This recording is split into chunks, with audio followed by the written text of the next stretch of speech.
Good morning, and thank you so much for joining us here on Live Now from Fox. I'm Mackenzie Stasko, live from our studios in Orlando, Florida, and it is just past 6:10 in the morning here on the East Coast. And we do, of course, want to bring you up to speed with everything that is going on with the situation in Russia and Ukraine. We are now entering day 26 of Russia's war with Ukraine. We have learned that Ukrainian officials have rejected an offer by Russia to have forces lay down their weapons in Mariupol in exchange for humanitarian corridors.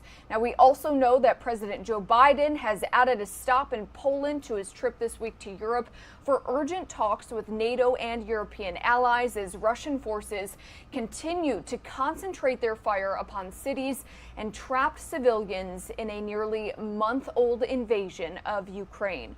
Also, Ukraine has informed the International Atomic Energy Agency that many of the staff that were forced to stay at the Chernobyl nuclear power plant amid Russia's takeover have been allowed to return home. We do know that a group of about 46 employees rotated into the facility and started a shift yesterday. It is unclear, though, how long the new employees will be staying there to operate the plant.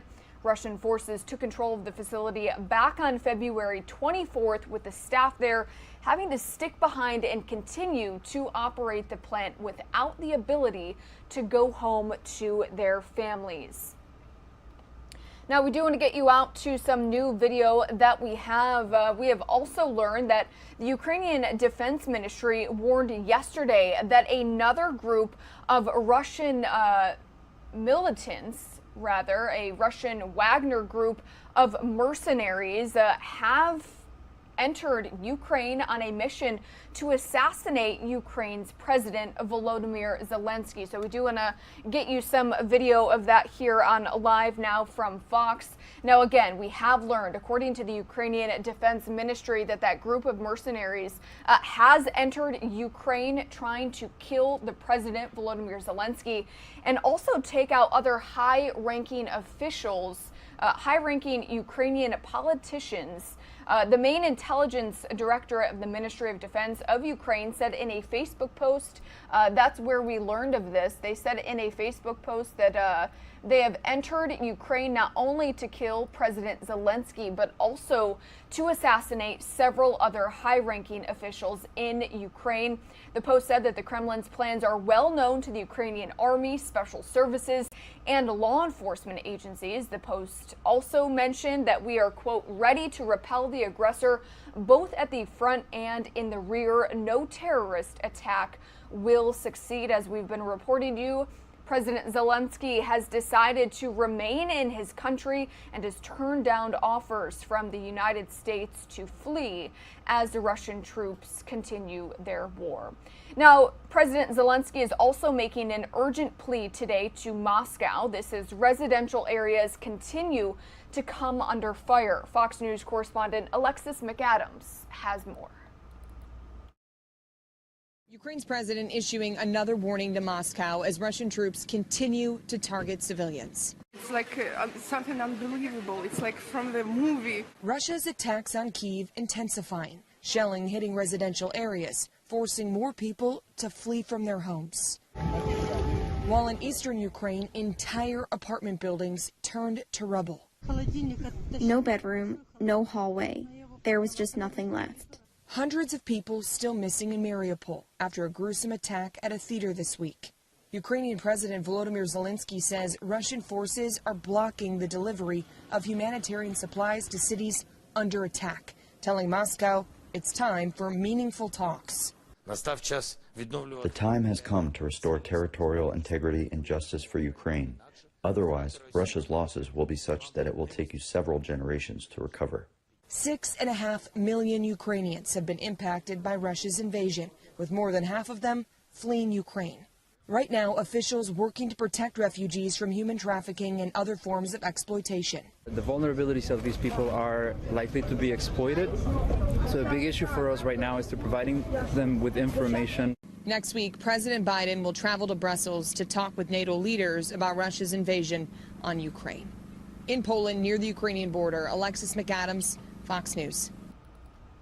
Alexis, thank you for that report. President Joe Biden will be making his way to Europe amid Russia's invasion of Ukraine, which, as we mentioned, now going on day 26. The president will leave for Brussels, Belgium on Wednesday, just a few days from now, where he will spend the rest of the week attending summits for NATO, the European Council, and a meeting of the G7. The president has also added a stop in Poland to his trip this week to Europe for urgent talks with NATO and European allies as Russian forces again continue their war with Ukraine. Now, Poland is a crucial ally in the Ukraine crisis. It is hosting thousands of American troops and is taking in more people who are fleeing the war. We do know, according to the United Nations, Poland has taken in more than 2 million people. That's more than any other nation in the midst of the largest European refugee crisis in decades. White House Press Secretary Jen Psaki says the president has no plans to stop Ukraine. We actually want to head out to this package with more on this story with Fox News correspondent Mark Meredith. President Biden is back at the White House after spending his weekend in Delaware. It's a big week ahead for the president. He'll be making his foreign trip to Brussels. Could be one of the most important trips he's had since taking office. The president did not stop to speak with reporters when he got back, but Press Secretary Jen Psaki says the president will be using this trip to rally the world in support of Ukraine, but that as of now, there are no plans for the president himself to visit Ukraine. It's likely the U.S. and NATO will also discuss ways to show Russia they're united and that defenses across Eastern Europe remain strong. We heard from NATO Secretary General about his expectations for this extraordinary summit earlier on Meet the Press. And I think the meeting of all heads of state and government in NATO will provide us with yet another platform to demonstrate our unity, our support to Ukraine, but also our readiness to protect and defend all NATO allies. But not everyone has been thrilled with the response by the U.S. and NATO so far. Senate Minority Leader Mitch McConnell is among those urging the U.S. to reconsider efforts to send Soviet-era MiGs from Poland into Ukraine via the U.S. military. I am perplexed as to why we couldn't get the Polish Russian MiGs into the country. The Ukrainians have plenty of pilots, know how to fly them. In those Eastern Bloc countries, they have Soviet ground-to-air systems that the Ukrainians know how to work. But the administration is showing no signs of reconsidering Poland's offer to send in those jets. Still, the White House says they are sending a lot of resources in Ukraine, with weapon shipments ongoing ever since the war began. But Russians are continuing to speak up, saying that those same weapon shipments will be targeted by their forces. At the White House, Mark Meredith, Fox News. Mark, thank you for that report. Along with President Joe Biden heading to Europe, we also know that a group of U.S. senators, a bipartisan group, will be making a trip to Poland and Germany to meet with NATO partners. Let's listen in to their press conference on what they hope to accomplish with that visit.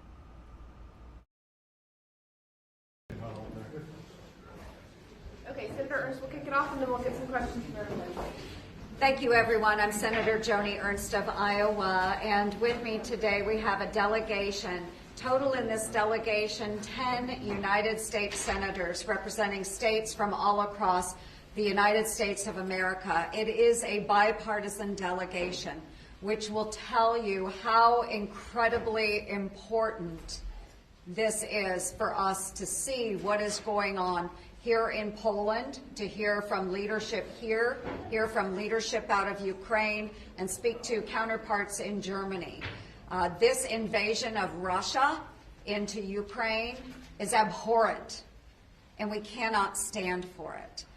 So again, this is incredibly important that we are here to show support to our Ukrainian friends, to our Polish hosts, for every partner nation that is engaging in defending Ukraine, providing humanitarian support and lethal aid to the people of Ukraine. The goal is a free and sovereign Ukraine. We want peace, but we want a free and sovereign Ukraine.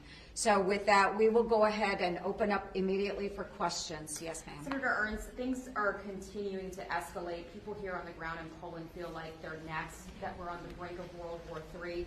The DIA director recently wrote that Russia will rely more on nuclear threats if the war continues to drag on in Ukraine. What do you want to see the president come back with from this NATO summit coming up? I believe in peace through strength. We hope that our president believes in peace through strength. This is not a time to be weak. So we need to show resolve. All of the nations need to show resolve. Our guests earlier today brought this into us. This is part of the missile that struck close to the Polish border. President Putin and his generals are testing the resolve of the NATO alliance. So we need to see all of our member nations come together, show strength, to show that we are behind the Ukrainian people and President Zelensky, and that we are going to enable them to come to victory. That's what we want to see in Ukraine, and that's what I hope we hear out of President Biden and the other leaders that will be coming together at this summit. And just a quick follow-up, you saw the refugees here today. It's a very, very tragic scene. Obviously, we're very concerned about the internally displaced, the millions in Ukraine. Humanitarian aid groups like UNHCR are struggling to reach these people because the humanitarian corridors are not being honored. Do you have a response to that? How can we help? How can the U.S. help with that? Yes, and it is incredible that we continue on with that humanitarian support. And the United States Congress just approved a package of $14 billion just this last week, which will be part lethal aid, part humanitarian aid. We know that it is getting very difficult to deliver into eastern Ukraine. We know the infrastructure has been damaged. But we will continue to work with the non-governmental organizations and others on the delivery of those supplies. But we do need to find new ways of getting much needed material into Ukraine as quickly as possible. Do we have other questions? Will the United States try to hold Vladimir Putin accountable for what's going on in Ukraine right now? I think it's a consensus right here today that yes, President Putin needs to be held accountable. And it's a truly weak man that targets children, elderly, women. Putin is a weak leader. He may be trying to project strength, but he is a weak man when he's going after weak individuals. So we need to hold him accountable for the crimes that he is committing in Ukraine. Like I said, this is abhorrent. It is an illegal war, and he needs to be held accountable.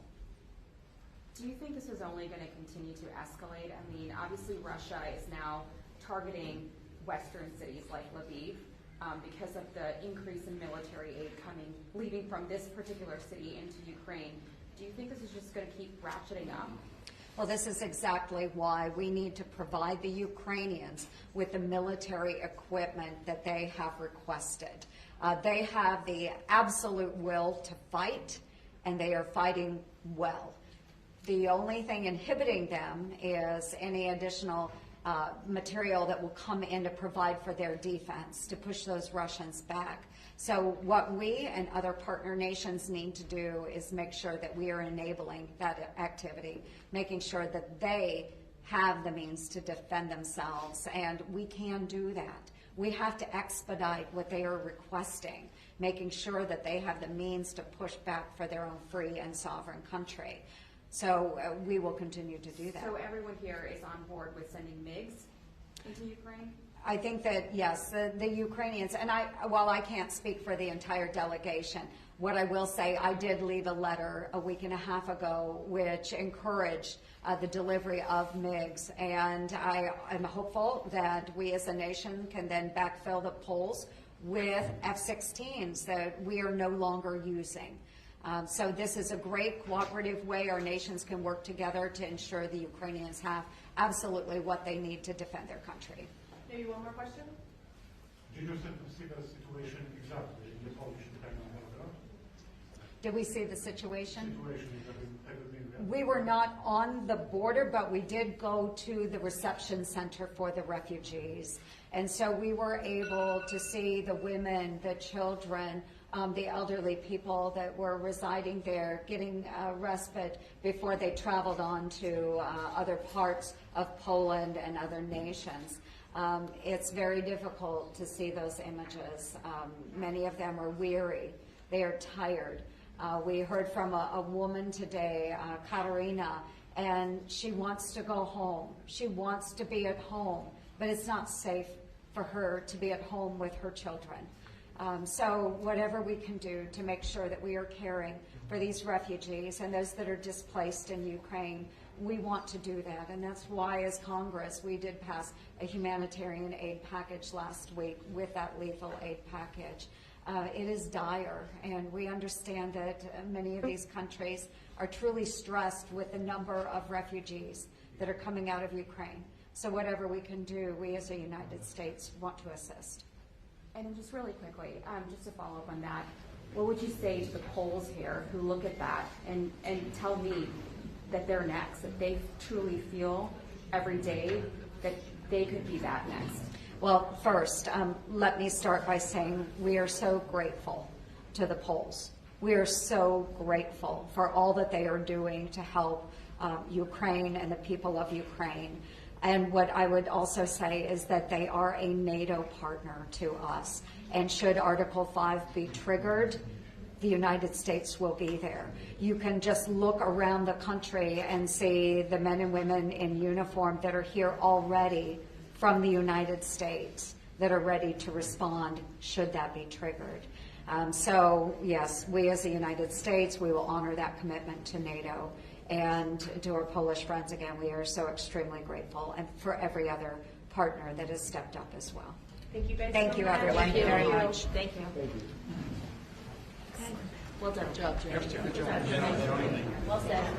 All right, everybody, you just heard from those United States senators who say that they are heading to Poland and Germany amid that humanitarian crisis. We do want to show you this tweet we are getting from our partners at Fox News that a plane, a Boeing 737 from China Eastern, has crashed with 132 people on board. That is according to Chinese aviation officials. Again, that news just coming in to our desk. As soon as we get more information and video, we will, of course, bring that to you live, raw, and unfiltered here on Live Now from Fox. And as you just heard from those United States senators, they are heading to Poland and Germany, where, as you know, there are thousands and thousands of refugees. This is a live feed coming into our desk of the Romania-Ukraine border right now, where you, again, can see people standing in line waiting to cross the border there as we now move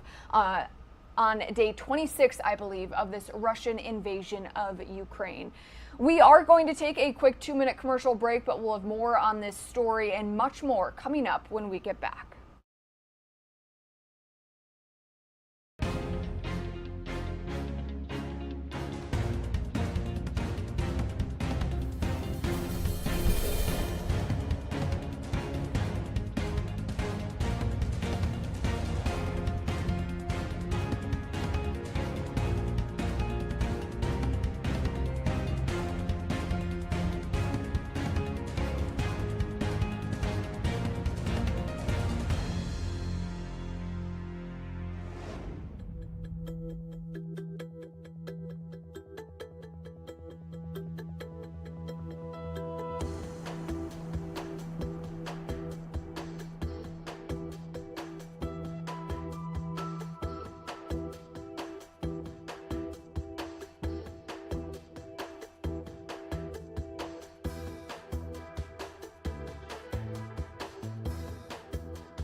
Welcome back to Live Now from Fox, everybody. We do want to take you out to this live shot of Philadelphia, Pennsylvania, where we do have some breaking news coming into our desk. We have learned that 2 Pennsylvania state troopers and 1 civilian have been killed in a crash on I-95 in Philadelphia. Again, that happened early this morning, according to our Fox 29 Philadelphia team.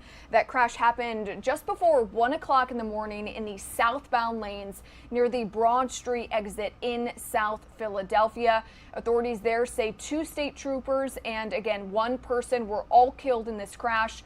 None of the victims have been identified at this time, but we do know authorities tell our Fox 29's Kelly Rule that both troopers are believed to have worked out of Troop K in Philadelphia. Now, also, investigators have not released any more additional information surrounding the circumstances of this crash, including a potential cause or any other additional injuries. But again, we do know that 2 troopers and 1 civilian were killed. We are told by authorities that they were struck by a passing vehicle. A state police SUV at the scene sustained some heavy damage in the crash, and another SUV with severe front end damage along the highway. Separate police processions led the fallen officers from the scene this morning. Again, in Philadelphia, Pennsylvania. This is a live shot from our Fox 29 team in Philadelphia. We are going to try and get a live shot from the team there. But again, you are taking a live look at the scene. It looks like a school bus is currently blocking that. But just to bring you up to speed, again, we have learned that 2 Pennsylvania state troopers and 1 civilian have died in this car crash in South Philadelphia that happened just before 1 o'clock this morning. So as soon as we get any more information, we will, of course, bring that to you here on Live Now from Fox. And we do want to switch gears and head back to the situation in Russia, the situation in Ukraine, where we do know we are now moving into the 4th week of these tensions with Ukraine. So we want to get you out to some new video that we have coming into our desk. This is satellite. Actually, this is not satellite imagery. This is other video that we have showing a major blast that rocked Kyiv, which is the capital city of Ukraine. Again, a major blast rocking the capital city, killing at least 1 person. The shelling, we know, hit residential houses and a shopping center in the suburb of the capital city. Firefighters, as you can see here in this video, racing to rescue people stranded beneath the rubble. Since Russia's invasion of Ukraine on February 24th, we do know that thousands of people have been killed and millions more have been displaced. Now, this is the satellite imagery that we wanted to show you, where we do know that there's major damage across several areas and several civilian infrastructure in Ukrainian cities over the weekend. These images show damage in these cities of Mariupol, Chernihiv, Irpin, Hostomel, and Moshun. One image shows a long line of cars with people evacuating. The deputy head of the Ukrainian president's office said in a Telegram post over the weekend that 4,900 people have evacuated the besieged city of Mariupol through a humanitarian corridor. And we also want to head back to Kyiv, where we do have other video coming in. Ukraine's state emergency service said an airstrike again hit a mall in Kyiv yesterday, causing a fire inside of the mall and the parking lot. Also in Kyiv, we know that at least 1 civilian was killed and 4 injured after a rocket strike over the weekend. The State Emergency Service of Ukraine announced that around 8 a.m. local time, a rocket struck a 5-story residential building, causing a fire on the first 3 floors. We know that 47 people battled the fire. They rescued 12 people, while 98 others had to be evacuated from their homes. And the exodus from war-torn Ukraine continues, with refugees boarding trains for Poland in a desperate bid to get out of their country. For those left behind, the situation is getting worse and dire, with several shortages of food and medicine as Russian troops pound major cities. Fox News correspondent Aisha Hasni has the latest from Poland. at the train station in Przemysl, Poland. You can see there's a new wave of refugees that were just dropped off by a train, and there are mostly women, children, and the elderly. And this activity picks up late at night. We see more and more refugees coming in. A humanitarian corridor for evacuations and supply deliveries in Ukraine's Luhansk region was just opened this weekend. It comes after days of indiscriminate attacks on eastern Ukrainian cities. But that does not necessarily mean the journey for everyone is going to be a safe one. Some people, I will not give their names, were involved in getting information and evacuating people. They found themselves under fire. There are casualties among them, unfortunately. They were evacuating people. For those who cannot leave, things are even worse. The UN is reporting that residents in Mariupol and Sumy are now facing potentially fatal shortages of food, water, and medicine. Meanwhile, in Odessa, officials are pleading for food for some 450,000 residents there. Stockpiles of UN aid is getting across the border into Ukraine to teams embedded inside, but aid workers are struggling mightily to reach the displaced, oftentimes taking shelter with Ukrainians under constant air raids. There's been a big flurry of congressional activity here on the ground in Poland, 2 delegations, in fact. Senators yesterday and House members today who believe the fastest way to stop this humanitarian crisis is to help Ukrainians win this war. $7 billion of lethal aid was passed by the United States Congress. The sooner that gets in the hands of the Ukrainians, the sooner the Ukrainians can win this war and end this humanitarian crisis. From the train stations to buses, these refugees will eventually wind up at refugee centers. And just a reminder, at the beginning of this war, the UN predicted that we would reach up to 4 million Ukrainian refugees. It's been about 3 weeks now. We're almost hitting that at more than 3 million. It's only going to continue to get worse. All right, thank you for that report. And as we told you earlier, Ukrainian officials have rejected an offer by Russia to have forces lay down their weapons in Mariupol in exchange for humanitarian corridors. Russia has been barraging the encircled southern city of the Sea of Azov, hitting an art school, sheltering some 400 people only hours before offering to open 2 corridors out of the city in return for the capitalization of its defender. The city has been a target of Russian missiles and bombs since the beginning of the invasion. Russian forces demanded Ukraine surrender the city by 5 a.m. local time.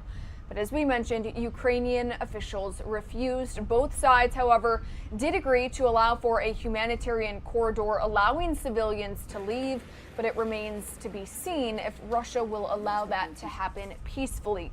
And as the war in Ukraine escalates by the hour, all eyes are on Vladimir Putin's next moves. President Biden spoke with the president of China about the situation over the weekend to see whether they will be helping Russia in their invasion, which is something the U.S. strongly opposes. Fox's Madeline Rivera has more from Washington.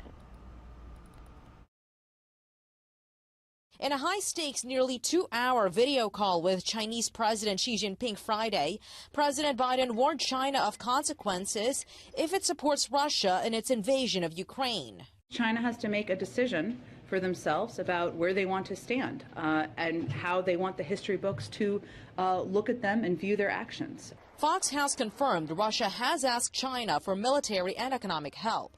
Despite the president's warnings against giving aid, Friday's call ended with no assurances from the Chinese. A statement from the Chinese Ministry of Foreign Affairs reads in part, conflict and confrontation are not in anyone's interests. They see Ukraine as a sovereign country, a UN member state, and don't think that Russia's actions are acceptable or justified in attacking them. But they don't want to break with Russia.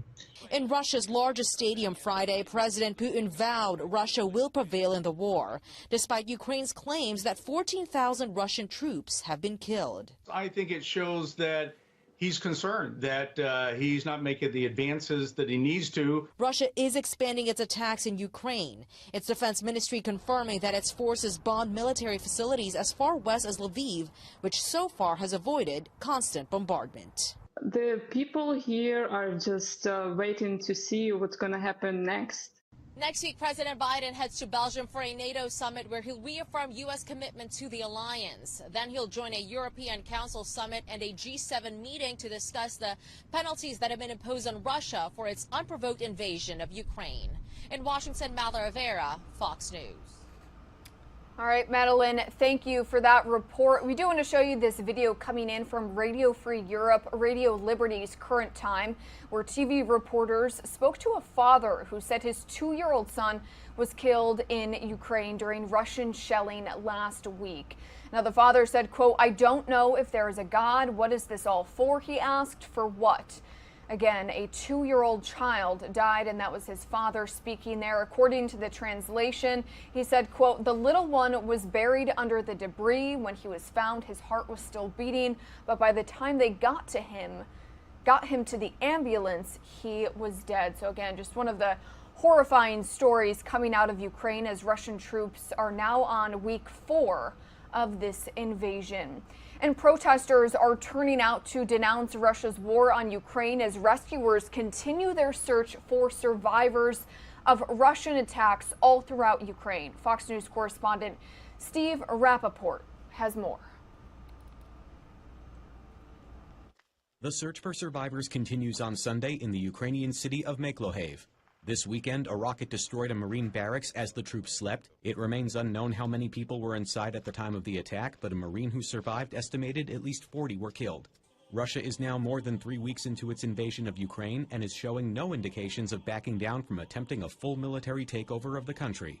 In defiance of the war, hundreds of protesters gathered at the Poland-Belarus border on Sunday to demand the European Union end all trade with Russia and its ally Belarus.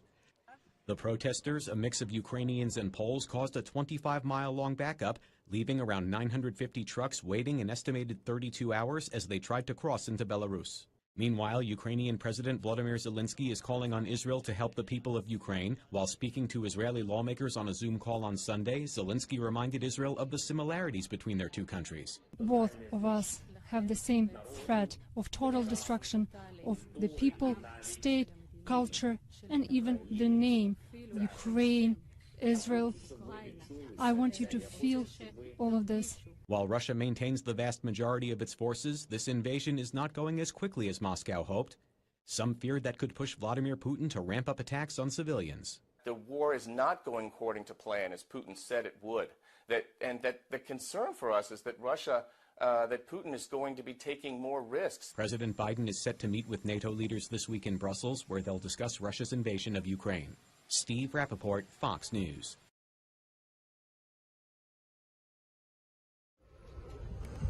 Steve, thank you for that report. We also want to show you some other video that we have, just really awful, showing more than 100 strollers placed in rows in a public square in Lviv in Ukraine's western part of the country to symbolize the deaths of children killed in Russian attacks. There were 109 strollers, as we mentioned, placed as part of the demonstration. Radio Free Europe, Radio Liberty says that the silent protest also called for the imposition of a no-fly zone over Ukraine. Again, this video shows those strollers in Lviv, Ukraine. And desperate Ukrainian refugees are fleeing to nations like Poland, Romania, and Hungary. And the Hungarian Prime Minister is warning a bigger wave will arrive next week. Fox News correspondent Alex Hogan reports from a train station in Hungary where Ukrainians are streaming into the country every day. These are the first steps in safety after fleeing war-torn Ukraine for families who are arriving by train to Hungary. Volunteers here greet them, handing out everything from oranges to candy to bottles of water, knowing that they have a helping hand when they arrive in a new country. Police officers will also process them, gathering all of their personal information and documenting that they have arrived here in Hungary. Families one after another are gathered here waiting for their train to take them to a new location. Most of the refugees say that they will go to Budapest from this small town Zahonie. It was bombed, it shoot all time, and nobody went outside the house. Zahonie doesn't have enough resources to adequately care for the number of people who have arrived. This is the most common port of entry in Hungary in the 83 miles that the country shares a border with war-torn Ukraine. Many of the people who have come here still do not have anywhere else to go, and the school has actually been converted in this small town to a refugee center where cots line the rooms one after another, and teachers help feed and help clean for the refugees who are sleeping there. Students will learn virtually for the foreseeable future. Now, for people who are here, they bring very little with them, but they carry the burden of what they've seen and the trauma of what they've endured. You don't know in which moment your home will be destroyed and where you will be in this moment. In Zahonia, Hungary, Alex Hogan, Fox News. Alex, thank you for that report. Now, we do know the names of the 4 Marines who were killed when their Osprey aircraft crashed in a Norway town on the Arctic Circle during a NATO exercise on Friday. Those names, again, have been released. They have been identified as 27-year-old Captain Matthew Tomkowitz of Fort Wayne, Indiana, 30-year-old Gunnery Sergeant James Speedy of Cambridge, Ohio, 24-year-old Corporal Jacob Moore of Cattlesburg, Kentucky, and 27-year-old Captain Ross A. Reynolds of Leominster, Massachusetts. Now, there was no immediate word on the cause of the crash, but Norwegian police reported bad weather in the area at the time the aircraft went down. And we do want to switch gears and tell you that we will, of course, be covering the confirmation hearings of Ketanji Brown Jackson. She, of course, is the Supreme Court hopeful. And again, her road to confirmation begins today. Jackson will face her first hurdle to reaching the high court when she sits before the Senate Judiciary Committee, where she will face questions from a bipartisan panel of senators. This will be the 3rd time in the last 5 years that a Supreme Court nominee will sit before the committee. This also marks the first time Democrats hold a majority of the Judiciary Committee for a nomination hearing since 2010, when they approved the nomination of Elena Kagan. Fox News congressional correspondent Chad Pergram has more. Legislative, executive, judiciary. The nomination of a Supreme Court justice fuses all 3 branches of government into a symbiotic political ballet. A lifetime appointment can shift the nation over the term of a justice. That's why some confirmation fights devolve into Donnybrooks. This is a circus. It's a national disgrace. It is a high-tech lynching for uppity blacks. When you see Sotomayor and Kagan, tell them that Lindsay said hello, because I voted for them. I would never do to them what you've done to this guy. Boy, y'all want power. God, I hope you never get it. Most Supreme Court confirmation hearings are tame. Hearings for Justices John Roberts, Sonia Sotomayor, and Elena Kagan were snoozers.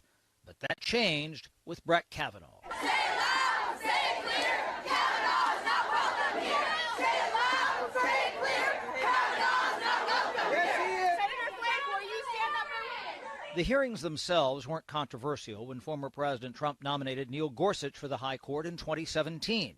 It was just the fact that Gorsuch was on track to assume the seat which Democrats aimed to fill with Merrick Garland.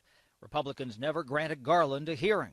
The GOP then altered Senate procedure to avoid a filibuster to confirm Gorsuch. We will do what is necessary to confirm Judge Gorsuch on the Supreme Court. Justice Amy Coney Barrett sailed through her confirmation, but that was controversial because the GOP-led Senate confirmed her days before the 2020 election. I recognize, Mr. Chairman, that this goose is pretty much cooked. But even the raucous hearings for Brett Kavanaugh were no match for the lewd language which dominated the 1991 Clarence Thomas hearings.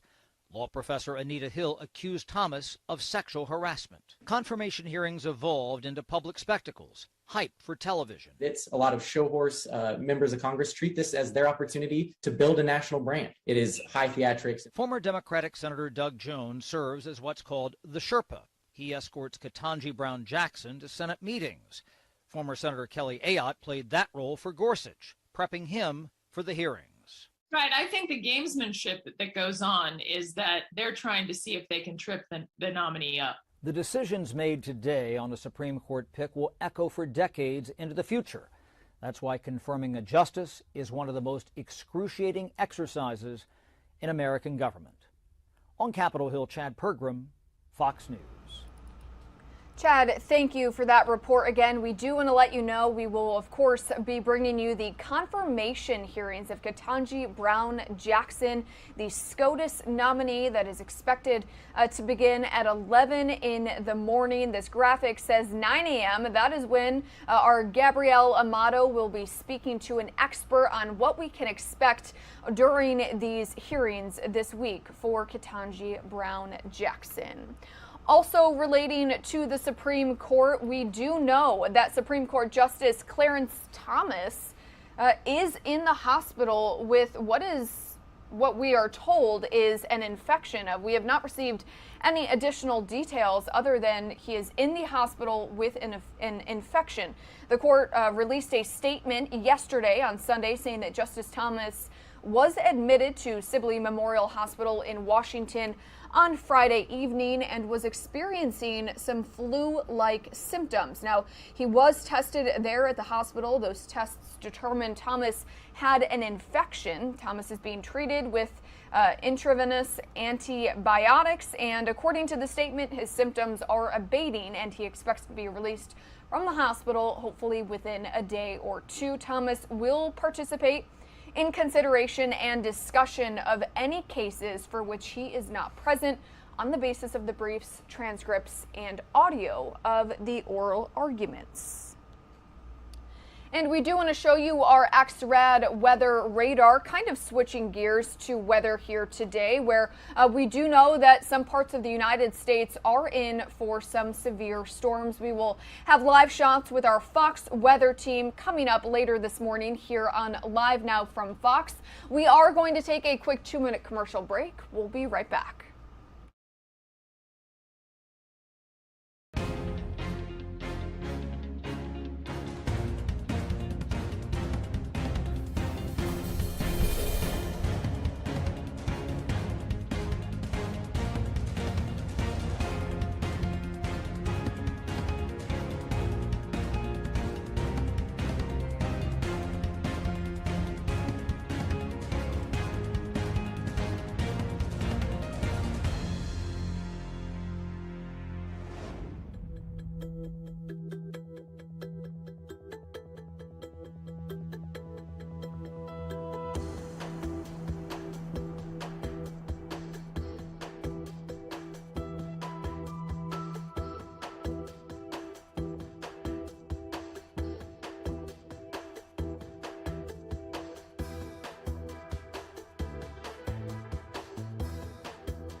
Welcome back to Live Now from Fox. Thank you so much for joining us. It is about 6:54 in the morning here on the East Coast, and we do want to take you out to this live shot of the White House today, where we do know that the White House is moving toward reaching a nuclear deal with Iran.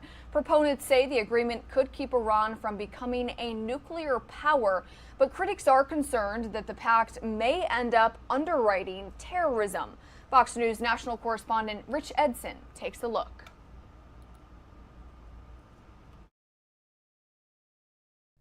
The Biden administration and Iran are approaching a new nuclear agreement. The White House argues that since the Trump administration's withdrawal from the previous nuclear deal, Iran has grown more aggressive. The notion that the actions of the past administration pulling out of the Iran nuclear deal has cut down on the actions or the escalatory behavior of the Iran Revolutionary Guard is inaccurate. The Iranian government has actually doubled their budget or something like that. Opponents argue a new nuclear agreement would lift a series of sanctions, giving the Iranian regime billions of dollars more to fund the IRGC, regional militias, and ballistic missiles. This is insanity. Iran is the leading sponsor of state terror in the world. The sanctions are working against Iran. What the president is looking to do is relieve some of those sanctions, allow the Iranian oil to flow, and that is a huge, huge mistake. American allies in the Middle East have largely been silent as the Biden administration negotiates a new deal, though the Israeli government has just raised some concerns. Prime Minister Naftali Bennett and Foreign Minister Yair Lapid write, quote, "The IRGC are responsible for attacks on American civilians and American forces throughout the Middle East. We find it hard to believe that the IRGC's designation as a terrorist organization will be removed in exchange for a promise not to harm Americans." Sources close to the deliberations say the Biden administration has made no decision yet on whether to remove the IRGC from the foreign terrorist list, a decision that basically makes it illegal to conduct business with that group. In Washington, Rich Edson, Fox News. Rich, thank you for that report. A shooting at a car show in Arkansas has left one person dead and dozens of others injured. Fox News correspondent David Spunt has this story. Authorities say this is still under investigation as they look for potential suspects. Right now, one person is in custody, but Arkansas State Police officials are looking for more. The mass shooting happened in New Moss, Arkansas, in the southeastern part of the state, just before 7:30 p.m. local time at a car show Saturday evening. People were seen running from the multiple gunshots. Witnesses say chaos ensued. One person was killed. 24 were wounded in serious condition, including children. This happened in the center of town. The car show was run by a nonprofit group called the Hoodnick Foundation. The 16th annual Hoodnick Car Show included other activities that included a parade. It's held each spring to raise funds for scholarships and school supplies. This event was aimed at promoting nonviolence. Arkansas State Police detectives are investigating the ambush with help from federal partners. The search for potential suspects continues, and police are looking for more information. If you have information, you can remain anonymous. David Spunt, Fox News. David, thank you for that report. Now, we do want to head out to this press conference with more on that deadly shooting at that car show in Arkansas. Let's listen in to what officials had to say. That resulted in numerous multi-shooting victims. The shooting occurred at the parking lot at 611 U.S. Highway 65 South in Dumas, where a car show was being held and hosted by Hoodnick Foundation. It's a community organization based here in Dumas. First and foremost, keep in mind this is an ongoing and active investigation. Dumas PD was the initial law enforcement agency responding to the shooting incident at 6:50 p.m. Dumas PD immediately contacted Arkansas State Police for assistance. The Arkansas State Police Criminal Investigation Division and the Arkansas State Police Highway Patrol Division responded to the location. Our special agents from our CID companies were taken. We have 6 CID companies around the state, and we had personnel from 3 of the 6 CID companies respond to the location. As a result of this shooting incident, a total of 28 individuals have been identified as victims of gunfire. These victims were taken to different hospitals from around the state: Delta Regional, Jefferson Regional, Drew County Memorial, Arkansas Children's Hospital, and UAMS. 5 of the victims, and maybe possibly 6, we're still trying to verify, were children under the age of 11, 9, 8, 23 months, and 19 months. And they were taken to Arkansas Children's Hospital. 5 of the 6 victims have been released. Dumas PD made 1 arrest. It's an unrelated arrest. We had an individual leave the scene that fit the general description, and that individual was arrested on unrelated charges. Unfortunately, as a result of this, we did have one victim that died as a result of the gunshot injuries. That individual is Cameron Schaefer, S-H-A-F-F-E-R, age 23, from Jacksonville, Arkansas. Our thoughts and prayers are with his family and also with all the families and our shooting victims as a result of this incident. We are actively following leads of a possible second suspect involved. The bottom line on this is just two individuals got in a gunfight. It was no mass shooting intended on this. It was two individuals who got in a gunfight, exchanged gunfire, and unfortunately, we had multi-victims of the shooting incident. Our CID did recover a large amount of evidence at the scene, and we did process the crime scene, and we're actively pursuing leads at this time, at the time of this news conference. We're very fortunate here in Arkansas. Law enforcement agencies work well together. Last night, we had the Dumas Police Department, the Deshae County Sheriff's Office, the Arkansas State Police CID and Highway Patrol Divisions, the Deshae County Sheriff's Office, the 10th Judicial Prosecuting Attorney, Arkansas Highway Police, Chico County SO, Drew County SO, McGee PD, Arkansas Game and Fish, and the 10th Judicial Drug Task Force respond to the scene that help with this shooting investigation. We will be the primary investigating agency. We'll coordinate with Dumas PD and the prosecuting attorney. We will gather the facts and evidence as a result of the shooting and present it to the 10th Judicial Prosecuting Attorney's Office for the prosecution of this case. Again, due to the fact this occurred less than 20 hours ago, we will limit our questions and be glad to take some, but please understand it is an active and ongoing investigation, and we will continue to provide updates. The state police will via our media releases. With that, I'll be glad to take any questions. Do you suspect that this is gang related? Not at this time. All we know at this time, there was two individuals got in a gunfight. Cameron Schaefer, was he one of the two individuals involved in the gunfight? Well, all we're saying right now, we arrested one, the victim? Yes. No, not the indication we have that he was involved in the gunfight, no. How do you spell his name? I think it's S-C-H-A-F-F-E-R. And Cameron? Excuse me? Cameron? C-A-M-E-R-O-N, age 23, from Jacksonville, Arkansas. And you said you took one person into custody, but he was arrested on unrelated charges. So you're still looking for two people, or you have one person already in custody? Or? Well, we're still looking for two people until we get the case together and file the formal charges. Okay. Again, it's shocking. We have a small community, a farming community in Dumas, 5,000 people, and then we have an incident of multi-victims. It's just, you don't expect that from small town Arkansas. And we've been getting inquiries nationwide and internationally concerning this incident. Why were the people who were suspected of being in the shooting, the two people you're looking for, why were they there? Were they there to attend the event, or? We think from our understanding they're there for the car event. My understanding from this, if you look at the website for Hoodnick, it's a community organization. They do things like buy backpacks, different things, but it was a car show they were hosting, and that's what the attendance was there at the car show. Was there any previous intelligence that suggested that maybe violence might break out at this event? None that I'm aware of. I've checked with the law enforcement people behind me. We didn't have any intelligence whatsoever.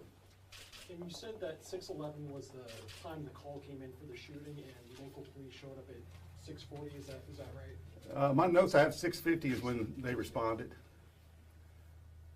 And again, for us, state police, we would send our closest people, but also we had to bring from other companies, so it took a little bit for our CID people to get here.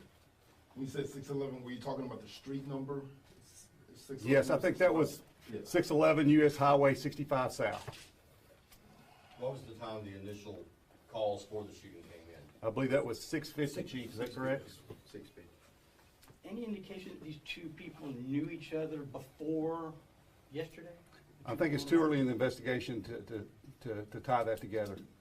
Are you guys going to release the photo of the suspect? Well, once we formally charge them with this offense, we will, yes. Has Hoodnick been working with you guys to work through this after the event? I know that the people who work the scene, Robert or Mike, did you meet with any of the organizers? Yes, we have. We spoke to several members of the organization last night, and they said they would, by all means, cooperate with law enforcement. Could you identify who you are? I'm Lieutenant Robert Wilson, Arkansas State Police, Company Commander for the Pine Bluff Division. Ladies and gentlemen, if that's all, without getting off into the minutiae of the investigation, we need to move forward. And we'll keep you apprised through our news release service and our website. Thank you. Good afternoon. My name is Bill Bryan.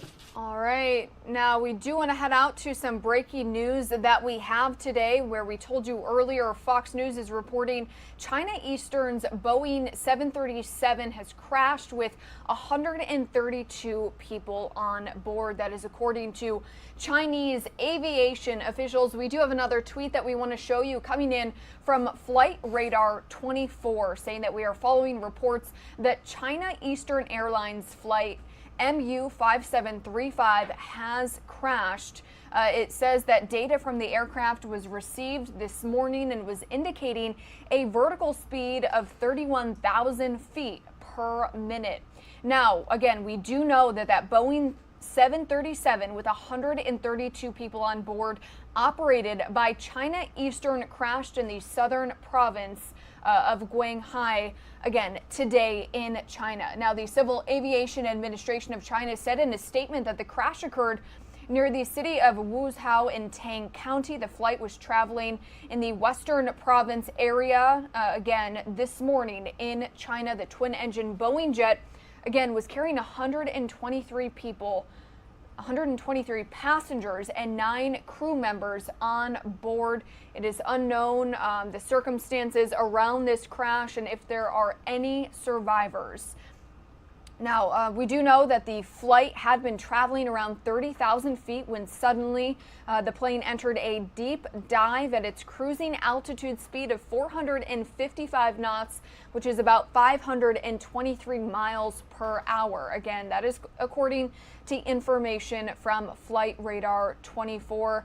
The data suggests that the plane crashed within a minute and a half of whatever went wrong. So this is some breaking news, and we will, of course, bring you more as soon as we get more information. In the meantime, we do want to take you out to this live shot that we have, one of the several live feeds coming into our desk. This is of the Polish-Romanian border, where we do know thousands of people are still continuing to flee Ukraine as we now enter the 4th week of Russia's war with the country.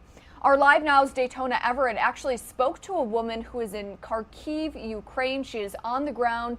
She is not one of the people who has chosen to leave and cross into one of the bordering countries. So again, our Daytona Everett spoke with her, this woman in Kharkiv, Ukraine. Let's listen in to their conversation.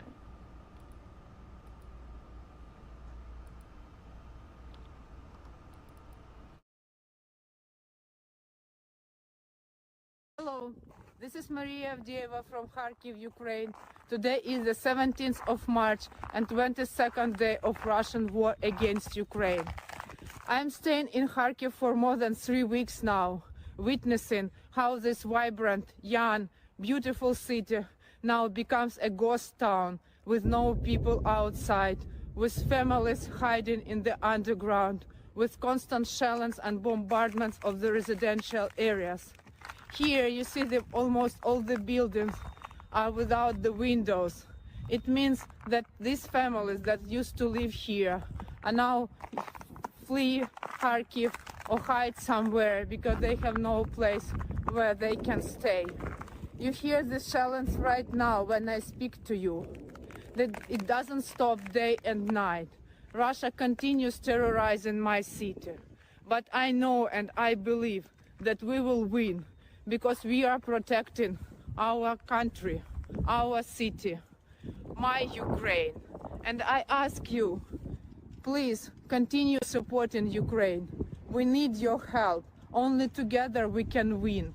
Do whatever is possible for Ukraine. And together, united, we will win in this war.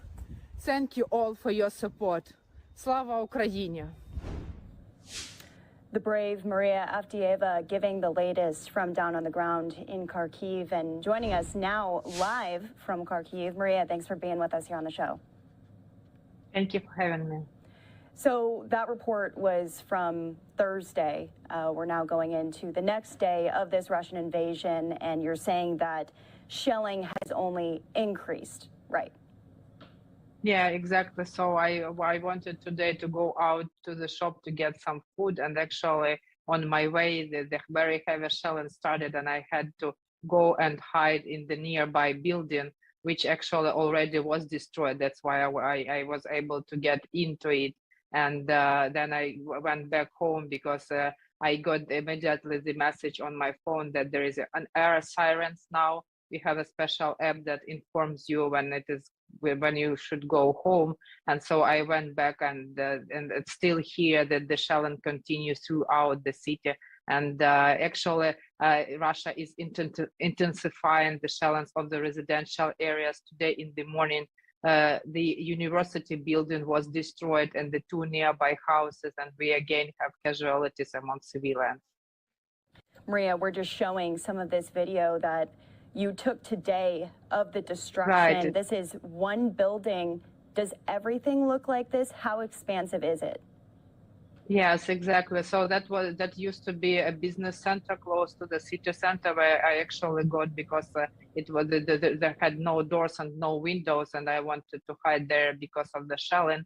And so nearby areas look the same, or even so, or are completely destroyed. So that means that this building was close to the place where explosion happened, because you see there are no windows, no doors there, and people left everything how it was. And some nearby places are just completely destroyed in ruins. So this building without the window in outside, this is the city council, Kharkiv city council, and I actually saw from my window when the Russian attack was made on that area during one of the days.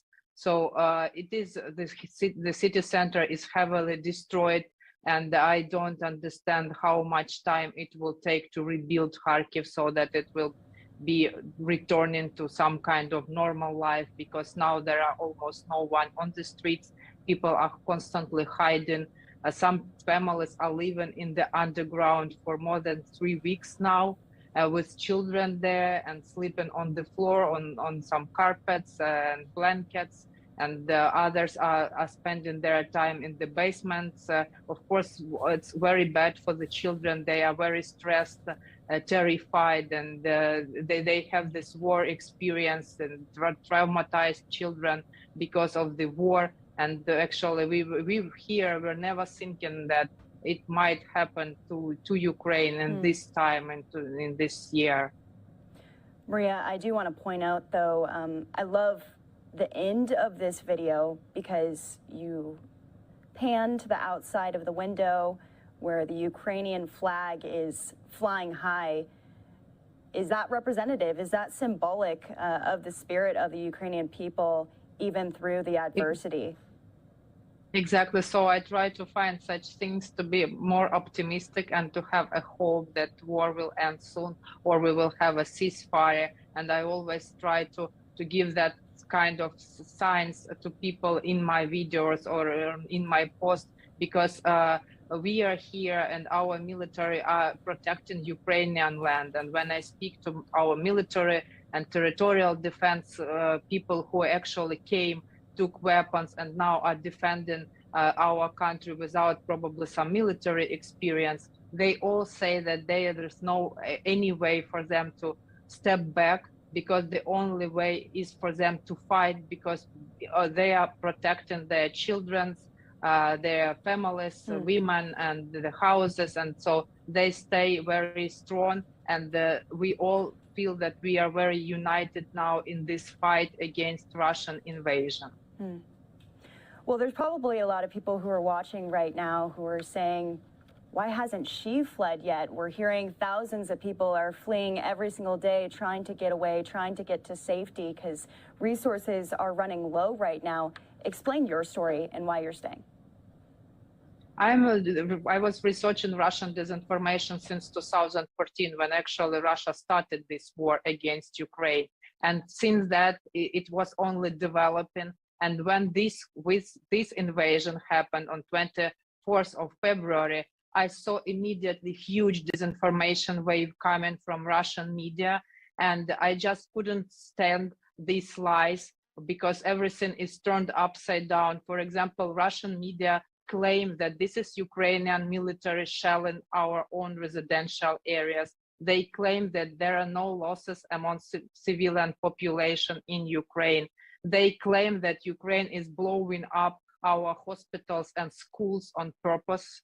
So I cannot stand that, and I want to share and to show what the truth is, to show to the people throughout the world, to international audience, what is actually happening in Ukraine, because I know that Russia is investing huge resources in promoting that kind of disinformation and lies, and I want to stop that, and I do what I can. I see myself in this information battlefield, and I fight with what I have with information.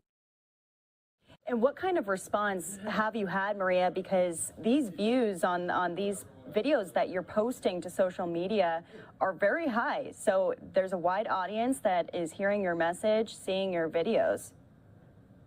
I get great response throughout the world and very much support from all countries. I don't know, starting from Australia, New Zealand, Japan, all over through Europe, United States, Canada, Britain. So many people support me, and I then give this support to people around myself, because it is very important for Ukrainians to understand that all the world stands with us, that all countries are now united with us, and that we are all together fighting with this war. But then also I sometimes get offensive messages from Russian bots and trolls, and I try not to pay attention to that. But anyway, that is you should understand that Russian troops are very close, and of course they try to threaten and act aggressively to those people who stand up and protest and fight with Russia openly. Going into another week of war, what are your expectations for the people who are there, for the military operations, for escalation from Russia? Well, I think that what it looks like now, Russia is not going to de-escalate. They again are bombarding new and new Ukrainian cities. Today we had a report that city of Lviv, which is almost on the western border, close to Poland, was bombarded. And throughout Ukraine, cities are under constant attacks. And that is why what Ukrainians need and what we ask for is to military support, to support by weapons, so that Ukrainian military will be able to defend the sky, because that is what now Russia uses. They cannot do anything on the ground. They were not able to get control over any major city in the on-the-ground operation, because they have young conscripts here who do not know what they actually do in Ukraine and why they were sent here. And Russia and the pilots are often shut down in their planes, and then on cameras they give evidence that their commanders told them to bombard residential areas, and we collect also these evidences of war crimes.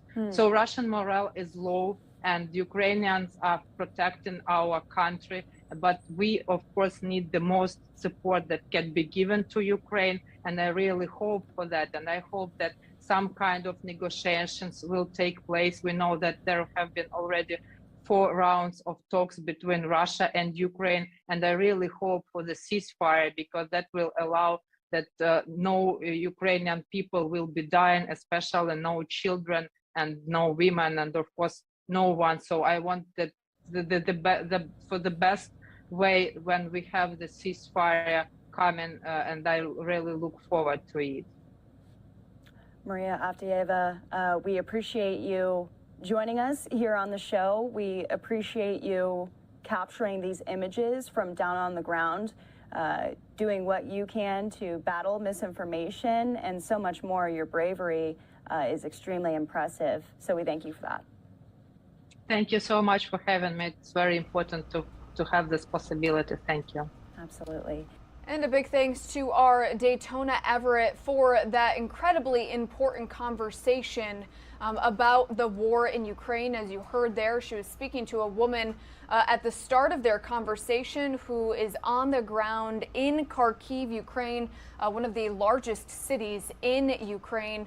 Again, as we now are on week 4 of this Russian invasion of Ukraine. We do want to show you this live feed that we have coming into our desk. We have been taking you here periodically throughout the morning. This is the Romania-Ukraine border, where we do know thousands of refugees continue to flee war-torn Ukraine. We are expecting several U.S. senators to head to Europe, as well as President Joe Biden. We know that they will mostly be heading to Poland, which is taking in most of the refugees who have fled Ukraine since this war started, again, about 4 weeks ago. We also want to take you out to the nation's capital this morning, where we do know that hearings for the Supreme Court nominee Ketanji Brown are expected to begin today. We will, of course, bring those feeds to you live, raw, and unfiltered here on Live Now from Fox. Our coverage is going to begin at 9 a.m. in about an hour and 40 minutes. Our Gabrielle Amato will be speaking to an expert about what we can expect within these meetings. Again, that is going to be happening at about 9 a.m. Eastern Time here on Live Now from Fox. So we will have several hours of coverage previewing those hearings here on Live Now from Fox, but the actual hearings will be happening at 11 a.m. today. So again, we will, of course, be covering that and bringing those feeds and those hearings to you live, raw, and unfiltered here on Live Now from Fox. We are going to take a quick 2-minute commercial break, but when we come back, we will have an update on gas prices here in Florida, where we know they hit a record high just a few weeks ago. We'll be right back.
Welcome back to Live Now from Fox. Good news for some of us at the gas pump. Prices are dropping, especially here in Florida, following a major and rapid uptick that we saw at the start of the month. We do want to head out to Fox 35's Amanda McKenzie, who is live for us in Lake Mary, a suburb of Orlando, Florida. Amanda, we know prices are dropping. What are you seeing out there this morning?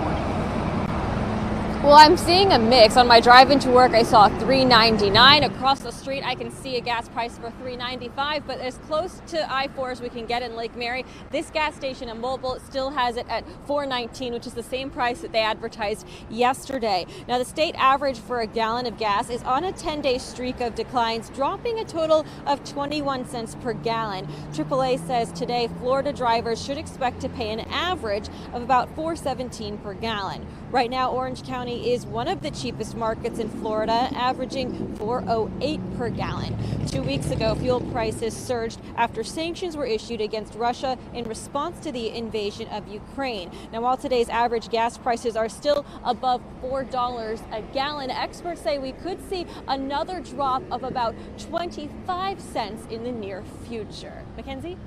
Yeah, and Amanda, I did want to ask, I know you've been out there early this morning. Have you had a chance to speak with the drivers at all? When I drove into work this morning, I did see it was just under $4 a gallon at one gas station. So what are you hearing from drivers today? I mean, people are still saying that gas prices are high, but you know, they have heard the reports this morning saying, hey, they should start to go down. So hopefully this little surge or spike was short-lived, but it just remains to be seen what happens overseas and how that could affect the price of gas here in the United States.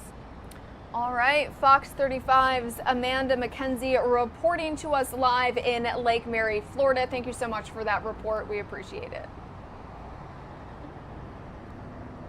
All right, everybody, we do want to head out to another story that we have today relating to gas. With the global oil supply in a bind, some energy groups are offering suggestions to prevent further rising prices. The International Energy Agency has developed and released a 10-point plan to prevent further rising gas prices, and that plan is to also cut back on energy consumption. Many of the proposals advocate for reducing travel, including working from home, carpooling, and avoiding business travel. Other suggestions include reducing highway speed limits, making public transportation cheaper, and choosing travel by trains instead of planes. So some suggestions, not quite sure how well that will work with so many people here, of course, needing to fill up.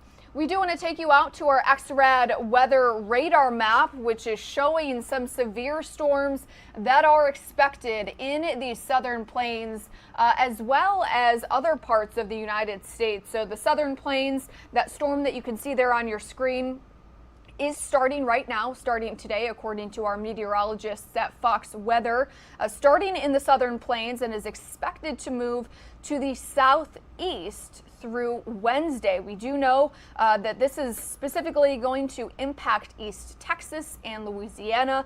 Some strong tornadoes are also possible as storms develop this afternoon. They're expected to experience some large hail. Again, some large hail storms and a tornado threat as well. So not only East Texas, but also Louisiana, Mississippi, and Alabama as that storm moves through. And we are expected to get some live shots from the scene there in Texas later this morning with our Fox Weather team. We will, of course, bring that to you as soon as we get it. We are going to take a quick 2-minute commercial break. We'll be right back.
Welcome back to Live Now from Fox. It is about 7:30 in the morning here on the East Coast, and we do want to take you out to several live feeds that we have here on Live Now from Fox. The first is this live shot coming into our desk of the Supreme Court in Washington, D.C., in the nation's capital, where we do know that the Supreme Court nomination hearings for Ketanji Brown Jackson are expected to begin at 11 o'clock this morning. Now, Ketanji Brown Jackson, of course, is a Supreme Court nomination hopeful. And again, her road to confirmation begins today. She will face her first hurdle to reaching the high court when she sits before the Senate Judiciary Committee, where she is going to face some tough questions from a bipartisan panel of senators. Now, this will be the third time just within the past 5 years, I believe, that a Supreme Court nominee will be sitting before this committee. This also marks the first time that the Democrats hold a majority on the Judiciary Committee for a nomination hearing since 2010, when they approved the nomination of Elena Kagan. Also today, President Joe Biden is going to be traveling to Europe this week, making his way there amid Russia's invasion of Ukraine, as you see, now going on 4 weeks into Vladimir Putin's war with Ukraine. President Biden will be leaving for Brussels, Belgium on Wednesday, so just a few days away, where he will be spending the rest of the week attending summits for NATO, the European Council, and a meeting of the G7. President Biden has added a stop in Poland. This is new, coming into our desk just over the weekend. Again, who will be heading to Europe, adding Poland to the list of countries he's visiting for urgent talks with NATO and European allies as Russian forces concentrate their fire upon cities and trapped civilians. Again, going on week 4 of this war in Ukraine. As you know, Poland is a crucial ally in the Ukraine crisis. It is hosting thousands of American troops and is also taking in more people fleeing the war in Ukraine, more than 2 million people. So that's more than any other nation in the midst of this largest European refugee crisis in decades. White House Press Secretary Jen Psaki says President Biden has no plans to stop in Ukraine. We're going to go ahead and listen into her latest press briefing from the White House. You're going to the prom together. Well, you know. Okay. Just one item for all of you at the top. On Monday, the president will join the Business Roundtable CEO quarterly meeting at their headquarters in Washington, D.C. to discuss the United States response to Russia's unprovoked and unjustified war with Ukraine, and the president's plans to lower costs for working families, create good-paying union jobs, and tackle the climate crisis. On Wednesday, as you all know, he will travel to Brussels, Belgium, where he will have a packed Thursday. He's traveling that day. There's not a schedule that day, but eat your Wheaties, eat your spinach. It's going to be a long Thursday because on Thursday, to start the day, the president will attend an extraordinary NATO summit to discuss ongoing deterrence and defense efforts in response to Russia's unprovoked and unjustified attack on Ukraine. He will also reaffirm our ironclad commitment to our NATO allies and to defend every inch of our NATO territory. Then he will join a scheduled European Council summit to discuss our shared concerns about Ukraine, including transatlantic efforts to impose economic sanctions on Russia, provide humanitarian support to those affected by the violence, and address other challenges related to the conflict. Later in the day, he will attend the G7 meeting called by Germany to further discuss with our allies and partners the consequences we are imposing on Russia for its war of choice. We'll have more announcements, I'm certain, on the trip in the days ahead. I don't have additional details. We've also, of course, invited our National Security Advisor, who always enjoys engaging with all of you, to join us to preview the trip early next week. So we're just figuring out the date and the time depending on when the charter leaves. With that, Zeke, why don't you kick us off? No updates on the Friday schedule? Don't have any updates at this point in time. Onto the president's call this morning with Professor Xi. Does the White House now have a sense of whether or not China has decided whether to assist Russia backfill its supplies and sort of fulfill its request for material in support of its invasion of Ukraine? Well, I'm not going to give an assessment of that from here. What I can tell you is that the majority of this call, as I think you heard, you saw in the readout, and you heard, I think, on the call we just did, but was focused on Russia's unprovoked invasion of Ukraine. The president spent the vast majority of the nearly 2 hours was spent with the president outlining the views of the United States and our allies and partners on this crisis, including a detailed overview of efforts to prevent and then respond to the invasion, how we got here, steps we've taken, where we've gone and why. Of course, as was also noted in the readout, but let me just reiterate, he also conveyed and described the implications and consequences if China provides material support to Russia. But again, I'm not going to provide any additional assessment from here. The president has cast the efforts to sort of build up the Western alliance as sort of like democracies versus autocracy. One very large, the largest democracy in the world is in fact buying Russian oil right now at a discount, expanding its purchases, taking advantage of the situation. Does the White House have any response to India's purchases there, and does the president plan to reach out to the Indian government to try to get that decision reversed? Well, we have not, we made a decision about banning the Russian import of oil. Every country has not made that decision, and we recognize that, and they have different economic reasoning as to why different countries do, including some in Europe. We have been in touch, of course, with Indian leaders at a range of levels, not through the president. If that happens, we will, of course, provide that readout and information to all of you. But what we would project or convey to any leader around the world is that the rest of the world is watching where you're going to stand as it relates to this conflict, whether it's support for Russia in any form as they are illegally invading Ukraine. And on a different topic, on COVID, really funny, we saw this week Pfizer request a EUA for a fourth shot or a second booster dose for seniors, and Moderna last night boosters for all adults and other boosters. Does the federal government have the money right now to purchase the doses needed to give everyone the boosters? Should the FDA and the CDC clear that? Well, just to reiterate some of the pieces of where the process is. So the CDC does recommend fourth doses for the immunocompromised. While it hasn't been, of course, as you noted, approved for others, and they're running a vigorous data-driven process. And right now, over 100 million Americans have been boosted. Millions more have not done so and are eligible to do so and need to get boosted. But to go to your question, we've been clear we need additional funding from Congress. You've heard me talk about that a fair amount in here, including for the possibility of a fourth dose or a variant-specific vaccine. So we would indeed need additional funding to ensure that can be widely available. Go ahead.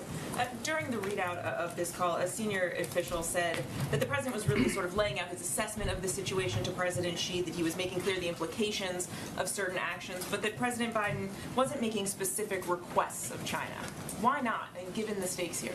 Because China has to make a decision for themselves about where they want to stand and how they want the history books to look at them and view their actions. And that is a decision for President Xi and the Chinese to make.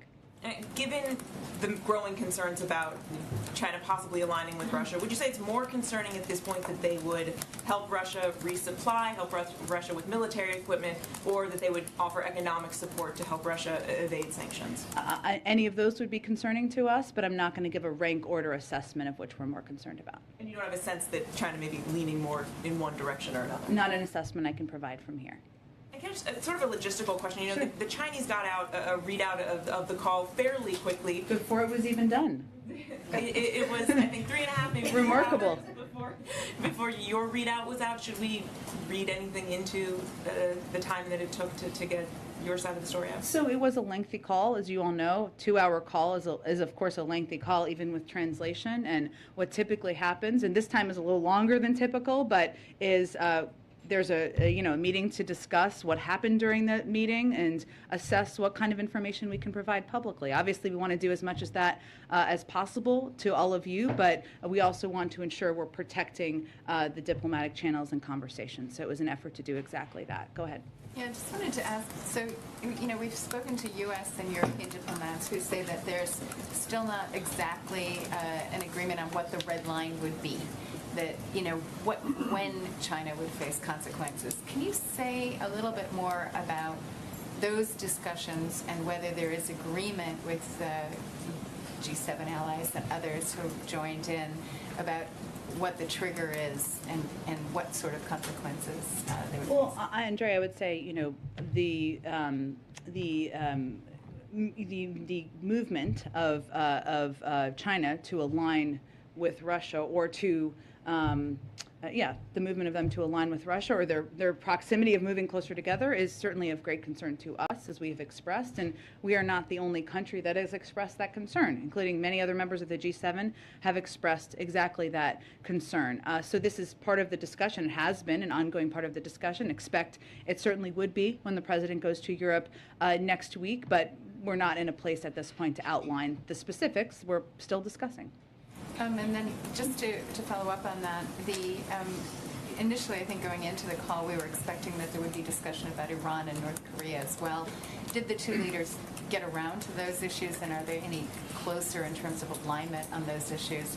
And then just to your first point, or your response, one of the issues that has separated the U.S. and China in recent years has been disputes over trade and lots of tariffs. Would you anticipate that China would face a larger trade war if, or additional sanctions and tariffs if it does proceed to align more closely? Well, we have a range of tools that could be considered, and sanctions are certainly one tool in the toolbox, as they are for other countries as well, even if as we have not outlined specific consequences, and we'll communicate those directly to China and, of course, with our European partners and counterparts. The call was focused, as the readout conveyed, the vast majority of it was on Russia's unprovoked invasion of Ukraine, but also the issue of Taiwan was raised by the Chinese, and the president reiterated that U.S. policy on Taiwan has not changed. That was really the vast majority of the focus of the call. Obviously, there are a range of issues and topics we discussed with the Chinese, and as a part of this call, there was an agreement on ensuring there was an open line of communication, and that the discussion would continue in this critical period ahead, of course, at lower levels. Go ahead. During this tour call, did President Xi ever refer to it as an invasion?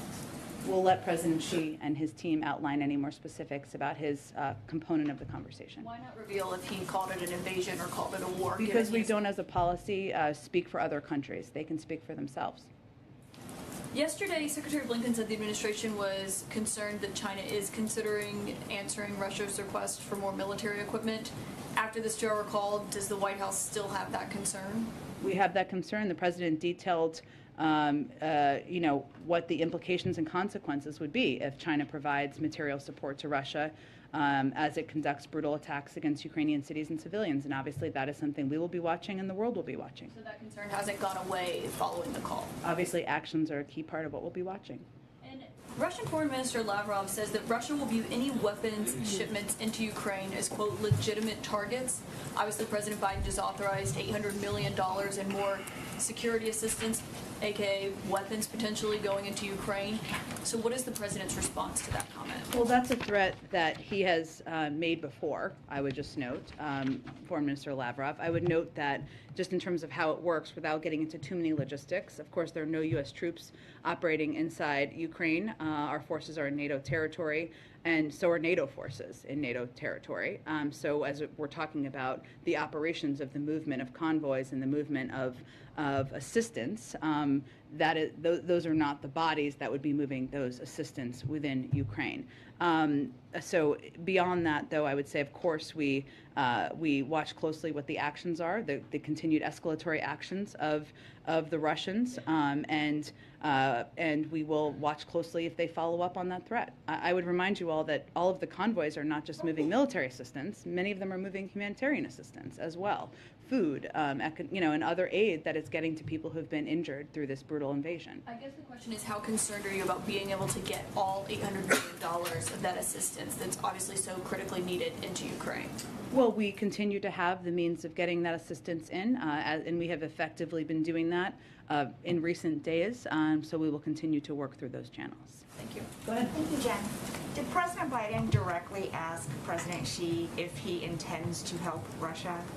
Well, he made clear what the implications and the consequences would be if China provides material support to Russia as it conducts brutal attacks against Ukrainian cities and civilians. And that made clear what the consequences would be should they do that. But did he ask, do you intend to help Russia, yes or no? I think making clear what the consequences are made clear we don't want them to do it. So can you offer any explanation for why the U.S. still has concerns after this call?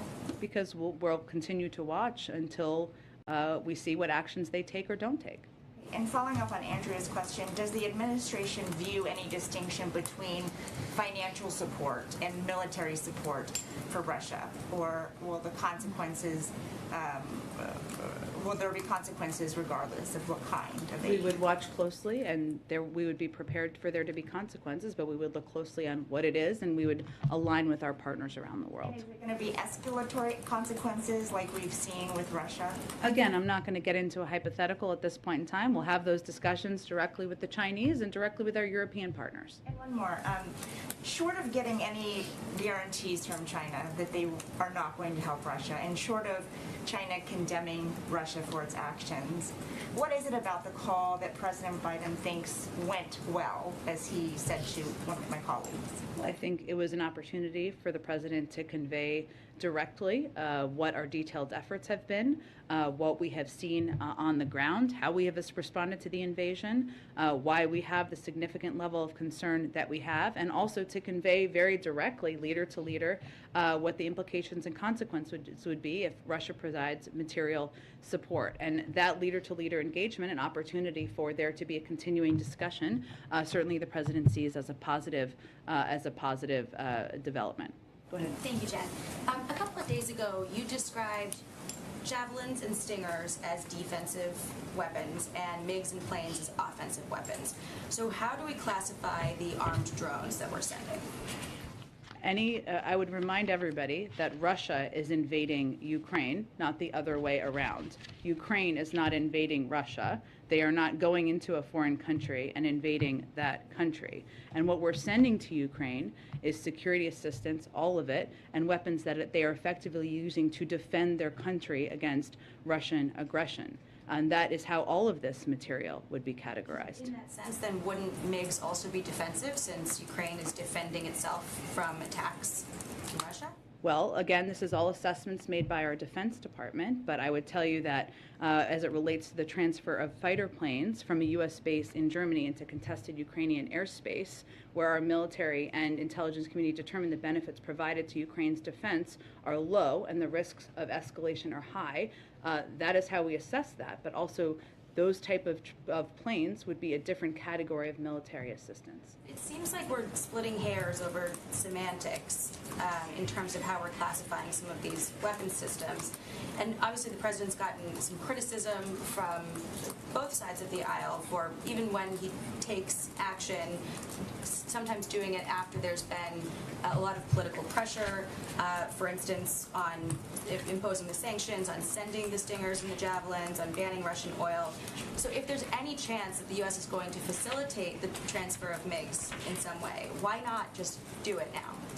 Well, I think we've outlined pretty clearly why we've made the decision not to do that, including the fact that they have multiple squadrons of planes that they can utilize, and the fact that, most importantly, the types of assistance that we've been providing, anti-armor, anti-tank, anti-missiles, is what is effective in fighting this war on the ground. That is why we've provided that assistance. None of the weapons we've sent to Ukraine could be used to launch an invasion of a country like Russia. That's a fact. That's why we call them defensive weapons. That's why the Defense Department calls them defensive weapons. And I would remind everybody that they are the country that are under attack.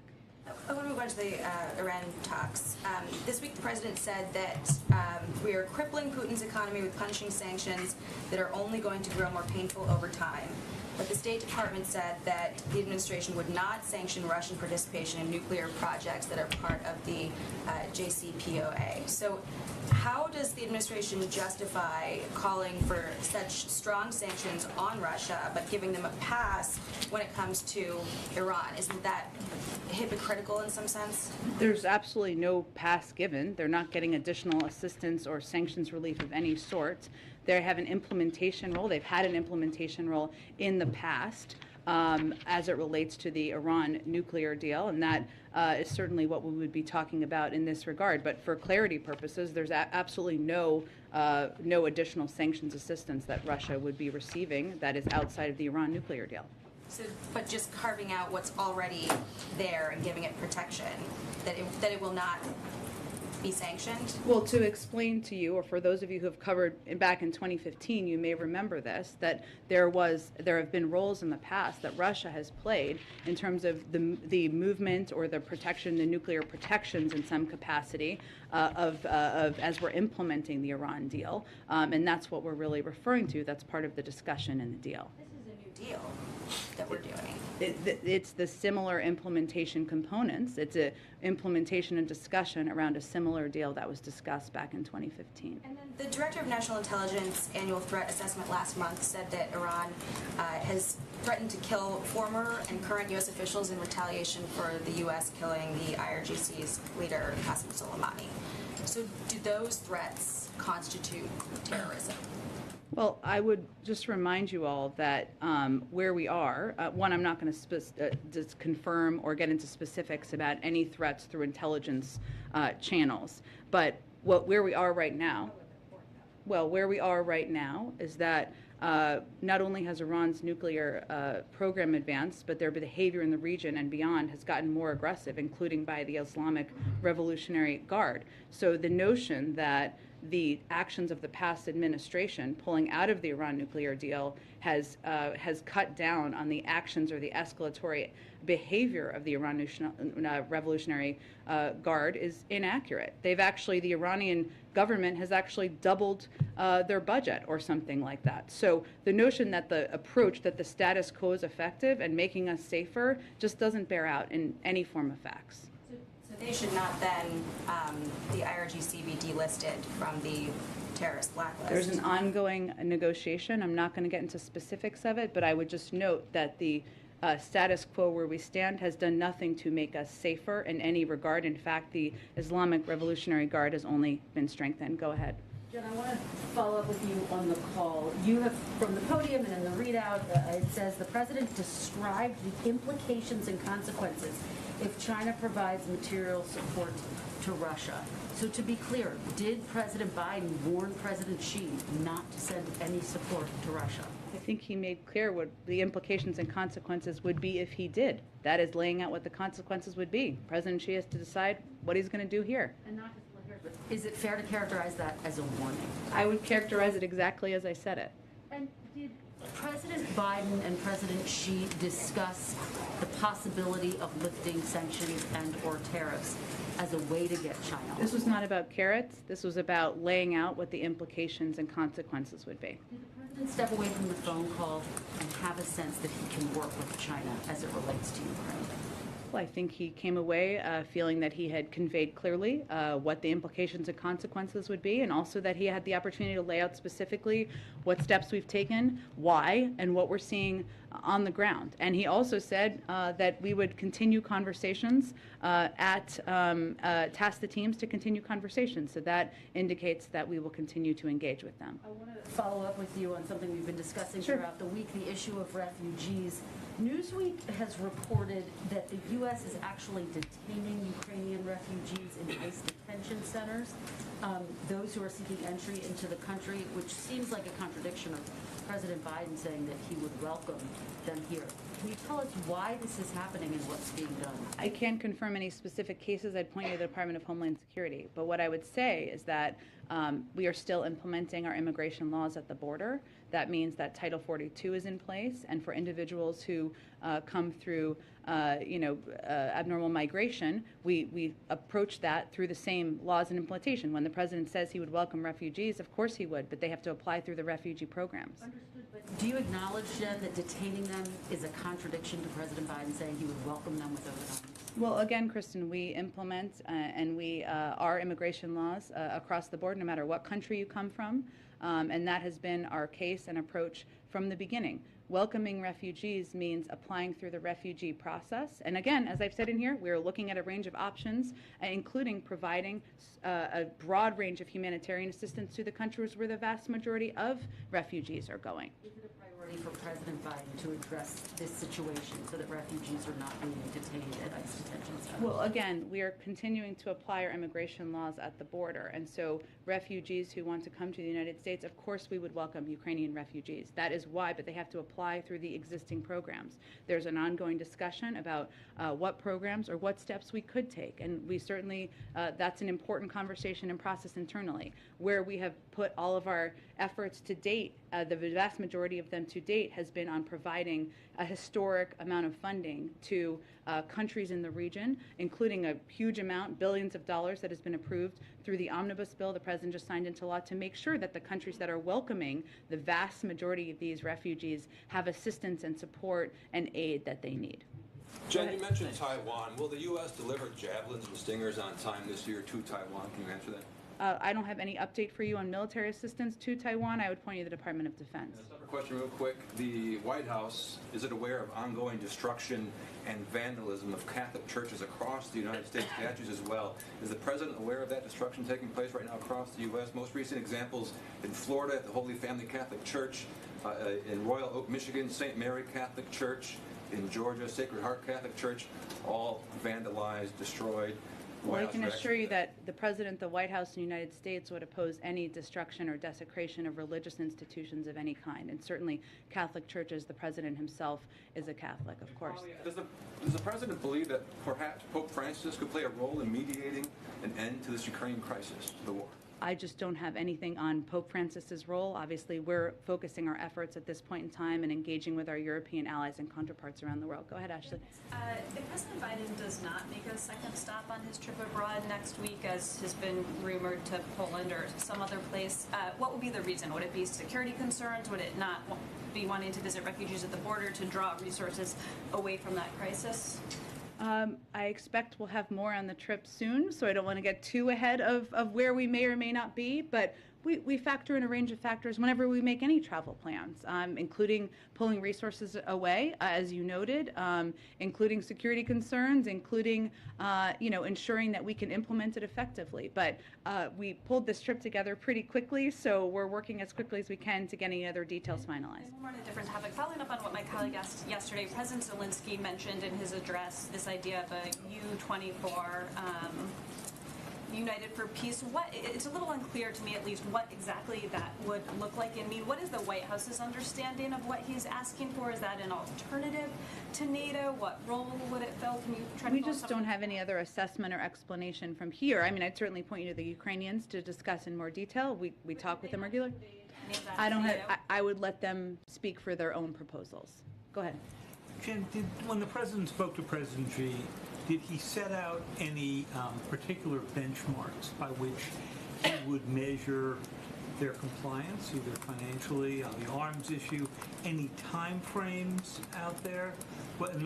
Did he come to some kind of understanding or declaration to President Xi about how he would be measuring success? Success in terms of whether or not he provides material support? I don't have anything more to outline on that for you. I would just say that the call was not about making asks. It wasn't about making assessments. It was about having an ongoing discussion and dialogue about the illegal invasion, or the invasion of Russia's unprovoked invasion of Ukraine. And was there any discussion of the agreement that President Xi reached with President Putin just at the opening of the Olympics? I just don't have more details on the call to read out beyond what we've conveyed to date. Go ahead. Yeah, what can you say about the severity of the implications and consequences for for China, if they do indeed, in the estimation of the U.S., provide material support to Russia? I mean, are these to the level where it should really make China think twice before assisting Russia? Well, it's up to President Xi and the Chinese to make that decision. But the president, again, laid out very clearly and directly in the call what the implications and consequences would be if they provided material support. Why is the White House choosing not to elaborate and disclose more about what the consequences could be here? Because we feel that it would be most constructive to have those conversations directly with the Chinese. Go ahead. Hi. A senior administration official just told us that that President Biden didn't make any specific requests to Xi and that China will make its own decisions. But I think I just said that too. There you go. But we're nearing a pretty critical point in the war where, according to your own assessment, Russia seems poised to potentially deploy bio or chemical weapons. How much time is there for China to really weigh in here with Putin, and why not press for that while on the call? I think that the primary focus of this call was for the president to lay out specifically the consequences and specifically where we've come to date. His assessment was that was the most constructive way to spend the call, and that it's going to be up to President Xi and the Chinese to determine what role they're going to play moving forward. Go ahead.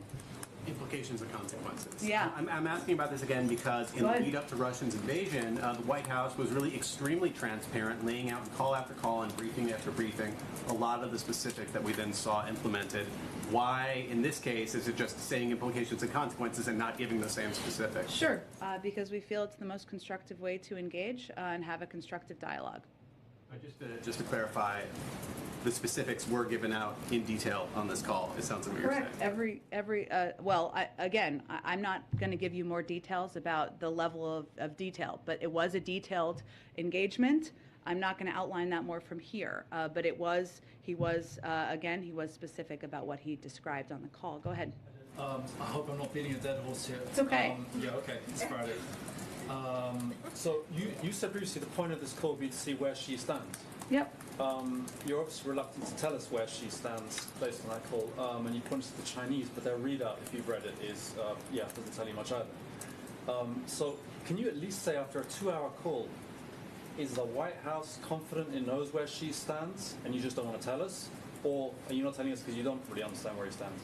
I think what I can tell you is that they tasked the teams with having continued discussions, but I'm not going to provide you any additional assessment from here. Go ahead in the middle. How does President Biden define the current Chinese and U.S. relationship right now? Have you scheduled more communications, meetings, calls? Yeah, they tasked the teams to follow up on today's conversation and in this critical period ahead. I don't have anything in terms of when that will take place, but that was part of it. Go ahead. Jen, following the recent Texas primary election, the AP is reporting that roughly 13% of ballots were discarded following, new statewide election laws. Mm-hmm. One, is the White House concerned about these new numbers, and has the White House put in any new plan to try and get some sort of federal voting rights legislation or executive order into implementation? Well, certainly we will continue to stay, we remain committed, the President and the Vice President remain committed to doing everything we can to get voting rights legislation passed and move forward, and these reports are certainly a reminder of how important that is. In terms of the specifics of it, I'd really point you to the Democratic Party Committee on the political side of this, and I will see if our team has any other specific reaction from here. Other question. We know next week the Supreme Court nominee Judge Ketanji Brown Jackson will be going forward with hearings. There's some new accusations from Capitol Hill. Some Republicans still saying that she soft on crime. Senator Josh Hawley, for instance, saying that she soft particularly on sex offenders. What is the White House's response to these new accusations, and are you at all concerned that it might taint public view as we go into hearings next week? I think as we broadly look at it, after weeks of trying hard to find some way to attack Judge Jackson for saying that she was an affirmative action pick, then saying she was the product of dark money, then saying she should be suspect because she was a public defender, a group of far-right Republican senators, as you noted, have launched a last-ditched eve of hearing desperation attack on her record on sentencing in sexual offense cases. What is important here, I think, are the facts. And the facts are that in the vast majority of cases involving child sex crimes broadly, the sentences Judge Jackson imposed were consistent with or above what the government or U.S. probation recommended. And so this attack that we've seen over the last couple of days relies on factual inaccuracies and taking Judge Jackson's record wildly out of context. It dishonestly took a snippet of a transcript out of context when in fact Judge Jackson was repeating something a witness said in order to ask a question about their testimony. It also omits that the Sentencing Commission report mentioned was unanimously approved by the Commission and is by law, which is by law bipartisan with equal representation. So we're going to continue from here to reiterate what the actual facts are, and we hope that those who are taking this process seriously or state that they are taking this process seriously will also look to the facts and not disingenuous attacks. Go ahead. And we are listening in here to Press Secretary Jen Psaki and her latest White House briefing.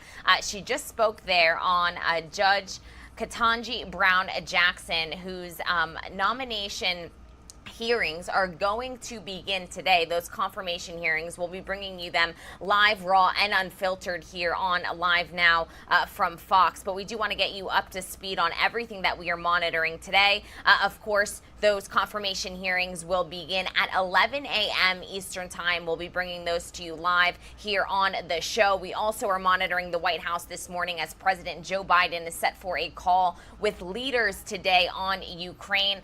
He is set to speak to the leaders of the United Kingdom, Italy, and Germany, in addition to the leader of France, President Emmanuel Macron, on a call today. All of this ahead of him headed to Europe later this week to meet with NATO on Thursday, and also a trip to Poland scheduled for Friday. We're going to get you up to speed on the latest out of Russia and Ukraine, also the latest on those confirmation hearings that we are keeping a very close eye on that will take place later this morning. And also, we are going to get you up to speed on a breaking news situation that we are monitoring out of China, where a plane has crashed.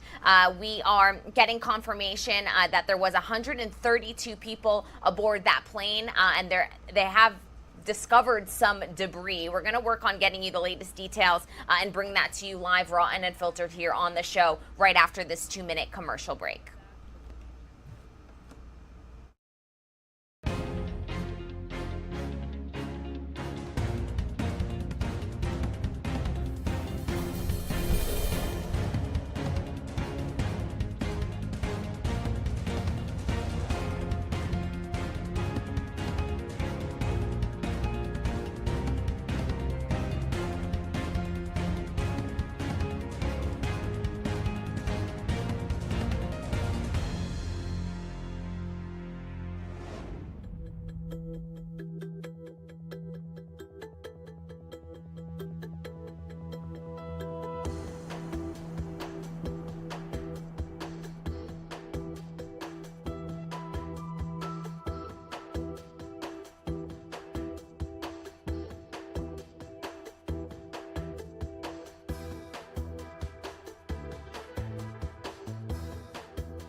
Hi there, and welcome into Live Now from Fox. I'm your host, Gabrielle Amato, live now from our Orlando studios, and we do want to get you up to speed this morning, 8:09 here on the East Coast. I'm coming at you live from Orlando, Florida, from our East Coast hub, and we do want to head out all the way to China, where we are monitoring a breaking news situation this morning. A China Eastern Boeing 737 plane carrying 132 people has crashed.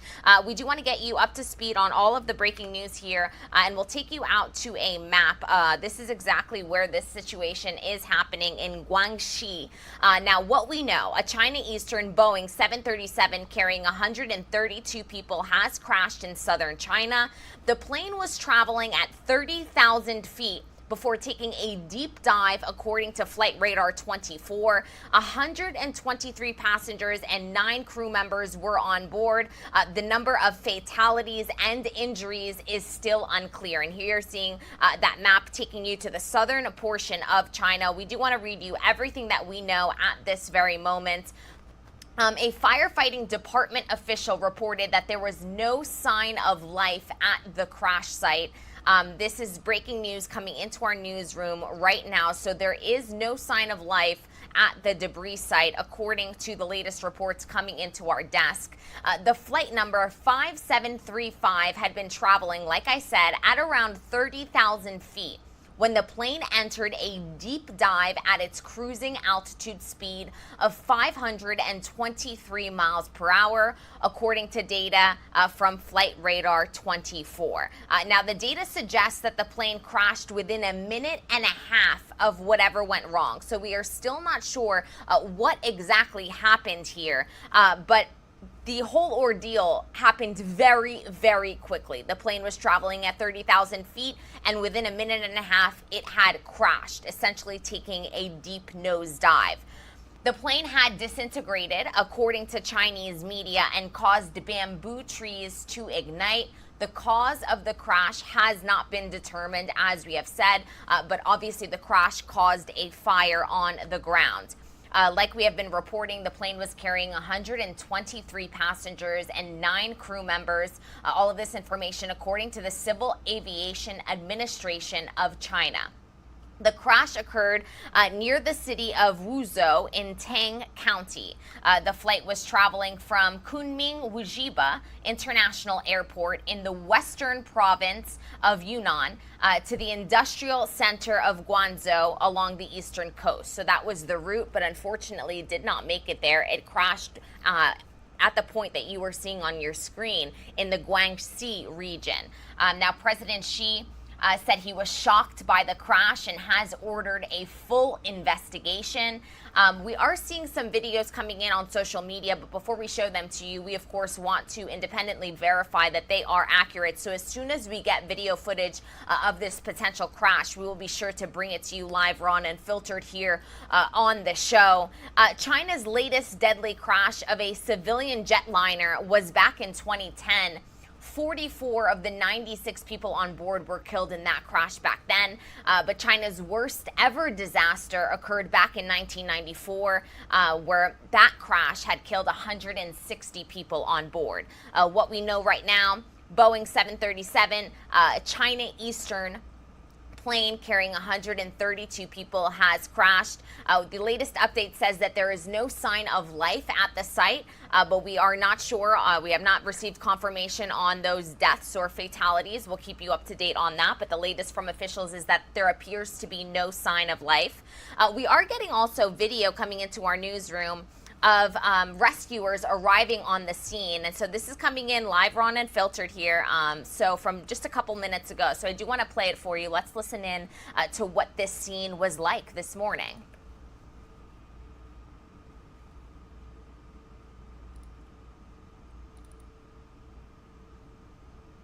And it does appear that this video doesn't have audio, but these are rescuers heading to the site of the plane crash in China. This video, courtesy of CCTV, which is a Chinese news station. There you're seeing what appears to be firefighters. They are in red, perhaps first responders on their way to the site crash. And we did hear that the plane crashed in the mountains and that it did cause a fire because of the bamboo trees that it hit. And it does appear that that is a heavily wooded area, and there you were seeing more rescuers heading to their respective vehicles to make their way to this site to try and save anyone who potentially did survive, although we are getting reports into our newsroom, the latest update, that there does appear to be no sign of life at the crash site.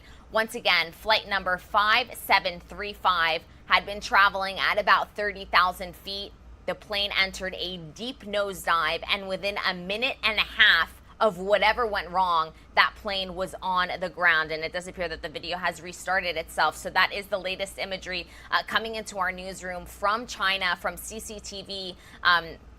That news agency who is providing these images for us, and we'll keep it on your screen. For those of you just joining us, we do want to get you also up to speed. 8:14 here on the East Coast, but we are monitoring a breaking news situation coming out of China. A China Eastern Boeing 737 has crashed. We are not sure what the cause of this crash was, but the latest update coming from a firefighting department, which I believe that is what you're seeing on your screen. This is the firefighters arriving at the scene. They have reported that there was no sign of life at this crash site. The plane was traveling once again at an altitude of about 30,000 feet. Traveling at 523 miles per hour, and the plane crashed within a minute and a half. We are not sure what exactly happened, but it did cause bamboo trees to ignite on fire upon crashing. The plane was carrying, for more specifics on those 132 individuals, 123 of them were passengers and 9 were crew members. I want to bring you back out to the map so we all understand where exactly this is happening. The plane crashed to the southern portion of China. So there we are seeing a full map of China, and then we zoom in to Guangxi, where this crash ultimately did occur. The crash occurred near the city of Wuzhou in Tang County. The flight was traveling from the Kunming-Wujiba International Airport in the western province of Yunnan to the industrial center of Guangzhou. Along the east coast, according to the statement from the CAAC. Now, the Chinese president has put out a statement, President Xi, and he says that he was shocked by this crash. He has ordered a full investigation. Once again, we are getting some images coming in on social media of what could potentially be this crash. But before we bring those to you, we want to be sure that we are independently verifying them and making sure that they are indeed of this story that we are covering here. As soon as we do get an update, we will be sure to bring that to you live, raw, and unfiltered here on the show. But the 737-800 model, which is this model here that did crash, is known to have a good safety record. While experts have weighed in that China's aviation department has rigged safety standards. Boeing delivered this aircraft to China Eastern in June of 2016, so it has been in service for over 6 years. The CAAC has very rigid safety regulations, and so we will need to, the statement says, and I want to bring it to you and make sure it's correct. The CAAC has very rigid safety regulations, and we will just need to wait for more details to help shed light on the plausible cause of the accident. So not rigged, rigid, meaning that the Chinese aviation standards are actually very high. And so, once again, perhaps shedding light on how shocking a crash of this nature is. China's last deadly crash of a civilian jetliner was back in 2010. 44 of 96 people on board were killed. China's worst ever disaster occurred back in 1994. That was when a China Northwest Airlines crashed and killed all 160 people on board. So once again, the latest news, China Eastern Boeing 737 carrying 132 people has crashed in China. We did get images just a couple of minutes ago of first responders heading to that site. The latest update from firefighters on the ground there in China is that there was no sign of life at this crash site. But as soon as we get updates on this story, we will be sure to bring them to you live, raw, and unfiltered here on Live Now from Fox. We are going to switch gears because I do want to get you up to speed on the latest news coming into our newsroom. We're really heading all over. From China to Ukraine we go. And I want to take us out to a live look at the White House, where we are monitoring the White House's response and continued efforts to obviously de-escalate a situation that continues to escalate. We have entered week 4 of the invasion of Russia and Ukraine, and powerful missiles have struck a hospital, a shopping mall that is, in Kyiv. We've seen hospitals hit. We have seen children's schools hit in Mariupol. And this is a situation that the United States continues to not only monitor, but be at the forefront in leading diplomatic efforts. It will be a week of diplomacy for President Joe Biden. He is making a big diplomatic push today. He's going to speak to his counterparts from France, Germany, Italy, and Britain. All of this is going to occur on a phone call today. And as soon as we get details of that call, we will be sure to bring those to you live, raw, and unfiltered here on the show. We also are monitoring the very latest on his trip that he is expected to take later this week to Europe. He is going to be boots on the ground in Brussels later this week for a meeting of the NATO leaders. And I do want to bring back this side panel now with the latest on Russia and Ukraine. So he is going to meet with NATO on Thursday, and then he is going to head to Poland on Friday to meet with the Polish President Duda. So once again, President Biden having a call today and is going to make a diplomatic push later in the week as well. Another bit of breaking news that we are monitoring this morning is Ukraine has refused to surrender in Mariupol despite intensifying attacks. Russia had made a demand that the Ukrainian civilians and the army essentially surrender in Mariupol. The Russian deadline for Mariupol authorities to surrender the city was at 5 a.m. Moscow time this morning, so 10 p.m. Eastern time last night, and the Ukrainians ultimately rejected this ultimatum. The wife of President Zelensky said, quote, "The enemy desperately does not want civilians to break through," she said, "but they will. Please hold on, dear people. I beg you. I will repeat my husband's words. Ukraine doesn't abandon her people." Now, that city of Mariupol has been without food, water, electricity, or gas since the very beginning of this invasion. Nearly just under 4 weeks ago, we have hit the 3.5-week mark, so we are well into the 4th week of this invasion. Mariupol officials in the city are struggling to find out how many people survived the latest attack, which was an art school that was bombed by Russian forces just yesterday on Sunday morning.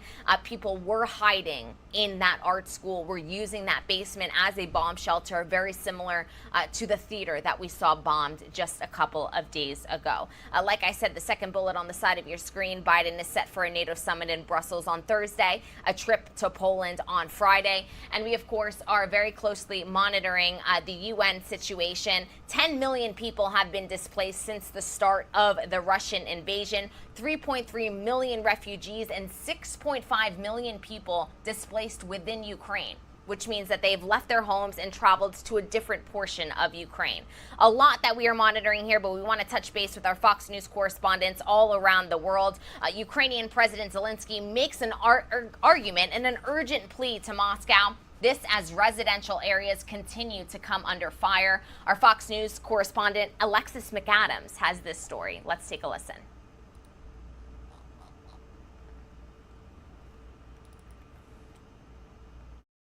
Ukraine's president issuing another warning to Moscow as Russian troops continue to target civilians. It's like something unbelievable. It's like from the movie. Russia's attacks on Kyiv intensifying, shelling hitting residential areas, forcing more people to flee from their homes. While in eastern Ukraine, entire apartment buildings turned to rubble. No bedroom, no hallway. There was just nothing left. Hundreds of people still missing in Mariupol after a gruesome attack at a theater this week. Ukrainian President Volodymyr Zelensky says Russian forces are blocking the delivery of humanitarian supplies to cities under attack, telling Moscow it's time for meaningful talks. The time has come to restore territorial integrity and justice for Ukraine. Otherwise, Russia's losses will be such that it will take you several generations to recover. 6.5 million Ukrainians have been impacted by Russia's invasion, with more than half of them fleeing Ukraine. Right now, officials working to protect refugees from human trafficking and other forms of exploitation. The vulnerabilities of these people are likely to be exploited. So a big issue for us right now is to providing them with information. Next week, President Biden will travel to Brussels to talk with NATO leaders about Russia's invasion on Ukraine. In Poland, near the Ukrainian border, Alexis McAdams, Fox News. And thank you to Alexis for that report. President Biden back at the White House after spending the weekend in Delaware, but he will be heading to Europe later this week. As I did tell you, our Fox News correspondent Mark Meredith has more from the White House. Let's listen to the latest from Mark. President Biden is back at the White House after spending his weekend in Delaware. It's a big week ahead for the president. He'll be making his foreign trip to Brussels. Could be one of the most important trips he's had since taking office. The president did not stop to speak with reporters when he got back, but Press Secretary Jen Psaki says the president will be using this trip to rally the world in support of Ukraine, but that as of now, there are no plans for the president himself to visit Ukraine. It's likely the U.S. and NATO will also discuss ways to show Russia they're united and that defenses across Eastern Europe remain strong. We heard from NATO Secretary General about his expectations for this extraordinary summit earlier on Meet the Press. And I think the meeting of all heads of state and government in NATO will provide us with yet another platform to demonstrate our unity, our support to Ukraine, but also our readiness to protect and defend all NATO allies. But not everyone has been thrilled with the response by the U.S. and NATO so far. Senate Minority Leader Mitch McConnell is among those urging the U.S. to reconsider efforts to send Soviet-era MiGs from Poland into Ukraine via the U.S. military. I am perplexed as to why we couldn't get the Polish Russian MiGs into the country. The Ukrainians have plenty of pilots, know how to fly them. In those Eastern Bloc countries, they have Soviet ground-to-air systems that the Ukrainians know how to work. But the administration is showing no signs of reconsidering Poland's offer to send in those jets. Still, the White House says they are sending a lot of resources in Ukraine, with weapon shipments ongoing ever since the war began. But Russians are continuing to speak up, saying that those same weapon shipments will be targeted by their forces. At the White House, Mark Meredith, Fox News. And thank you to Mark for that report. We are now taking a live look at the Romanian border with Ukraine as an influx of refugees continue to make their way to neighboring countries. The UN has confirmed that 10 million people have been displaced in Ukraine since the start of this invasion. Over 3 million of them leaving, becoming refugees and heading to neighboring countries. And the other over 6 million of these people have been displaced within Ukraine. So, for example, if they lived in Mariupol, they have left Mariupol and headed to a different city, to Lviv, perhaps, to escape the Russian bombardment. This mass exodus from war-torn Ukraine continues, with refugees boarding trains for Poland in a desperate bid to get out of their war-torn country. Our Fox News correspondent Aisha Hasni has the latest from Poland for us. Let's take a listen to her latest report.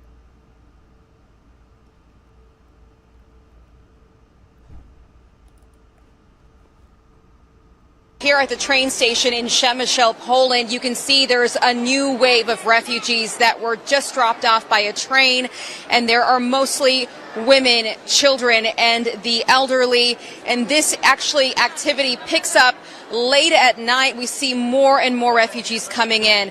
A humanitarian corridor for evacuations and supply deliveries in Ukraine's Luhansk region was just opened this weekend, and it comes after days of indiscriminate attacks on eastern Ukrainian cities. But that does not necessarily mean the journey for everyone is going to be a safe one. Some people, I will not give their names, were involved in getting information and evacuating people. They found themselves under fire. There are casualties among them, unfortunately. They were evacuating people.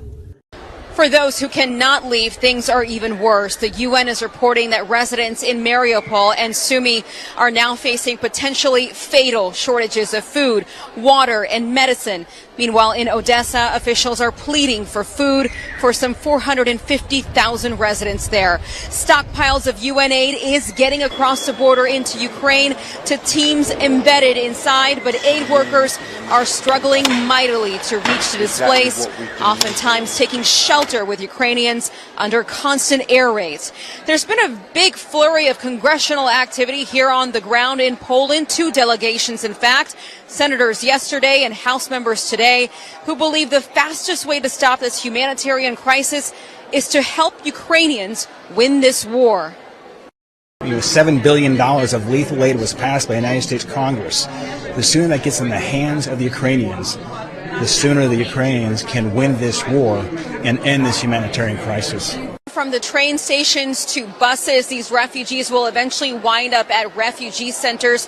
And just a reminder, at the beginning of this war, the UN predicted that we would reach up to 4 million Ukrainian refugees.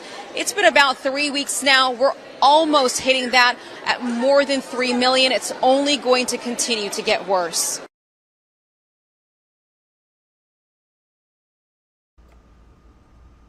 And thank you for that report. This is a humanitarian crisis that has continued to get worse, as we just heard her say. And unfortunately, it is expected to escalate. Here we are seeing children, mothers, families crossing the border. There you see that little boy getting a lift. I'm sure he's had a very long journey to get to where we are right now, which is the Poland-Ukraine border, to get to safety. 10 million people as of right now have been displaced because of this conflict. Over 3 million of them leaving Ukraine, and the other majority of them being displaced within Ukraine. So once again, not only are we keeping an eye on what's happening in Ukraine, we're keeping an eye on Vladimir Putin's latest moves. We're keeping an eye on neighboring European and NATO countries. We're keeping an eye on President Biden and his reaction to this escalating situation. But really, all eyes are on Vladimir Putin and what this next move of his is going to be. President Biden spoke with Chinese President Xi about this situation and to see whether they will be helping Russia in their invasion, something the U.S. And many world leaders very obviously strongly opposes. Our Fox News Madeline Rivera, she has more details on that call that happened on Friday from Washington. Let's take a listen.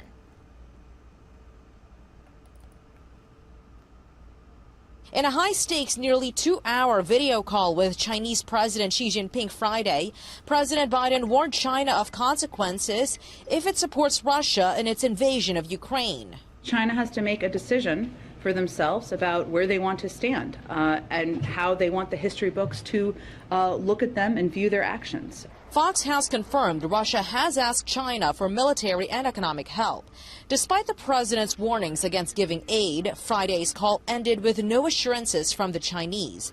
A statement from the Chinese Ministry of Foreign Affairs reads in part, conflict and confrontation are not in anyone's interests. They see Ukraine as a sovereign country, a UN member state, and don't think that Russia's actions are acceptable or justified in attacking them. But they don't want to break with Russia. In Russia's largest stadium Friday, President Putin vowed Russia will prevail in the war, despite Ukraine's claims that 14,000 Russian troops have been killed. I think it shows that he's concerned that he's not making the advances that he needs to. Russia is expanding its attacks in Ukraine. Its defense ministry confirming that its forces bombed military facilities as far west as Lviv, which so far has avoided constant bombardment. The people here are just waiting to see what's going to happen next. Next week, President Biden heads to Belgium for a NATO summit where he'll reaffirm U.S. commitment to the alliance. Then he'll join a European Council summit and a G7 meeting to discuss the penalties that have been imposed on Russia for its unprovoked invasion of Ukraine. In Washington, Madeline Rivera, Fox News. And thank you to Madeline for that report. We will bring you all the details from that NATO summit later this week, right here on Live Now from Fox. Now, we do want to bring you the latest imagery coming into our newsroom from what is happening on the ground in Ukraine. And these are satellite images released by Maxar Technologies showing damage to civilian infrastructure in Ukrainian cities just later last week. And really the aftermath of Russia's invasion of the country. These images show damages in the cities of Mariupol, Chernihiv, Irpin, all cities that we have been covering very closely since the start of this invasion 26 days ago. One image shows a long line of cars with people trying to evacuate Mariupol.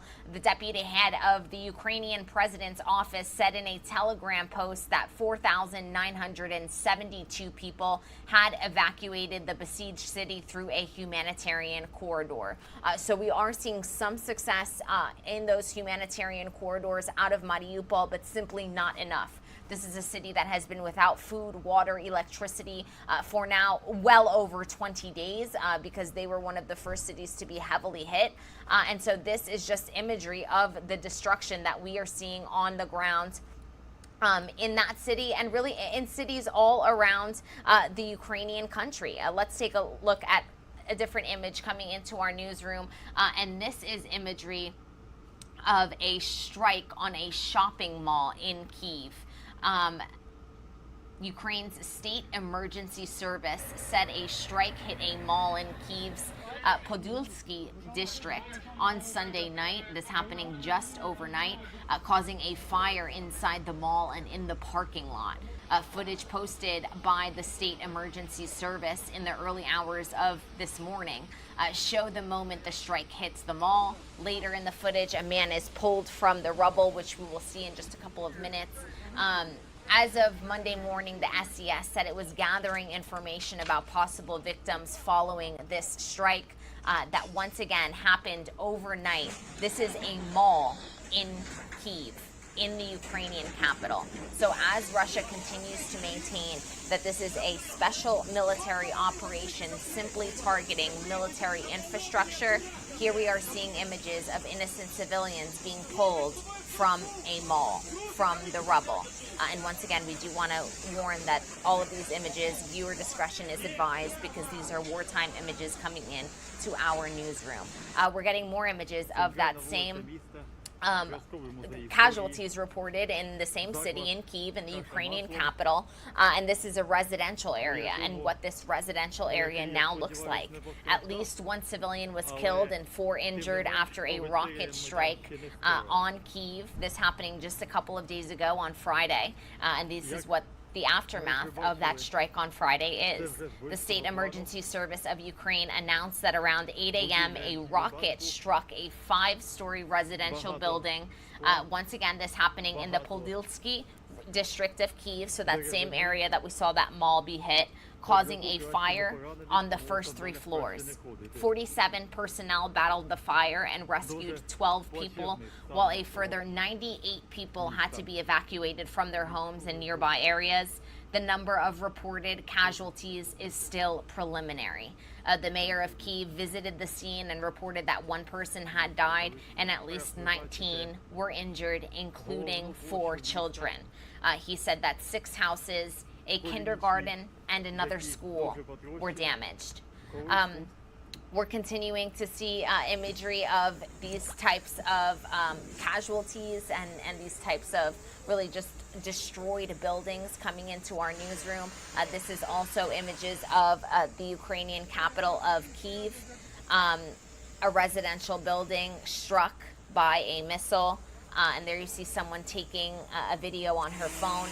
These images released by the State Emergency Service showing the aftermath of an airstrike. And here we're hearing from the civilians, the people in that area. Unfortunately, this is all in their native language, and so we do not have a translation. But anytime we do have a translation, we will be sure to bring it to you like we do in this next video. This is heartbreaking imagery provided by Radio Free Europe. A reporter speaking to a father who said that his 2-year-old son was killed in Ukraine during Russian shelling last week. He says, and he's going to speak, but we'll read out the English translation for you here. He says, quote, "I don't know if there is a God. What is this all for? For what?" Shpak's father, Ole, told the Current Time reporters. A 2-year-old child who hasn't experienced life yet. He died for nothing. And there we are seeing images of that father with this heartfelt statement asking, what is this all for? In this video, the father was amid the rubble and points out what was once his child's bedroom where he was sleeping at the time of the attack. Quote, "He wanted to sleep in his bed again and stayed there to sleep.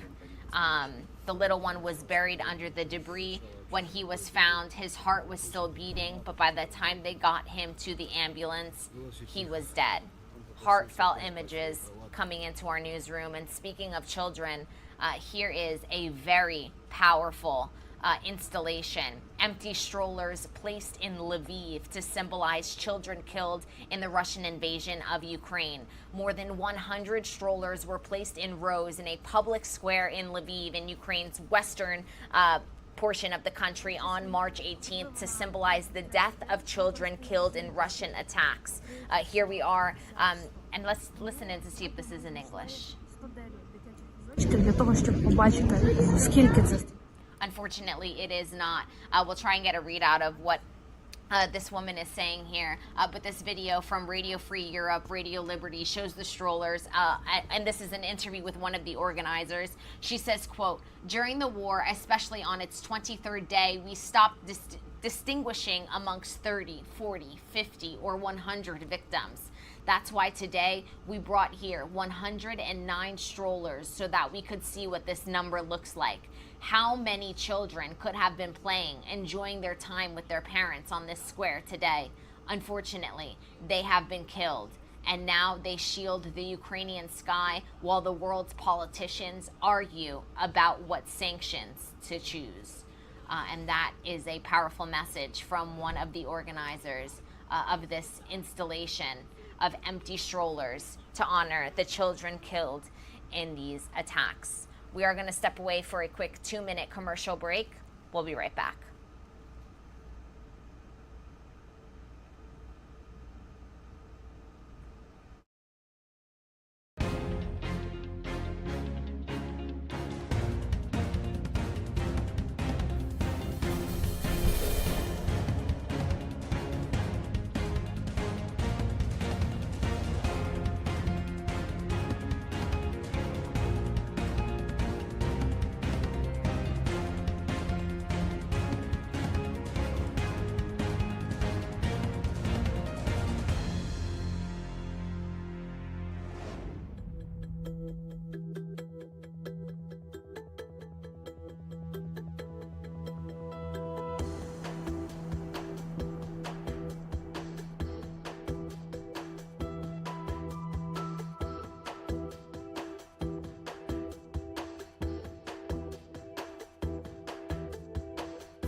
Hi there, and welcome into Live Now from Fox. I'm your host, Gabrielle Amato, live now from our Orlando studios, and we do want to get you up to speed on this morning's top stories. We just brought you up to speed on the latest coming out of Ukraine as that invasion enters its 4th week, and we do want to get you also updated on the latest coming into our newsroom about a different breaking news situation that we brought to you just about an hour ago. A plane has crashed in China. This is what we know right now. A China Eastern Boeing 737 carrying 132 people has crashed in southern China. There you did just see the movement of the map there that showed you all of China. And this is where the plane ultimately crashed in Guangxi, the southern portion of that country.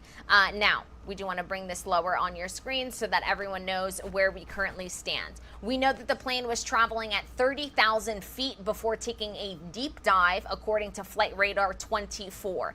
Now, that deep dive from being in the air at 30,000 feet to being on the ground reportedly took only a minute and a half. So a situation that unfolded very, very quickly. We are not sure what the cause of this crash was. As soon as we have an update on that, we'll be sure to bring it to you live on the show. 123 passengers and 9 crew members were on board at the time of the crash. Now, we don't know a number of fatalities or injuries, but the latest update that we did get is that a firefighting department said there was no sign of life at the crash site. The flight number of this flight was 5735. It had been traveling once again at 30,000 feet at a speed of about 523 miles per hour. And the data suggests that the plane crashed within a minute and a half. So once again, we're not sure what went wrong, but it crashed very, very quickly after whatever did go wrong went wrong. The plane had completely disintegrated, according to Chinese media, and caused bamboo trees to ignite. The cause of the crash, once again, is still unknown. I do want to bring you this imagery coming into our newsroom courtesy of CCTV, which is a Chinese news station. And here we are seeing first responders getting the call for this accident, this plane crash, and responding to the scene. Now, what we can infer here is that these must be firefighting crews and first responders. We did just see the fire truck up there. I believe that we are inside one of the fire trucks now with the images coming into our newsroom and on your screen.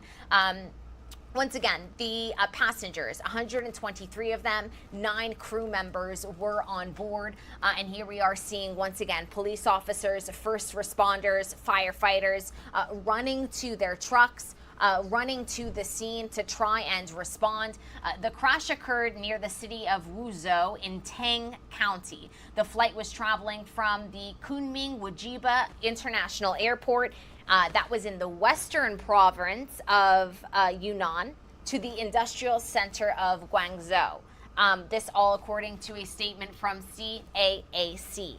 Now, Chinese President Xi Jinping has released a statement. He said that he is shocked by this crash and he has ordered a full investigation.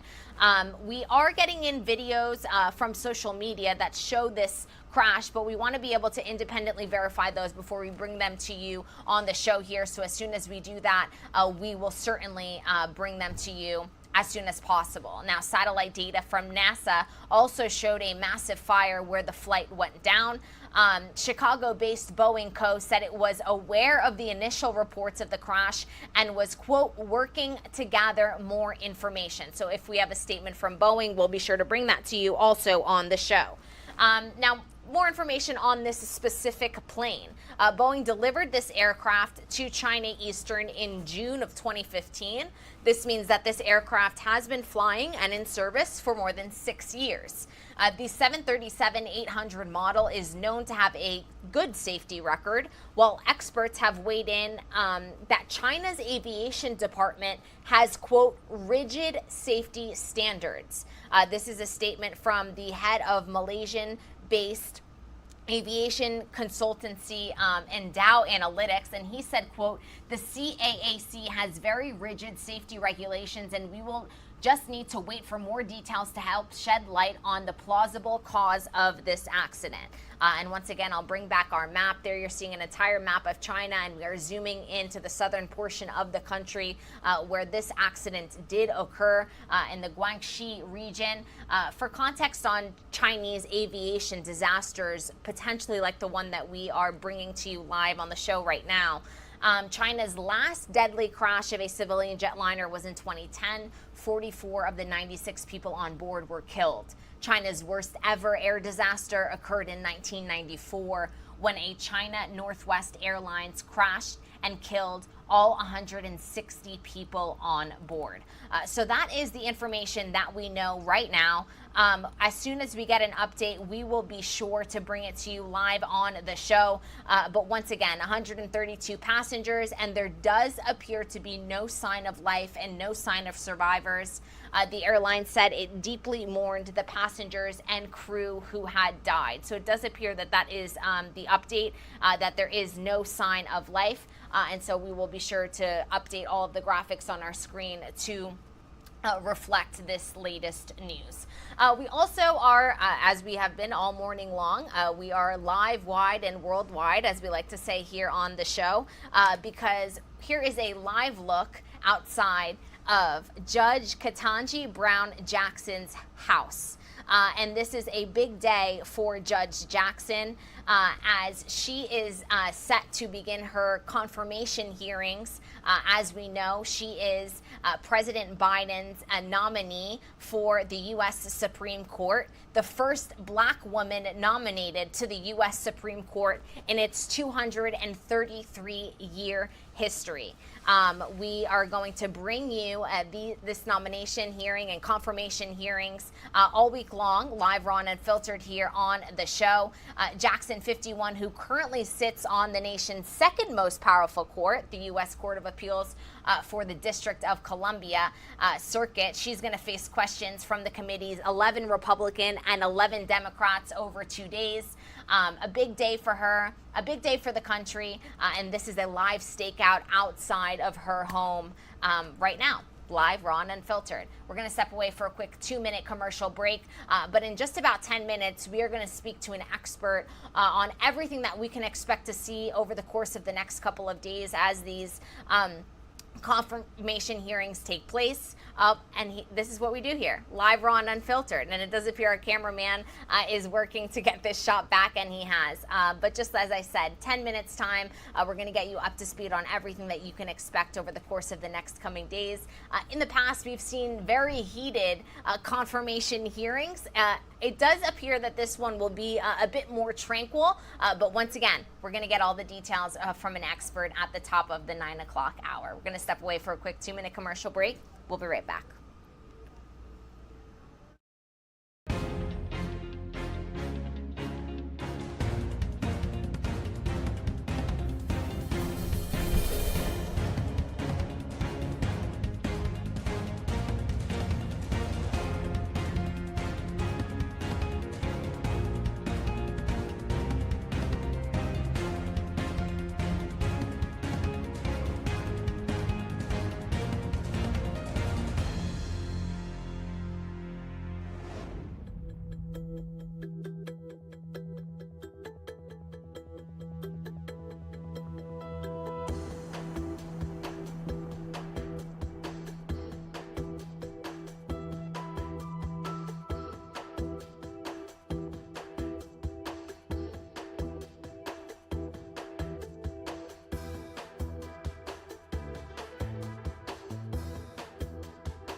Welcome into Live Now from Fox. I'm your host, Gabrielle Amato, live now from our Orlando studios. And this is a Live Now look outside of Judge Ketanji Brown Jackson's home as her Confirmation hearings are set to begin today.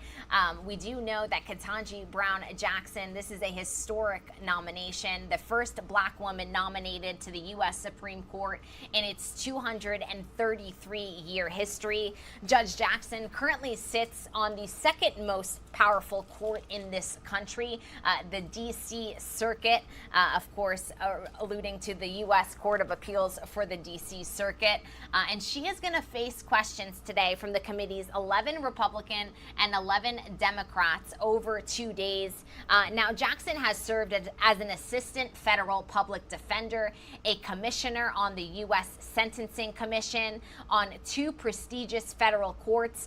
She is arriving to her confirmation hearings with a very impressive resume, not to mention currently sitting, as we've said, on the second most powerful court in this country. She has long been considered a front runner for the vacancy that is going to be left by Justice Stephen Breyer, and she was indeed nominated by President Joe Biden, and those confirmation hearings are set for today. Our Fox News correspondent Madeline Rivera, she's in Washington, D.C. With a look at what you can expect from these historic proceedings. Let's take a listen.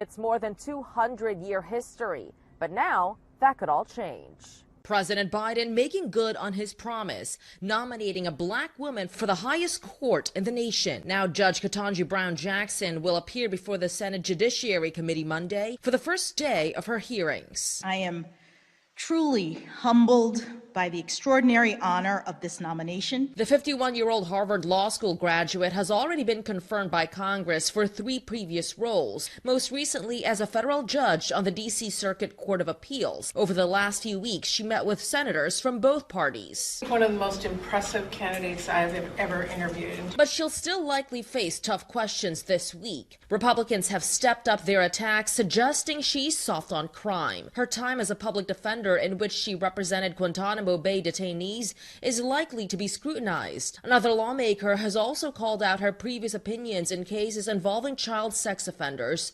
accusing her of leniency. Are we going to get a judge here who's going to protect children or who's going to protect child predators? Democrats have called the allegations misleading and inaccurate. The Senate committee will meet privately on Thursday before the full Senate votes on Judge Jackson. Democratic lawmakers hope to have her confirmed by April 8th. In Washington, Madeline Rivera, Fox News. And thank you to Madeline for that 411. Here we are taking a live look outside of Judge Ketanji Brown Jackson's home as she is set to make her way to day 1 of those confirmation hearings. We did hear from President Joe Biden just a couple of weeks ago on this historic nomination. We just heard Madeline outline that this was a campaign promise of his that he did uphold. I want to play for you President Joe Biden's announcement of her nomination right now. Let's take a listen.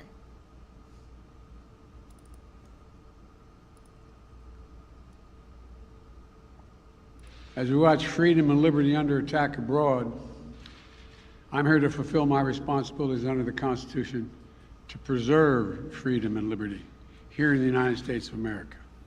And it's my honor to introduce to the country a daughter of former public school teachers, a proven consensus builder, an accomplished lawyer, a distinguished jurist, one of the nation's most prestigious courts. My nominee for the United States Supreme Court is Judge Ketanji Jackson. You know, 4 weeks ago, when a member of the court, a friend of mine, we used to work together in the Senate, Justice Stephen Breyer, announced his retirement, I said then, choosing someone to serve on the United States Supreme Court is one of the most serious constitutional responsibility a president has, and I mean it. I promised the process would be rigorous, that I would select a nominee worthy of Justice Breyer's legacy of excellence and decency. Someone extremely qualified, with a brilliant legal mind, with the utmost character and integrity, which are equally as important.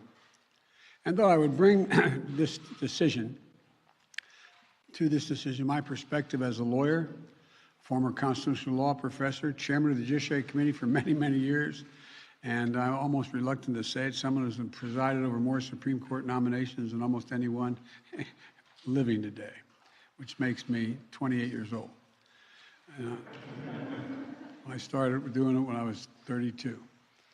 And who has devoted much of my career to thinking about the Constitution and the role of the Supreme Court. With that perspective, I carefully studied the record of candidates.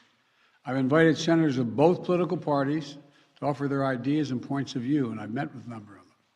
As a result, because I truly respect not only the consent, I know they give consent, but it says, the Constitution says advice and consent. And I sought the advice of Democrats and Republicans. I've consulted with leading legal scholars and lawyers, and I've been fortunate to have the advice of the Vice President Harris, and I mean this sincerely, an exceptional lawyer, a former Attorney General in California, and a former member of the Senate Judiciary Committee. And during this process, I look for someone who, like Justice Breyer, has a pragmatic understanding that the law must work for the American people. Someone who has historical perspective to understand that the Constitution is a resilient charter of liberty. Someone with the wisdom to appreciate that the Constitution protects certain inalienable rights, rights that fall within the most fundamental personal freedoms that our society recognizes. In the end, someone with extraordinary character will bring to the Supreme Court an independent mind, uncompromising integrity, and with a strong moral compass and the courage to stand up for what she thinks is right. For too long, our government, our courts, haven't looked like America. And I believe it's time that we have a court that reflects the full talents and greatness of our nation, with a nominee of extraordinary qualifications. And that we inspire all young people to believe that they can one day serve their country at the highest level. I've admired these traits of pragmatism, historical perspective, wisdom, character in the jurists nominated by Republican presidents as well as Democratic presidents. And today, I'm pleased to introduce to the American people a candidate who continues in this great tradition. Judge Jackson grew up in Miami, Florida. And by the way, the mayor of Miami, a Republican, endorsed you. I thought that was interesting. Her parents grew up with segregation, but never gave up hope that their children would enjoy the true promise of America.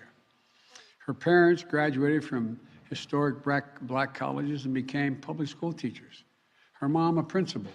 Her dad, a teacher who later went back to school and became a lawyer representing that very school district, that school board. Judge Jackson describes finding her love for the law from an apartment complex at the University of Miami where her dad was attending law school. She'd draw in her coloring book at the dining room table next to her dad's law books. She grew up to be a star student, elected mayor of her junior high school and president of her high school class, where she was a standout. She was a standout in the speech and debate team. And it was after a debate tournament that took place at Harvard when she was in high school that she believed she could one day be a student there. There were those who told her she shouldn't set her sights too high, but she refused to accept limits others set for her. She did go on to Harvard undergraduate school, where she graduated magna cum laude. She went to attend Harvard Law School, where she was a top student and editor of the prestigious Law Review. Then she applied for a highly competitive and coveted clerkship on the United States Supreme Court, and she was selected. The justice who thought she was worthy of this high honor was a young lawyer, was none other than Justice Stephen Breyer, whose seat I'm nominating her to fill. Not only did she learn about being a judge from Justice Breyer himself, she saw the great rigor through which Justice Breyer approached his work. She learned from his willingness to work with colleagues with different viewpoints, critical qualities, in my view, for any Supreme Court justice. Now, years later, she steps up to fill Justice Breyer's place in the court with a uniquely accomplished and wide-ranging background. She served both in public service as a federal public defender, and in private law practice as an accomplished lawyer and with a prestigious law firm. If confirmed, she will join Justice Sotomayor as the only other member of the United States Supreme Court who has experience as a trial court judge, a critical qualification in my view. And once again, following the footsteps of her mentor, Justice Breyer, she become the only member of the court who previously served as a member of the United States Sentencing Commission. If you are just joining us, welcome into Live Now from Fox. I'm your host, Gabrielle Amato. Just past 9 a.m. here on the East Coast, and we are listening in to President Joe Biden's announcement of Judge Ketanji Brown Jackson as his nominee for the Supreme Court. He just referenced there, if and when she is confirmed, well, that process is set to begin this week. And I do want to welcome in a very special guest. We are joined now by Judge Carlos Moore, president of the National Bar Association. First and foremost, Judge Carlos, thank you so much for your time. When you heard this nomination, what was your initial reaction? As the president of the National Bar Association, I was elated to hear President Biden nominate Judge Ketanji Brown Jackson. She had received the National Bar Association's Board of Governors' full endorsement. She's well qualified, and it is high time for a Black woman to be on the United States Supreme Court. He could not have made a better selection. And let's talk about this selection, because this is a selection, a judge who brings a slew of experience to this court. Talk us through why this nomination was so important. And we just heard President Joe Biden there reference some of the remarkable accomplishments of Judge Jackson and how different she is perhaps than previous nominees. Yes, America is a melting pot, and I believe that all different perspectives and viewpoints need to be on the nation's highest court. And so she will bring a vantage point that has heretofore been absent from the United States Supreme Court. That Black woman, her lived experiences, her parents, HBCU graduates, historically Black college and university graduates, school teachers. Her father eventually became a lawyer and inspired her to become a lawyer. I mean, she's well trained. You could not get much better than Harvard Law School, Harvard undergrad. And then she was a Supreme Court clerk for Justice Breyer. And so she's been well prepared. Her experience as a federal public defender, her experience on the United States Sentencing Commission, and as a federal district court judge will do her well once she is confirmed. And I do believe she deserves to be confirmed by the United States Senate in short order. And let's talk about this confirmation process for perhaps some of our viewers who don't understand how this process unfolds and what they can expect over the course of the next couple of days. Can you walk us through the process? Yes, so today she will give her opening statement to the United States Senate Judiciary Committee. Those members of the committee will also give opening statements. She will take questions tomorrow and Wednesday from those members of the Senate Judiciary Committee. And then on Thursday, there will be outside testimony, witness testimony about her qualifications from various outside interest groups or advocacy groups, bar associations and such. And then there will be a vote taken from Judiciary Committee. If she makes it out of the committee, it goes to the full Senate for a vote, and she will need at least 50 votes to be confirmed. If she gets 50 votes and if there's a tie, the vice president will break the tie. And that brings me to my next question. I mean, just numerically speaking, the Democrats do already have the majority to pass this vote, but Ketanji Brown Jackson, Judge Jackson is someone who has garnered bipartisan support in the past. She actually won 3 Republican votes when she was appointed to the D.C. Circuit. So walk us through kind of her bipartisan accomplishments and how she really is not as controversial of a nomination as we have seen in recent history. That is correct. And she has repeatedly received bipartisan support for not only the circuit court bench, but the district court bench. And she's passed Senate muster 3 times now. And so we expect and would love to have that done again. Bipartisan support, she definitely deserves it. Her track record speaks for itself. I believe one of her relatives by marriage, distant relatives by marriage, Paul Ryan, who's the former Speaker of the House, once supported her for one of her positions. And so she's well qualified and deserves to be placed on the United States Supreme Court in short order. Yeah, Judge Moore, can you talk about perhaps some of the point of contentions that some Republican senators will hone in on? We've seen some talk about Guantanamo. We've seen some talk about her reaction and her stance against some sex offenders. These seems to be points of contention that some Republican lawmakers are honing in on. Do you expect for these to be brought up over the course of the next couple of days? Yes, I believe they are grasping for straws. I believe the accusations are baseless. I do believe her overall record speaks for itself. She's only been reversed 3% of the time, and the average is 5% for lower court judges to be reversed by higher courts. And so she gets the law right 97% of the time. And we know that she is a great jurist, and she's not soft on crime as they want to make her out to be. Her opinions are not in the left field. They are mainstream opinions, and they have been confirmed time and time again by higher courts. Yeah, they have. And your message echoes the message that we heard from Press Secretary Jen Psaki yesterday, telling the world to simply look at the facts when these points of contention are brought up, and we are expecting them to be brought up, just as you said. Overall, Judge Moore, you said at the beginning of this interview that you felt that it was the correct decision, that this was the correct nominee. What would be your message to the world tuning in, and how important is it for everyone to watch this historic moment, the first time in the court's 233-year history that a black woman is being nominated and could potentially be confirmed this week? It's a historic moment. It's a historic moment. It's a consequential moment. And it is a moment we need to tune into and pay attention.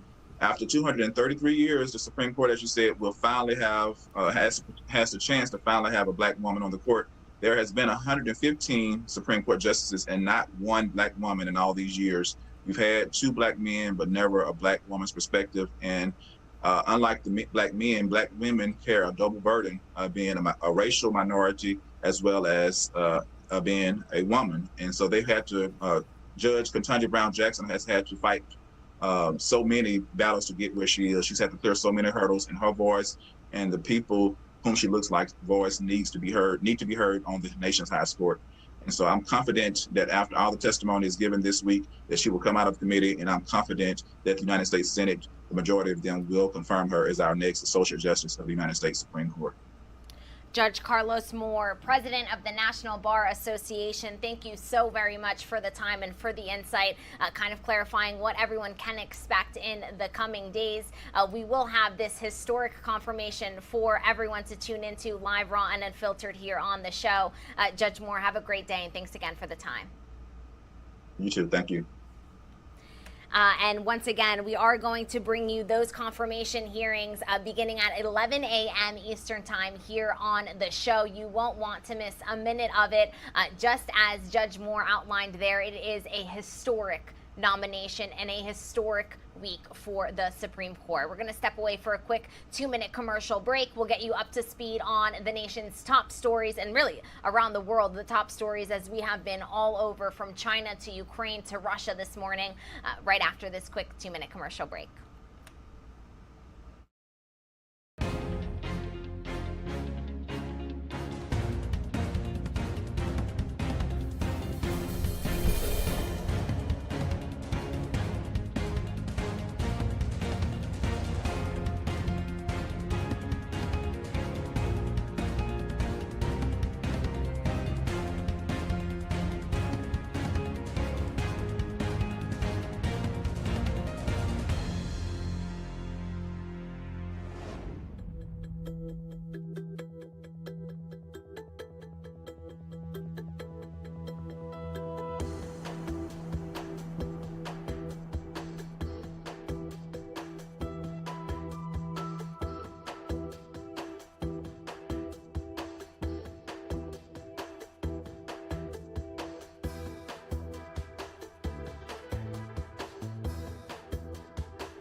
Welcome into Live Now from Fox. I'm your host, Gabrielle Amato, 9:15 here on the East Coast, and we have been keeping you up to date on a breaking news situation coming into our newsroom this morning. A China Eastern Boeing 737 carrying 132 people crashed this morning in southern China. The plane was traveling at 30,000 feet before taking a deep dive, according to Flight Radar 24. 123 passengers and 9 crew were on board, and we can confirm now that we did get an update from officials on the ground that I do want to update for you here. There are no signs of life at the moment. That is the latest update. No signs of life, and you will see that update there on the side of your screen.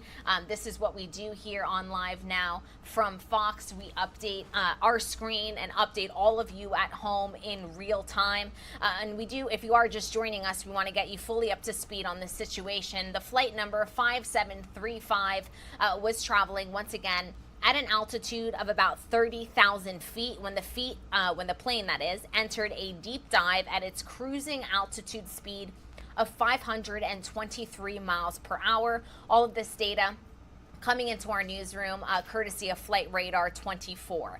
The data suggests that the plane crashed within a minute and a half of whatever went wrong. So once again, a very quick unfolding of events. The plane has disintegrated, according to Chinese media, and caused bamboo trees to ignite. The cause of the crash has not yet been determined. We can confirm that fire rescue crews are on the scene because we did get this imagery coming into our newsroom. This courtesy of CCTV 13, which is a Chinese media outlet, and here you're seeing we're actually inside of a rescue van headed to that plane crash site. There you're seeing a fire truck at the beginning, followed by an ambulance, and now the vehicle that this camera is in. The plane was carrying 123 passengers and 9 crew members, according to the Civil Aviation Administration of China. Now, earlier this morning, we reported to you that their condition was unknown. The latest update that we are getting in, this update courtesy of Reuters, is that there is no sign of survivors. So once again, the airline said it deeply mourned the loss of passengers and crew without specifying how many people had been killed. Chinese media showed brief highway video footage from a vehicle's dash cam, and this is what we're getting into our newsroom here. We also are getting reports that there is video of the plane crash itself, but we want to be able to independently verify these videos before we bring them to you live, raw, and unfiltered here on the show. This is what we do. As soon as we get a breaking news situation, we contact our sources and bring you the latest on all of this. The airline has said it has provided a hotline for relatives of those on board and sent a working group to the site of the plane crash. There were no foreigners on the flight, Chinese state television reported, citing China Eastern. So once again, that is another update. There were no foreigners on this flight. Media cited a rescue official as saying the plane had disintegrated and caused a fire, which we reported to you just a couple of minutes ago. State media also showed a piece of the plane on one of the hillsides. There was no sign of a fire or personal belongings.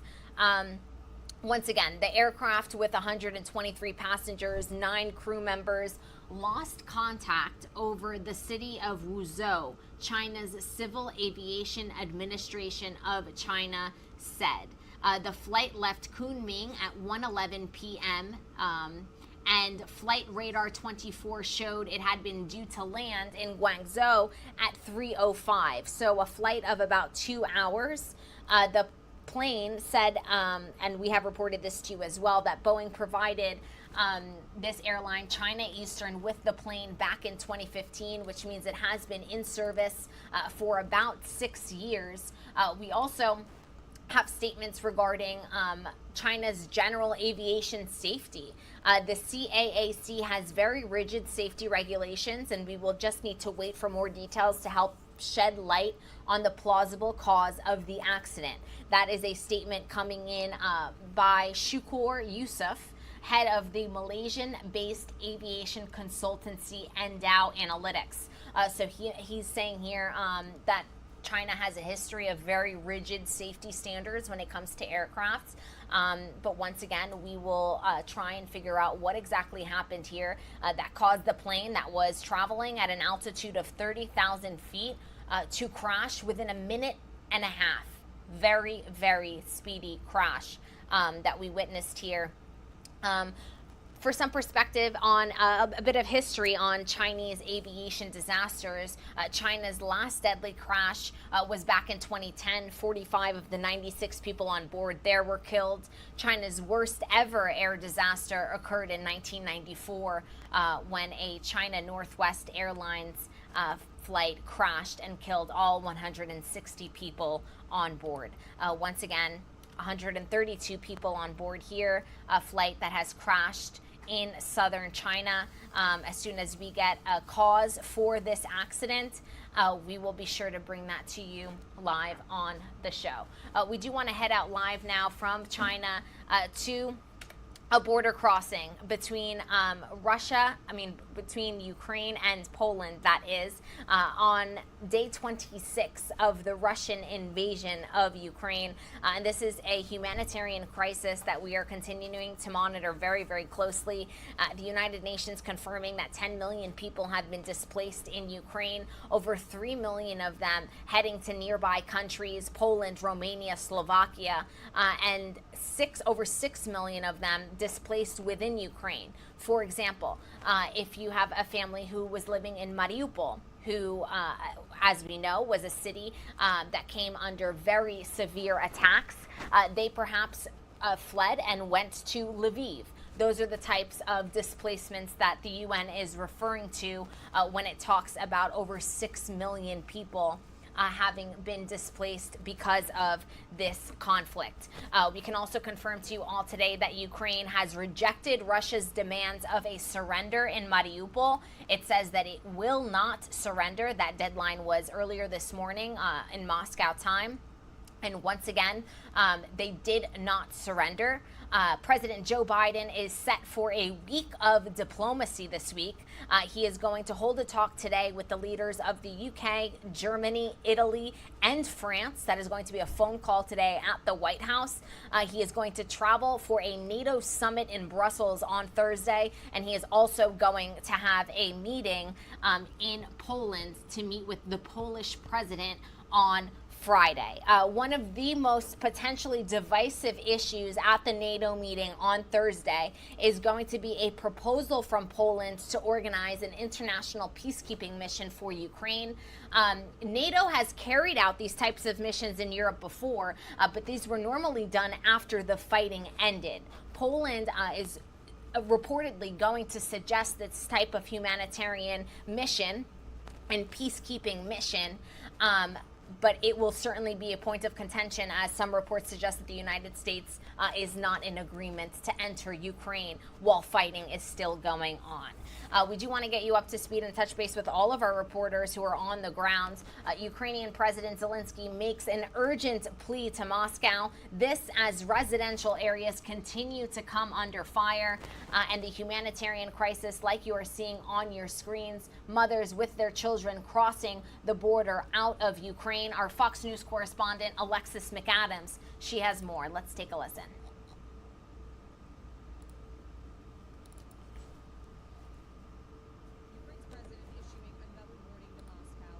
Groups continue to target civilians. It's like something unbelievable. It's like from the movie. Russia's attacks on Kyiv intensifying, shelling hitting residential areas, forcing more people to flee from their homes.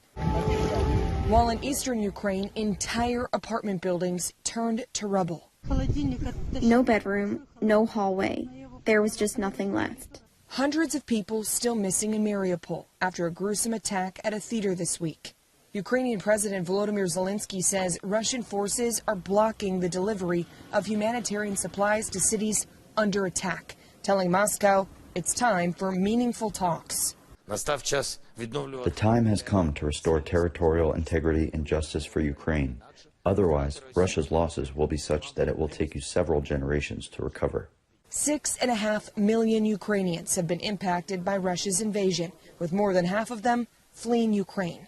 Right now, officials working to protect refugees from human trafficking and other forms of exploitation. The vulnerabilities of these people are likely to be exploited.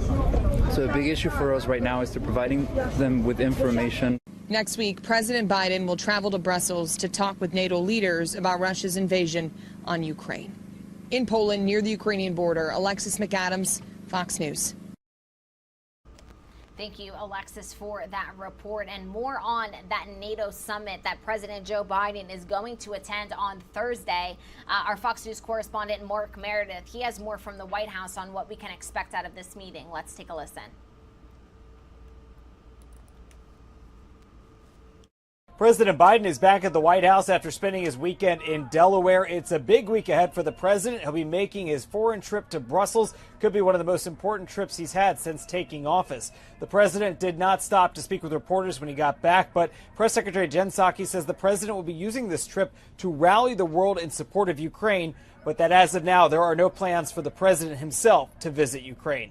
It's likely the U.S. and NATO will also discuss ways to show Russia they're united and that defenses across Eastern Europe remain strong. We heard from NATO Secretary General about his expectations for this extraordinary summit earlier on Meet the Press. And I think the meeting of all heads of state and government in NATO will provide us with yet another platform to demonstrate our unity, our support to Ukraine, but also our readiness to protect and defend all NATO allies. But not everyone has been thrilled with the response by the U.S. and NATO so far. Senate Minority Leader Mitch McConnell is among those urging the U.S. to reconsider efforts to send Soviet-era MiGs from Poland into Ukraine via the U.S. military. I am perplexed as to why we couldn't get the Polish Russian MiGs into the country. The Ukrainians have plenty of pilots and know how to fly them. In those Eastern Bloc countries, they have Soviet ground-to-air systems that the Ukrainians know how to work. But the administration is showing no signs of reconsidering Poland's offer to send in those jets. Still, the White House says they are sending a lot of resources in Ukraine, with weapon shipments ongoing ever since the war began. But Russians are continuing to speak up, saying that those same weapon shipments will be targeted by their forces.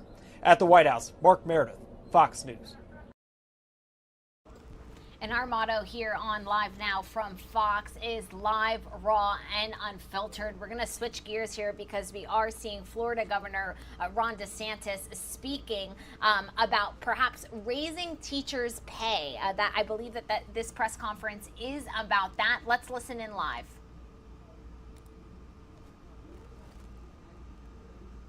In teachers, and so you're going to have more money into this kitty for both of those than we've ever had in modern Florida history. And so we're excited about that. If you think about what we've been able to do to reward teachers with bonuses, increase salaries, think about just the average minimum. You want to get somebody in college, say go into teaching, that it's a noble profession.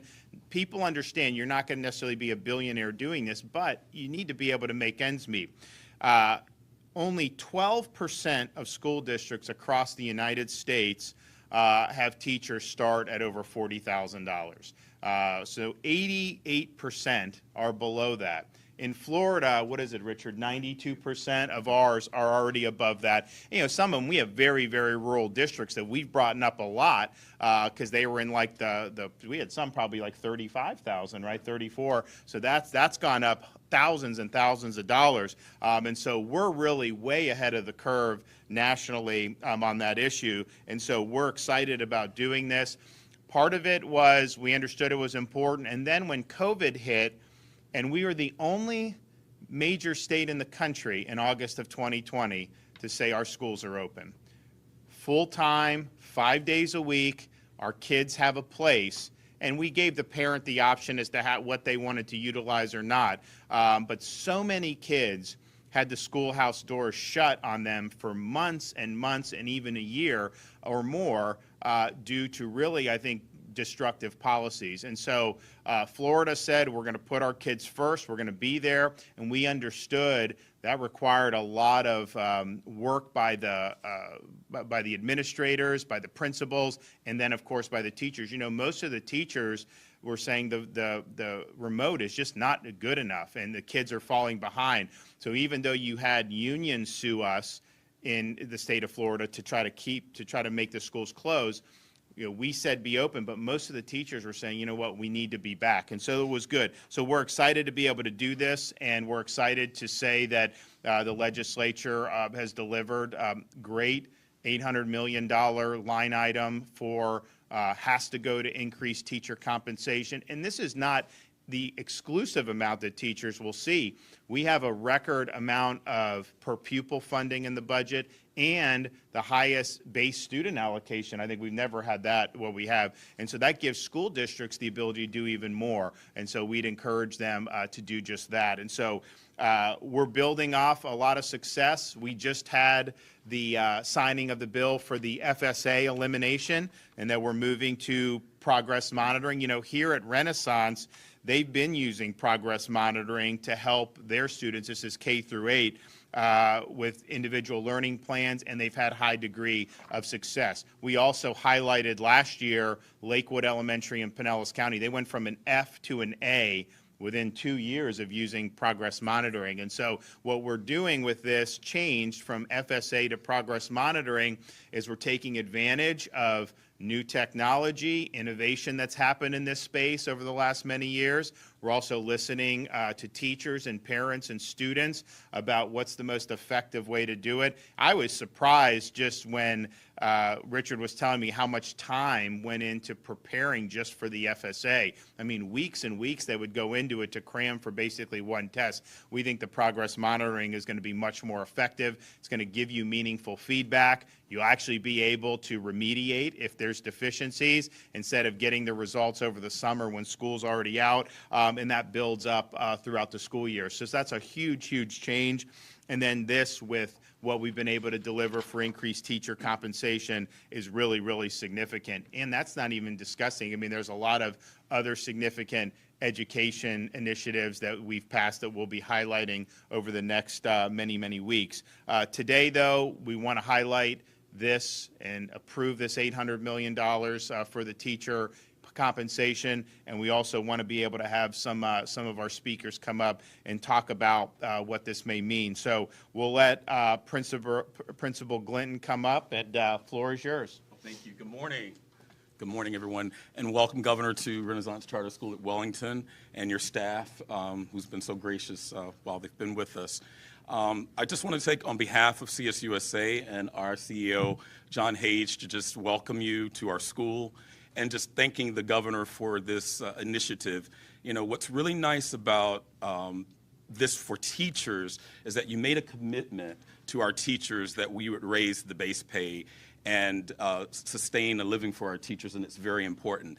I held like some intimate talks with our teachers when the first round of the monies were coming, and they were trying to understand it a little bit more. And one of the teachers said something that was really insightful. She's like, you know, I want you to say thank you because now teachers can buy a steak dinner to eat.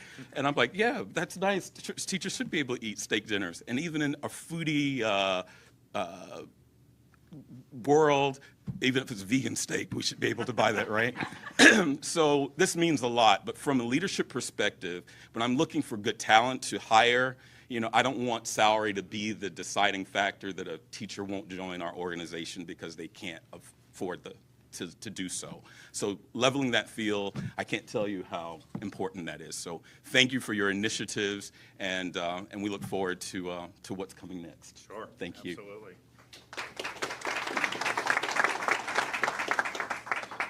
Okay, Ms. Barrow, fifth grade teacher, do you want to come up? Oh, thank you, Governor. Sure. Good morning. I also want to say thank you. Me being a veteran, not just from the Army, but a veteran teacher, people talk about salaries, but in my opinion, educators are the backbone of America. Historically, teachers have not just taught math, science, reading, but we've taught morals, we've taught ethics. Oftentimes I remind people that teachers are not just the educators, we are the youth pastors. We are the mental health clinicians in the classroom at our level, of course. And by this initiative happening, it's not about if we have a salary, but it's can a teacher pay their light bill? Can a teacher pay their water bill? Can a teacher give that kid that doesn't have food at home an extra snack or an extra bag of chips to put in their backpack and not at the expense of their own home? So thank you, Governor, for making it known that teachers are not just glorified daycare assistants and babysitters, but we also are a profession, and we should be respected, and we should be paid at the level that represents the values, the morals, and the character of who we are in the United States of America. Thank you.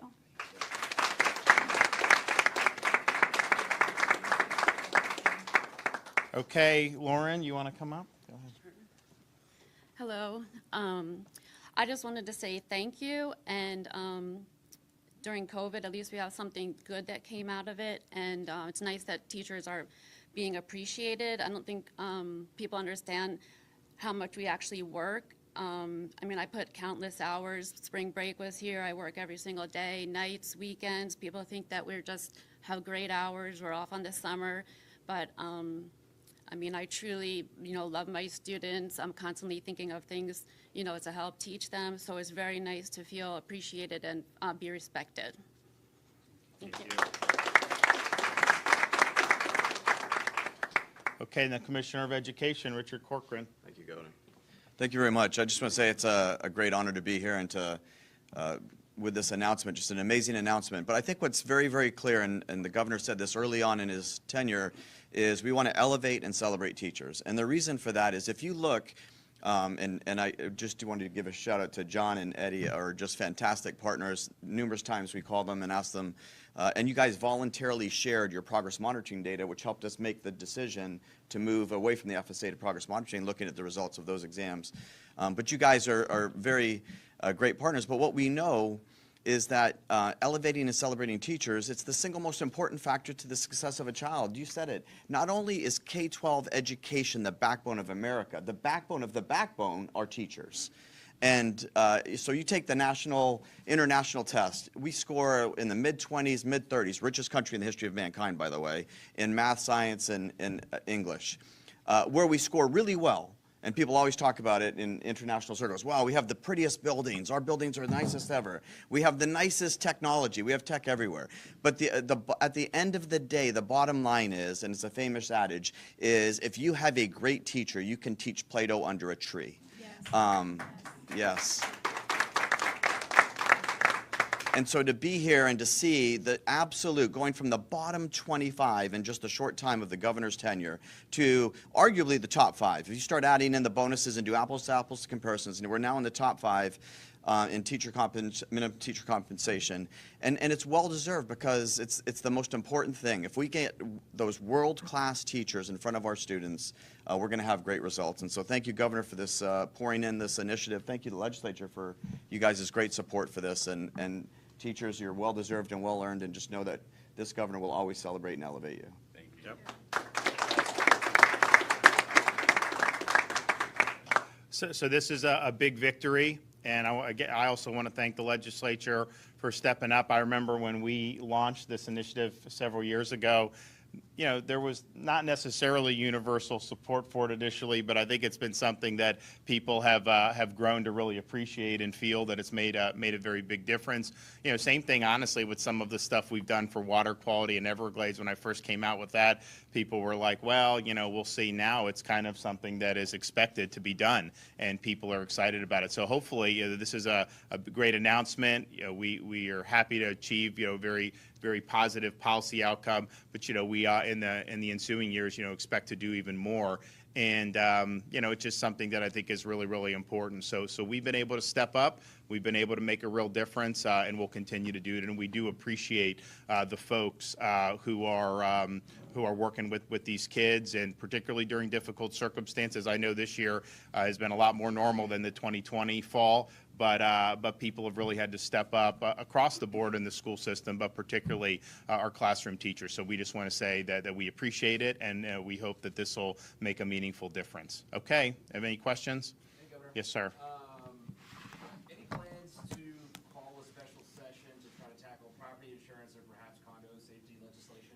I would welcome that. I mean, I think the legislature just didn't come through with it. If they can get an agreement, they should do it. I mean, I'm confident we're going to see something along those lines at some point within the next year, whether it's soon, whether it's closer to the, I don't know, but I think that they realize that that'll be something that we can do. So I'm ready. I've got a pen ready, and so if they do it, you know, we'll be very receptive to that. All right, thanks everybody. Appreciate it. Thanks so much. How long were you in the Army for? 6 years. Yeah, where were you stationed? I've been stationed in Georgia, South Carolina. Can they get a quick picture with the gun? Oh, did you? Okay. Well, thanks for your service. We appreciate you. Thanks so much. Thank you. You're streaming live now from Fox, everybody. Raw, unfiltered, nonstop news. A quick update from Florida Governor Ron DeSantis from Wellington this morning. So it's kind of near the West Palm Beach area, talking about how he is putting $800 million toward raising teacher salaries here in the state of Florida. So wanted to bring you that really quickly here on Live Now from Fox. Curious to see on whether other states will be following, this initiative as well. Several feeds working for you here. On the right-hand side of your screen, we've got a live feed of Judge Jackson's house this morning. This is in Washington, D.C. Now, in just a little more than an hour and a half, actually less than an hour and a half at this point, we will be live in Washington, D.C. as Judge Ketanji Brown Jackson's Supreme Court confirmation hearings are set to begin. Again, we will be airing them for you live, raw, and in their entirety. That will be happening on Capitol Hill. We've also got different vantage points coming from I want to say the Ukraine-Poland border this morning. This is a look we have at one of the crossing points where refugees are continuing to come through as they flee the Russian invasion into Ukraine, entering day 26 today. And we do know that President Biden is expected to make some very high-stake phone calls with several world leaders. Here's a Live Now look at the White House in our nation's capital. Some of you are going to see a quick 2-minute commercial break. When you return, we are going to bring you up to speed on all of the news that we are following. Also, some weather-related news this morning. We are just minutes away from speaking live with a Fox weather reporter, Mitty Hicks. She's going to be live for us in Baton Rouge. That's because forecast models are showing a multi-day severe weather outbreak that is expected to impact the areas of the southern plains to the southeast today through Wednesday. These include parts of eastern Texas and Louisiana, Mississippi as well. So we're going to give you a live update on how entities and regions are starting to prepare for these storms that are expected to make their way through the area beginning today. Some of you are going to see a quick 2-minute commercial break. We'll be right back with more top stories.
Good morning, everybody. You are streaming live now from Fox on this Monday, March 21st. We are back from break with a live now look at our XRAD radar, showing you some systems moving across parts of the southeast. We do know that there are strong indications that potentially significant severe weather could span for multiple days across south central and southeastern U.S. So we're talking parts of eastern Texas, Louisiana, Mississippi, and this is expected to go through until at least Wednesday. And now we've got several towns and cities in these regions really bracing for tornadoes, for really strong wind. So I do want to head out to southern Louisiana right now. That is where Fox Weather's Mitty Hicks is joining us with an update on how they are preparing in that area. Mitty, we're reading some of the potential threats for this area. So what are we looking at within the coming hours to the next coming days? Well, good morning, Regina. I'll tell you that right now it feels and looks amazing here in Baton Rouge. But of course, all of that is expected to change within the next 24 hours, where this region is really bracing for tornadoes, hail, and wind gusts of up to 60 miles per hour. And I'll tell you, Regina, today is all about preparation. Here in southern Louisiana, this is something we're used to, but we typically see this with a hurricane season, not those tornadoes. So the National Weather Service is urging people to really take precaution and make sure you have those communication methods in place. So as this severe weather starts rolling in, they're able to get those emergencies. In fact, the National Weather Service tweeting that this is a rare occurrence.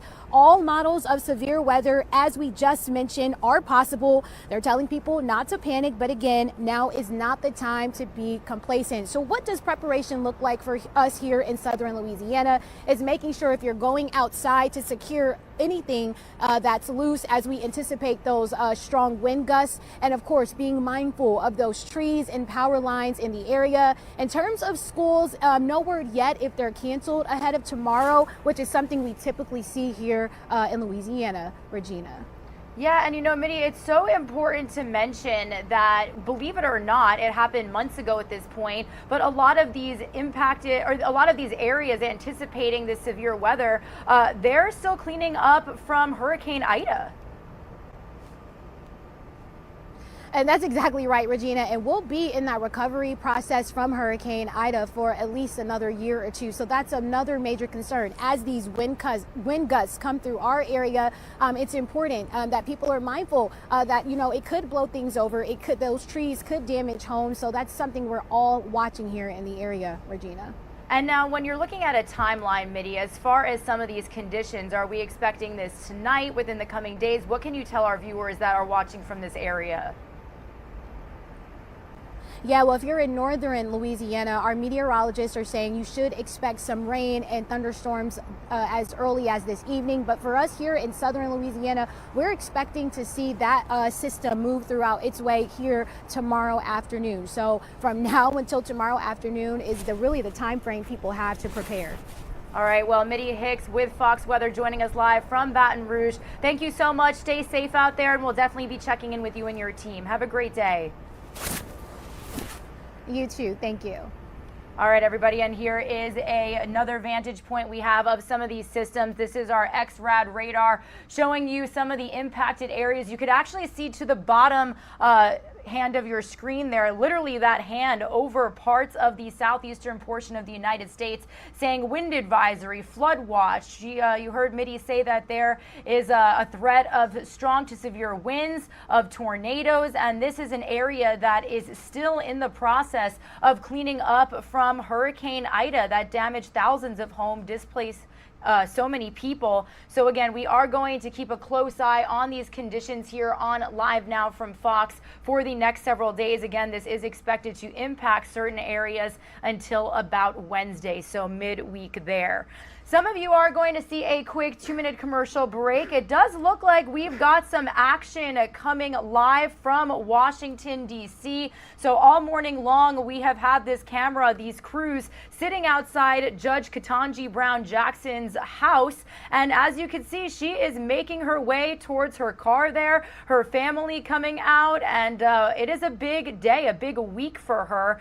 Senate Judiciary Committee members are expected to deliver statements today will be day one of the confirmation hearings for Supreme Court nominee Judge Ketanji Brown Jackson. Now, if confirmed, she would be the first black woman on the high court, replacing retiring Justice Stephen Breyer. So we are going to be streaming this hearing for you live here on LiveNOW from Fox, not only today, but throughout the entire week. And as you can see, live, raw, unfiltered, she is hopping into her car with her family and making her way to Capitol Hill. It's going to be a big day. The day is set to feature opening remarks by the chair and members of the committee, followed by remarks from Jackson herself. As you can see, her family also hopping in that car. They will be there to support her. So be sure to stick with us here as we bring you live inside the Capitol building for these hearings on LiveNOW from Fox. Some of you are going to see a quick 2-minute commercial break. We'll have more coverage previewing these hearings as well as the latest on the Russian invasion into Ukraine entering day 26. Here is a vantage point we have from the Polish-Ukrainian border. Refugees continuing to pour in. We do know that the United Nations has confirmed that more than 3 million people have fled Ukraine, hundreds of thousands displaced inside Ukraine. So we'll have the latest updates for you there here coming up. Don't go anywhere.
You are streaming live now from Fox. It is Monday, March 21st, approaching the 10 a.m. Eastern time hour, almost 6 a.m. out there on the West Coast, 9:54 to be exact.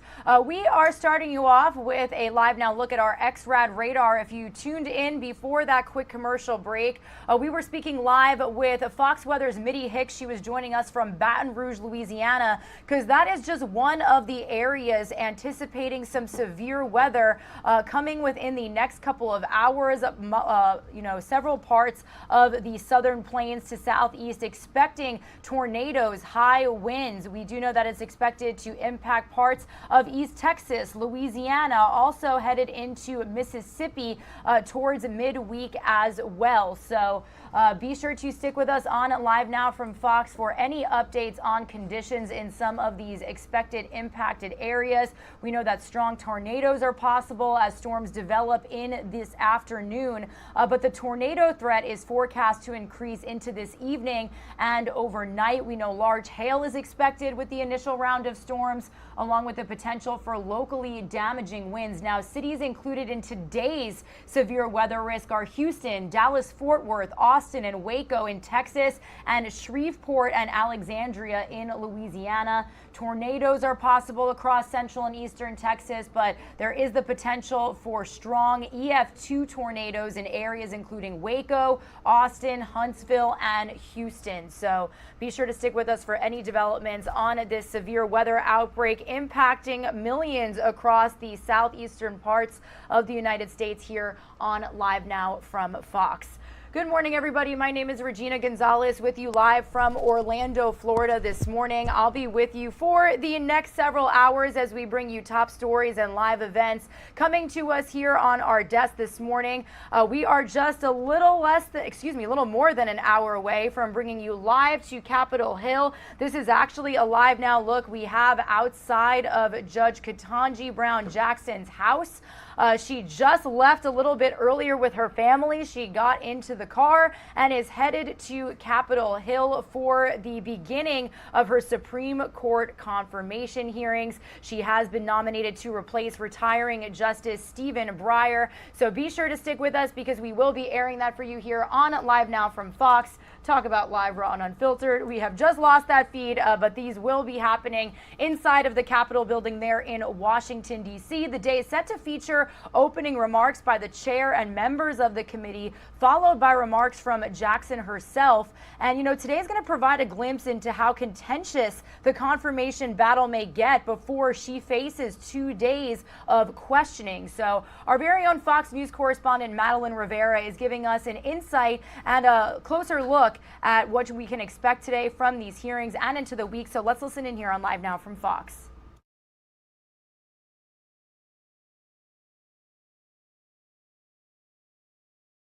No black woman has sat on the Supreme Court in its more than 200-year history. But now that could all change. President Biden making good on his promise, nominating a black woman for the highest court in the nation. Now, Judge Ketanji Brown Jackson will appear before the Senate Judiciary Committee Monday for the first day of her hearings. I am truly humbled by the extraordinary honor of this nomination. The 51-year-old Harvard Law School graduate has already been confirmed by Congress for 3 previous roles, most recently as a federal judge on the D.C. Circuit Court of Appeals. Over the last few weeks, she met with senators from both parties. One of the most impressive candidates I've ever interviewed. But she'll still likely face tough questions this week. Republicans have stepped up their attacks, suggesting she's soft on crime. Her time as a public defender, in which she represented Guantanamo Bay detainees, is likely to be scrutinized. Another lawmaker has also called out her previous opinions in cases involving child sex offenders, accusing her of leniency. Are we going to get a judge here who's going to protect children or who's going to protect child predators? Democrats have called the allegations misleading and inaccurate. The Senate committee will meet privately on Thursday before the full Senate votes on Judge Jackson. Democratic lawmakers hope to have her confirmed by April 8th. In Washington, Madeline Rivera, Fox News. And remember, be sure to stick with us here on Live Now from Fox. This is who we are and what we do. When we have major hearings like this happening there, we are able to bring you inside. Again, today is set to feature opening remarks by the chair and members of the committee, followed by remarks from Judge Jackson herself. The hearing is scheduled to begin at 11 a.m. Eastern Time, and Jackson is poised to be introduced by Thomas Griffith, a conservative retired member of the D.C. Circuit Court, and by Lisa Fairfax, who is a professor at the University of Pennsylvania Law School. She's likely to face questions about her judicial philosophy and her outlook on a variety of major issues like abortion, gun rights, and federal authority to legislate commerce. She's also likely to be asked on her take of the Russian invasion of Ukraine, now entering day 26. This is going to be the third time in the last 5 years that a Supreme Court nominee will sit before this committee, and this also marks the first time Democrats hold a majority on the Judiciary Committee for a nomination hearing since 2010, when they approved the nomination of Elena Kagan. So again, stick with us for full coverage of these confirmation hearings beginning in just an hour here on Live Now from Fox. And look at that, just as we go from the White House, we go to Capitol Hill. Thank you to Fox News Edge for switching that shot. But we do have a different shot right now. Looks like they did that so we could bring you outside of the Supreme Court of the United States, front row. You can see here in front, media starting to gather. We did just have Judge Jackson get into her car outside of her home. We had crews outside of her home as well. Live Raw and Unfiltered feed for you there just a couple of minutes ago. So whether or not we get her arrival to the Supreme Court, we'll be sure to keep a close eye on this feed and bring you that video here as well. However, I do want to shift our focus to another major story we have been following every single development for. That is the Russian invasion of Ukraine, officially entering day 26. And we actually do have some developments to bring you here as it enters week 4. Now, we do know that powerful missiles have struck a shopping mall in Kyiv. More attacks happening there in the capital city over the last couple of days. We also do know that they have basically said we are not going to surrender in Mariupol. That happened over the last 24 hours. And we also know that President Biden is expected to make his way to Brussels for a NATO summit on Thursday. And then he did add a trip to Poland to his schedule. So this is where we're taking a Live Now look right now at the Poland-Ukrainian border. The United Nations confirming that more than 3 million refugees have fled since this invasion began. So let's get the latest from Fox News correspondent Doug Lazater. He has more on President Biden's trip, as well as all the developments we've seen over the last several days.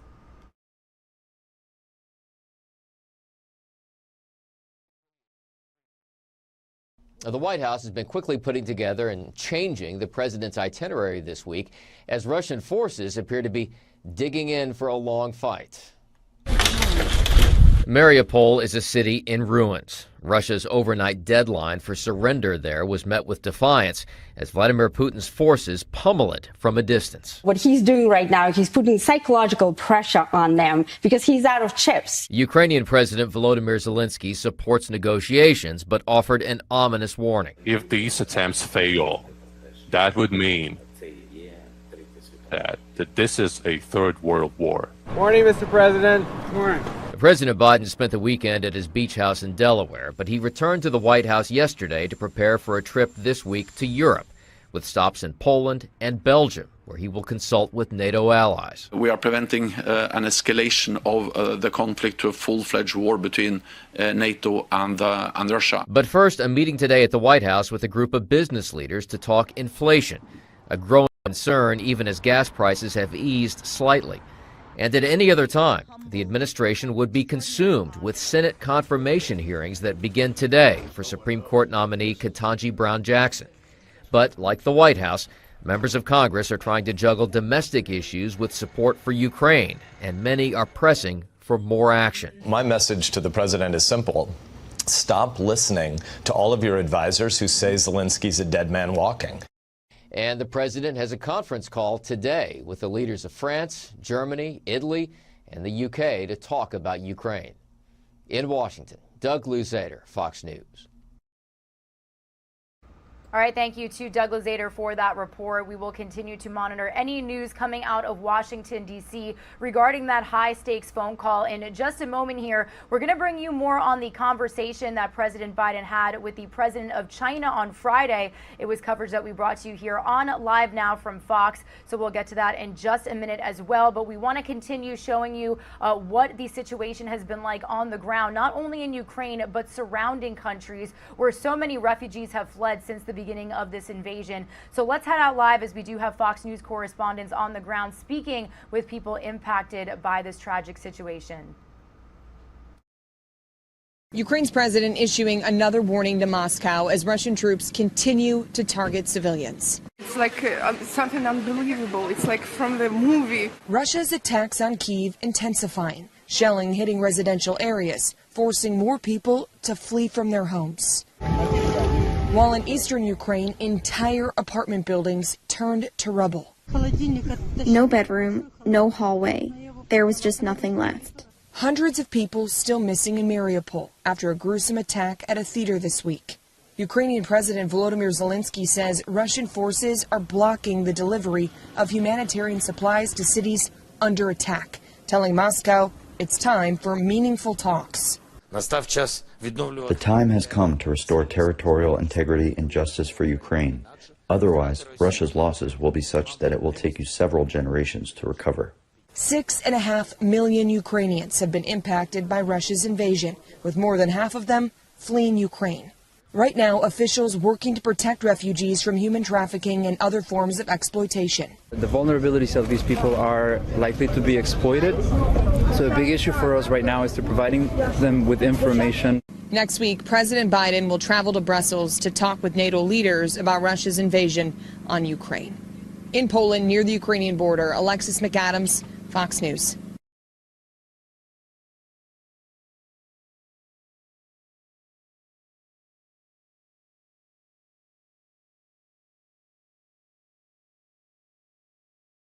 All right, thank you, Alexis, for that report. Continuing to show you more satellite imagery released by Maxar Technologies showing damage to civilian infrastructures in Ukrainian cities as this invasion rages on. These images specifically showing damage in the cities of Mariupol, Chernihiv, Irpin, Hostomel, and Moshun.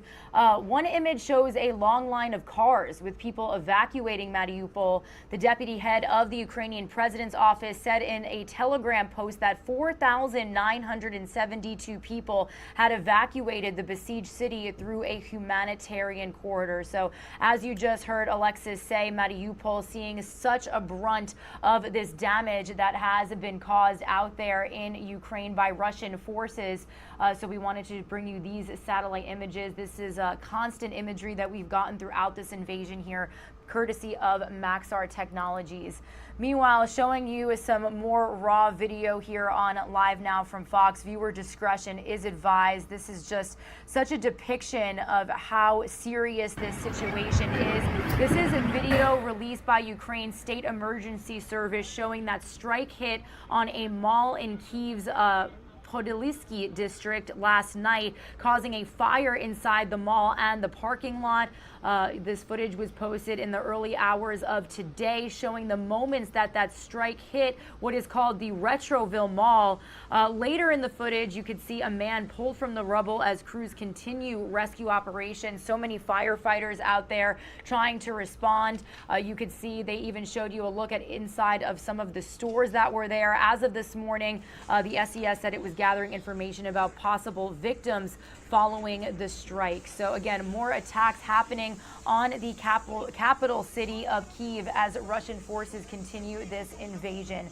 Meanwhile, as promised, I do want to head back out here live to Washington, D.C. Here's a look at the White House this Monday morning. It was news that we brought to you on Friday. President Biden having a very high-stakes phone call with the president of China, Xi Jinping, to talk about China's alleged support of Russia during this invasion and how they haven't had really any moment where they've condemned what Vladimir Putin has been doing as far as having his forces attack so many civilians in cities across Ukraine. So our Fox News correspondent Madeline Rivera is bringing us some closer insight on what that phone call entailed. In a high-stakes, nearly 2-hour video call with Chinese President Xi Jinping Friday, President Biden warned China of consequences if it supports Russia in its invasion of Ukraine. China has to make a decision for themselves about where they want to stand and how they want the history books to look at them and view their actions. Fox has confirmed Russia has asked China for military and economic help. Despite the president's warnings against giving aid, Friday's call ended with no assurances from the Chinese. A statement from the Chinese Ministry of Foreign Affairs reads in part, conflict and confrontation are not in anyone's interests. They see Ukraine as a sovereign country, a UN member state, and don't think that Russia's actions are acceptable or justified in attacking them. But they don't want to break with Russia. In Russia's largest stadium Friday, President Putin vowed Russia will prevail in the war, despite Ukraine's claims that 14,000 Russian troops have been killed. I think it shows that he's concerned that he's not making the advances that he needs to. Russia is expanding its attacks in Ukraine. Its defense ministry confirming that its forces bomb military facilities as far west as Lviv, which so far has avoided constant bombardment. The people here are just waiting to see what's going to happen next. Next week, President Biden heads to Belgium for a NATO summit where he'll reaffirm U.S. commitment to the alliance. Then he'll join a European Council summit and a G7 meeting to discuss the penalties that have been imposed on Russia for its unprovoked invasion of Ukraine. In Washington, Madeline Rivera, Fox News. All right, thank you to Madeline Rivera for that report. Some of you are going to see a quick commercial break. When you return, we're going to bring you the latest details on a breaking news story we first brought to you earlier this morning in our show. A China Eastern Airlines flight crashing in the mountains of southern China with 132 passengers on board. Rescue efforts are underway as we speak, so we'll have those details when we come back.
Welcome back to Live Now from Fox. Thank you so much for joining us on this Monday, March 21st. My name is Regina Gonzalez with you live from Orlando, Florida. We do have an update on some breaking news that we have bringing to you all we have been bringing to you all morning long here on Live Now from Fox. We have learned that a China Eastern Airlines flight that was en route this morning crashed with 132 people on board. Here is a live look at a map that we've got coming to you here on Live Now from Fox this morning. This happened in the mountains of China. That is where it crashed. State media reporting that a Chinese airliner, China Eastern Airlines flight with 132 people on board crashed in the mountains in the southern province this morning. The twin-engine Boeing jet was carrying 123 passengers and 9 crew members. Now, hundreds of rescuers have been dispatched. Reports say there was no sign of survivors, and the airline said it deeply mourned the passengers and crew who had died. We actually do have video coming in this morning from a Chinese news channel that was able to share this with us. This is actually some footage of rescuers on the way to the scene of the crash. Now, we had Chinese President Xi Jinping say that he was shocked by the crash and has ordered an investigation immediately. The U.S. Federal Aviation Administration also saying that it's ready to assist in China Eastern Airlines crash investigation if needed. The airline said it had provided a hotline for relatives of those on board and sent a working group to the site. Now, reports say the plane was a Boeing 737-800, which is different from the 737 MAX. Boeing delivered the aircraft to China Eastern in June of 2015. It had been flying for more than 6 years. Now, aviation data provider OAG said this month that the state-owned China Eastern Airlines was the world's 6th largest by scheduled weekly seat capacity and the biggest in China. Now, the 737-800 does have a good safety record, and it's the predecessor to the 737 MAX model that has been grounded in China for more than 3 years following fatal crashes in 2018 in Indonesia and 2019 in Ethiopia. Now, China's last deadly crash of a civilian jetliner was back in 2010.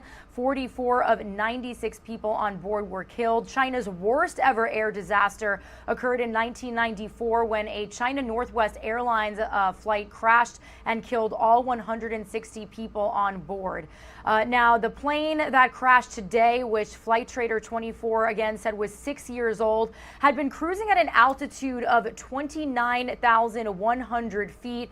And just over 2 minutes and 15 seconds later, data showed that it had descended to 9,000 feet. So falling pretty rapidly there. Crashes during the cruise phase of flights are actually relatively rare, even though it accounts for the majority of flight time. Boeing actually found in a report last year that only 13% of fatal commercial accidents globally between 2011 and 2020 occurred during the cruise phase, whereas 28% of fatal accidents occurred on a final approach and 26% occurred on landing. Now, online weather data showed partly cloudy conditions with good visibility in that area at the time of the crash, and President Xi Jinping called for investigators to determine the cause of the crash as soon as possible and to ensure absolute aviation safety. So again, very tragic news to bring you out of the southeastern China area. Again, this is footage we've got coming as rescuers were on their way to the scene, and this is that map showing you a better depiction of where this crash exactly happened. We also have gotten reports that where this plane crashed, it caused a large fire, burning down bamboo trees. So we will continue to bring you more video, more details and developments as we get them to our desk. There had been no immediate numbers or reports of injuries or deaths, but we do know that reports from first responders that arrived on scene said immediately there were no sign of survivors. So we'll continue to keep you updated on this breaking news situation here throughout the entire day. Meanwhile, heading back out to some coverage of the Russian invasion of Ukraine, I actually do want to bring you, it's about a 10-minute press conference. We actually had United States senators in Poland over the weekend making some remarks after getting a firsthand look at the humanitarian crisis that this invasion has caused. So I do want to play those for you here on Live Now from Fox.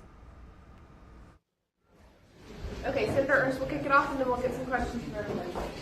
Thank you, everyone. I'm Senator Joni Ernst of Iowa, and with me today we have a delegation Total in this delegation, 10 United States senators representing states from all across the United States of America. It is a bipartisan delegation, which will tell you how incredibly important this is for us to see what is going on here in Poland, to hear from leadership here, hear from leadership out of Ukraine, and speak to counterparts in Germany.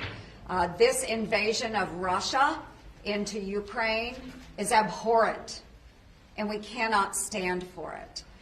So again, this is incredibly important that we are here to show support to our Ukrainian friends, to our Polish hosts, for every partner nation that is engaging in defending Ukraine, providing humanitarian support and lethal aid to the people of Ukraine. The goal is a free and sovereign Ukraine. We want peace, but we want a free and sovereign Ukraine. So with that, we will go ahead and open up immediately for questions. Yes, ma'am. Senator Ernst, things are continuing to escalate. People here on the ground in Poland feel like they're next, that we're on the brink of World War III. The DIA director recently wrote that Russia will rely more on nuclear threats if the war continues to drag on in Ukraine. What do you want to see the president come back with from this NATO summit coming up? I believe in peace through strength. We hope that our president believes in peace through strength. This is not a time to be weak. So we need to show resolve. All of the nations need to show resolve. Our guests earlier today brought this into us. This is part of the missile that struck close to the Polish border. President Putin and his generals are testing the resolve of the NATO alliance.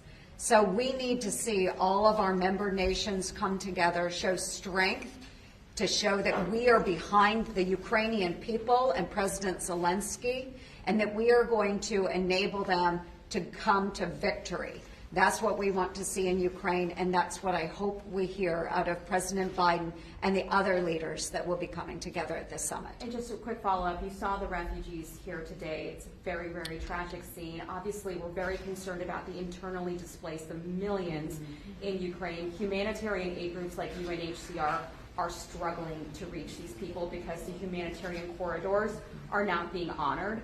Do you have a response to that? How can we help? How can the U.S. help with that? Yes, and it is incredible that we continue on with that humanitarian support. And the United States Congress just approved a package of $14 billion just this last week, which will be part lethal aid, part humanitarian aid. We know that it is getting very difficult to deliver into eastern Ukraine. We know the infrastructure has been damaged.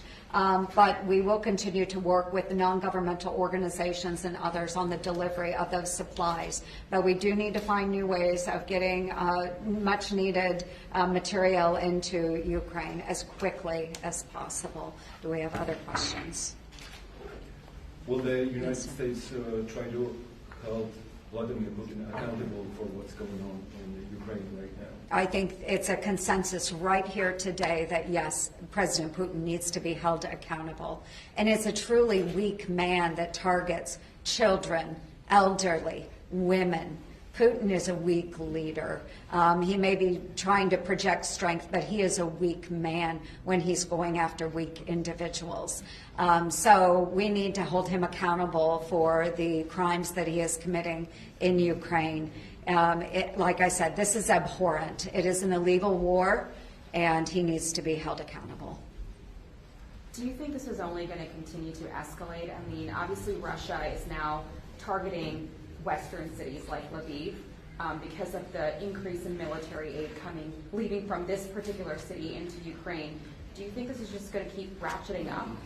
Well, this is exactly why we need to provide the Ukrainians with the military equipment that they have requested. They have the absolute will to fight, and they are fighting well. The only thing inhibiting them is any additional material that will come in to provide for their defense, to push those Russians back. So what we and other partner nations need to do is make sure that we are enabling that activity, making sure that they have the means to defend themselves, and we can do that. We have to expedite what they are requesting, making sure that they have the means to push back for their own free and sovereign country. So we will continue to do that. So everyone here is on board with sending MiGs into Ukraine? I think that, yes, the Ukrainians, and while I can't speak for the entire delegation, what I will say, I did leave a letter a week and a half ago which encouraged the delivery of MiGs, and I am hopeful that we as a nation can then backfill the polls with F-16s that we are no longer using. So this is a great cooperative way our nations can work together to ensure the Ukrainians have absolutely what they need to defend their country. Maybe one more question? Did you see the situation exactly in the Polish-Ukrainian border? Did we see the situation? We were not on the border, but we did go to the reception center for the refugees. And so we were able to see the women, the children, the elderly people that were residing there, getting respite before they traveled on to other parts of Poland and other nations. It's very difficult to see those images. Many of them are weary. They are tired.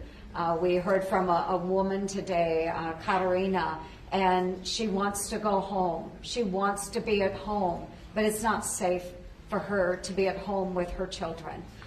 So whatever we can do to make sure that we are caring for these refugees and those that are displaced in Ukraine, we want to do that. And that's why, as Congress, we did pass a humanitarian aid package last week with that lethal aid package. It is dire, and we understand that many of these countries are truly stressed with the number of refugees that are coming out of Ukraine. So whatever we can do, we as a United States want to assist. And just really quickly, just to follow up on that, what would you say to the Poles here who look at that and tell me that they're next, that they truly feel every day that they could be that next? Well, first, let me start by saying we are so grateful to the Poles. We are so grateful for all that they are doing to help Ukraine and the people of Ukraine. And what I would also say is that they are a NATO partner to us. And should Article 5 be triggered, the United States will be there. You can just look around the country and see the men and women in uniform that are here already from the United States that are ready to respond should that be triggered. So yes, we as the United States, we will honor that commitment to NATO. And to our Polish friends, again, we are so extremely grateful, and for every other partner that has stepped up as well. Thank you guys. Thank you, everyone, very much. Thank you. Okay. Well done. Good job. Well said.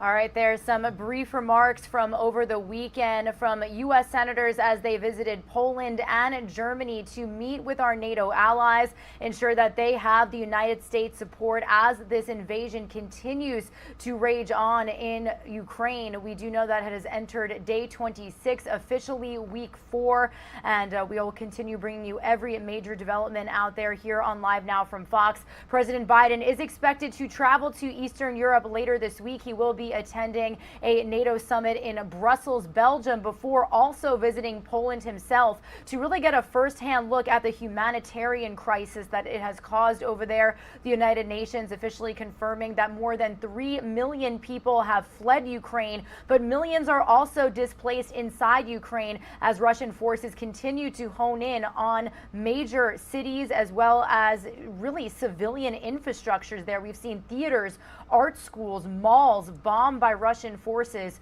So we'll continue bringing you video and any major news that breaks out of this invasion here on Live Now from Fox. And we're going to get to that coverage. We're going to continue some of that coverage here in just a minute. But I do want to let you know that we have officially gotten feeds from inside of the U.S., really the Capitol building out there in Washington, D.C., actually the Supreme Court building, I should say.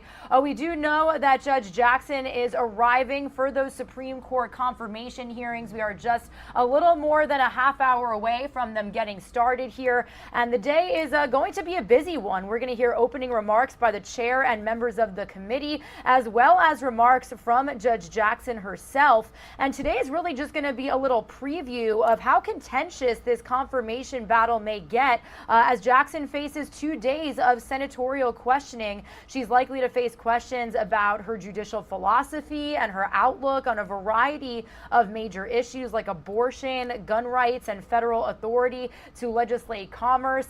We have had some lawmakers say that she has been too easy on crime, in their words there. So again, she's likely to be asked on her take of the Russian invasion of Ukraine as well. And this is going to be the third time in the last 5 years that a Supreme Court nominee will sit before this committee. But this also marks the first time Democrats hold a majority on the Judiciary Committee for a nomination hearing since 2010. So several different vantage points to bring you from inside of the Supreme Court this morning. Again, this hearing getting underway in just about a half hour.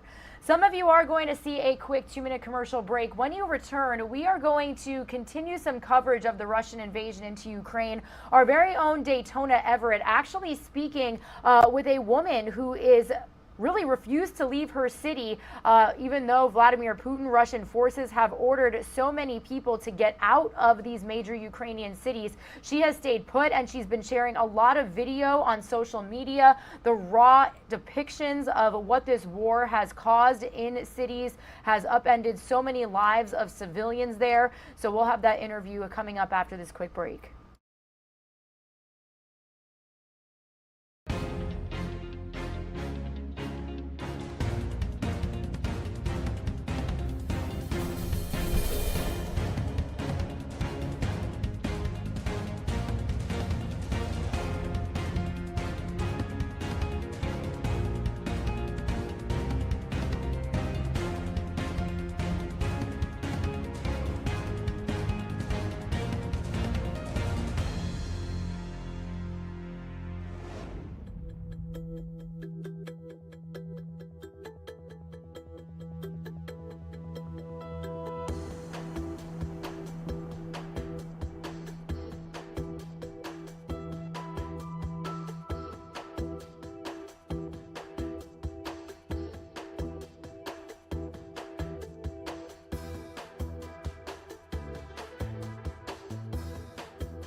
You are streaming live now from Fox. Good morning, everybody. You're hearing the voice of Regina Gonzalez with you live from Orlando, Florida. But we are currently taking a look at this live feed coming in from Washington, D.C.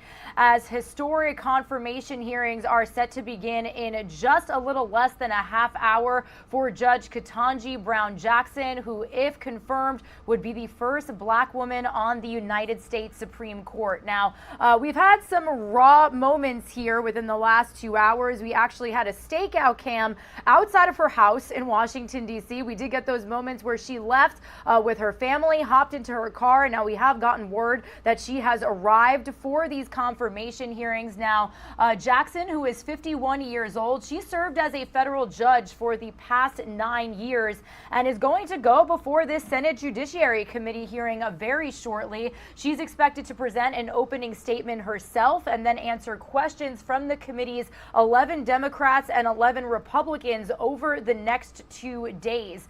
Now, Jackson will be introduced by Thomas Griffith, a retired judge for the U.S. Court of Appeals for the District of Columbia Circuit, and Lisa Fairfax, who is a professor at the University of Pennsylvania Carey Law School. Now, she appeared before the same committee last year after President Joe Biden chose her to fill an opening on the Federal Appeals Court in Washington, D.C., which is just down the hill from the Supreme Court. Now, you can see, I think they're zooming in. This might be her seat here. Looks like they're trying to, no, I don't think so. But we do have several different vantage points. Here's actually a wide shot inside of this confirmation hearings room. Biden's choosing Jackson delivers on his campaign promise to make the historic appointment and to further diversify this court that was made up entirely of white men for almost 2 centuries. Jackson would be the current court's second black justice. Justice Clarence Thomas, a conservative, is the other, and just the third in history. And he actually is hospitalized for an infection right now. We do know that he's going to be okay, but that was actually some news that broke over the weekend. Now, as we inch closer to the starting time of 11 a.m. Eastern time for these confirmation hearings, I do want to play for you an interview by our very own Gabby Amato. She spoke with a judge and law expert here on Live Now from Fox just a couple moments ago about what we can anticipate today and over the next coming days, as well as why is this nomination so historic. Let's listen in.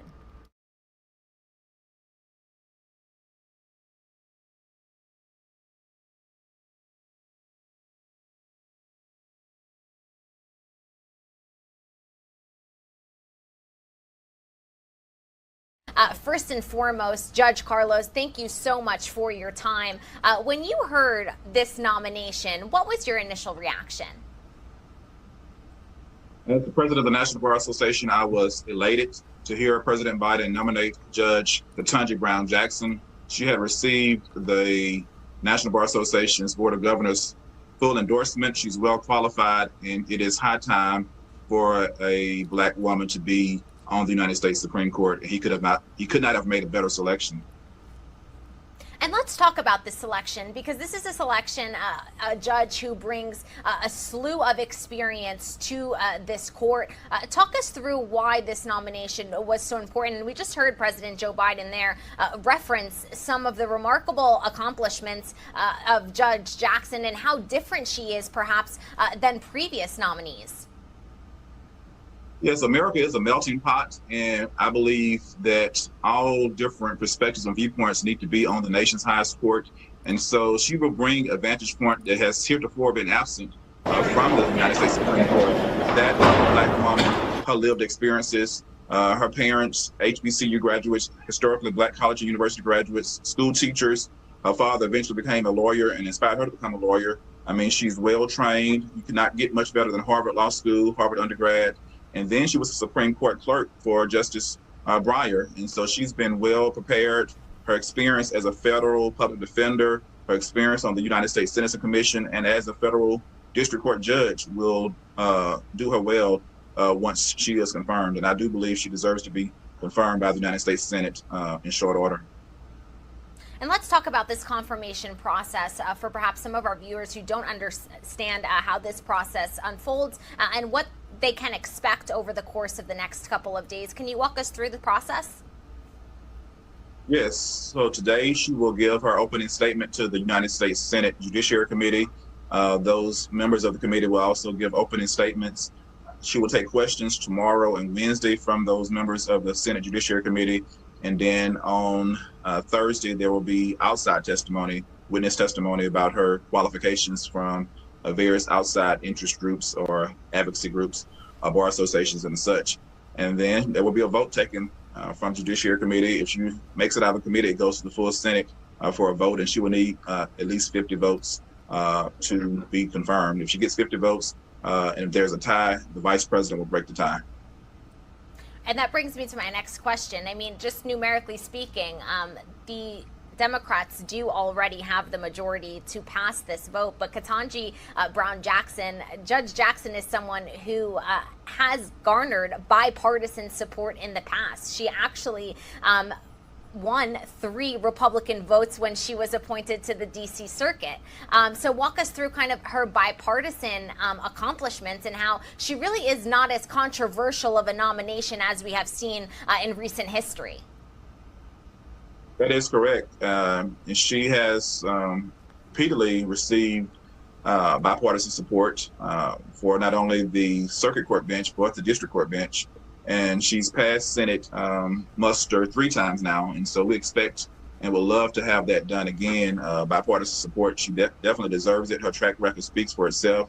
I believe one of her relatives by marriage, distant relatives by marriage, Paul Ryan, who's the former Speaker of the House, once supported her for one of her positions. And so she's well qualified and deserves to be placed on the United States Supreme Court in short order. Yeah, Judge Moore, can you talk about perhaps some of the point of contentions that some Republican senators will hone in on? We've seen some talk about Guantanamo. We've seen some talk about her reaction and her stance against some sex offenders. These seems to be points of contention that some Republican lawmakers are honing in on. Do you expect for these to be brought up over the course of the next couple of days? Yes, I believe they are grasping for straws. I believe the accusations are baseless. I do believe her overall record speaks for itself. She's only been reversed 3% of the time, and the average is 5% for lower court judges to be reversed by higher courts. And so she gets the law right 97% of the time. And we know that she is a great jurist, and she's not soft on crime as they want to make her out to be. Her opinions are not in the left field. They are mainstream opinions, and they have been confirmed time and time again by higher courts. Yeah, they have. And your message echoes the message that we heard from Press Secretary Jen Psaki yesterday, telling the world to simply look at the facts when these points of contention are brought up, and we are expecting them to be brought up, just as you said. Overall, Judge Moore, you said at the beginning of this interview that you felt that it was the correct decision, that this was the correct nominee. What would be your message to the world tuning in, and how important is it for everyone to watch this historic moment, the first time in the court's 233-year history that a Black woman is being nominated and could potentially be confirmed this week? It's a historic moment. It's a historic moment. It's a consequential moment, and it is a moment we need to tune into and pay attention. After 233 years, the Supreme Court, as you said, will finally have has the chance to finally have a Black woman on the court. There has been 115 Supreme Court justices and not one Black woman in all these years. We've had 2 Black men, but never a Black woman's perspective. And unlike the Black men, Black women carry a double burden, being a racial minority as well as being a woman. And so they've had to, Judge Ketanji Brown Jackson has had to fight so many battles to get where she is. She's had to clear so many hurdles, and her voice and the people whom she looks like voice need to be heard on the nation's highest court. And so I'm confident that after all the testimony is given this week, that she will come out of committee, and I'm confident that the United States Senate, the majority of them, will confirm her as our next Associate Justice of the United States Supreme Court. Judge Carlos Moore, president of the National Bar Association, thank you so very much for the time and for the insight, kind of clarifying what everyone can expect in the coming days. We will have this historic confirmation for everyone to tune into live, raw, and unfiltered here on the show. Judge Moore. All right, we've got several different vantage points working from inside and out of the Supreme Court of the United States. We are just more than 15 minutes away from these hearings beginning. Several different cameras in all different parts of this room. And then we've also got a shot from outside of the Supreme Court building there. She is going to be speaking herself. She is expected to make some opening remarks and then answer questions from the committee's 11 Democrats and 11 Republicans over the next 2 days. So we are actually going to take a look back when we return from this quick break that I'm going to send you on. We brought you just a couple of weeks ago. It was actually the end of February as the Russian invasion into Ukraine was beginning because President Biden was clearly dealing with that and, speaking with his other international leaders about the invasion. But he also had to get down to business in announcing a replacement after we heard the retirement announcement from Justice Stephen Breyer. So when we come back, I do want to bring you these different live vantage points from inside of the hearing set to begin very shortly. But we're also going to bring you that update that he provided to us from the White House, with Judge Jackson and Vice President Kamala Harris alongside him officially making this Supreme Court nomination announcement. So stay with us for that here after this quick 2-minute commercial break.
Good morning, everybody. You are streaming live now from Fox on this Monday, March 21st. As you can see, we are taking a live look inside of the Supreme Court of the United States as Senate Judiciary Committee members are expected to deliver statements on day one of the confirmation hearing for Supreme Court nominee Judge Ketanji Brown Jackson. If confirmed, she would be the first Black woman on the High Court, replacing Justice Stephen Breyer. This confirmation hearing hearing is set to begin at 11 a.m. Eastern Time, and we will be streaming it for you live, raw, and in its entirety here on Live Now from Fox. Now, the day is set to feature some opening remarks by the chair and members of the committee, and we are also going to get some opening remarks from Judge Jackson herself. Now, as we wait the beginning of this hearing, as promised before that break, I do want to take a look back and bring you that announcement from President Biden. He did announce this nominee of Judge Jackson at the end of February. He had until the end of that month to announce a nominee after we learned that Justice Breyer was retiring. And, you know, it was happening as the Russian invasion into Ukraine began. So the Biden administration was definitely dealing with a lot at that point. But let's take a look back at that announcement as we anticipate these hearings beginning at 11 a.m. Eastern Time.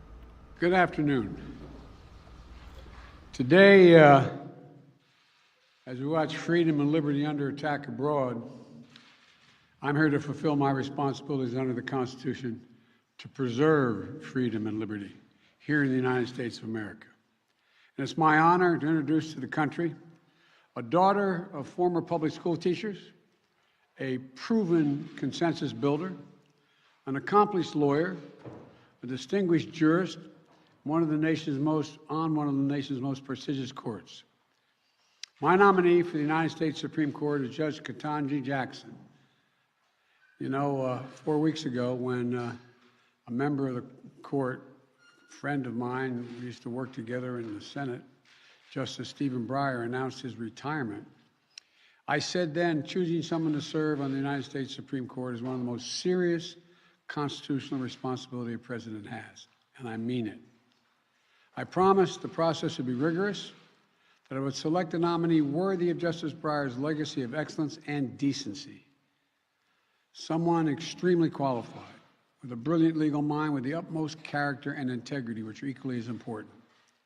And though I would bring this decision, my perspective as a lawyer, former constitutional law professor, chairman of the Judiciary Committee for many, many years, and I'm almost reluctant to say it, someone who's presided over more Supreme Court nominations than almost anyone living today, which makes me 28 years old. I started doing it when I was 32. And who has devoted much of my career to thinking about the Constitution and the role of the Supreme Court. With that perspective, I carefully studied the record of candidates.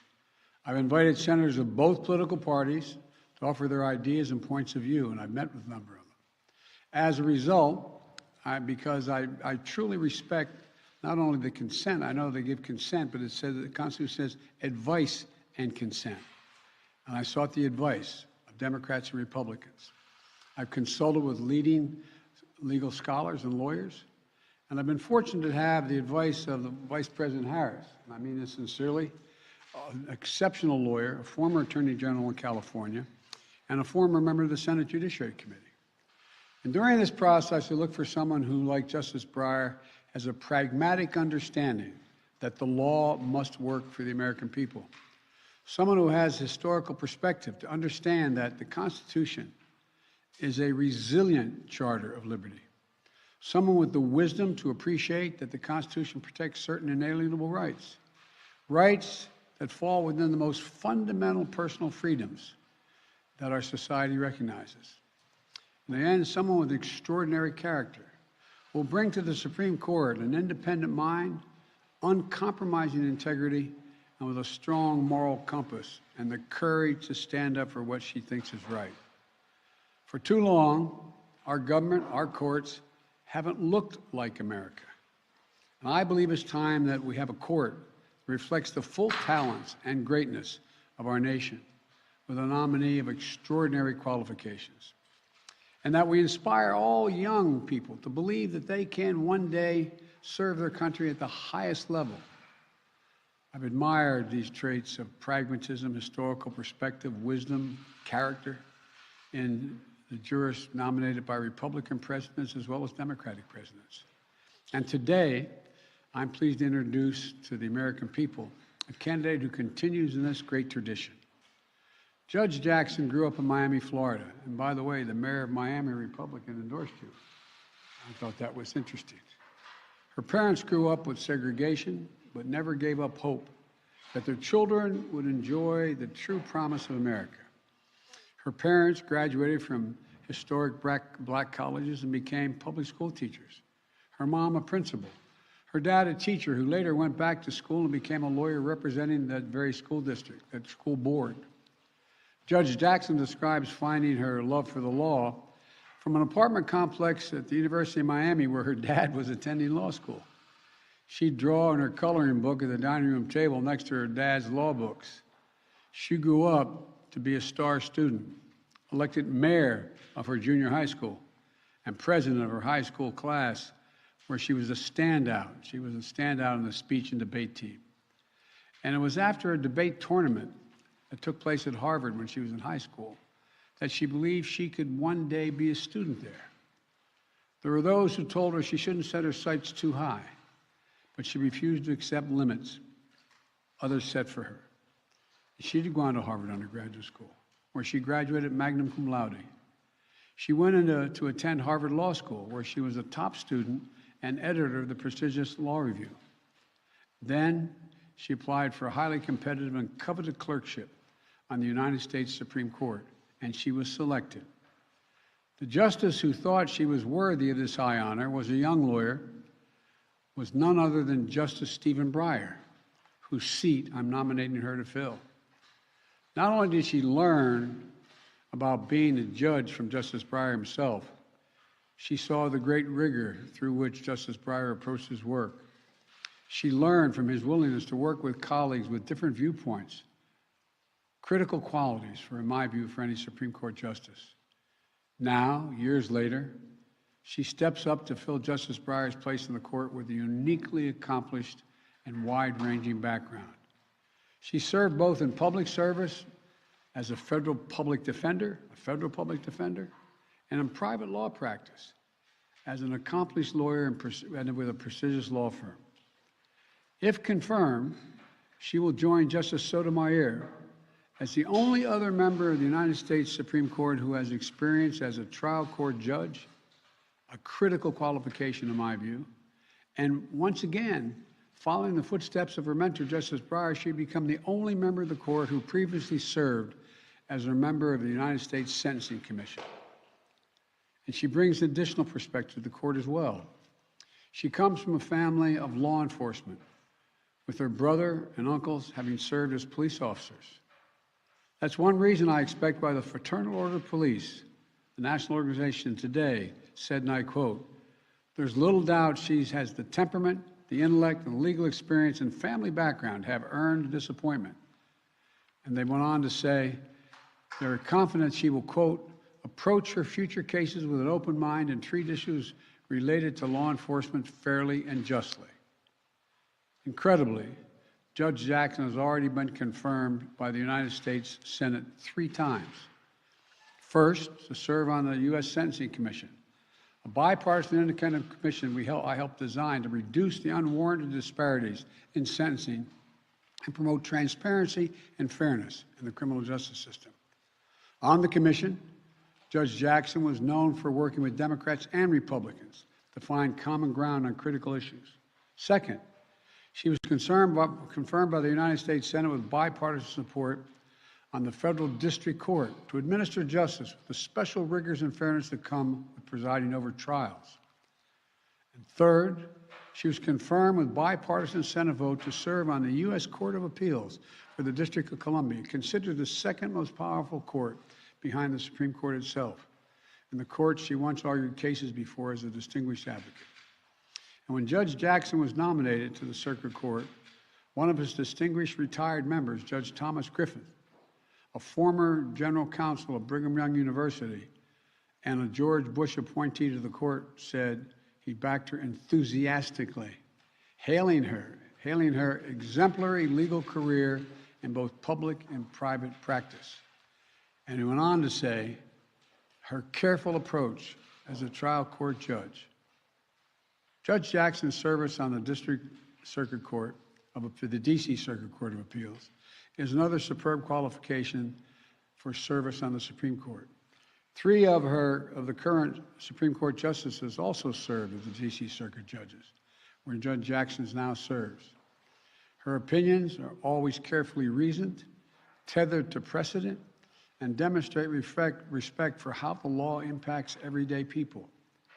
It doesn't mean she puts her thumb on the scale of justice one way or the other, but she understands the broader impact of her decisions. Whether it's cases addressing the rights of workers or government service, she cares about making sure that our democracy works for the American people. She listens. She looks people in the eye, lawyers, defendants, victims, and families. And she strives to ensure that everyone understands why she made a decision, what the law is, and what it means to them. She strives to be fair, to get it right, to do justice. That's something all of us should remember, and it's something I've thought about throughout this process. As a matter of fact, I thought about it walking over here with her. One floor below, we have several displays celebrating Black History Month. One of them includes the judicial oath of office taken.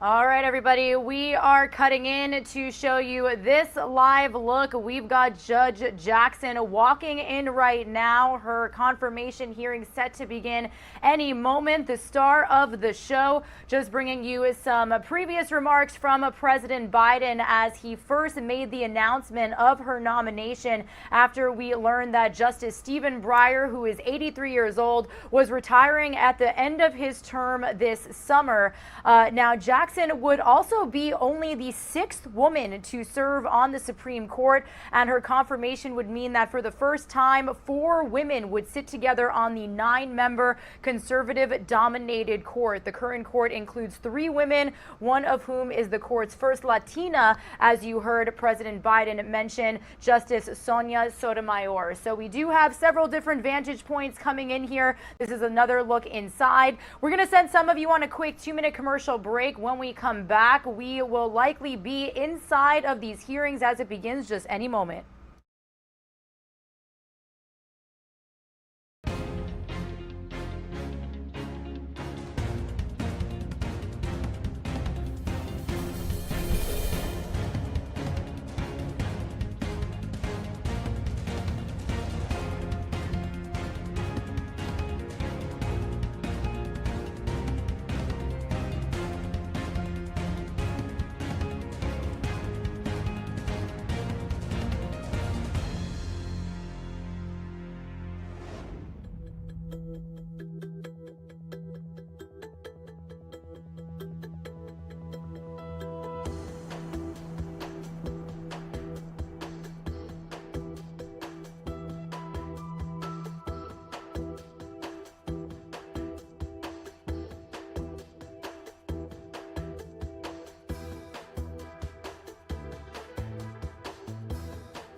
Fox.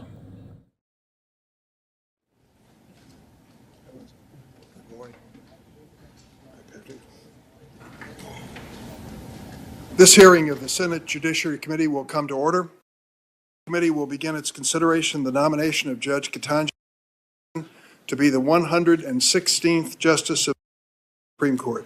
Welcome, Judge Jackson, and to you and your family. Thank you, Senator. This is a moment, and you have much to be proud of. I know you members and friends who you want to, and we all look forward to hearing those introductions when you make your own later.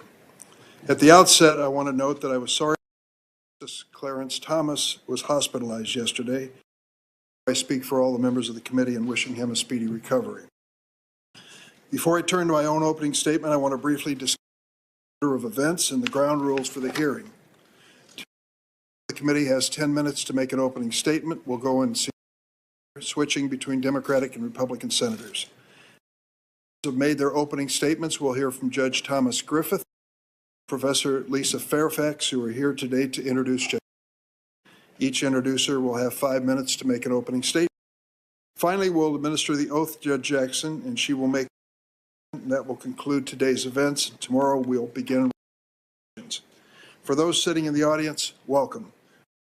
You could be here to witness this historic occasion. I ask to be respectful and quiet during the hearing.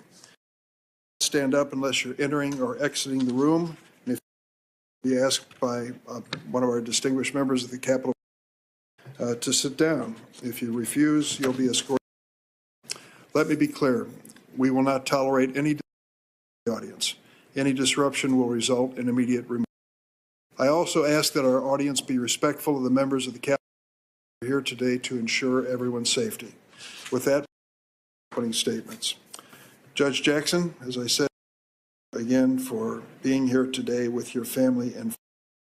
The Supreme Court has a long and storied history. It has been filled by many superb justices whose contributions to the rule of law have stood the test of time. But the reality is that the court's members, in one respect, have never really reflected the nation they served. When the Supreme Court met for the very first time of 1790 in the Exchange Building in New York, there were nearly 700,000 slaves without citizenship in this new nation of nearly 4 million. Neither African Americans nor women had the right to vote. There was no equal justice for a majority of people living in America. It's more than 230 years. The Supreme Court has had 100 justices. 108 have been white men. Just 2 justices have been men of color. Only have served on the court, and just 1 a woman of color. Justice has been a black woman. You, Judge, can be the first. It's not easy being the first. Often you have to be the best. In some ways, the bravest. You're not prepared to face that kind of heat, that kind of scrutiny, that air of the national spotlight. But your presence here today to brave this process will give inspiration to millions of who see themselves in you. As I mentioned to you, I was at the steps of the Supreme Court this morning to see the rally in support. There were so many young African American women there seeing your pursuit as part. In other important ways, though, there are many nominees who've come before us. President Biden, because he knew your qualifications are outstanding. Many knows you. You've appeared 3 previous times and confirmed with bipartisan support. And your professional record of life experience tell us what kind of lawyer, what kind of judge, and what kind of person you really are. Your guiding found in your life and in your work, that the Constitution all Americans, not just the wealthy and powerful, that judge favoritism, and that the judiciary must live up blazoned above the entrance. Equal justice under. So today is a proud day for America. We've come along since 1790, and we know that we still have to form a more perfect union. It's a moment, something that the late Senator from Illinois, Paul Simon, President Biden nominated you because he knew your qualifications are outstanding. This committee knows you. You've appeared 3 previous times, and each time you've been confirmed with bipartisan support. And your professional record and life experience tell us what kind of lawyer, what kind of judge, and what kind of person you really are. Your guiding principles can be found in your life and in your work. That the Constitution must work for all Americans, not just the wealthy and powerful. That judges must show no favoritism, and that the judiciary must live up to the words emblazoned above the entrance. Equal justice under law. So today is a proud day for America. We've come a long way since 1790, and we know that we still have a long way to go to form a more perfect union. It's a moment that brings to mind something that the late Senator from Illinois, Paul Simon, my friend, said to Judge Ruth Bader Ginsburg at her nomination hearing. He said, you face a much harsher judge than this committee, and that is the judgment of history. And that judgment is likely to revolve around the question, did she restrict freedom or did she expand it? I return to this statement time and again because it asks a vital question. How will history judge us? Judge Jackson, I have no doubt that history will remember you as a justice who never stopped working to defend the Constitution. But I also ask the members of this committee, as we begin this landmark confirmation process, to consider how history will judge each senator as we face our constitutional responsibility to advise and consent. This moment also brings to mind something President Barack Obama, another trailblazer, said of a fellow Illinoisan when the late Justice John Paul Stevens announced his retirement.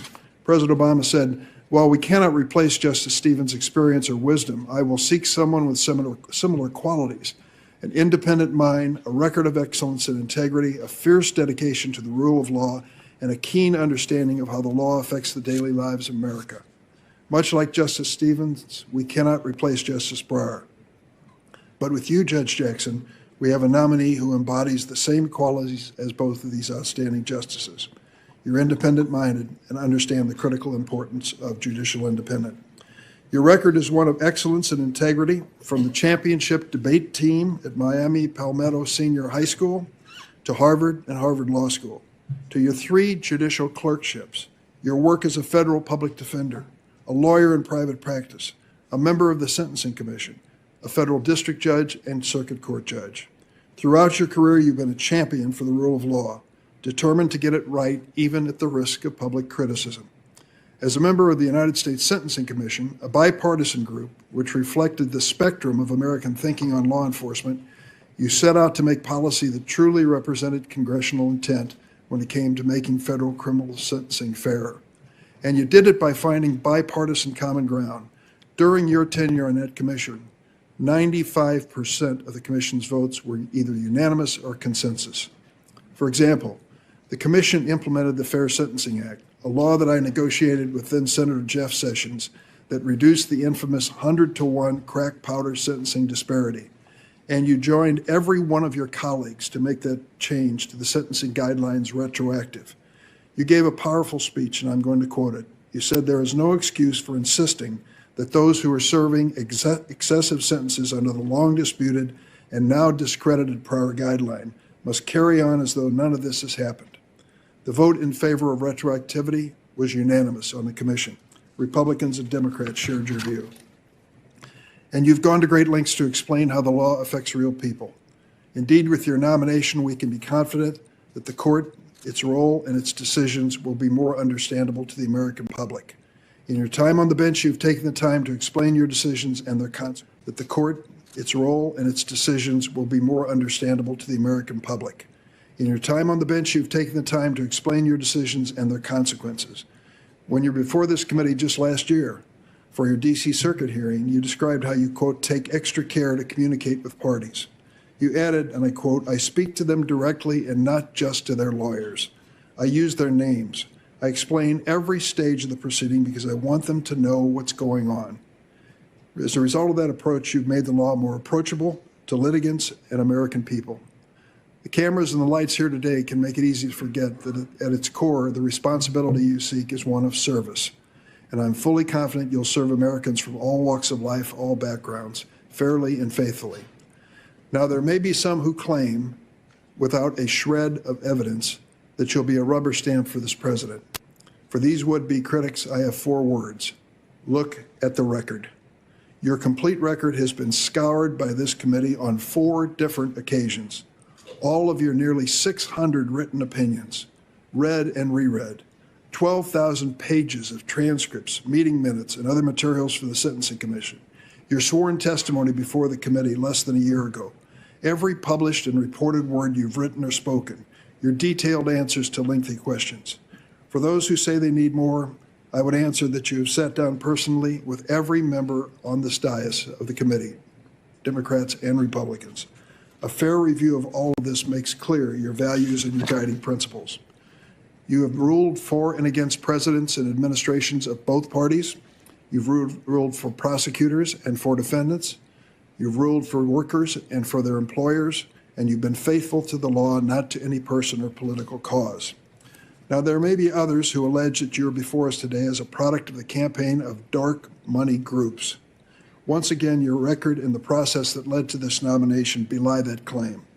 To suggest that you're here merely because an organization supports you ignores your qualifications and the broad range of support you bring to this. In selecting you as his nominee, President Biden undertook a transparent selection process. He sought the input of senators from both parties. Senator Grassley and I met in the Oval Room with the president. He invited us to proffer any nominees that we cared to do. At the end of the day, the president alone chose you. He's put his faith in you to deliver justice at the highest level of the court. I share that faith. In announcing your nomination, the president spoke to many reasons that you deserve to sit on the high court. He noted the perspective you'll bring as a former member of the Sentencing Commission, as the first justice since Thurgood Marshall with considerable criminal defense experience, and as the second current justice, only the second, to serve as a federal trial court judge. He also noted your upbringing and the fact that you come from a law enforcement family. Yet despite that shared family experience, despite your record, we've heard claims that you are, quote, soft on crime. These baseless charges are unfair. A conservative National Review columnist called claims brought by one of my colleagues, quote, meritless to the point of demagoguery. They fly in the face of pledges my colleagues made that they would approach your nomination with civility and respect. And fact checkers, including the Washington Post, ABC News, and CNN, have exposed some of these charges as falsehoods. Critics have even stooped to accusing you of sharing the views of the clients you represented, even though they know that your work as an attorney was in service to the Bill of Rights and the Constitution's promise of effective assistance of counsel. Would law enforcement officials and organizations, including the International Association of Chiefs of Police, the National Organization of Black Law Enforcement Executives, and the Fraternal Order of Police have endorsed your nomination if you were soft on crime? Of course not. I'm confident the American people will see through these attacks and any other last-minute attempts to derail your confirmation. In closing, I want to share the words of one more Illinoisan, if you bear with me, a rather famous one named Abraham Lincoln. In August 1864, at the height of the Civil War, President Lincoln addressed the 166th Ohio Regiment. Lincoln said to the soldiers, and I quote, "I happened temporarily to occupy this big White House. I am living witness that one of your children may look to come here as my father's child has." Judge Jackson, we are all just temporary occupants of the Senate, the House, even with a lifetime appointment to the highest court in the land. You, Judge Jackson, are one of Mr. Lincoln's living witnesses of an America that is unafraid of challenge, willing to risk change, confident of the basic goodness of our citizens. And you are living witness to the fact that in America, all is possible. I now recognize my colleague and friend, the ranking member, Senator Grassley. Judge Jackson, congratulations. Welcome to you and your family. I thank you for taking time to visit with me in my office after the president nominated you. Since President Biden announced his nominee for the Supreme Court, I've been encouraging my colleagues to schedule meetings with you, Judge Jackson, and they have come off. In addition, I've continually emphasized the need for a thorough, respectful process by the committee. Now I want to talk a bit about what everyone watching should expect from this hearing and what they shouldn't expect at the hearing. We will conduct a thorough, exhaustive examination of Judge Jackson's record and views. We won't try to turn this into a spectacle based upon alleged process fouls. Good news on that front, we're off to a very good start. Unlike the start to the Kavanaugh hearings, we didn't have repeated choreographed interruptions of Chairman Durbin during his opening statements. like Democrats interrupted me for more than an hour during my opening statement on the Kavanaugh hearings.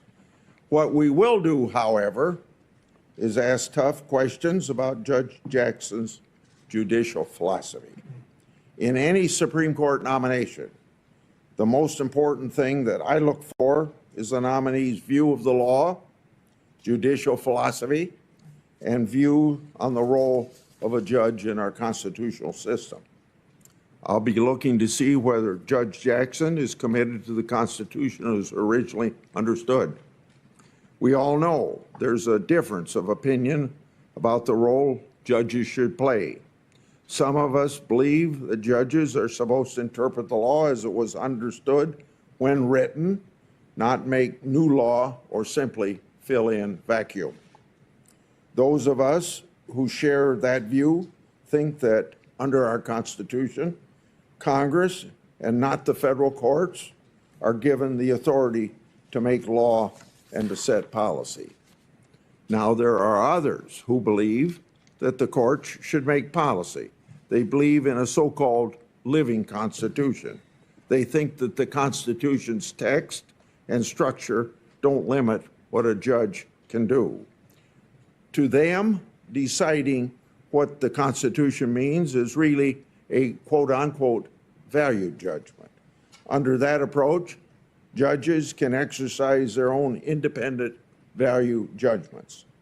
One of the leading advocates for this approach explained that as a judge, you, quote, reach the answer that essentially your values tell you to reach, end of quote. In other words, those who subscribe to this philosophy think that the founders really meant to hide elephants in mouse holes. Then, with a bit of creativity, these judges can always find that elephant. That sounds like a good job description instead for legislators and not for judges. But for at least 4 years, Democrats systematically voted against many well-credentialed nominees that were diverse professionally, diverse geographically, diverse religiously, and diverse ethnically. Was it racist or anti-women for them to do so? I don't believe that it was.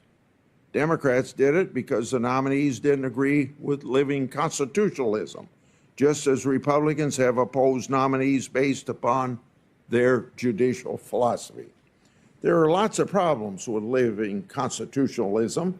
In the Senate, we spend a lot of time writing legislation. We argue over the language. We negotiate over how broad or narrow certain provisions of laws should be. If we can't convince our colleagues to adopt all of our ideas, we have been known to compromise every once in a while. We depend on judges to interpret laws as we write them. If judges impose their own policy preferences from the bench and essentially revise the laws we pass, it makes it harder for us to write good laws. Sometimes we need to include a provision that's very broad to get a colleague's support. If a judge rewrites the law later because of vague notions about fairness or equity or common good, that unravels all of our work here in the Congress. More importantly, the American people should be able to read a law and know what it means.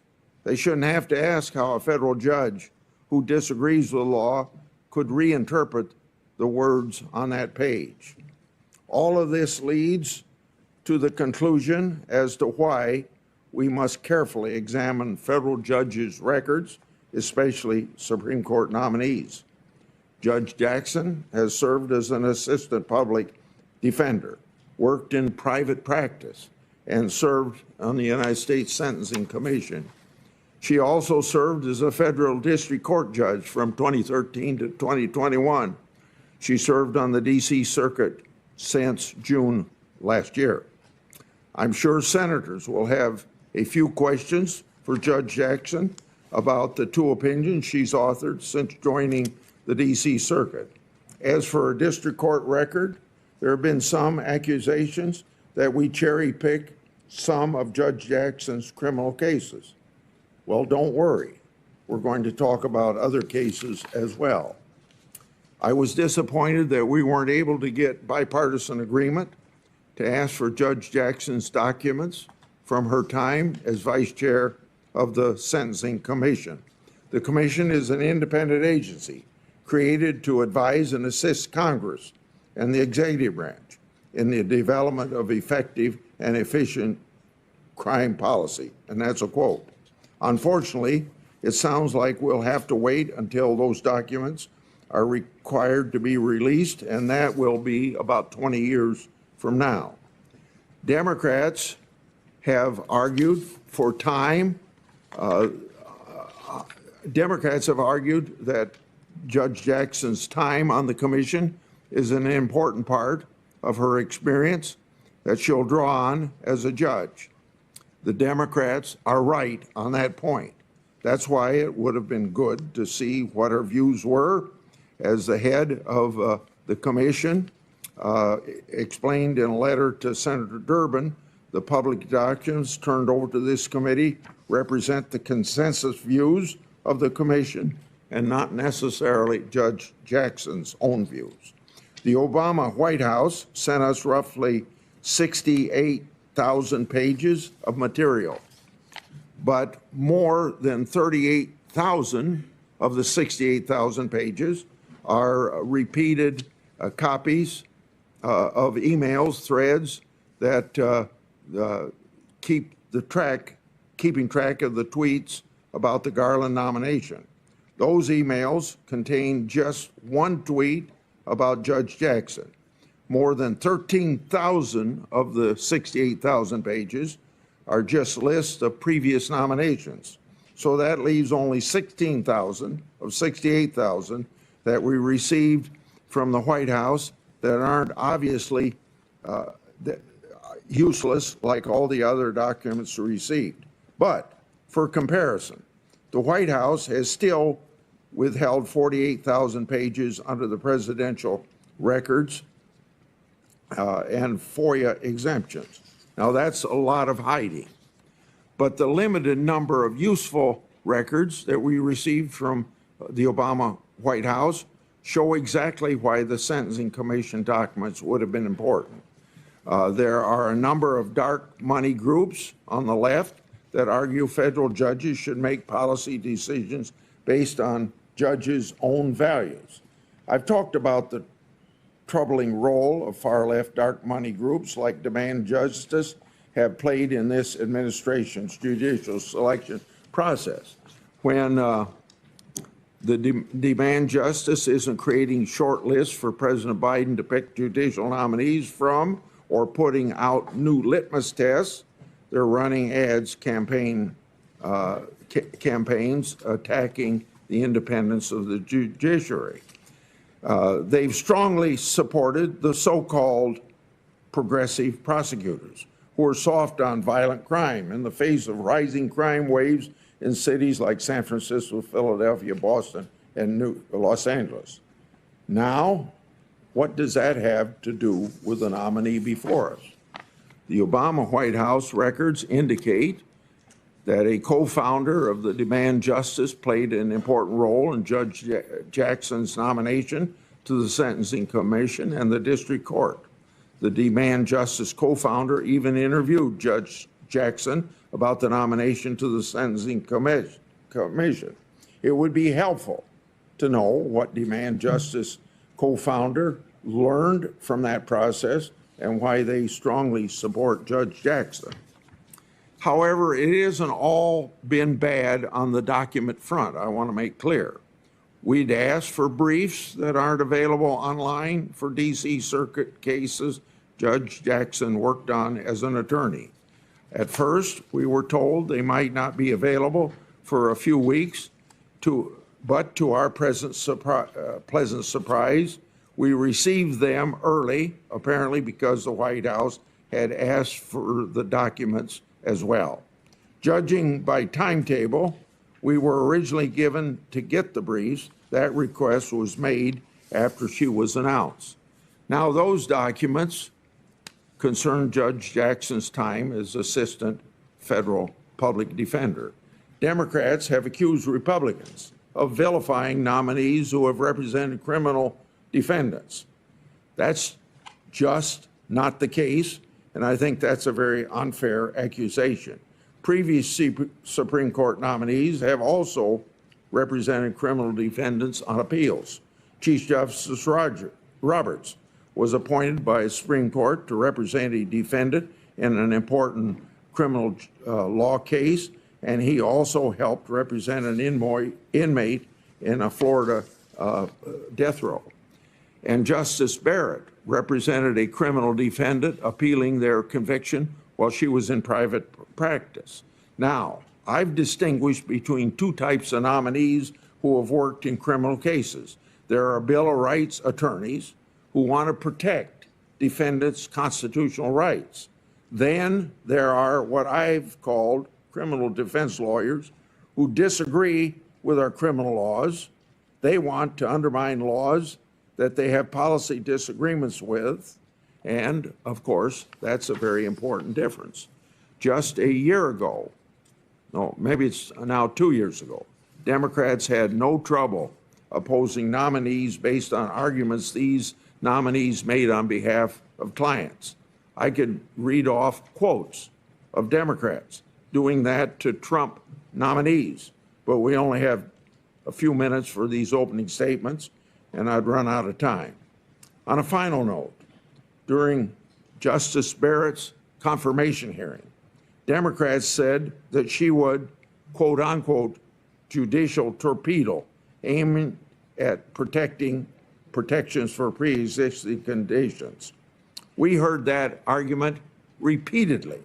Conservatives and anyone who actually looked at her record and laws said that that was strictly nonsense. But Democrats were sure otherwise. Well, when that case was finally decided, Democrats were proven wrong. I'm sure that won't deter any of my Democrat colleagues from making some confident predictions this time around as well. But the public record should remember their track record and perhaps take those claims with a grain of salt. They were wrong in their strong declarations how Justice Barrett would rule.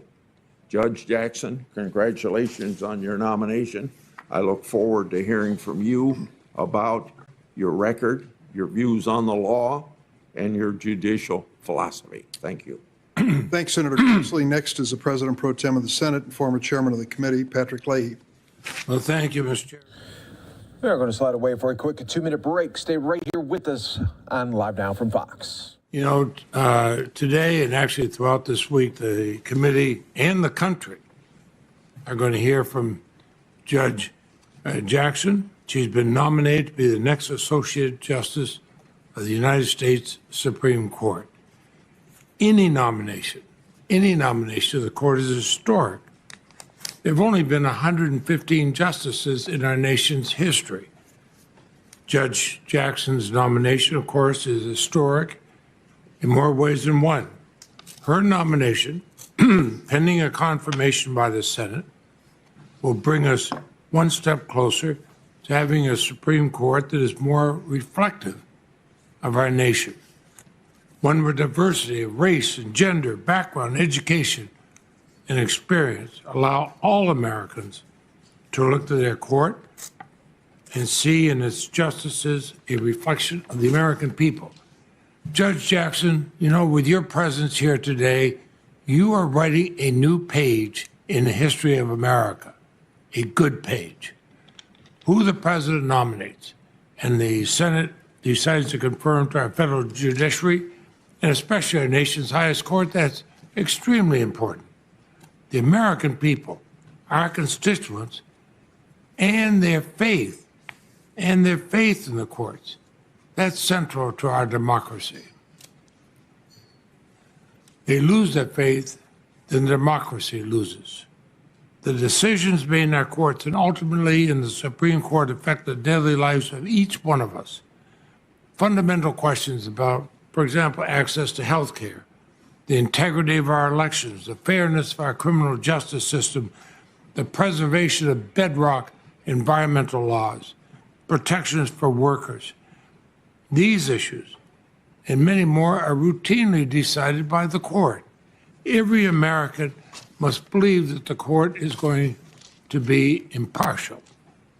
They must believe that our courts are not a mere political arm of the executive or the Congress, but faithful only to the rule of law. The stakes in a democracy are simply too high. Let's make a few things clear. Judge Jackson is no judicial activist. She is not a puppet of the so-called radical left. She's been praised by Republican-appointed judges for her jurisprudence. Lawyers from the right and the left who have appeared before her in court have called her judicious and even-handed. Before I was in the Senate, I tried a lot of cases in trial court and then courts of appeal. That's what I wanted, somebody who was judicious and even-handed. I didn't care what their politics were. Judge Jackson is not anti-law enforcement. She hails from a law enforcement family. She's also won the support of preeminent national law enforcement organizations, including the National Fraternal Order of Police. And no, she's not soft on crime. Her background as a federal public defender would bring an informed perspective of our criminal justice system to the Supreme Court. I'm proud of being a former prosecutor, but confidence in my prosecution of a case was strongest when I knew the defendant had the best possible representation. When both sides and the presiding judge have a real grasp of our criminal justice system, that's when justice is most likely to be done. So I would say that Judge Jackson's background is not a liability to the court. It's a much needed asset to the court. And since her nomination, again here today, we've heard about the long distinguished record of Judge Jackson, graduate of Harvard Law School, a judicial clerk at the district, circuit, and Supreme Court level, a federal appellate judge, a federal district court judge, a member of the U.S. Sentencing Commission, an attorney in private practice, and a federal public defender. What a resume. All these experiences and perspectives have provided her a mastery of our justice system. And I'd say in particular the criminal justice system. If she is confirmed, she would become the first ever justice to have served as a federal public defender. That's an important experience given how much the court shapes our criminal justice system. I say that from my experience as a senator, but also my experience for nearly a decade as a prosecutor. And perhaps most of all, it is Judge Jackson's nearly 10 years as an appellate and trial judge that underscore the experience she would bring to the Supreme Court. She was confirmed unanimously by the Senate in 2013 to the D.C. Circuit Court. She served with distinction for 8 years. She issued more than 500 opinions. She presided over a dozen trials. And a bipartisan majority of the Senate confirmed her to the D.C. Circuit Court of Appeals last year. Let's be honest. She's a fair and impartial jurist with a fidelity to the law above all else. That's what Americans want to see in a Supreme Court justice. Years of so-called judicial wars have left Americans feeling like our courts have become increasingly partisan. The extreme interests of pressure groups on both sides of the political spectrum have left the American people wondering if they can get a fair shake in our courts. And yet, in this moment, we have before us a unique opportunity to change that narrative. I'm under no illusion that we can mend this process overnight. But we have before us a nominee who has brought us together across party lines before, and one I hope we can bring us back together again. The Senate can change course, return to how we fairly and objectively evaluate nominees. We can do that with a highly qualified nominee we have in Judge Jackson. Now, as Chair Durbin said, I'm the President pro tempore of the Senate. I'm a former chairman of this committee. I've participated in 20 prior Supreme Court nomination processes, most leading to confirmation, a small handful not. In fact, the first justice I voted on was from your state, Senator Durbin, John Paul Stevens. I've supported nominees from both Democratic and Republican presidents. And in Judge Jackson, I found a distinguished nominee with an unassailable record that merits our respect regardless of party. I believe the American people will see in her what I've come to learn in my review of her career and her life story. Her nomination is a reflection of the arc of our democracy, the arc that bends towards justice, as Dr. King once said. Although in fits and starts with every generation, we have sought to become more inclusive, more representative. We have looked to citizens, civic leaders, elected representatives, and yes, to judges to strengthen our democracy, and to recognize that our strength comes from our diversity. Judge Jackson's story, her nomination today, is part of the evolving story of America. So, Judge Jackson, I want to congratulate you on this nomination. Despite all the darkness in the world, and the political brinksmanship has unfortunately become a hallmark of Congress in recent years, your nomination actually fills me with hope. Hope for the court, hope for the rule of law, hope for the country. One need look no further than the chaos, the devastation, and the inhumanity halfway around the world in Ukraine to know how precious our democracy is and how precious the legacy we have in our independent federal judiciary.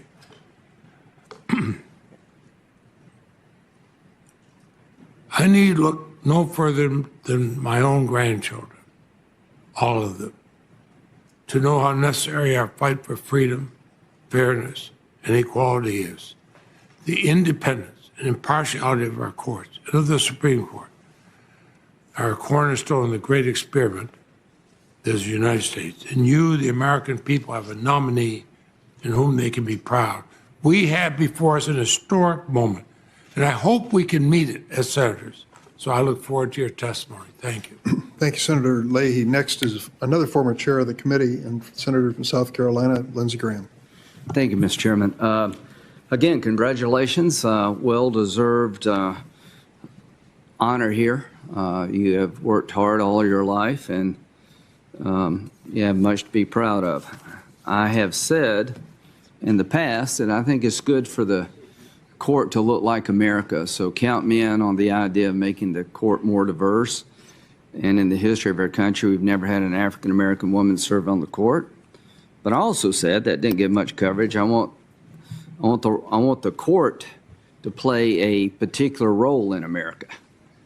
One is make it more look like the country, but also make it operate in the confines of the Constitution. That didn't get a lot of coverage. So the hearings are going to be challenging for you, informative for the public, and respectful by us.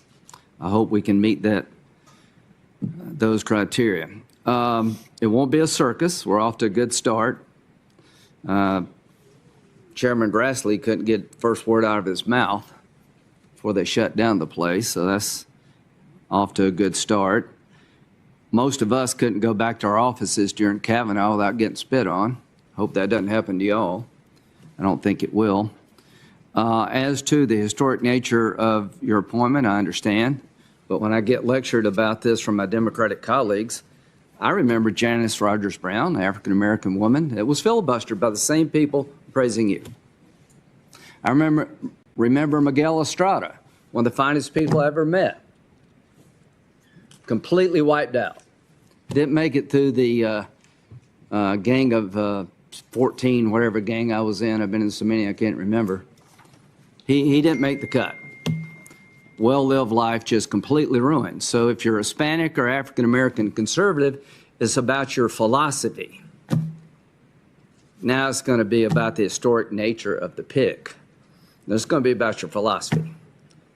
The bottom line here is when it is about philosophy, when it's somebody of color on our side, it's about we're all racist if we ask hard questions. It's not going to fly with us. We're used to it by now, at least I am. So it's not going to matter a bit to any of us. We're going to ask you what we think you need to be asked. And Senator Hawley, you need to ask her about her record as a district court judge. You should. I hope you do. And we'll see what she says. Very fair game. Now, President Biden had a choice here, and he has every right to make it. Elections have consequences. He had many qualified African-American women to choose from. He chose you. Michelle Childs, a district court judge from South Carolina, supported by Jim Clyburn. That was in the mix. I think it came down to about 2, 3, 4 people. Don't know for sure, but that's what the press was reporting. And when it came to Judge Childs, this Arabella group, Senator Whitehouse, you talk about dark money, you may be onto something. This Arabella group is funded by Soros and some other liberal billionaire. They got so many groups within their group, I can't name them all now, but they basically said if you pick Childs, you may have a primary opponent. The FL-CIO said Judge Childs was a union buster. The attacks from the left against Judge Childs was really pretty vicious, to be honest with you. So you say, Judge Jackson, you don't have any judicial philosophy per se. Well, somebody on the left believes you do. Or they wouldn't have spent the money they spent to have you in this chair. So we're going to find out how that statement holds up over time. A viewer's guide to this hearing. She will be asked about her sentencing practices as a district court judge, and she'll have a chance to explain her reasoning, and you can make up for yourself what this means, but it's good to be asked. About her legal views, I'll ask her about the law of armed conflict and her view of the law of armed conflict. The fact that you represent a Gitmo detainees is not a problem with me. Everybody deserves a lawyer. You're doing the country a great service when you defend the most unpopular people. But I do want to know about your amicus briefs after you're no longer a defense counsel weighing into the Supreme Court about how they decide law of war issues. That matters a lot to me. I think it does matter that the groups that came to your aid at the expense of Judge Childs, how did that happen and why were they doing what they were doing? What is it about your nomination that the most liberal people under the umbrella of Arabella threw in their money, their time, their support, and threatened Joe Biden if he picked Judge Childs? I want to know more about that.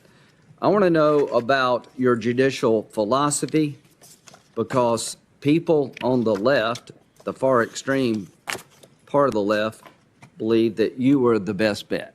And I want to know why they reached that conclusion. Maybe there's no explanation you can give us, but we'll talk about that. Now, when we say this is not Kavanaugh, what do we mean? It means that Democratic senators are not going to have their windows busted by groups. That's what it means. It means that no Republican senator is going to unleash on you an attack about your character when the hearing is virtually over. None of us, I hope, have been sitting on information about you as a person for weeks or months. You come into our offices and we never share it with you to allow you to give your side of the story. We wait to the very last minute when the hearing's about to be gavel concluded and say, oh, by the way, I've got this letter. And so happened that every media outlet in the country had the letter too. So the next morning there were headlines all over the country, really, accusing Judge Kavanaugh of being basically Bill Cosby.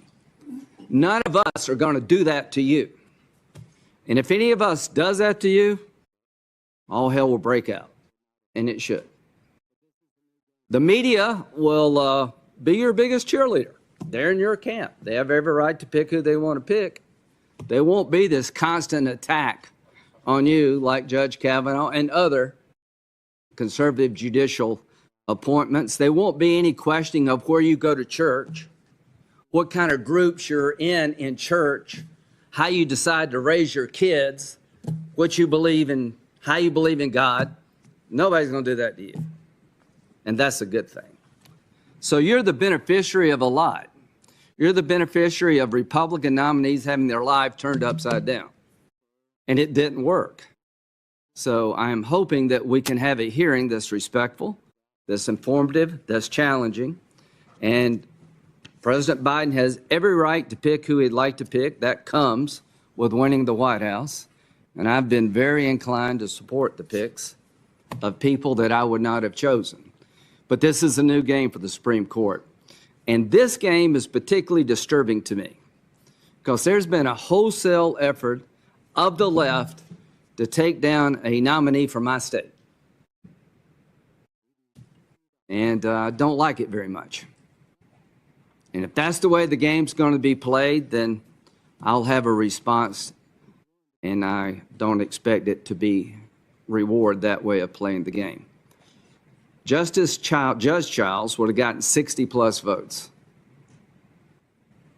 There have been people in my caucus that would have voted for her, even though we knew she would be a reliable liberal vote, because I and Senator Scott would have stepped up. Now we're facing a choice sponsored by the most radical elements of the Democratic Party when it comes to how to be a judge. They have the most radical view of what a judge should do, and you were their choice. And you'll be asked, do you support expanding the Supreme Court? I hope you can give us an answer, because it shouldn't be hard. Either you do or you don't. Justice Ginsburg said no. She thought if you just changed the number of the court every time somebody new came in power, it would ruin the court in the eyes of the public and make it a joke over time. I agree with that. So I hope you can give us an answer to that question, because I think the court would be better off if the judges stood up for the court. If the judges told politicians, don't play this game with the court, because over time nobody wins. So congratulations. It's going to be a couple of interesting days, and we're off to a better start than we have been in the past. And the one thing I can promise you, you will not be vilified, you will not be attacked for your religious views, you will not be accused of something that you could not defend yourself against until it was too late. Thank you. Thank you, Senator Graham. Senator Feinstein. Thanks very much, Mr. Chairman. I want to begin by congratulating you, Judge Jackson, on this appointment. I've reviewed the records of a number of judicial nominees during my service on this committee. This is actually the 10th set of confirmation hearings for a Supreme Court nominee that I've participated in during my time in the Senate. And looking at your record, it's clear that you have the qualifications and the experience and the knowledge needed to serve on the Supreme Court. And as a woman, it makes me very proud of that. As we begin these hearings, we as senators take seriously our constitutional duty to advise the president on his appointment of a new Supreme Court justice. In the current term alone, the Supreme Court is addressing cases on issues that are foundational to who we are as a country. Let me just give you 3 examples. The court is considering a woman's fundamental right to control her own body and make her own health care decisions. It is considering the legal authority of the Environmental Protection Agency to fight climate change. And it's considering whether states have the power to enact common sense gun safety protections. As a former mayor, I saw how these problems affect people, everyday people, on everyday streets throughout my city and then subsequently the state of California. This is not your first time at this. In fact, it's your 4th time in front of this committee. The full Senate has already confirmed you on a bipartisan basis 3 times to serve as Vice Chair of the U.S. Sentencing Commission in 2010, as a federal district court judge 2013, and as a federal appellate court judge in 2021. And you have done us proud. Each of the 3 times, the Senate has considered your record, your experience, and your ability. Senators on both sides of the aisle have determined that you have the qualifications and the temperament it takes to uphold the values of our judicial branch. As I see it, those values are knowledge, even-handedness, impartiality, integrity, respect for the rule of law, and fundamental fairness to all.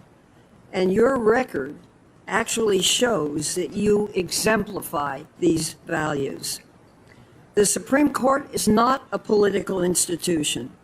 Rather, the court stands above politics and above partisanship, and we look to federal judges to be independent and unbiased.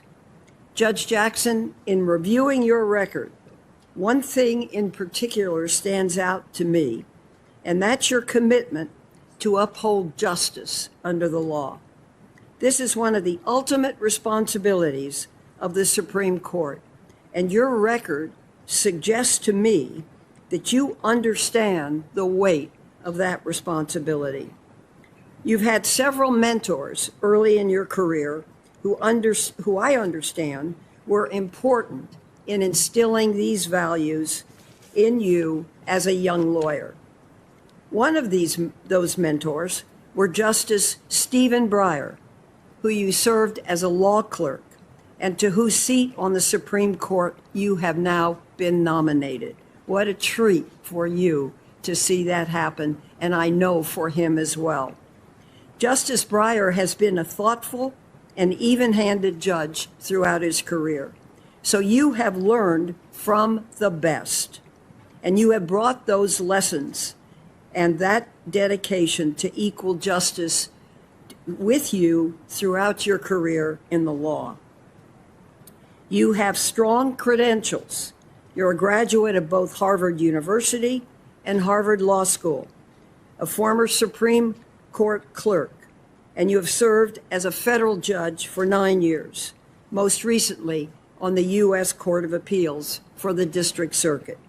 These are impressive credentials, and they are also familiar to those of us who have reviewed numerous nominees to the court. But you also bring experiences that are less common, especially at the Supreme Court. The first is your service as a federal public defender earlier in your career. If you were confirmed, you would be the first ever federal public defender to sit on the court, and the first justice since Thurgood Marshall with significant experience representing low-income defendants and criminal cases. I believe this is very significant and important because as a former public defender, you understand the power of our constitutional rights, including the Sixth Amendment right to counsel and the Fifth Amendment right to due process. You also understand the effect of law and the law enforcement system on the most vulnerable. And I believe your 8 years of expertise as a trial judge on the D.C. District Court is very valuable. So, if confirmed, you would be one of only 2 former federal district court judges serving on the court, the other being Justice Sotomayor. I believe your perspective as a former trial judge will serve you well on the court. You've been responsible for implementing the precedent set by higher courts. And because of that, you understand the need for clarity in legal opinions, for achieving consensus wherever consensus is possible. And that has been your record. It's important to have justices with a broad set of views and experiences on the Supreme Court. And I believe your background and your experience will only serve to strengthen the Supreme Court. I trust that my colleagues on this committee will recognize that you are unquestionably qualified for this position. I wish you well. I look forward to learning more about you over the course of the coming days. Thank you, Mr. Chairman. Thanks, Senator Feinstein. Senator Cornyn of Texas. Thank you, Mr. Chairman. Judge Jackson, let me join my colleagues in extending a warm welcome to you and your family. Congratulations on your nomination. I enjoyed sitting down with you recently and talking about your experience as both a lawyer and a judge and how that's molded your views of our judicial system. In the coming days, I hope we can have a candid conversation about your record and your judicial philosophy. As I told you the other day, these proceedings will be thorough but civil. As a member of this committee, I've had the opportunity to provide advice and consent on 7 previous Supreme Court nominations. This is number 8. I've seen the good, the bad, and the ugly when it comes to the way the Senate conducts these proceedings, and so have the American people. One of the best things I think comes from this process is I think this is a teachable moment that will remind all of us about the wisdom of the founders who wrote a constitution that made sure that our rights would be fixed and certain, so that these rights, whether they are the right to keep and bear arms or the right to practice one's faith, would be preserved from generation to generation. As you know, the founders established 3 separate branches of our government, a system of checks and balances, if you will. This was done for the purpose of preserving individual freedom and avoiding tyranny, and ensure that our government was ultimately accountable to the people, from whom all political power derives. Article 3, as you know, vests the Supreme Court and inferior courts with the judicial power. But the framers were very clear. The courts are not vested with a policy-making authority. According to our Constitution, courts hear cases and controversies and decide them. Nothing more, nothing less. That's an important distinction to remember in the days that lie ahead. Indeed, the framers envisioned that the courts would have a modest but very important role in our 3 branches of government.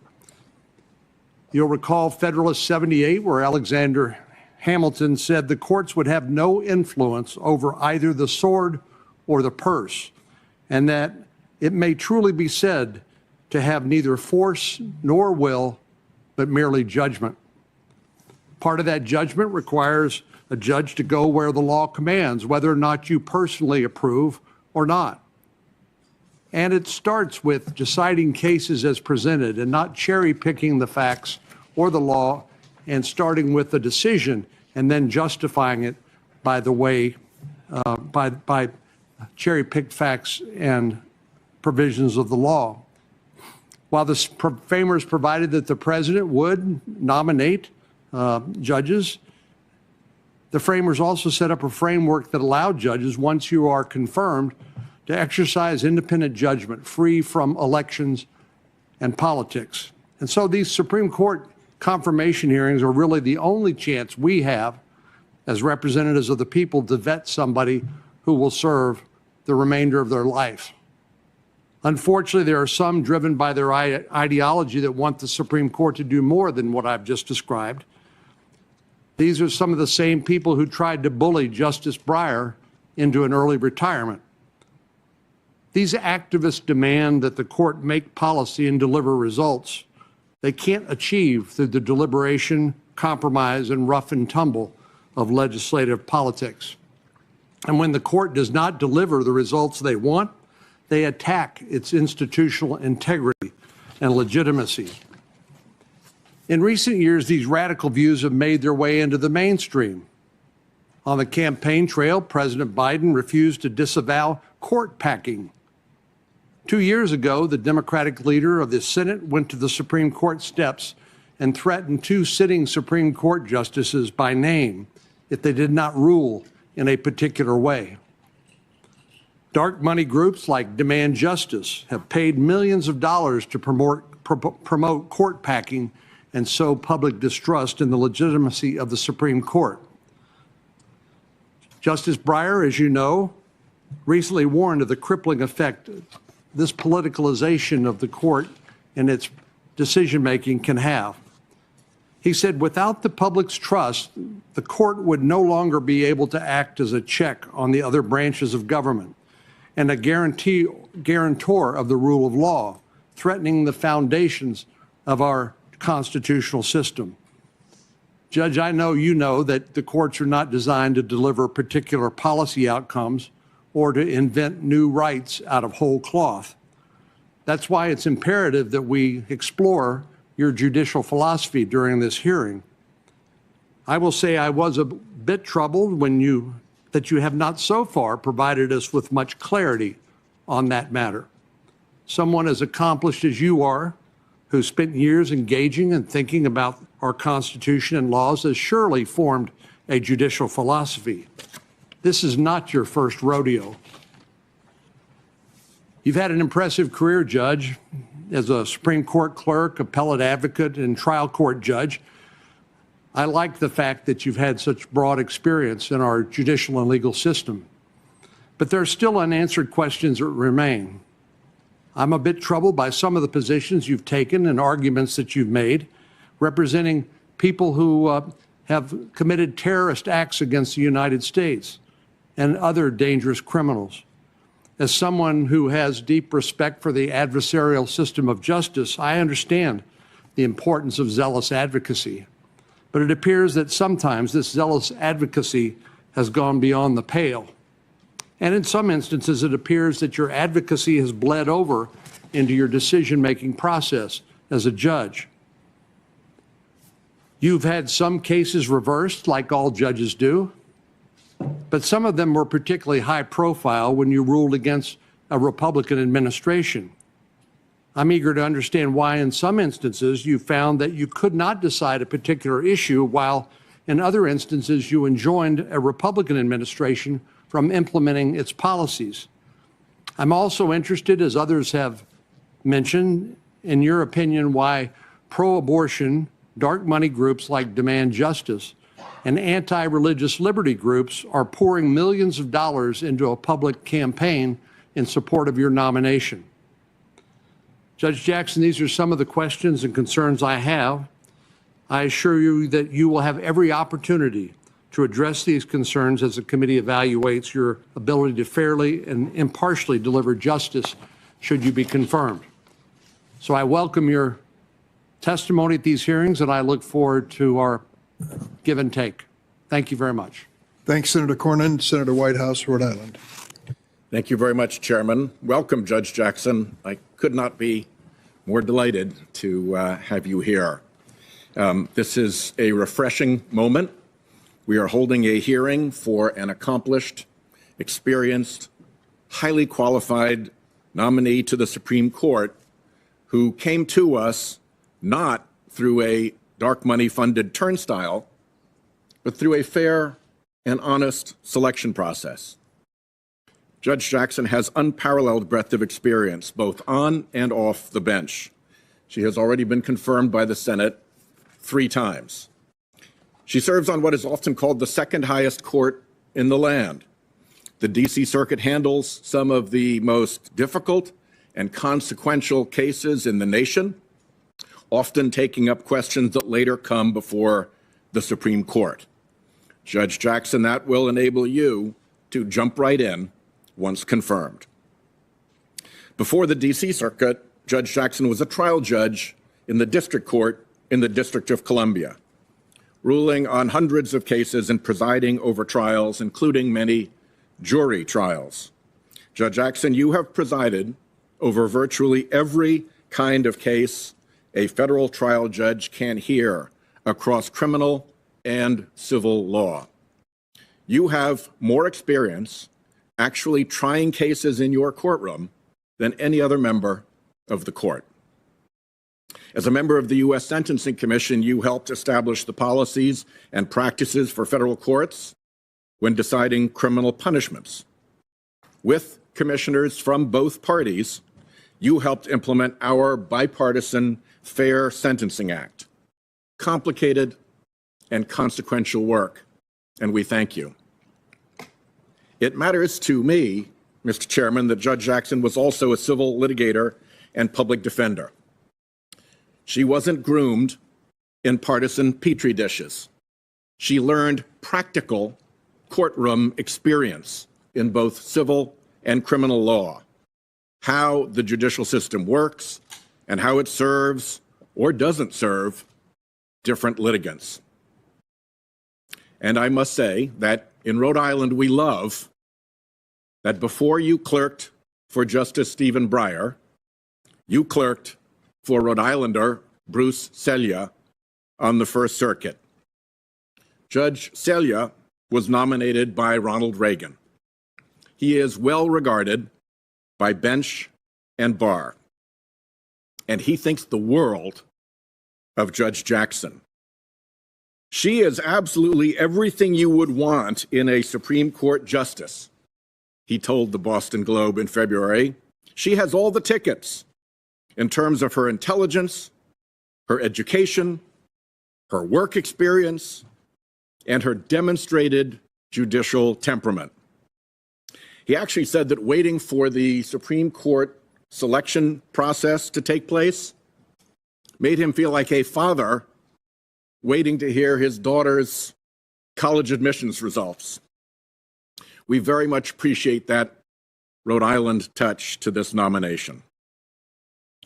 Judge Jackson is steadfastly committed to the Constitution and the rule of law, and her record reflects the type of even-handedness and independence that will make her such a good Supreme Court justice.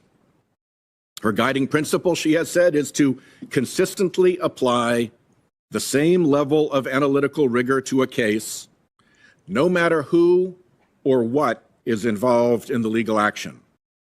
She says this means you can, quoting again, be consistent in the way you are analyzing the issues, and you can set aside any thoughts about who is making the arguments and what advantages any side might take away from your opinions. If you have fidelity to the rule of law that is grounded in looking at only those inputs, she said, then I think you can rule without fear or favor. Mr. Chairman, Judge Jackson will be an exemplary justice both because of the qualities that she possesses and because she did not undergo a secret pre-selection process to get here. She is before us on the basis of her own merit, not on the recommendation of a secretive right-wing donor operation hiding behind anonymous multi-million-dollar donations and aimed at capturing the United States Supreme Court as if it were some 19th century railroad commission. The unpleasant fact is that the present court is the court that dark money built. Anonymous donations funded the Federalist Society while it housed the selection turnstile run by the dark money donors. Anonymous money funded the dark money group down the same hallway as the Federalist Society that ran the dark money political campaigns for the selected justices. And because of all that secrecy, Americans are denied any real understanding of the overlap of all that dark money with the political dark money funding the Republican Party, which could well explain the wreckage of Senate norms, rules, and procedures that accompanied the confirmation process of recent nominees. Judge Jackson's nomination and the process by which she was selected stand in sharp contrast. President Biden undertook a thorough and independent review of her record, and she will proceed through a thorough and fair process here in the Senate. We will abide by the new precedents set by Republicans in recent years, but we will not be fabricating new ones. We've already seen dark money groups use dark money to run ads charging that dark money swayed this selection. We are hearing that again today. Ironic, when hundreds of millions of dollars in right-wing dark money built the current court majority, and still signals its wishes through flotillas of dark money front groups posing as amici curiae. I welcome the debate on these points, and I look forward to hearing more from the excellent nominee before us. Judge Selya counted the late Justice Ruth Bader Ginsburg an old friend. I see some of the same qualities in Ketanji that I saw in Ruth, he said. Humility, the ability to inspire others in a quiet way, not at the top of her voice. Some people, he said, have the capacity to inspire by example and the force of their reason. Judge Jackson, I'm certain your capacity to inspire through force of reason will be on display here this week. Thank you, Chairman Durbin, for your leadership of the hearing, and thank you, Judge Jackson, for being with us today. Thanks, Senator Whitehouse. Senator Lee of Utah. You're watching Live Now from Fox, everybody. We are going to take a quick 2-minute break. For some of you, stay right here with us. Appreciated the conversation you and I had in my office a few days ago, and your willingness to engage in a lively, interesting conversation during that. I look forward to more of that this week. I've enjoyed also meeting your husband and your two lovely daughters. They're wonderful people. I'm grateful to you for your service, your service to the federal judiciary and as a member of the bar. You bring to the court, as I mentioned to you last week, a unique set of experiences. If you're confirmed, you will be someone who has served at all three levels of the federal judiciary. And as a result of that, you'll have a perspective that's different than that of most who have served on that court during the modern era. And I appreciate your willingness to be considered and to be here to talk to us about our questions. I echo what many of my colleagues have said today, in that I am dedicated, as I always have been, to making sure that these hearings are respectful. Engaging in the politics of personal destruction is not something we should ever aspire to. It is something that has occurred on this committee in the context of Supreme Court nominations. I'm pleased to say that it has never been under Republican leadership that such attacks have occurred, and I intend to make sure that this hearing is no exception to that. There are a few reasons for that. First and foremost, the most obvious is that respect to human beings requires it. Secondly, it's important because if we focus on personal attacks, that means we will be betraying our duty under the Constitution and to our constituents to make sure that we do our jobs fairly and properly. When we're focused on things that we have no business doing, like bringing forward spurious, last-minute, uncorroborated accusations of a personal nature, we neglect the importance of talking about the jurisprudential role, the philosophy that guides individual jurists, and the document that we're all sworn to uphold and protect, the Constitution of the United States. It's also important for an additional reason, a third reason. It has to do with the fact that having been nominated to this position, we know that you stand a very decent likelihood of ultimately being confirmed to this position, in which case you'll serve as a member of the Supreme Court of the United States. And I think it's important that even when, especially when, we disagree with decisions issued by that tribunal, we as a committee, as the Senate Judiciary Committee, not engage in speech or behavior that would undermine the legitimacy of the Supreme Court of the United States. You see, it's the legitimacy of the courts that gives them their potence, their power, their significance in our system of government. We all have a duty to make sure that we don't undermine that very thing that we purport to be protecting.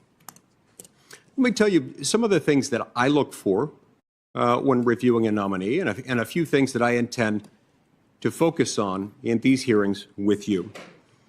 One of them will involve any nominee's commitment to judicial self-restraint, to understanding the judicial role, what it is and what it is not.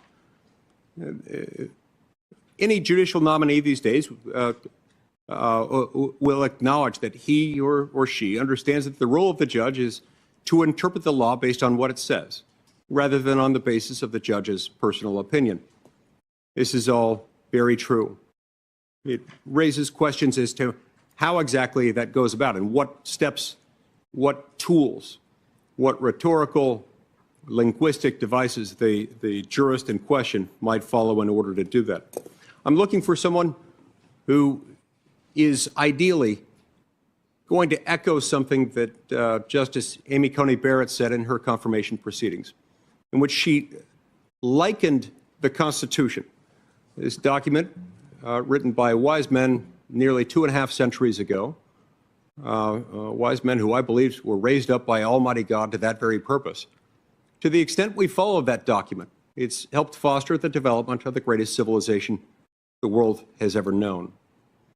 But she likened this and our commitment to it as a little like what Odysseus told his crew. She said the Constitution is like how Odysseus ties himself to the mast to resist the song of the sirens. She then goes on to explain that he told the crew, do not untie me, no matter how much I beg or plead, don't untie me from the mast. He wanted to avoid the tempting call of the sirens. The tempting call of the sirens is inherent. It's in government itself. It's understandable. And that's why we tie ourselves to it. Critical to that is the federal judiciary, the ultimate backstop, the backstop that's there to resolve disputes.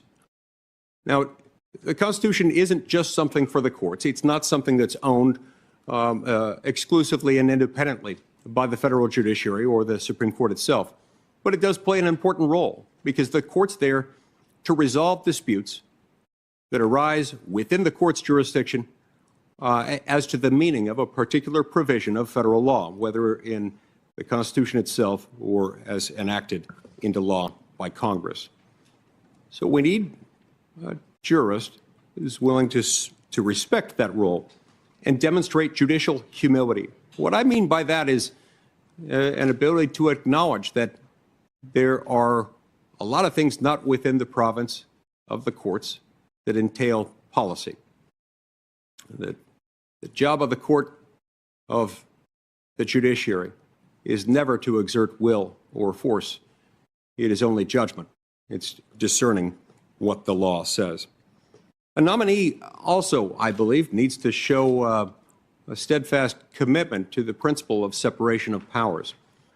There are a couple of forms of separation of powers required by the Constitution along two axes. One operates along the vertical axis that we call federalism. It says most of the power of government within the United States, most powers that government might exercise are to be exercised at the state and local level. Power that's federal is the exception, not the norm, in our constitutional system of government. The other form of separation of powers operates along the horizontal axis. It's one that recognizes within the federal government, which is limited, we're going to have one branch, our branch, Congress, that makes the laws. Another branch headed by the president, the executive branch, that enforces them. And the third branch, which interprets them, resolving disputes between parties coming before the court's jurisdiction. Third, I think it's important that a jurist within our system of government acknowledge the importance of interpreting the law as it was written, as it was understood by the public at the time of its enactment, if a statute or if a provision of the Constitution at the time of its ratification. This is part of how we tie ourselves to the mast, making sure that we undertake efforts to make sure that we're interpreting it based on how the public understood those words, regardless of the subjective intent of any particular lawmaker or group thereof. The public meaning at the time it became law. This is how we maintain the rule of law. This is part of how we've given force to this greatest civilization that human history has ever recorded. It's through the rule of law and tying ourselves to that mast. There are increasing threats to this. We've seen those threats arise with efforts to delegitimize the court, and I'm sickened every time I see or hear or experience one of those efforts to delegitimize it. We've heard some today, in fact, comments that I think by their very nature delegitimize the court. Another thing that can delegitimize the court are arguments made in favor of packing the Supreme Court. This was attempted by President Franklin D. Roosevelt in 1937. It did lasting damage to the court. It didn't succeed as a legislative matter. But it's arguable that it left a mark, and not a pretty one. There is nothing in the Constitution that requires us to have 9 and only 9 justices. That is, under the Constitution, left to Congress's determination. But 9 is a number that works. It's worked now for 152 years.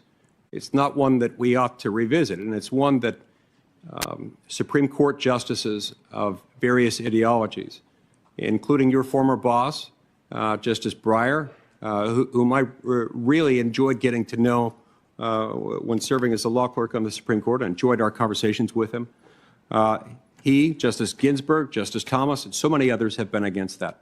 We must protect the court. We may not protect the court. We lose ability to protect the court if we allow arguments to take root that are focused on expanding that and turning the court into a political body. Thank you, Mr. Chair. Thanks, Senator Lee. Senator Klobuchar of Minnesota.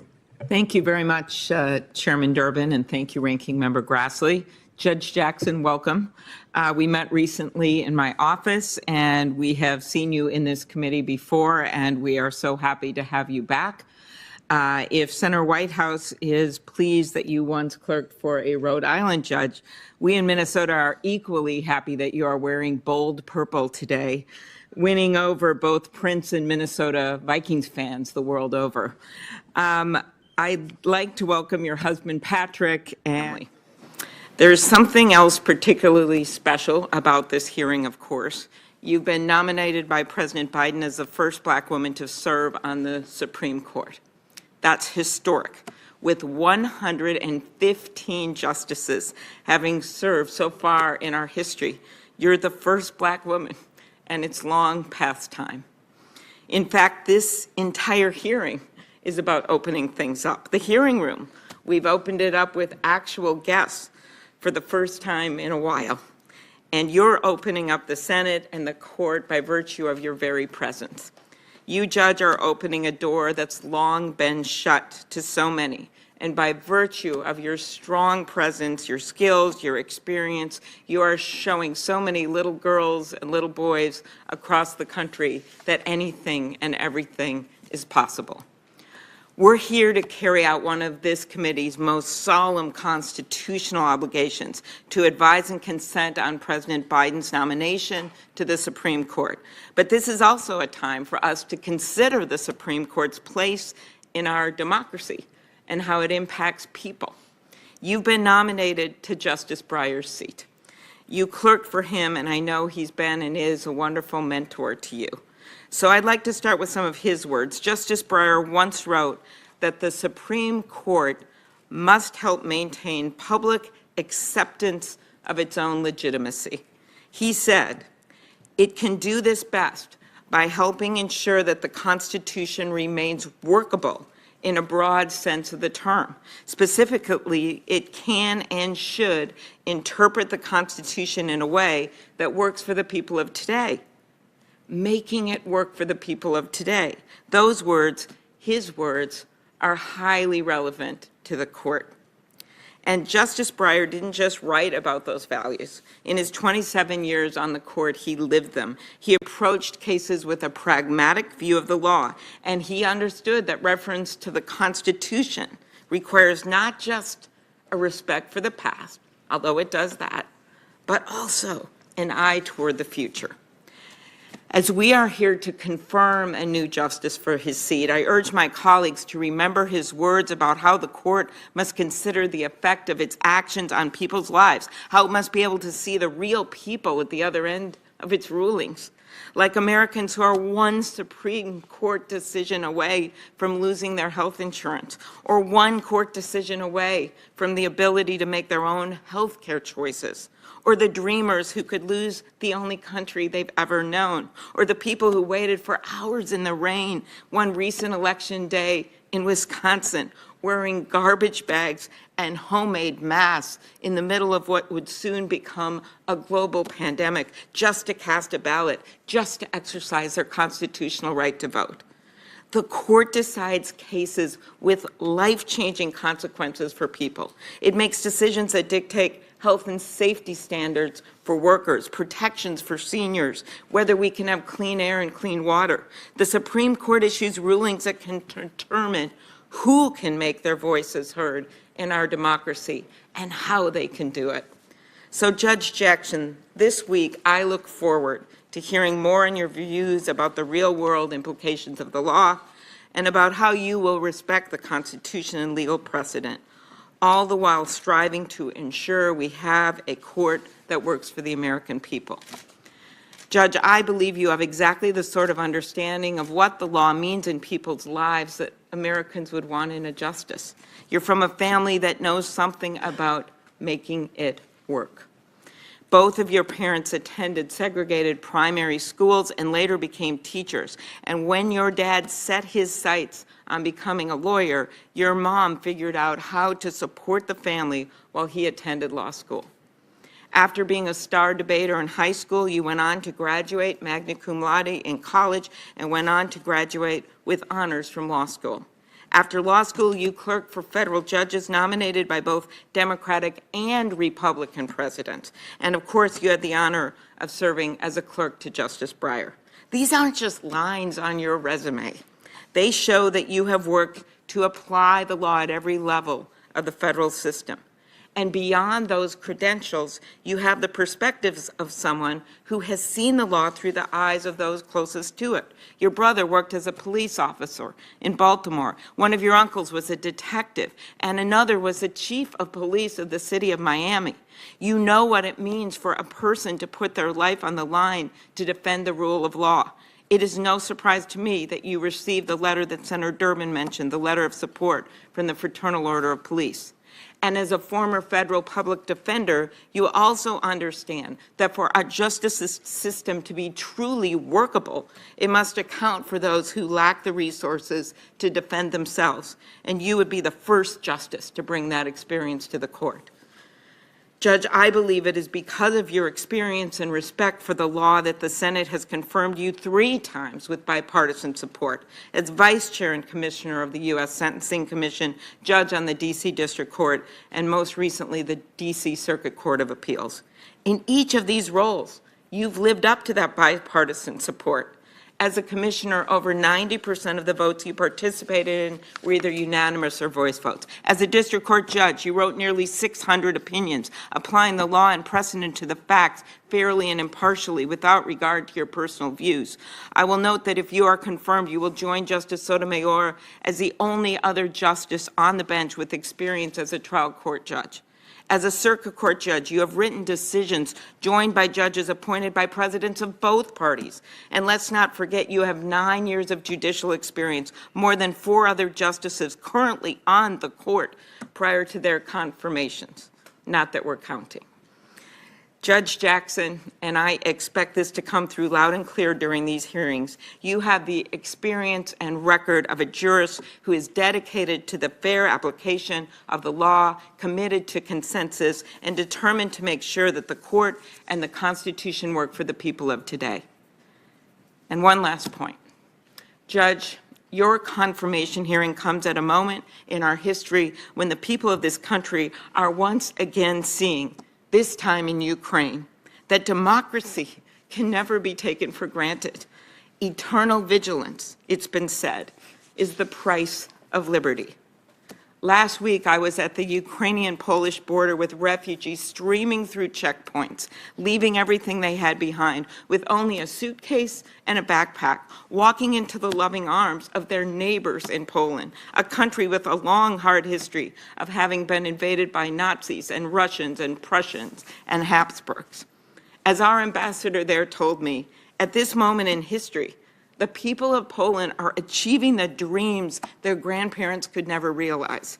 They are saying to their Ukrainian neighbors, we value freedom and respect your democracy. We value you so much that we will take you into our homes and into our hearts. We will open our doors and not shut you out.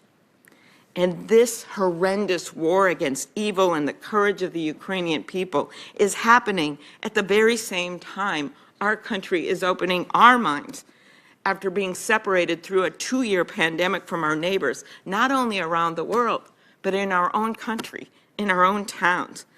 This moment bestows upon us a new opportunity to see one another again and to be part of our own democracy, to respect each other's rights and views, to see that we are not a nation of 300+ million silos. Instead, we are a nation that must re-embrace the simple principle that unites us as Americans, and that is that our country is so much bigger in what unites us than what divides us. That's the pivotal moment we are in. That's your moment. It's a time for us to consider what the courts mean to our democracy, to recall how the framers envisioned the courts to work as a ballast in our system of government, and to rededicate ourselves to the sacred protection of our rights and the upholding of our Constitution. So as we move forward with these hearings, let us be grounded in the central role of the court and the Constitution in our democracy, of what it means to our system of government that we can never take for granted, and how we must always be vigilant that it is serving the people. Judge Jackson, I'm confident you will come to the bench as a justice with a bedrock appreciation of what the Constitution and the law means to America, with the real-world perspective we need. Thank you for your willingness to serve at this important time. Us as Americans, and that is that our country is... Thank you, Mr. Chairman. Judge Jackson, congratulations on your nomination. 11,107 men and women have served as members of the House of Representatives. 1,994 men and women have served as members of the United States Senate. Only 115 men and women have served as Supreme Court justices. And women have served as Supreme Court justices.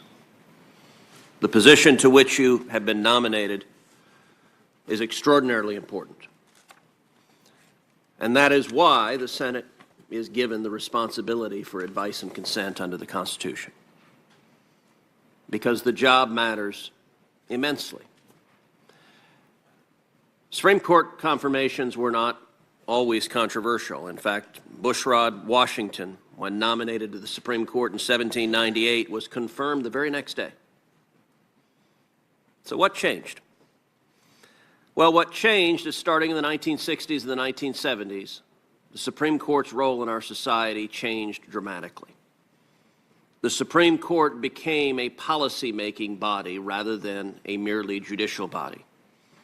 Just a moment ago, my colleague, Senator Klobuchar, said we should consider the Supreme Court's place in our democracy.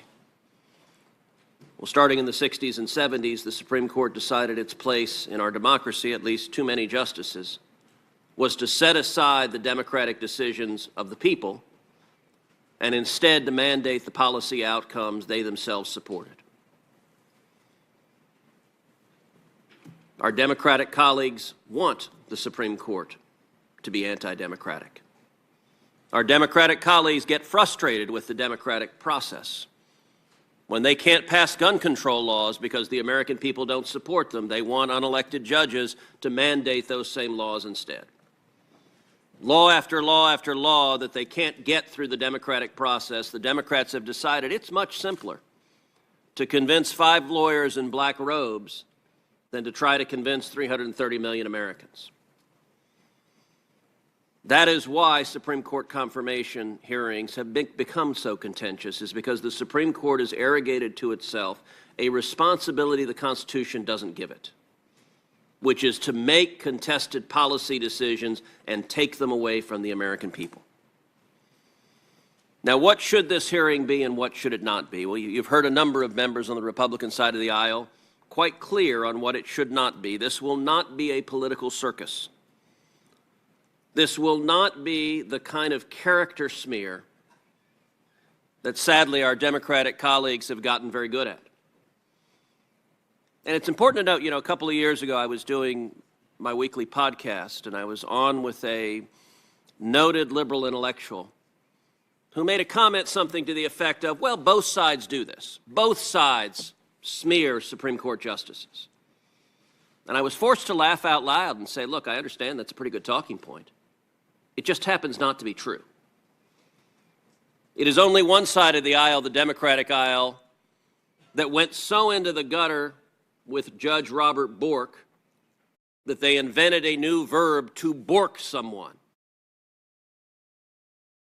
It is only one side of the aisle that with Justice Clarence Thomas was so reprehensible that, as the president who nominated him, President George Herbert Walker Bush, wrote at the time, quote, "What's happening to Clarence Thomas is just plain horrible. All the groups that tried to beat him up on abortion or affirmative action have now come out of the woodwork. They are trying to destroy a decent man. This is an ugly process, and one can see clearly why so many good people elect to stay out of public life." As Justice Thomas observed in that hearing, what happened there was, to use his words, a high-tech lynching. And I would note the chairman who presided over that disgrace was Joe Biden. And then most of the members of this committee remember the confirmation hearing of Brett Kavanaugh, one of the lowest moments in the history of this committee, where Democrats on this committee sat on allegations, didn't refer them to the FBI, didn't ask for investigations, hid them, and then leaked them against the wishes of the complainant.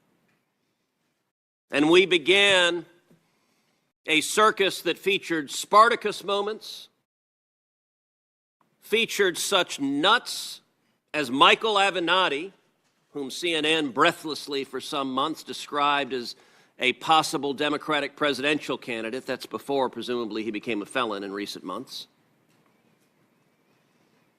Judge Jackson, I can assure you that your hearing will feature none of that disgraceful behavior.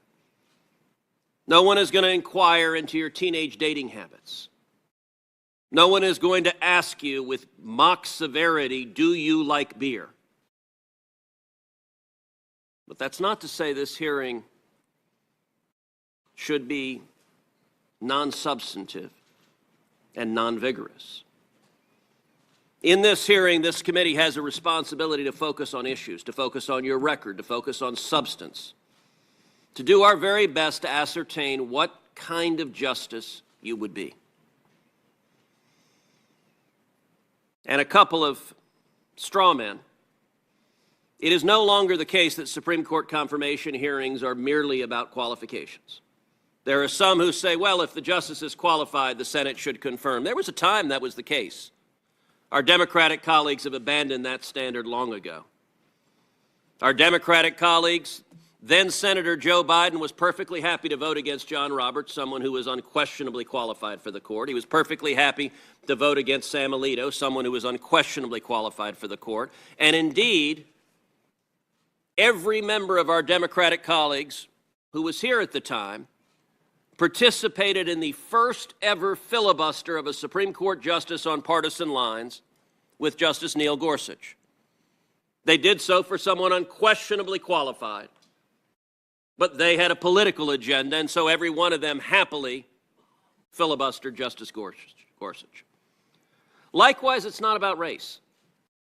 We will see Democrats in the media suggest that any senator that is skeptical of your nomination, that questions you vigorously, or that dares to vote against you must somehow harbor racial animus.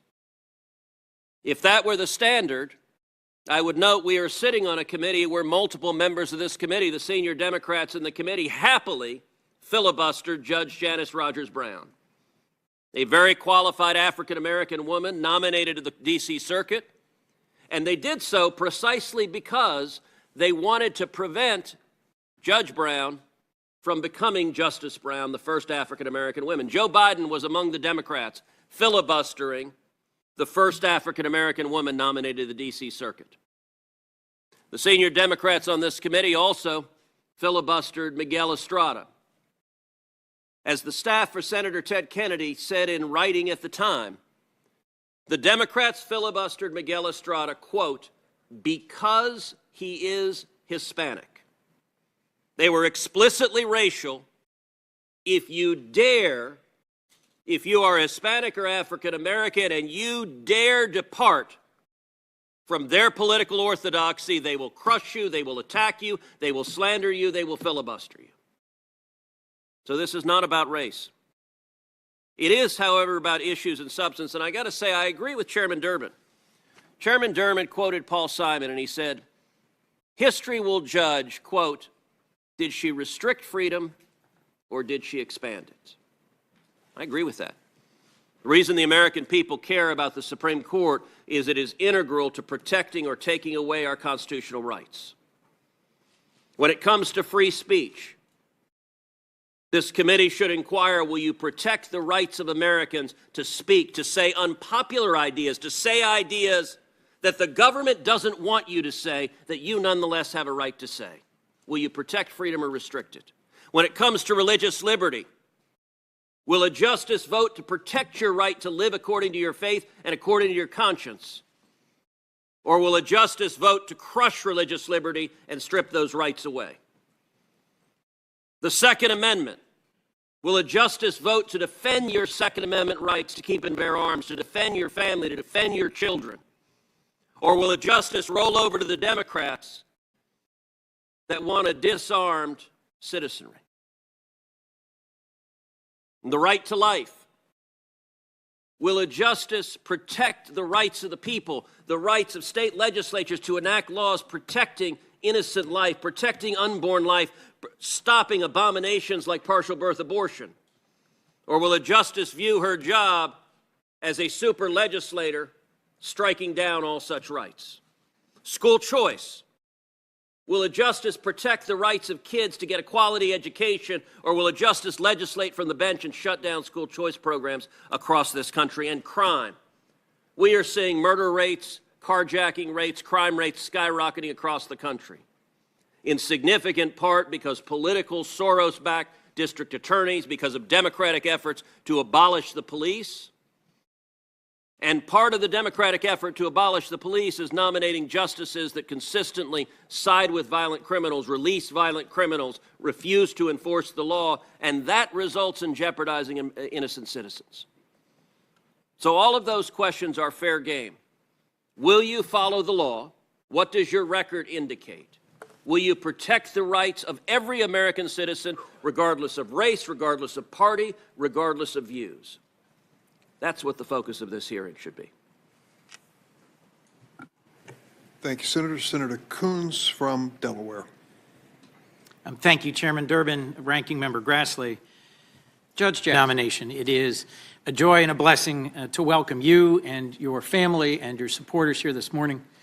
As both Senators Klobuchar and Cruz have laid out in great and forceful detail, the decisions of the United States Supreme Court have daily impact, regular bearing on the lived experience of Americans, and that is in part why hearings for this important role are so contentious.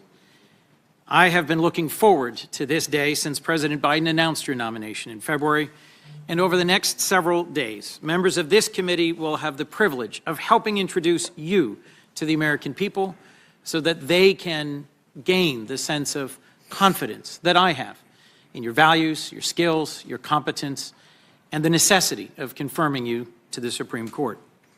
We'll be inviting you to speak directly to the American public and share the lived experiences, the strong qualifications, the judicial temperament, and the strength of character that made you not only an historic nominee to the Supreme Court, but an outstanding one as well.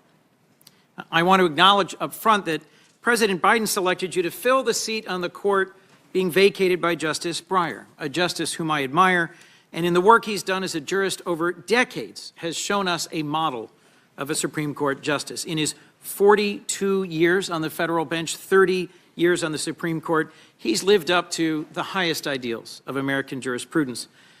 He has served with wisdom, with fairness, and respect for the Constitution, the laws of our nation, and its people. He has a keen legal mind and a love of the law that are obvious to anyone who's heard him ask questions or read his decisions, and certainly to someone who clerked for him on the Supreme Court and who has had the benefit of his mentorship over many, many years. You've had broad experience in your stellar legal career that'll make you a unique contributor to the Supreme Court. You've worked as a lawyer or as a judge in just about every level of our legal system, engaging in just about every area of federal law.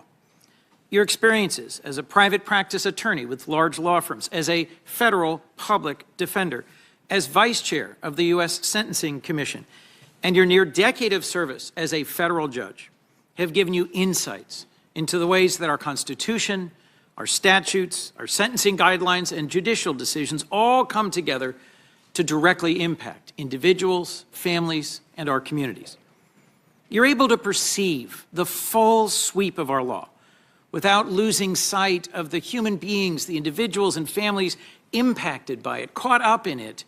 And it is critically important, in my view, that we have justices on the Supreme Court with this practical and proximate view. You began your legal career with the invaluable experience of clerking for judges at the Federal District Court, at the Circuit Court, and for Justice Breyer on the Supreme Court, judges appointed by presidents of both parties. You developed your career as a legal advocate in private practice and in the Federal Public Defender's Service. As part of this work, you took on complex cases involving challenging and unsettled areas of the law. You worked pro bono on behalf of clients without regard to their political views or the political consequences of those cases. And you helped ensure bedrock constitutional guarantees in our legal system held strong, even in times of great stress and crisis. The work you did in these roles distinguished you as a talented appellate litigator with a formidable legal mind. You helped to craft policy as counsel to the U.S. Sentencing Commission, the independent agency within the judicial branch that establishes sentencing guidelines followed by all federal judges. And then years later, you served again on the commission as its vice chair. While on the U.S. Sentencing Commission, you partnered with colleagues whose perspectives on the law spanned the ideological spectrum, and together you enacted meaningful reforms designed to reduce unjust disparities and increase fairness in sentencing. In the days ahead, I expect to discuss your Sentencing Commission experience with you in some detail. Nearly all the decisions you were a part of while serving on the commission were unanimous, and they grew out of a careful consideration of highly complex, numerous factors and involved commissioners working hard to achieve common ground. In at least one notable instance, you ended up joining two conservative commissioners to oppose an amendment because you thought the law required a different result and you followed the law. Something that often gets lost in our debates and discussions about the Supreme Court is that many, in some terms a majority, of Supreme Court decisions are unanimous or decided by very broad majorities. These decisions are every bit as critical to the rule of law and the functioning and legitimacy of the court as the handful that are very contentious and widely discussed publicly. Your service on the Sentencing Commission and your time on the Circuit Court have prepared you to be a positive force for consensus among the justices in this challenging chapter in American history. I also think we will have some extended discussions this week about your record of service on the federal bench. You were confirmed to the Federal District Court for the District of Columbia in 2013 and have written more than 500 published opinions. You were confirmed to the D.C. Circuit Court of Appeals last year. And in your near decade as a judge, you've authored opinions in cases spanning a myriad of complicated issues, from administrative law to civil rights, from criminal and environmental matters, labor and employment law, national security and sovereign immunity, immigration law, and many more. Your rich, complex, and deep decisional record gives us the best possible evidence of what kind of justice you will be. And I've concluded you are judicious and impartial, great qualities for a justice. In every case, you methodically consider the parties' arguments, the relevant facts, and the law, including, of course, the foundation of the Constitution, the text of applicable statutes, and the precedents that apply. And ultimately, from what I've seen, you come to a decision based on that methodology, not on any particular policy preferences or activism. This committee has also received a striking outpouring of support for your nomination from a very broad range of sources. I'm certain we'll be hearing about some of the more enthusiastic statements in detail in the coming days. But in several of the letters I've had a chance to review personally, I've been struck. These were letters from lawyers that held appointed positions in Republican administrations, letters from prominent law enforcement organizations, federal judges appointed by Republican presidents. They praise your qualifications, your character, your experience, and your commitment to even-handed and impartial judging and the rule of law. This is the fourth Supreme Court nomination process in which I'm participating as a senator, and I know our role in confirming a justice to the highest court is among the most solemn obligations we have as senators.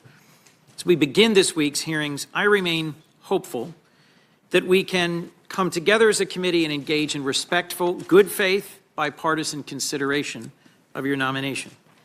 I look forward to your testimony this week. I'm excited so many of my colleagues have had a chance to get to know you a bit, to meet with you, to talk with you one-on-one and get a sense of your character, your experiences, and your background, and then we'll have the opportunity to question you to bring that out in more detail. I have every expectation that at the end of this week's hearings, it'll be clear to all that you are impeccably qualified in the law. And I think it'll be plain to any American watching. You have a demonstrated record of excellence as a jurist. You will decide cases as a justice on the basis of the facts and the law, and that you will be faithful to the Constitution. It's also my hope folks will get a chance to meet the family that shaped you.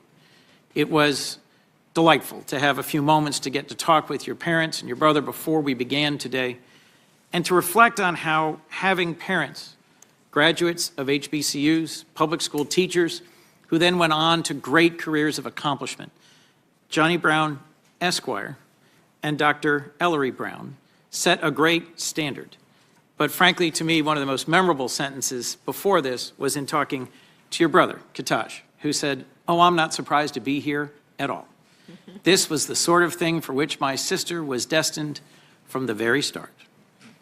Destined, perhaps, but today you're beginning a process of walking through this door because of courage, humility, determination, and a commitment to excellence. Just as another person in American history, Ruby Bridges, walked through a critical door in our history with her chin held high, her back held straight, and a fierce determination to make a difference, so you too, today, begin the process of walking through this next open door with the sort of sparkling wit, brilliant mind, and commitment to excellence that will make its mark in American history. I look forward to your opening and to this week. Thank you, Your Honor. Thank you, Senator Coons. Senator Sass of Nebraska. Thank you, Chairman. And Chris is tough to follow. That was a good flourish at the end. Judge, congratulations on your nomination. Thanks for spending time in my office with me. Congratulations to your daughters and your family more broadly. This is a big day for lots of folks in your family. Today, the Senate takes up our constitutional duty to advise the President on his nominee to the Supreme Court. The Senate's advice and consent clause in our role is especially important these days when we all, Republicans and Democrats, agree that the 9 justices of the court exercise a lot of power over policy decisions, surely much, much more power than our Constitution's framers ever anticipated. So let's talk about how we got into this mess. We're here in part because of decades and decades of recklessness by all 3 branches, not just one, but by all 3. Congress, the Article 1 branch, fails to carry out our tasks responsibly and regularly. Rather than make tough policy choices, we pass incredibly vague laws and then just push the details on down Pennsylvania Avenue to unelected bureaucrats in the Article 2 branch. Then the head of the executive branch, meanwhile, whichever party he or she comes from, grabs more and more power with their pens and their phones. And finally, the Supreme Court, at the top of Article 3, tends to overstep the bounds that the Constitution sets on judicial power. The court has ignored restrictions on its authority, inserting itself into policy debates that are supposed to be entrusted exclusively to the two political branches. And what do we mean by that? What do we mean when we say Articles 1 and 2 are political? It means that the people are in power over Articles 1 and 2, but not in the long term over Article 3. The men and women in Article 1 and Article 2 are supposed to be answering directly to the American people, and importantly, the American people get to hire us or get to fire us every 2, 4, or 6 years. But rather than honor the roles given to each branch, activist judges usurp the powers given to Articles 1 and 2, which Articles 1 and 2 were complicit in this overreach. Many years of corroding our constitutional order have contributed to the polarization and the viciousness that are poisoning our politics more broadly. We all know that our civic health and our civic life is not healthy, and as was mentioned at the beginning of the hearing, it's at least good that this one got kicked off without a bunch of yokels having to be arrested and carried from the room. When Chairman Grassley tried to speak a couple years ago at one of these, it took like an hour to get started. That kind of nonsense, the theatrics that happen at these hearings, are because of a broader problem. As textualists and originalists have sought to return the court to its historic role, the Supreme Court nomination process has been increasingly punctuated with not just those theatrics, but also with lots of personal attacks. That's not what this process is supposed to be. This process is supposed to be a careful, thorough investigation of a nominee's record to help the Senate make an informed decision on a nominee's fitness for a lifetime appointment. That's why these hearings are supposed to be different, not because people act like jackwagons, but because the people before us, nominated by the president, are potentially going to serve for a lifetime. That office, as Supreme Court Justice, is incredibly important, yet it's also carefully circumscribed precisely because it's a lifetime responsibility. But we know that it's been a long time since this process has worked like that. Instead, this is often a staging ground for nasty, evidence-free personal attacks. We started down this road of character assassination in the 1980s with Judge Bork's hearings, and senators have been engaged in disgusting theatrics ever since. The most recent Supreme Court nominee was subjected to repeated accusations that were nothing more than unfiltered religious bigotry against her. The nominee before her was accused of serial rape, aided by members of this committee. If this process were conducted in good faith, Miguel Estrada and Janice Rogers Brown might well be on the Supreme Court today, but their opponents lied and bullied rather than accepted principled minority judges. We've gotten so used to this kind of bullying that 2 years ago, the current Senate Majority Leader stood on the steps of the United States Capitol and screamed threats against 2 sitting justices of the Supreme Court that they would, quote, reap the whirlwind if they ruled in a way that didn't align with Chuck Schumer's political preferences. That's weird. We should all be able to pause and say, that's weird. That kind of behavior shouldn't happen. This process is broken, but it's a product of a broader brokenness in the erosion of our constitutional structure. A lot of people are willing to take a sledgehammer to the structure if it offers them a quick political win, and it's no coincidence that as more of us embrace an ends justifies the means philosophy of our jobs, which are supposed to be jobs of public trust, our politics becomes uglier, more brutal, and more pathological. Well, we have an opportunity today to do something different, and we can demonstrate that the Congress can carry out its constitutional duty responsibly without a lot of that past ugliness. Judge Jackson has served for the last 9 months on the prestigious U.S. Circuit Court of Appeals for the D.C. Circuit, and before that, you spent 8 years on the D.C. District Court. She has a long record of public service and a long roster of colleagues and friends who will testify to her professionalism. The President believes that she should have a lifetime seat on the Supreme Court, and it's the job of this body to evaluate that recommendation on its merits. So what should we be looking for? We should start with judicial philosophy.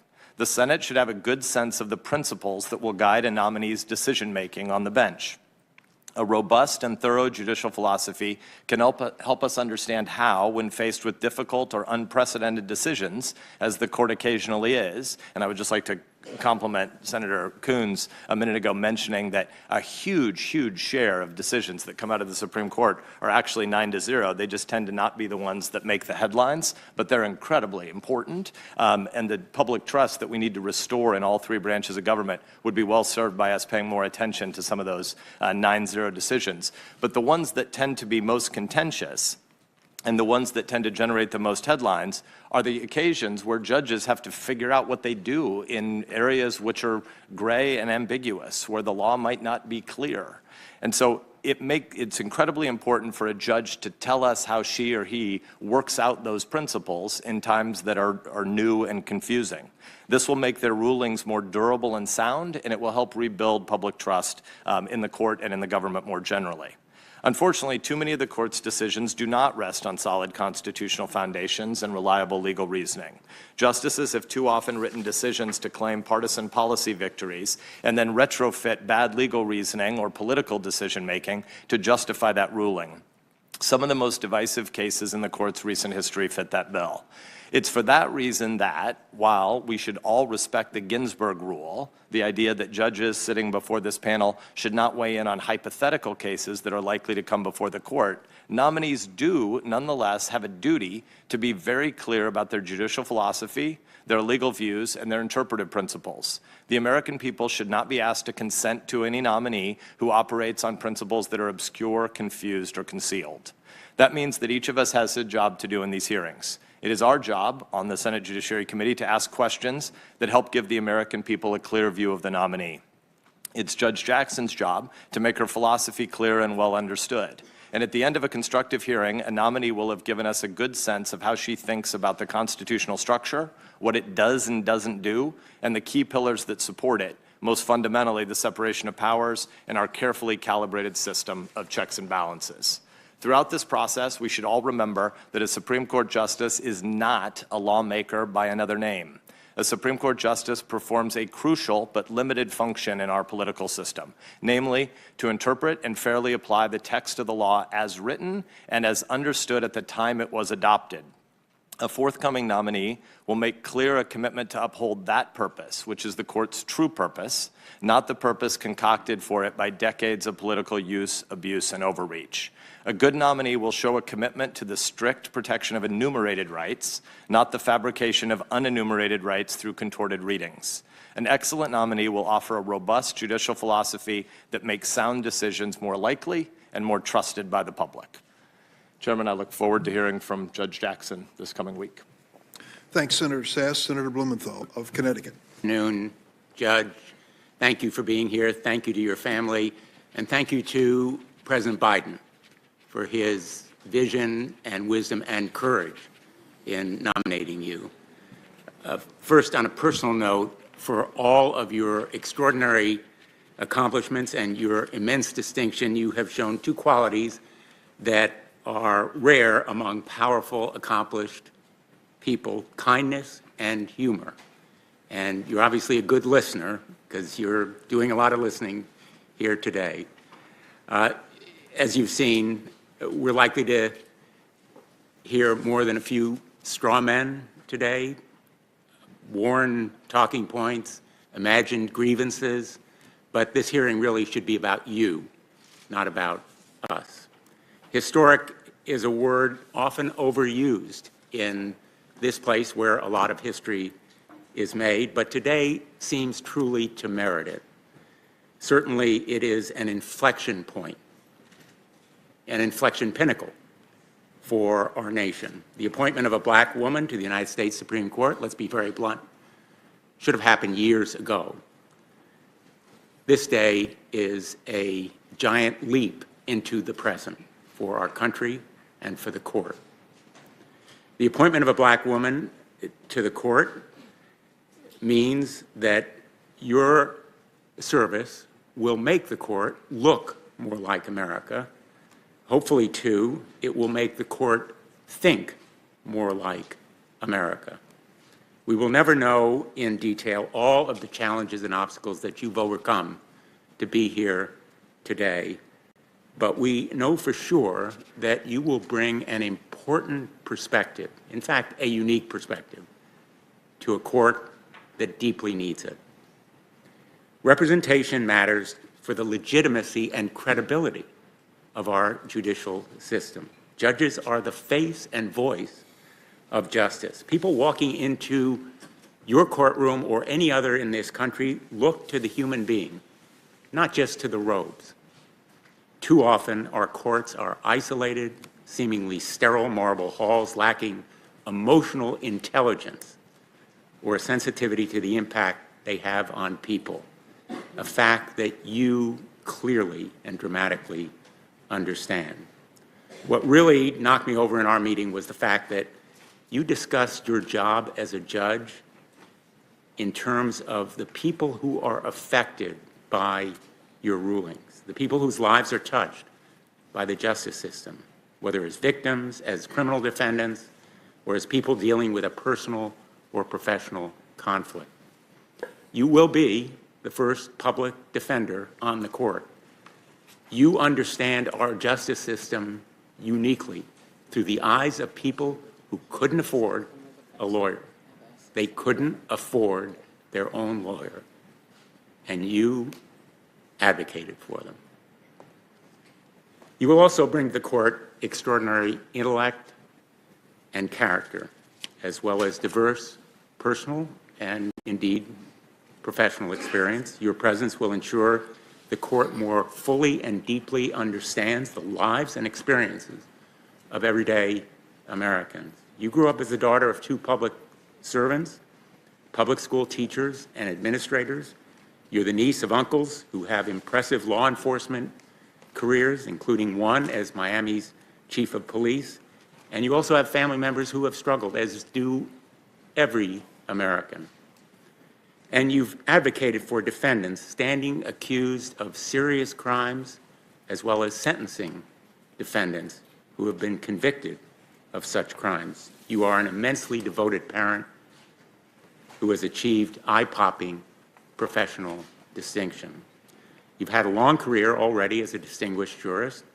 In fact, you would bring more experience as a trial judge than any current justice on the Supreme Court. Now, I'd like to address directly the importance of your work as a public defender. I was a prosecutor and a law enforcement for a while, 4 years as U.S. Attorney and 20 years as Connecticut's Attorney General. And as a prosecutor, I know the system works best when there are good lawyers on both sides. My worst nightmare as a prosecutor was a defendant representing himself. My second worst nightmare was an incompetent counsel representing a defendant, because I know effective representation on the other side means more likely an error-free trial. I'd also like to address an issue that's been raised first by Senator Durbin and then by Senator Graham. I'm likely to be followed by one or more colleagues who have raised allegations about your record that are simply unfounded in fact and indeed irresponsible. They're unproven and unprovable. They're simply false. One of the first lessons that you learn as a prosecutor is never to promise a jury evidence that you don't have.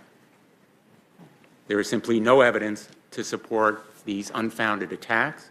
In fact, a commentary in the National Review cited by Senator Durbin said about those allegations, they are meritless to the point of demagoguery. Importantly, your record as a jurist also reveals impartiality. You're a proven unifier and a consensus builder, someone who can build bridges among colleagues, even adversaries. Not surprisingly, you've been confirmed on a bipartisan basis 3 times by the Senate. You've received glowing endorsements from former judges who are stalwarts of the conservative movement.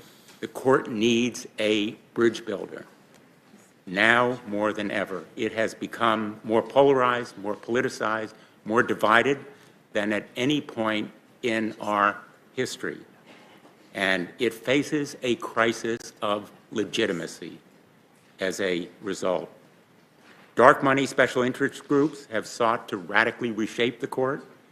Their recent selection of justices was to a remarkable degree outsourced to ideological groups with the express aim of remaking the court in the image of the far-right conservative movement. This court has signaled that it will continue to overthrow well-established precedents after disingenuously promising us, members of this committee, that it would respect those precedents. And instead, it threatens to adopt preferred policy views. I revere the United States Supreme Court. I clerked for a justice myself, Harry Blackmun. I've argued 4 times before the court. I'm deeply concerned that this court is careening toward a precipice that will gravely threaten its role in our history, that it is out of step with America, and that it is losing the trust and respect of the American people that are essential to its authority. Trust in the United States Supreme Court is at a new low. The Supreme Court has no armies, no police force to enforce its decisions. Its authority depends on its credibility and the respect and trust of the American people. My hope is that you will help to restore that trust, that you will re-inspire the confidence of the American people in the court. I traveled, as did my colleague, Senator Klobuchar, to Poland just a week ago. And I saw people fleeing bombs and destruction, people, mostly women and children, who wanted nothing more than the kinds of freedoms that we have in this country. We have an obligation to preserve them. And my hope is that your nomination will help us do so. Thank you. I look forward to your testimony. Thank you, Senator Blumenthal. Senator Grassley just asked me what the plan is. And the plan is to recognize 2 more senators and then take a 30-minute break for lunch. Is that okay, Judge? All right, we have Senator Hawley of Missouri. And with that, everybody, we will take a quick 2-minute break. Stay right here with us for some of you, right here on Live Now from Fox. You know, as I've said to folks who've asked about it, one of the things I particularly appreciated about our meeting, besides how much time you gave me, was how candid and forthcoming you were, which I really respected. And I look forward to a candid conversation again in the days that come. And by the way, I'm admiring how you're sitting so stoically through all this senator talk. But I'm looking forward to visiting with you again. You did me the honor when we sat down of being very candid, and I hope I was candid with you. I've been candid since. I want to be candid with you today so you know exactly what it is I want to talk about, and so you know exactly where my head is at. So let me say a few things that I'm concerned about, aspects of your record that trouble me. This will come as no surprise. I've said it in public already. But I want to be, again, very candid in the interest of an open and honest discussion and specifics. So here are, I hope, in the next couple of days, some of the cases from your time on the court, the district court, the federal district court, that I hope that we can talk about. Let me just run through a few of them so you know exactly which ones I mean. United States versus Hawkins. This was a child pornography case where the defendant distributed multiple images of child porn, possessed dozens more, including videos. The federal sentencing guidelines recommended a sentence of 97 to 121 months in prison. Prosecutors recommended 24 months in prison. Judge Jackson gave the defendant 3 months in prison. United States versus Chazen. That case, the defendant possessed 48 files of child pornography. The federal guidelines recommended 78 to 97 months in prison. The prosecutor recommended the same. Judge Jackson sentenced him to 28 months. United States versus Cooper. There, the defendant possessed dozens of images of child pornography and distributed dozens of images of child pornography, possessed over 600. The federal guidelines recommended 151 to 188 months in prison. That's a long time. The prosecutor recommended 72 months. Judge Jackson gave the defendant 60 months, which was the lowest sentence permitted by the law. United States versus Down, that's a case where the defendant distributed 33 graphic images and videos of child sexual assault to an anonymous messaging app, unfortunately a practice that's becoming more common. The federal guidelines recommended 70 to 87 months in prison. The prosecutor recommended 70 months in prison. Judge Jackson sentenced him to only 60 months. Again, that's the lowest level that was permitted by law in that case. United States versus Stewart, the defendant there distributed scores of images of children suffering sexual abuse The guidelines recommended 97 to 121 months in prison. The prosecutor recommended 97 months in prison. Judge Jackson gave him 57 months. In United States versus Sears, the defendant distributed over 100 videos of child pornography. The guidelines recommended 97 to 121 months in prison. The prosecutor recommended 97 months in prison. Judge Jackson gave him 71 months. In United States versus Savage, the defendant was convicted of traveling across state lines to engage in sexual intercourse with a child and also possess 6 separate thumb drives of child pornography. The guidelines recommended 46 to 57 months in prison. The prosecutor recommended 49 months in prison.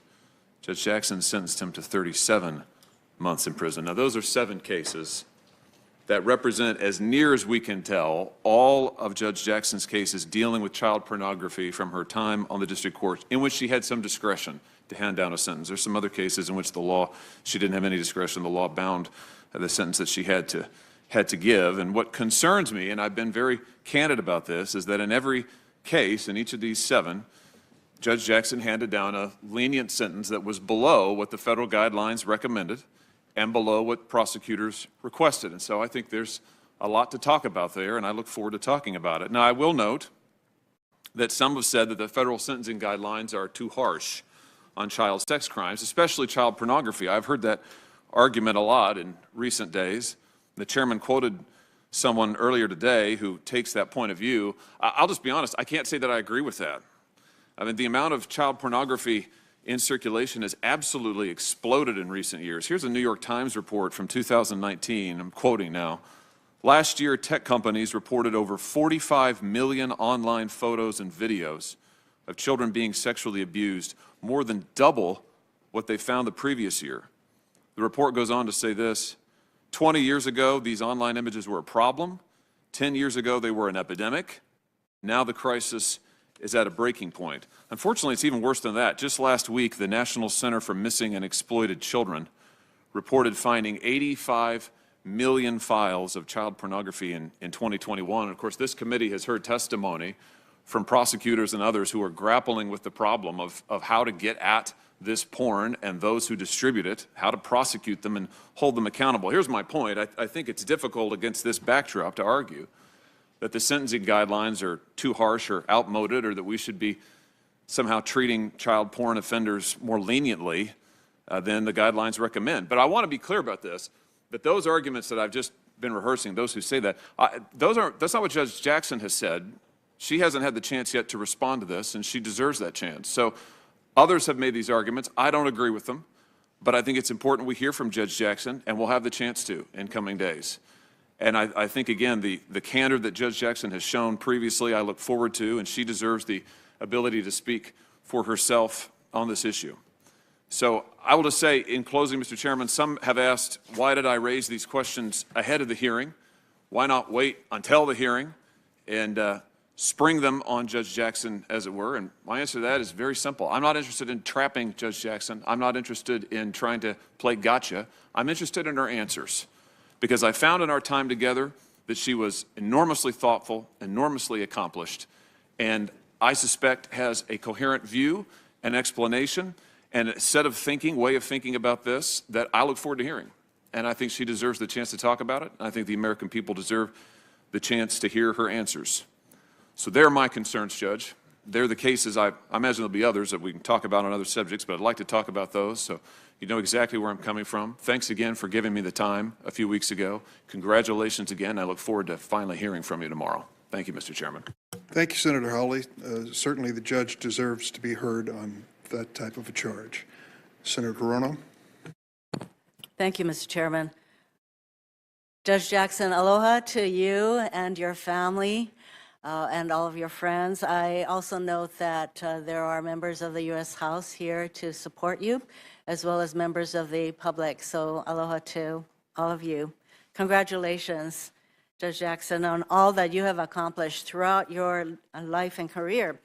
I realize that a lot of your background and experiences have already been cited, but there are things that are worth repeating, so I'm going to repeat some of them. You were the national champion in speech and debate as a high schooler. You have undergraduate and law degrees from Harvard, each with honors. Three clerkships in federal court, including one at the Supreme Court for Justice Breyer, whom you have been nominated to replace. You have an accomplished career as a lawyer at the trial and appellate levels, both in private practice and as a public defender. 2 stints at the U.S. Sentencing Commission, including as vice chair. 9 years as a federal judge, first in the D.C. District Court and currently in the D.C. Circuit Court. And now you've been nominated to the United States Supreme Court. I have enjoyed reviewing your record and getting to know you over the past few weeks and on all that you have accomplished throughout your life and career. I realize that a lot of your background and experiences have already been cited, but there are things that are worth repeating, so I'm going to repeat some of them. You were the national champion in speech and debate as a high schooler. You have undergraduate and law degrees from Harvard, each with honors. 3 clerkships in federal court, including one at the Supreme Court for Justice Breyer, whom you have been nominated to replace. You have an accomplished career as a lawyer at the trial and appellate levels, both in private practice and as a public defender. 2 stints at the U.S. Sentencing Commission, including as vice chair. 9 years as a federal judge, first in the D.C. District Court and currently in the D.C. Circuit Court. And now you've been nominated to the United States Supreme Court. I have enjoyed reviewing your record and getting to know you over the past few weeks. And now the American people will get to know you over the course of this week. Beyond your impressive credentials, here are a few other things I want the American people to know. You were born in Washington, D.C. to 2 public school teachers. You moved to Miami, Florida at a young age, so your dad could go to law school. And you were inspired to pursue a career in law by watching your dad study for his law classes at the kitchen table. You first considered attending Harvard, a thought that hadn't previously entered your mind after attending a speech and debate competition on the Harvard campus during high school. And then you thought, this is possible. You've been confirmed 3 times by the Senate, all on a bipartisan basis. First to the Sentencing Commission, and later to be judge on the D.C. District Court and the D.C. Circuit Court. You're the 2nd generation in your family to go to college and worked extremely hard to get to where you are today. You are a wife and mother of 2 children. Clearly, your life and your career have more than prepared you to serve on our nation's highest court, which is why it is no surprise that there is broad consensus across the political spectrum that you are an eminently qualified and fair person to serve on the Supreme Court. As former 4th Circuit Judge Michael Luddick, a George H.W. Bush appointee, said, you are, quote, as highly credentialed and experienced in the law as any nominee in history, end quote. In history, that's over 200 years. 23 attorneys general said Judge Jackson is a highly qualified legal mind who has been at the forefront of the legal field for decades and will serve our nation well as the first Black woman to serve on the U.S. Supreme Court. A group of law enforcement officers from across the country said, quote, Judge Jackson brings a depth of character, public service, and judicial service that leads to but one conclusion. She is eminently qualified to serve on the Supreme Court of the United States, end quote. You are an accomplished jurist, having issued nearly 600 opinions that demonstrate a clear, even-handed approach to the law. You have sided with workers, with employers, for and against the government, for prosecutors, and for criminal defendants. Former D.C. Circuit Judge Thomas Griffith, a George W.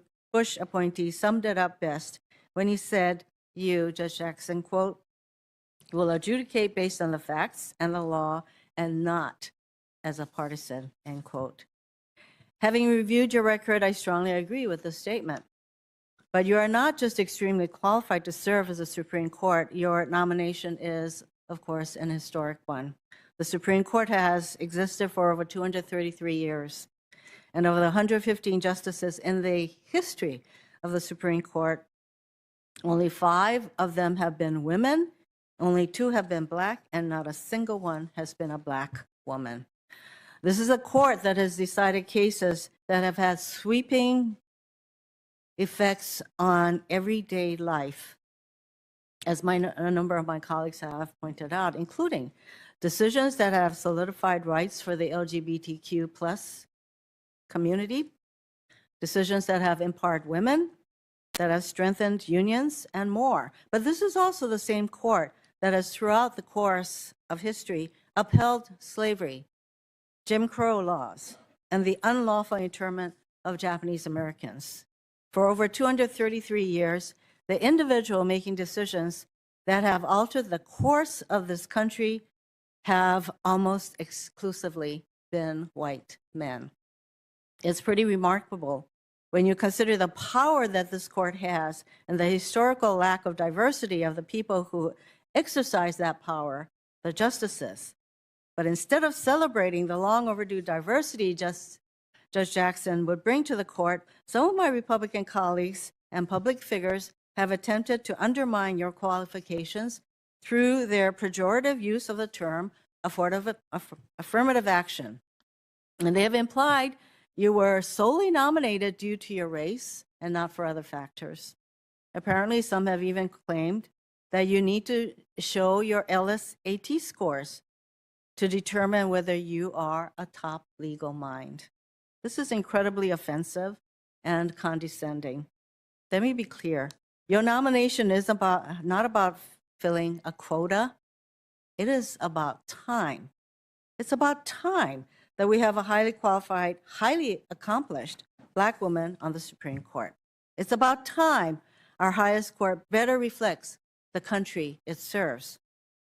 It's about time that Black women and girls across the country can finally see themselves who look like them sitting on the highest court, making decisions that will impact their lives. And they will know that it is possible for them to do the same. One cannot overstate the importance of representation.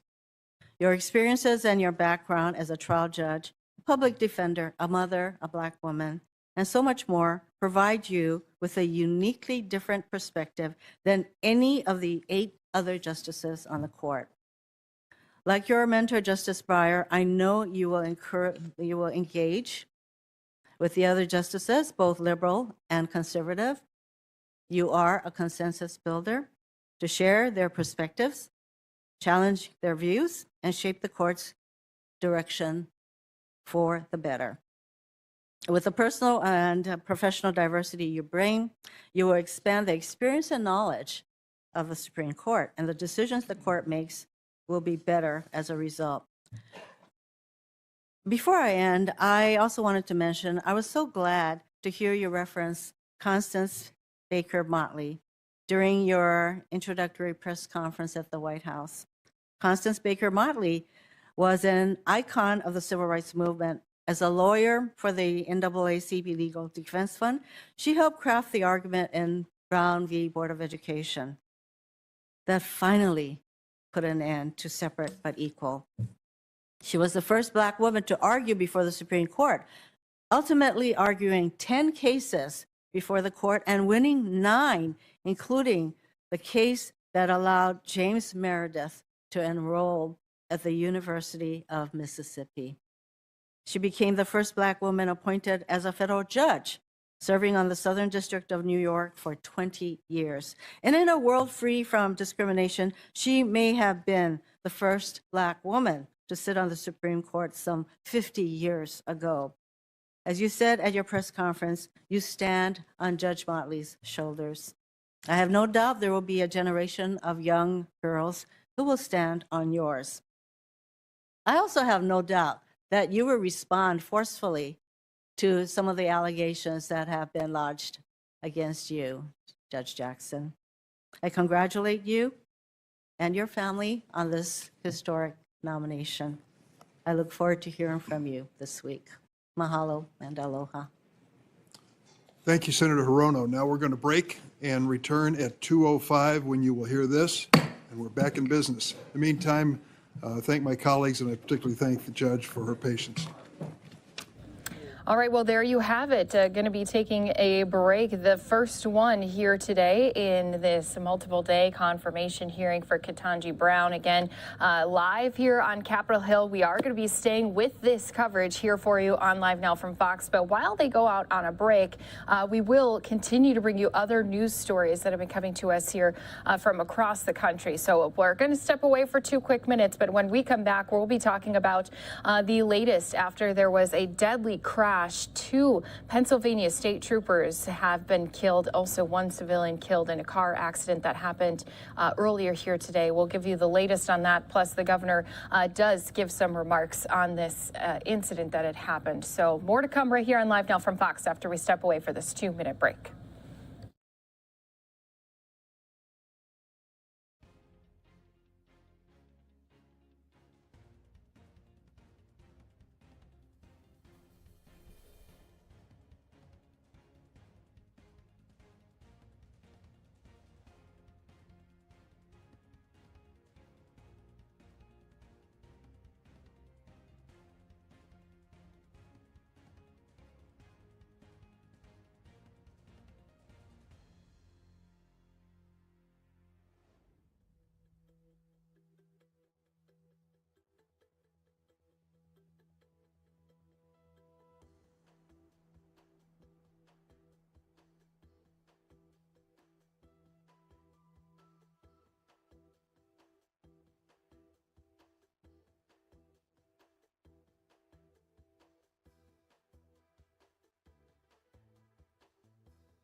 Welcome back here to Live Now from Fox, where we always bring you the latest top stories coming to us from across the country. Do have some sad news to be bringing to you here, especially as we've been getting just some more updates after this incident did happen earlier here today. So right now we do know that unfortunately 2 Pennsylvania state troopers along with 1 citizen had also died in a crash that happened around 12:40 a.m. today in Philadelphia. It happened around 12:40 in the morning. We did have a few of our police personnel as well as the Pennsylvania governor speak about these individuals. Let's go ahead and listen to this press conference that happened just a little bit earlier right here for you on Live Now from Fox. Good morning, everybody. Thanks for joining us here on this sad day for the Pennsylvania State Police. My name is Lieutenant Adam Reed. I'm the director of our communications office here in Harrisburg. Speaking today at the press conference will be Captain James Kem. He's our Troop K Philadelphia Troop Commander. After Captain Kem, Colonel Robert Ivanchik, the Colonel for the Pennsylvania State Police, will be speaking, and that will then be followed by Governor Wolf. So at this time, we will not be taking any questions afterwards, just because of the phase of the investigation. But certainly we'll be putting out updates as needed afterwards. So with that, I'll leave it to Captain Kem. Good morning. It's with extreme sadness that I stand before you today to announce the passing of Trooper Siska and Trooper Mack. To give you some of the details of the events that led to their death this morning. They responded to a call for a walker on I-95 southbound just prior to the stadiums. Approximately 00:45 hours, they arrived on scene and were met with an individual that was in the left-hand lane of southbound 95. They exited their vehicle and approached the individual as they were attempting to put him into custody and walk him back to the vehicle. A vehicle traveling at a high rate of speed in the left lane, in between the Jersey barrier and the left lane itself, traveled at a high rate of speed and struck all three individuals, Trooper Siska, Trooper Mack, and an unidentified male right now. The impact was so great that it threw the troopers over into northbound lanes of Interstate 95. The vehicle then struck the Jersey barrier, continued a short distance along Interstate 95, and ended up on the right side shoulder. Dispatch tried to attempt to contact the troopers, at which point they couldn't, and they sent backup. Upon arrival of the other troopers, there were some witnesses attempting CPR on the troopers on the left side of the road.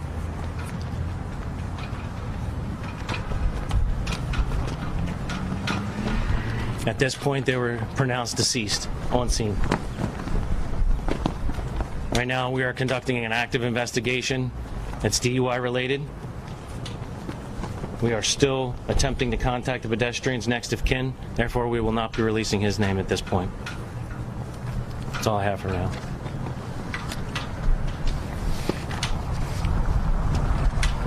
Thank you, Captain Kim. My name is Colonel Robert Ivanchik, the Commissioner of the Pennsylvania State Police.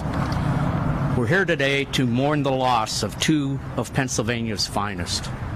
Troopers Mack and Siska made the ultimate sacrifice this morning while assisting a citizen in need.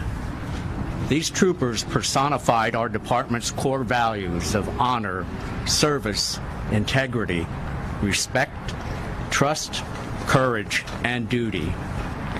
These values were exemplified this morning as they braved traffic along the busy interstate to assist a citizen whose own life was in danger as he attempted to walk along the interstate roadway at night.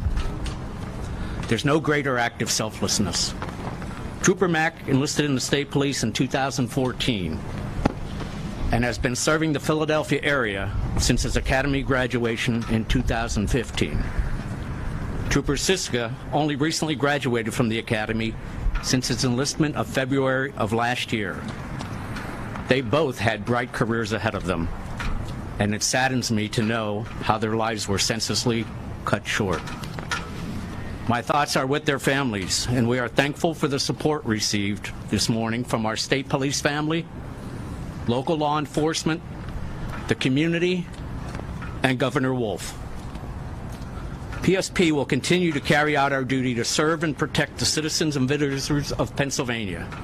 We will do this while holding the memory of these troopers and all of the others who made the ultimate sacrifice near to us. Thank you, everyone, for your condolences, and please keep your families and friends in your prayers. I'll now turn it over to Governor Wolf.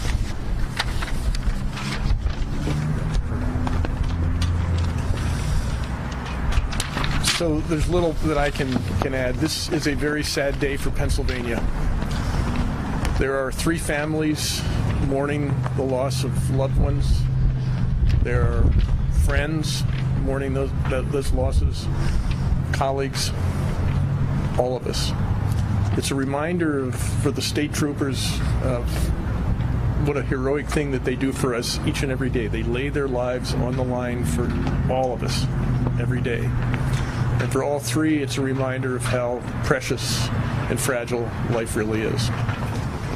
So on behalf of all Pennsylvanians, I want to extend my deepest sympathies and condolences. We are so sorry for the loss that we have all experienced today. Thank you. Lieutenant? Thanks, Doug. So, as I said, due to the stage of the investigation, we're not going to take any questions right now, but I do have the spellings of the troopers' names that I'll give you here just to make it easier for you. So the first trooper that the captain named, Trooper Martin F. Mack. It's spelled Martin, M-A-R-T-I-N, middle initial F, and his last name is Mack, M-A-C-K.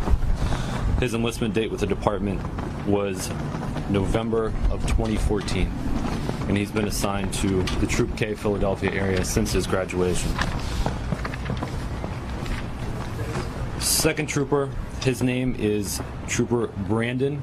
That's B-R-A-N-D-E, as an echo, N. Brandon, middle initial T, last name is Siska. S-I-S-C-A. S-I-S-C-A. And as they mentioned, he recently graduated after enlisting in our department in February of last year. Do you have a name of the driver? We do not at this point, no. We'll include those for you in our press release. We're sending out a corresponding statewide press release with some additional details like the ages for the troopers. So thank you, everybody.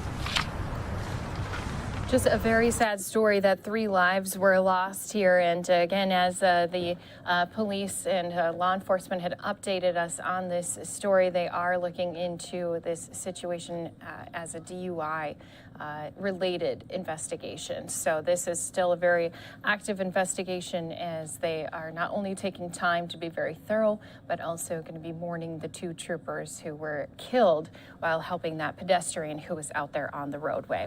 If we get more updates on this story, of course, that's something we'll keep track of right here for you on Live Now from Fox. Also been keeping track of here for our viewers, day 1 of the confirmation hearing for Ketanji Brown Jackson, who again was appointed by President Biden. They're in recess at this time, so this is a live picture. Room has cleared out, giving time for everyone to use the restrooms, get some lunch, and when they return, of course, you can count on us right here on Live Now from Fox to be on top of these hearings once more, as they're going to start to now ask multiple questions of Jackson, as well as having a lot more back and forth. So this will be something we're going to jump into a little bit later once they do all return.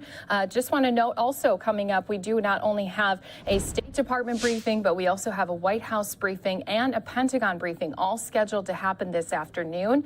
So we'll be getting into those as well. And don't worry, if we're in the confirmation hearing for Jackson, of course, we'll be rolling on that other content, can play it out later for our viewers. So you never have to leave our stream. You can stay on here 24/7 and get caught up on the latest news. Now, speaking of the latest news, of course, we've been also following the latest, as there's been even more attacks from Russian troops over the weekend and even into today. Mall, is that video you're seeing right here, a mall recently destroyed in an airstrike. We'll be giving you some more updates coming to us from Ukraine right here on Live Now from Fox in just 2 minutes.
Welcome back here to Live Now from Fox. So we do continue to monitor the war that is happening in Ukraine as we have seen Russian troops intensifying their attacks, not necessarily down on the ground where they are facing not only the Ukrainian forces, but also civilians standing their ground. But also all those air attacks do continue to happen in key cities across Ukraine, especially surrounding the capital of Kyiv. Now, Ukrainian President Volodymyr Zelensky did vow during a video address today that Ukraine would eliminate the Russian pilot who attacked an art school over the weekend where around 400 civilians were taking shelter. So that is just some of these latest developments. Of course, we've been having a number of press conferences happen while we were stepped away and we were in our hearing for our confirmation hearing for Supreme Court nominee Jackson. Of course, we'll be back in that content as soon as we do have that return. But until that time, let's go ahead and step into a press conference that happened just a little bit earlier here today as the Red Cross was holding a news briefing on how they are helping with the humanitarian crisis that is well underway. In Vinica to visit the headquarters of the Ukrainian Red Cross, assess with them the needs based on the reports that they are having from the several branches in the country. The situation in Mariupol is very difficult. We have no access in Mariupol. And when we talk about humanitarian access, it's not about only about evacuation, but it is also about logistics. It's also about to bring relief, food. As you know, hundreds of thousands are stuck without electricity, water, and unfortunately the possibility to provide them the support that they need. The Ukrainian Red Cross, together with the colleagues of the ICRC, were able to evacuate people from Sumy in the past days. But now we are focusing on those the IEPs, so those who fled the affected areas to live in shelters, in the house of their relatives, in many cities. Only here in the region of Chernivtsi, there are more than 300,000 people that are stuck, and maybe with the hope to go back home in a few days. And this is also our hope. We planned about, because this is not a short-term crisis, as you can imagine, this is something that we have to plan on middle and long-term activities. The International Federation, together with 192 members, including the Ukrainian Red Cross, is mobilized totally to support the Ukrainian Red Cross and their amazing volunteers. Many have joined the Ukrainian Red Cross with some difficult stories because they are IDPs too. I've met one of them from Mariupol working in the premises. The parents are still stuck in Mariupol, and she has no news of them since many days now. And that's it from my side. We are planning, of course, to increase and to scale up the convoys of food and other items, hygiene kits that are needed for those who are living in the shelters, in the underground, and there are thousands of them that are living in this condition. But I'm very proud of, as I said, of the mobilization of all the national society, starting from here. The Romanian Red Cross is doing a great job, but also, as you can see, the Hellenic Red Cross, Georgian Red Cross that I met just a few hours ago in Chernivtsi providing relief, the Turkish Red Crescent, of course the Italian Red Cross, many national society are providing support, and that's it from my side. If you have questions, of course, I'm ready to answer, because now still with many emotion coming back from the stories that I have heard from the colleagues of the Ukrainian Red Cross. But everyone is so committed to serve those in need. Still, there is a need. So we will continue to provide relief and support to all the IDPs, and when it will be possible, immediately in Mariupol and in the other areas where we have no access now. So we hope that the parties will find an agreement to give the humanitarian access as the Geneva Convention should protect, but unfortunately it seems not happening. From how many regions did you manage to evacuate people? But still from the different region except Mariupol. So the Mariupol in this moment is the most difficult one. Do you know how many people you managed to evacuate? Thousands of them. Okay, in a few seconds, maybe Tommaso will provide you the exact number of the. Good state of health, or? That we provided, for example, we evacuated from Leopoli, from Liev, 100 people with several different disabilities that couldn't reach the border by themselves. So we are taking care also of people with disabilities. But from the affected areas, everyone was in need. At this point, we were able. Of course, other convoys are scheduled. According, of course, to the ceasefire that will allow the humanitarian convoys to go in there. Were there injured people in the war that you managed to? No. What happened with the convoy who is trying to go to Mariupol, Red Cross? It's stuck, no access. So they can go. So from the Ukrainian Red Cross side, they are still waiting the green light, but unfortunately, so far, and this is the news of this morning, they have no access in the areas, which is, of course, there are very tough ongoing operations in the city. Is this convoy back or staying somewhere on the? No, of course, they wait for the green light. Still, there are few volunteers that didn't, of the Ukrainian Red Cross, that are living in Mariupol and didn't want to leave the city. So this is it. But unfortunately, the connection with them, the contact with them are very difficult. Do you know how many Red Cross volunteers you have there in Ukraine? In Ukraine, there are more than 3,000 at the moment, volunteers that are working around the clock. Many young people, this impressed me, so many young people, because it's another way to serve the country, to serve the community, and I found this very moving from my side.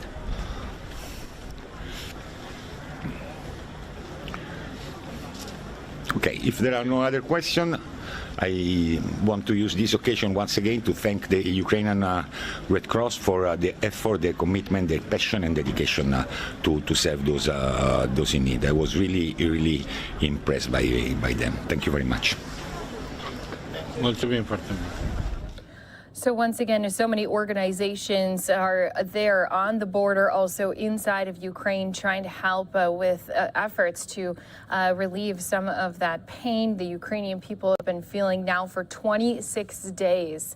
That's how long this invasion has continued on for. Russian forces are continuing their attacks both on the ground and in the air. We're watching some of those latest videos that have been coming in here, not only of some of that damage and destruction, but also showing you that while there's been 10 million Ukrainians who've been displaced by this invasion, they do continue to have many who have stayed behind and have been standing strong next to their fellow family members, next to their neighbors, next to their communities, showing their colors, showing their flags, and protesting against those Russian troops that have now pressed in on some of those big cities. So there's been multiple reports today coming to us saying that there has been, unfortunately, some attacks on some of those citizens who've been out there protesting Russian troops. And so if we do get some more confirmed numbers on those, of course, we'll bring that to you right here on Live Now from Fox. Also wanted to update our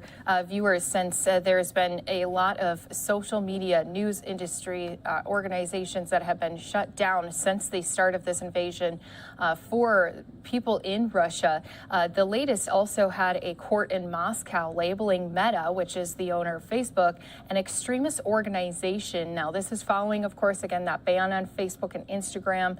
This is according to Reuters. And this lawsuit was filed by Russian state prosecutors calling for the ban on Meta platforms on its soil, saying the decision does not apply to activities of Meta's Messenger WhatsApp due to its lack of functionality for the public dissemination of information.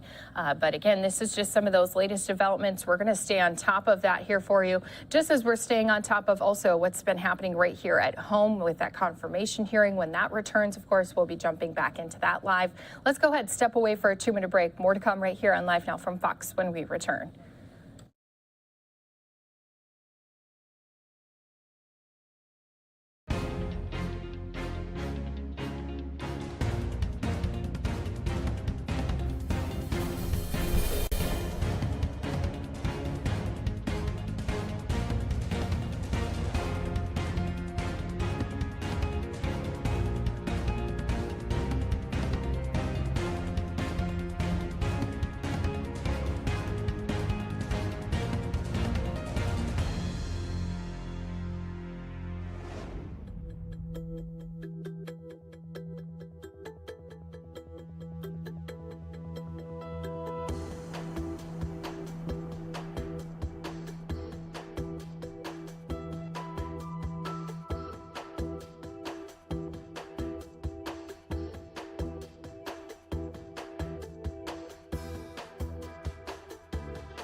Welcome back here to Live Now from Fox. Just want to remind our viewers that we, of course, are waiting here for everyone to return to the very first day of our confirmation hearing of Ketanji Brown Jackson. And we will jump into this live for all of our viewers as soon as that does happen. Also want to make a note of another event that we're waiting on to begin. It is set to take place here at the top of the hour, so we could expect to see here any moment spokesperson Ned Price is stepping out and giving us a briefing on the very latest that they've been seeing on their end as far as some of our U.S. intelligence goes with this war on Ukraine, that Russia continues to attack from all sides, it seems like, as they have been still having multiple casualties on both ends of troops, both Ukrainian troops as well as Russian troops. There's been so many more airstrikes that seem to have been reported over these last few days, including targeting some popular civilian areas like a mall in Kyiv. So this again will be a event that we'll jump into live until we do have that confirmation hearing return. And as I mentioned, what we can do then is come back to the State Department briefing later, replay it out for all of our viewers. But so while we're waiting for all of these events to get started, waiting for our State Department briefing, we're waiting for our confirmation hearing to come back. I'm going to put us into a triple box. That way we can still have some press conferences played out for our viewers. things we haven't gotten into yet, and I know since Ukraine has been such a thing that people have been trying to stay on top of with the latest news stories, let's go ahead listen into one of our EU commissioners as she's been giving us an update on some of those efforts to help the Ukrainian people. I'm very happy to be here in Estonia and in Tallinn and in a few hours in Narva. Of course, the main purpose for my visit is the ongoing aggressive war by Putin in Ukraine and the terrible consequences it has on the humanitarian situation, and that also causes a lot of refugees that have to flee Ukraine. So far, we have seen 3.3 million Ukrainians fleeing from Ukraine to the EU countries. Almost double the numbers are internally displaced in Ukraine, so it's likely that a number that has to flee Ukraine will rise even further. So far, all of those that have come to the European Union, the biggest number has entered into Poland. 2 million refugees have come to Poland, half of them children. I visited myself the border between Poland and Ukraine, and it's really impressive to see how citizens, volunteers, NGOs, civil society, local authorities, border guards, national authorities are doing an unprecedented action of solidarity towards the refugees, opening their homes, welcoming them. We see that. I also visited the border between Romania and Ukraine. It was so exactly the same. I visited Slovakia. We have seen this here in Estonia, exactly the same pattern, how people are in this unprecedented situation showing solidarity in practice, welcoming people that are fleeing. And I think this is really showing the strength of the European Union in this situation.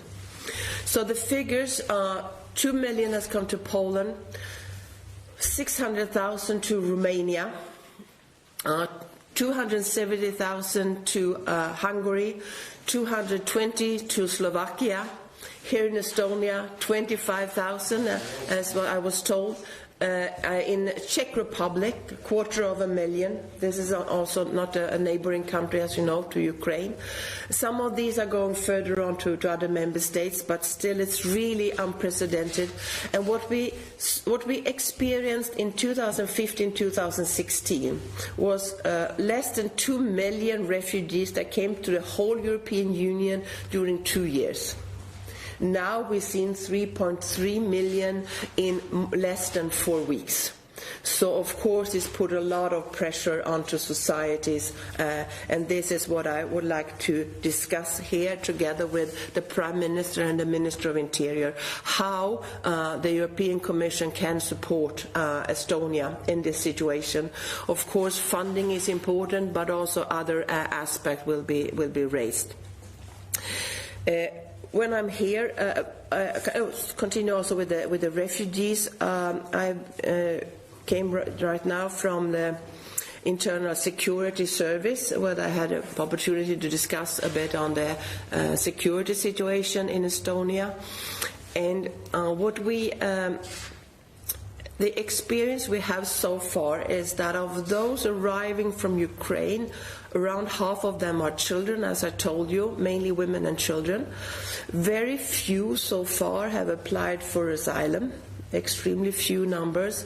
Quite a number are now applying for the Temporary Protection Directive. I will come back to that. We have seen very few unaccompanied minors being registered. We have seen few reports of trafficking. But I have to tell you that this is really a concern. We know that we have a lot of orphans in Ukraine. We know that we have children being that are being born by surrogate mothers that have not been picked up by their parents. There is a huge, huge risk of vulnerable children being trafficked or being victim of false adoption. We know from experience that when we have big flows of migration, there is always people taking advantage of the situation. And using and take women and vulnerable women and children as a victim for trafficking. And that's why the European Commission, we have activated our network of anti-trafficking coordinators. I know that local national police are really working on this right now, and I think we have to stay very vigilant how to avoid children and women being victims of trafficking, how we can make the utmost to protect children and to give some normality to the children that are now coming as refugees, being able to go to childcare, to school as soon as possible. This is really important. The Commission will present a communication on Wednesday on the different rights that are linked to the Temporary Protection Directive and how this can come into reality in the different member states. And the Temporary Protection Directive has been activated for the first time ever. And I must say that the Ministers of Interior in the Council, the Justice and Home Affairs Council, really acted in a very, very strong unity and urgency to activate this Temporary Protection Directive. That is All right, guys, we can always jump back into that press conference. It did happen earlier. We can replay that out in full for our viewers a little bit later here on Live Now from Fox. We'll also keep our eye on that State Department briefing and roll on that as well, so we can bring that full press conference to you a little bit later here on our stream. But I do want to take us back out to Capitol Hill, where we are continuing on with our hearing. The recess has ended, so here we are back into day number 1 of our confirmation hearing of Ketanji Brown Jackson. Once more, we're going to be listening in to a number of senators as they are going to be now speaking with her back and forth. Modern hunting rifle in America. Just a few weeks ago, the Biden administration tried to twist the authority of the Occupational Safety and Health Administration, a relatively obscure agency designed to regulate things like ladder safety on construction sites, and use it as a weapon to force virtually every American to choose between getting vaccinated or losing their livelihood. Thankfully, the Supreme Court struck down that unlawful power grab. Or look at the southern border, where Joe Biden and his Secretary of Homeland Security steadfastly refused to enforce our laws. As a result, 2 million illegal aliens streamed across our borders just last year. And less than 6 months ago, the Attorney General of the United States, himself a former judge, ordered that federal prosecutors, the FBI, and even the National Security Division of the Department of Justice be mobilized against parents who dared question the entrenched teachers' unions who are poisoning their children with racist vitriol known as critical race theory.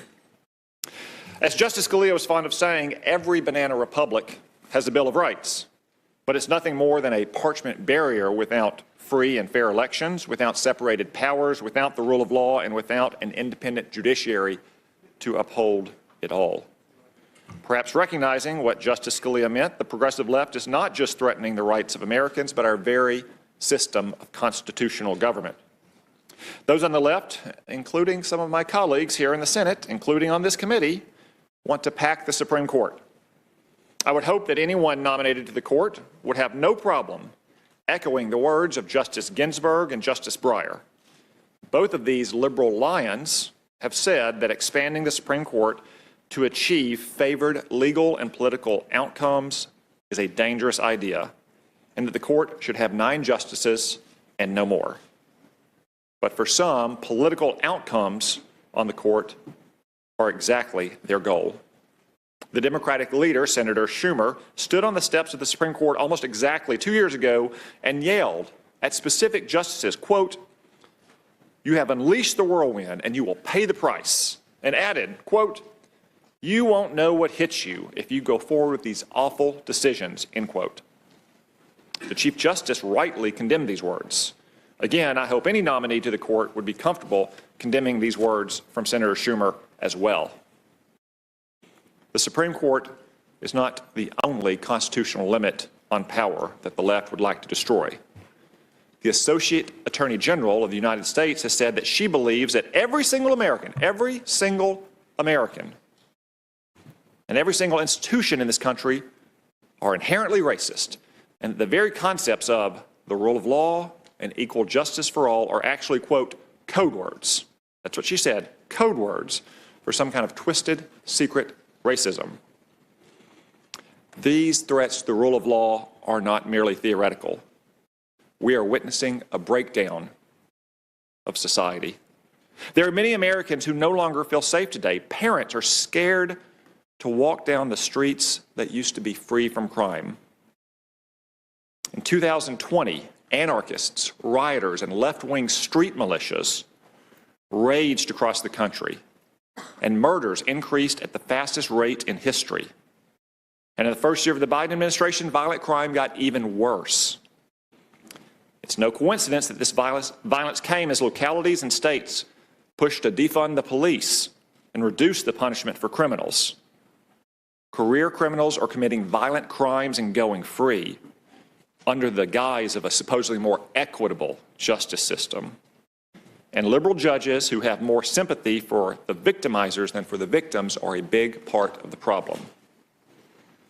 The Biden administration is committed to these soft-on-crime policies, like ending cash bail to create a catch-and-release system for violent criminals. Progressive Soros prosecutors who are supported by the Biden administration have nullified entire sections of law to destroy our criminal justice system from within. The consequences are obvious. Skyrocketing violent crime, emboldened gangs, and drug overdoses reaching numbers never before seen in American history.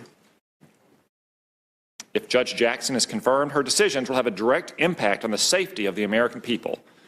So we're going to look at her past decisions and her statements, because the best predictor of future performance is past performance. That brings us to today. We're asked to determine whether the President's nominee to the Supreme Court is able and willing to meet these vital challenges. I enjoyed meeting with Judge Jackson last week in my office. We had a good conversation, and over the next few days, I'll have many more questions. Let's be clear about this.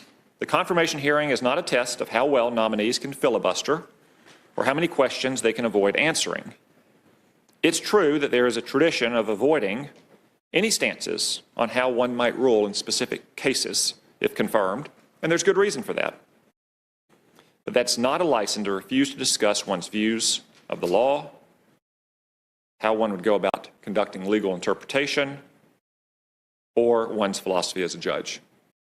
Judge Jackson isn't nominated to be a district judge or a circuit judge this time around, so it is not enough to say that she will approach things with integrity and fairness and faithfully apply precedents set by higher courts. Just as you wouldn't hire a teacher who refused to say anything about their teaching philosophy other than that they would look at the curriculum and appropriately teach the students, it's not enough to say only that one would look at the facts and arguments in the case and fairly apply the law. That wouldn't tell us anything about how one plans to do the job, how one interprets the law, how one understands our Constitution. It's no secret that I voted against Judge Jackson's nomination to the Circuit Court last year, but I want to give her the opportunity to show why I should vote for her this time. So I want to be clear about what would convince me to support any Supreme Court nominee. I'm looking for a justice who will uphold the Constitution, not use it to invent new so-called rights. I'm looking for a justice who understands that the Constitution means what it says and does not mean what it doesn't say. Someone who understands that it is not up to 9 unaccountable, unelected politicians in black robes to decide some new evolving meaning of the Constitution based on public opinion polling or views of the legal elite. I'm looking for a justice who realizes that a so-called living Constitution really means that the Constitution is dead. Instead, we should have an enduring Constitution, as Justice Scalia contended.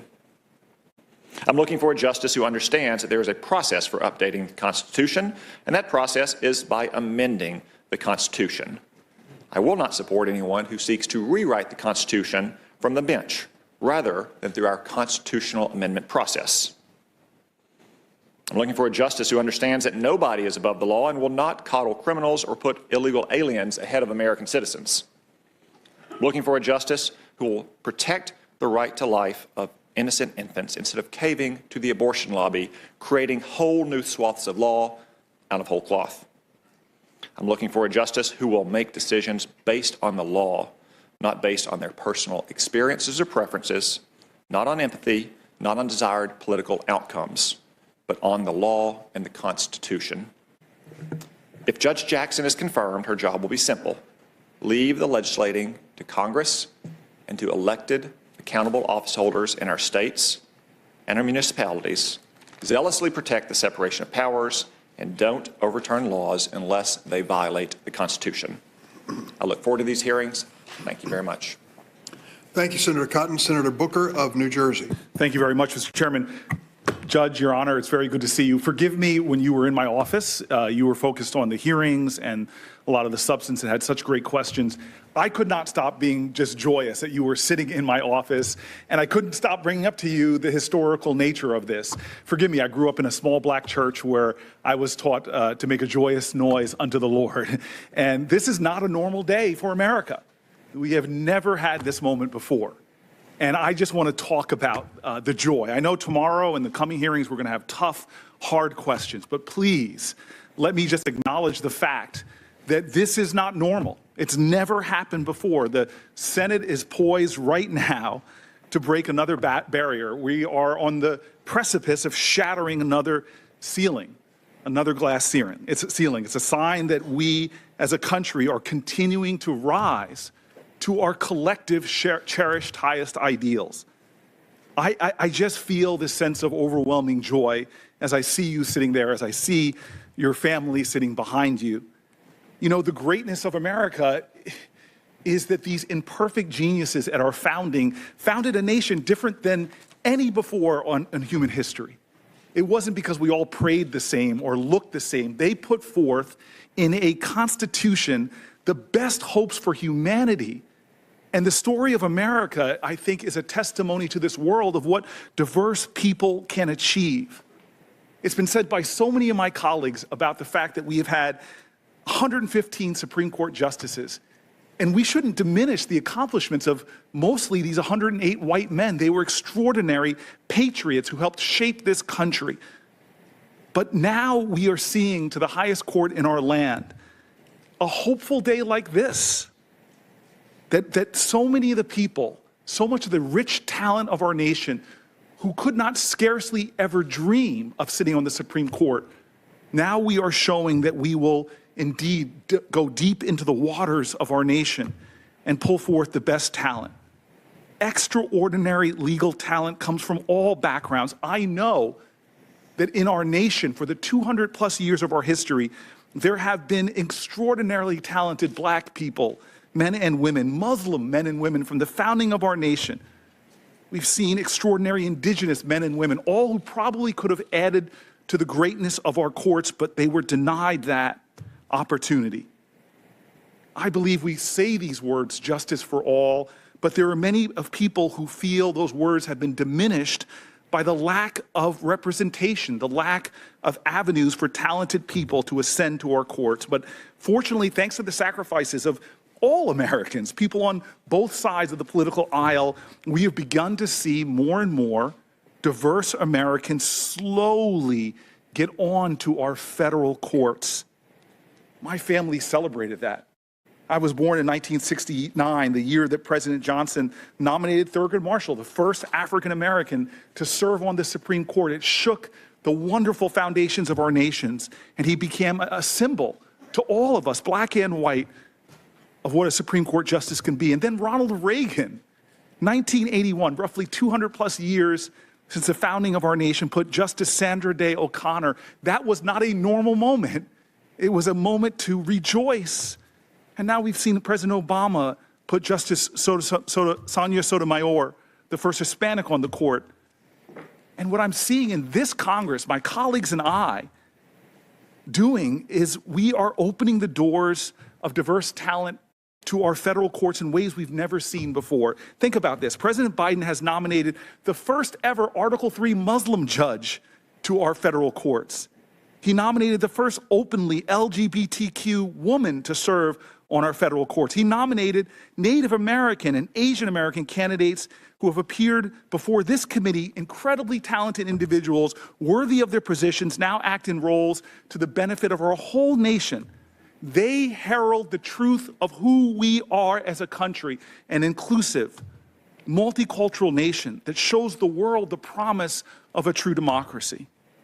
In all, over 2/3 of the confirmed judges under the Biden administration have come from groups who historically have not been represented on our federal courts. So for those reasons and more, today to me is a day of joy. I cannot tell you how happy I am. Today we should rejoice because President Biden nominated someone that we've heard to be the 116th Associate Judge of the Supreme Court, who is extraordinarily talented and who also happens to be a black woman, something we've never seen before. Judge Jackson's nomination breaks an artificially confining mold of our past and opens up a more promising, potential-filled future for us all as Americans. It signals that this nation will draw more deeply from all of our talent and genius that will benefit all Americans. This is the America that most of our families speak of from all our diverse backgrounds, an America where anybody can achieve anything, not because of the color of their skin, but because of the content of their character. And God, I can't wait for America to find out more about your character.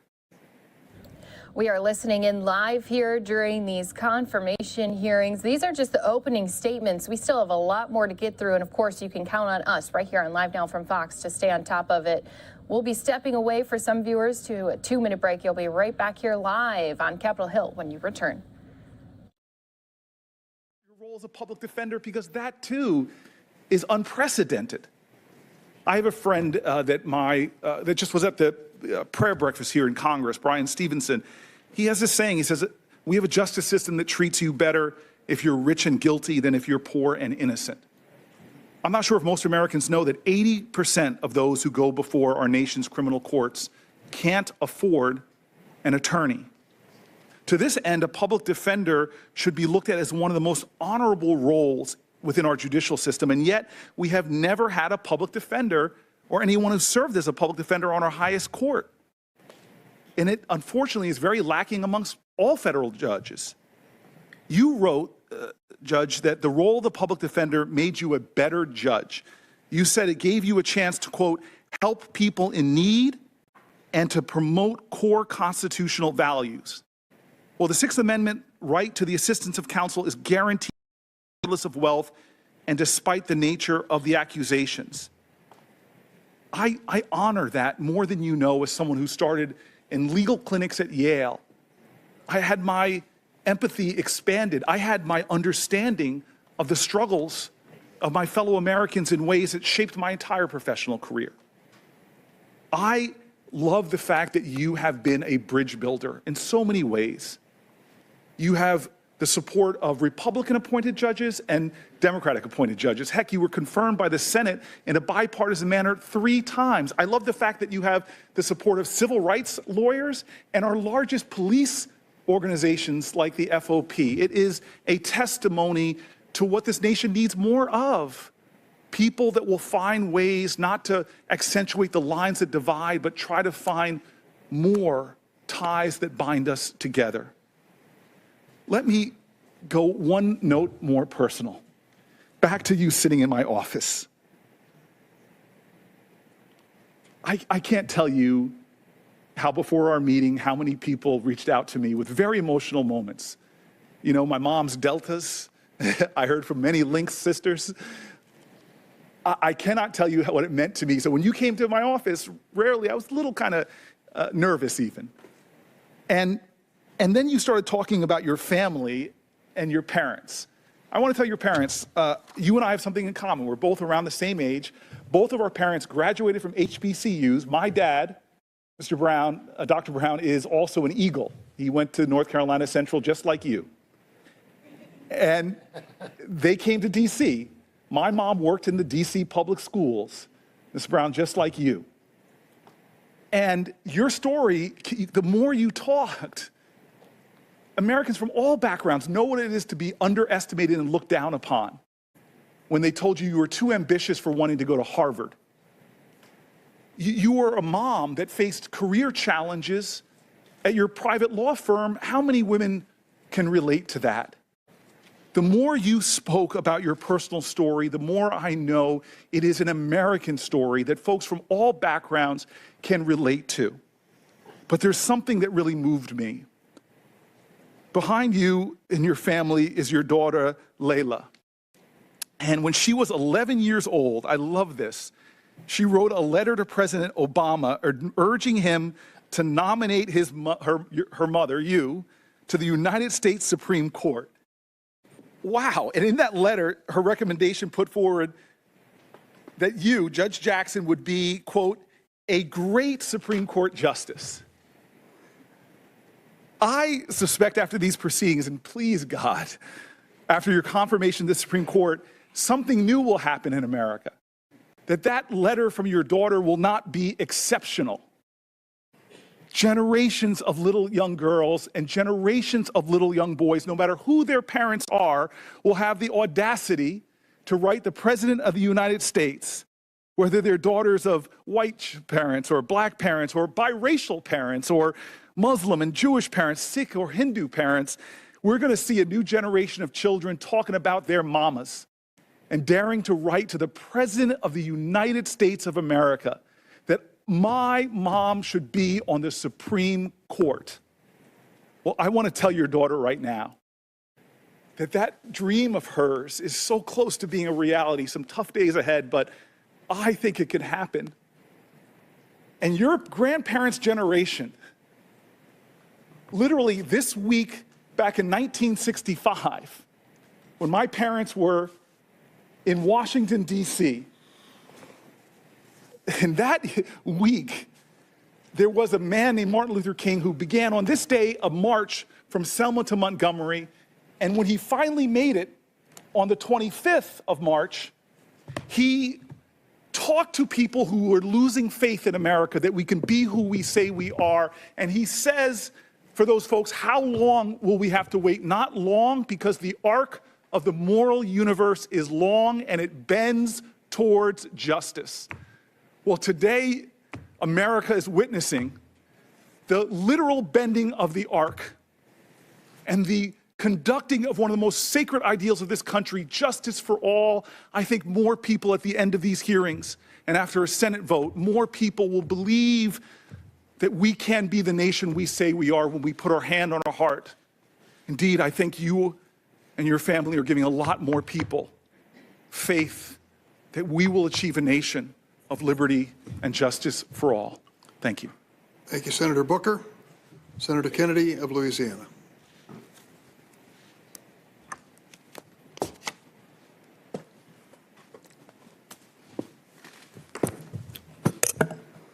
Hello, hello, Judge. If you are a lawyer or an American, I guess it doesn't get any bigger or better than this. Congratulations. In addition to honoring the wonderful state of Minnesota, and unless you correct me, I am going to assume that your purple attire is also meant to honor LSU in my state. And if I squint real hard, I might call it Marion blue, the colors of my Southern University in Louisiana. I want to compliment you and the Biden White House for selecting Senator Doug Jones to advise you. Senator Jones knows the Senate, and the Senate knows Senator Jones. And we know him to be quite the intellect, but more important, we know him to be a person of good judgment and goodwill. And I'm I'm glad that you've been listening to him. I hope we will be able to use this hearing today to talk about, if not implicitly, at least implicitly, two subjects. The first is the legitimacy of the United States Supreme Court. Where does the court get its legitimacy? What can we do to enhance it? Judicial legitimacy is important. I don't need to tell you that. I'm rather fond of the Constitution. I know you are too. When members of the United States Supreme Court interpret it, I want the American people to believe them. I want the American people to say, well, I may not agree, but the men and women who made that decision are intellectually honest and people of good faith.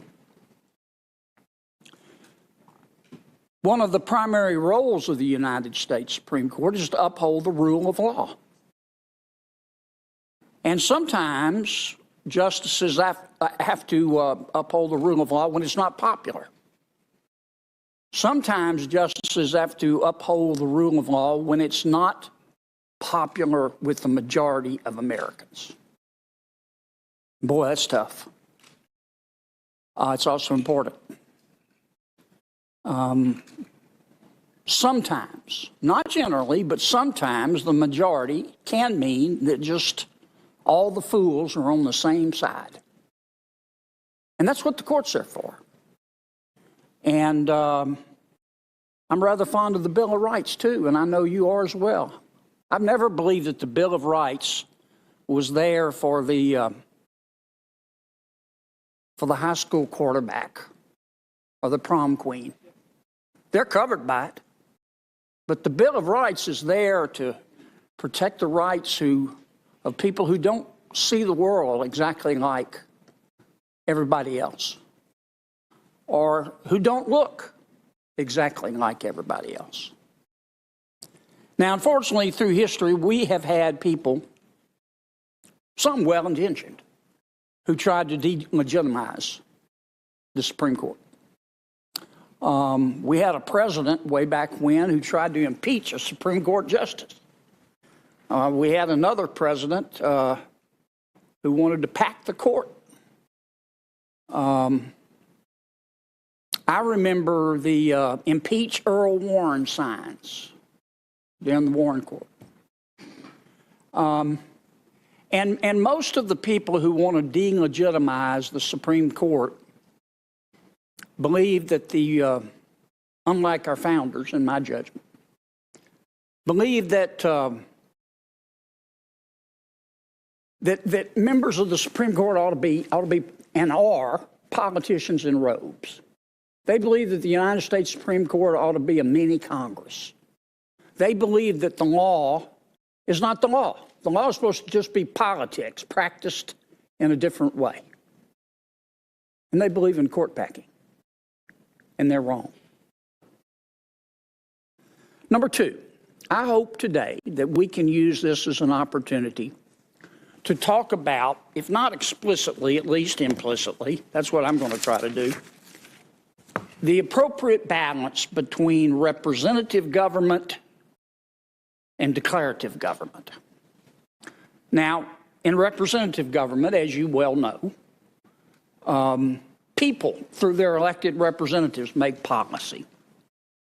In declarative government, policy is made by the unelected, the administrative state, and the federal judiciary. Now, both are important.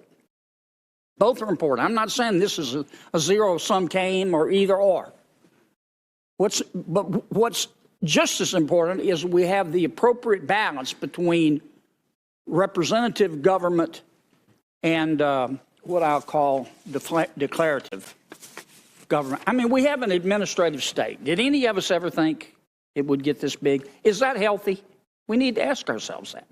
Is it really healthy to arrive at a circumstance where the administrative state passes 35 laws a year to our one?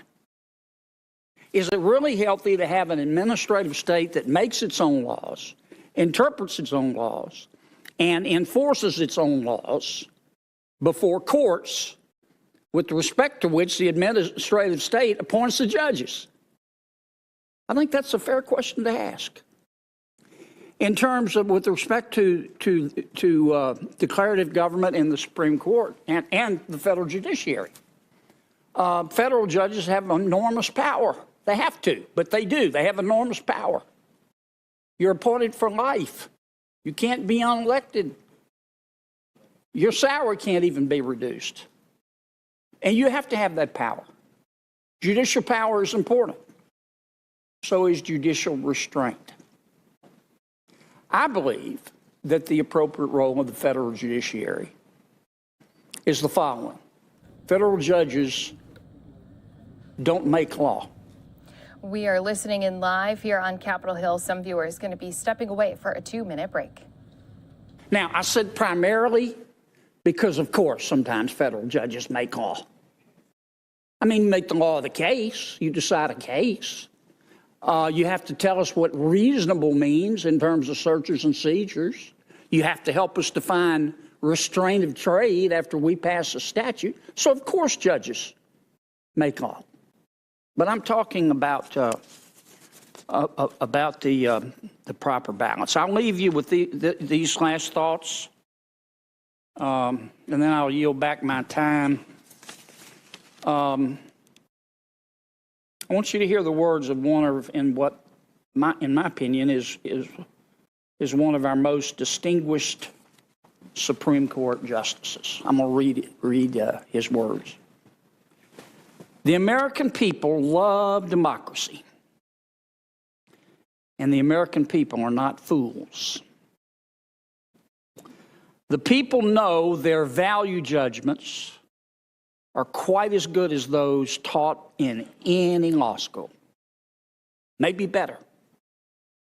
Value judgments, after all, should be voted on, not dictated. I look forward, Judge, to getting to know you better. And congratulations, Mom and Dad. Thanks, Senator Kennedy. Senator Padilla. Thank you, Mr. Chair. Judge Jackson, welcome back to the Senate Judiciary Committee. Now, the last time you were before us, just less than a year ago, I recall that you mentioned that every once in a while, you make it a point to walk a few blocks from your courthouse to the National Archives. As we all know, the National Archives is where the Declaration of Independence, the Constitution, and the Bill of Rights are housed. You shared that you go there and reflect on the momentousness of the office that you hold. And it's a fitting place, these archives, to be reminded of our nation's highest ideals, our pursuit of a union that is more fair, that is more free, and that is striving to be more perfect. It's also a place to see how for 2.5 centuries, our democracy has remained a work in progress, and that it's incumbent upon all of us, yes, as a nation, but each of us as individuals to continue making that progress. Now, the men who wrote our founding documents could never have imagined that you would one day be here. A former public defender, a proud graduate of a public high school, a working mom, and yes, the first black woman nominated to serve on the nation's highest court. Colleagues, our founding fathers also could never have imagined that the senators sitting before Judge Jackson would include the first women to represent California, Hawaii, and Tennessee, the first Jewish man to represent Georgia, the first Hispanic man to represent Texas, the first black man to represent New Jersey. Nor could they have imagined that the list would include me.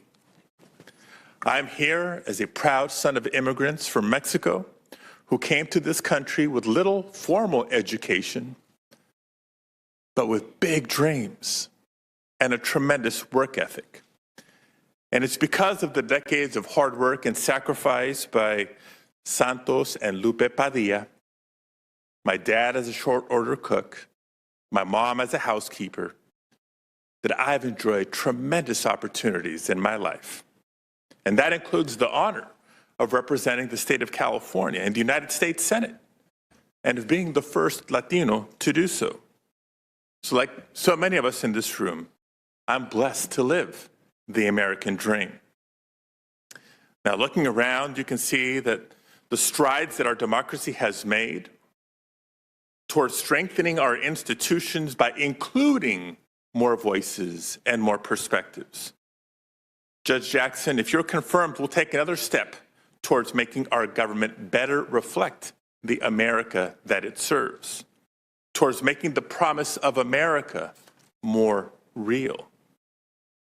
And we know that progress doesn't come easily.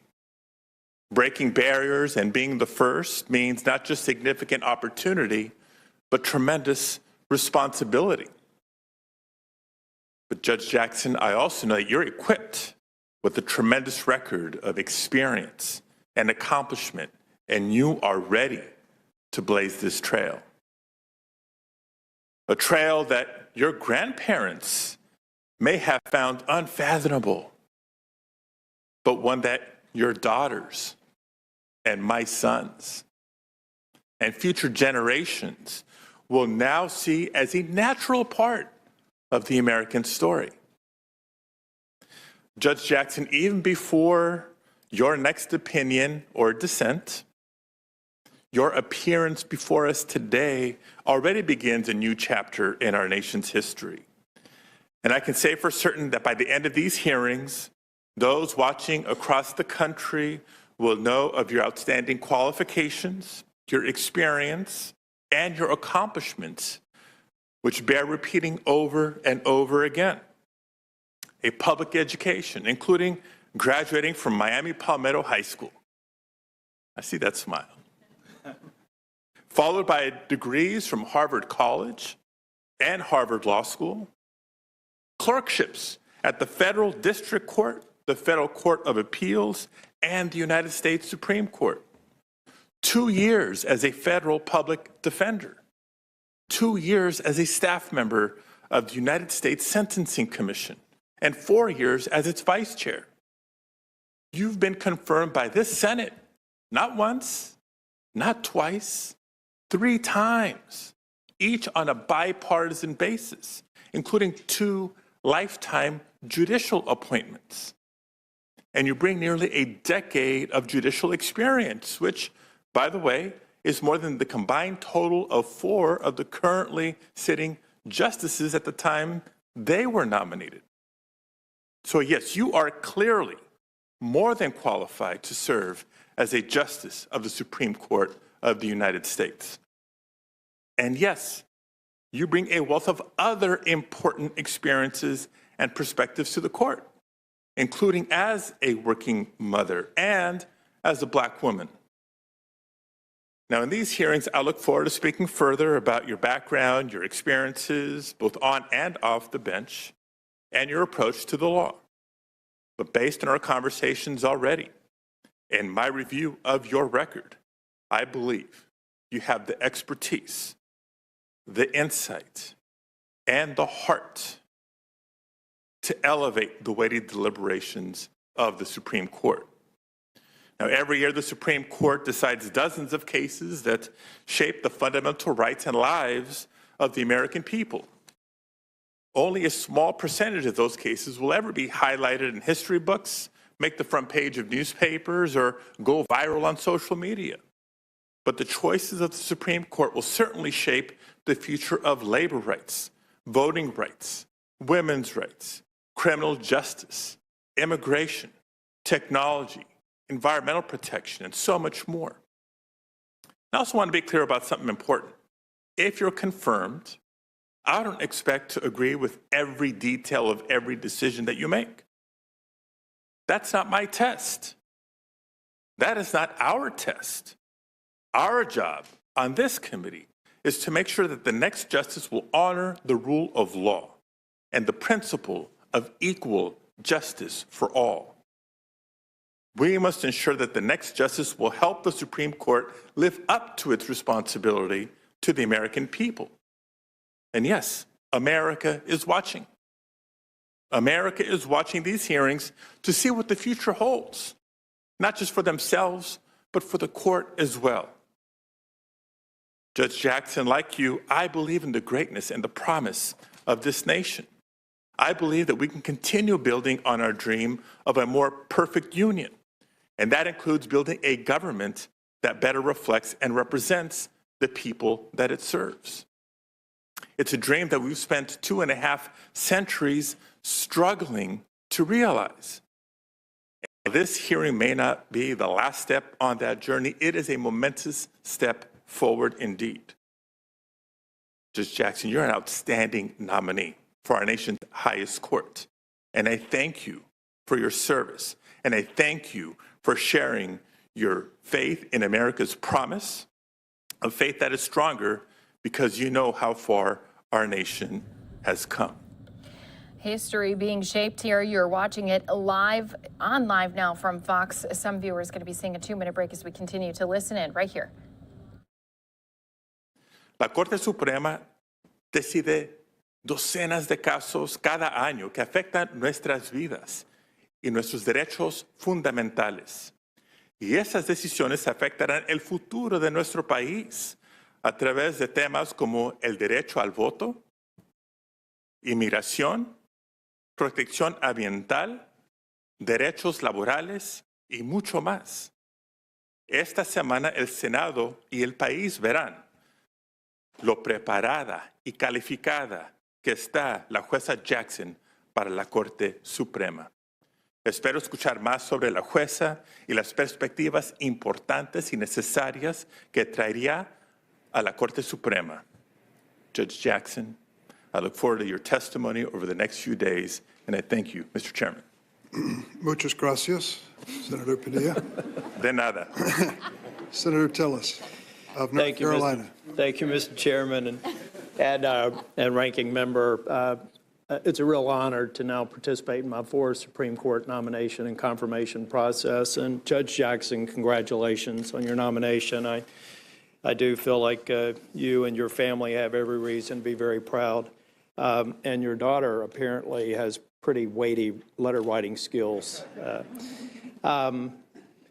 When we met together, I wanted to thank you for the time that we spent together. I asked about your family. You beamed with pride. And I can understand why. You have parents, brothers, siblings, family members who are public servants themselves, and now you've gone on to do that, continue that legacy with in your public defender role and as a judge. You should be very proud of that.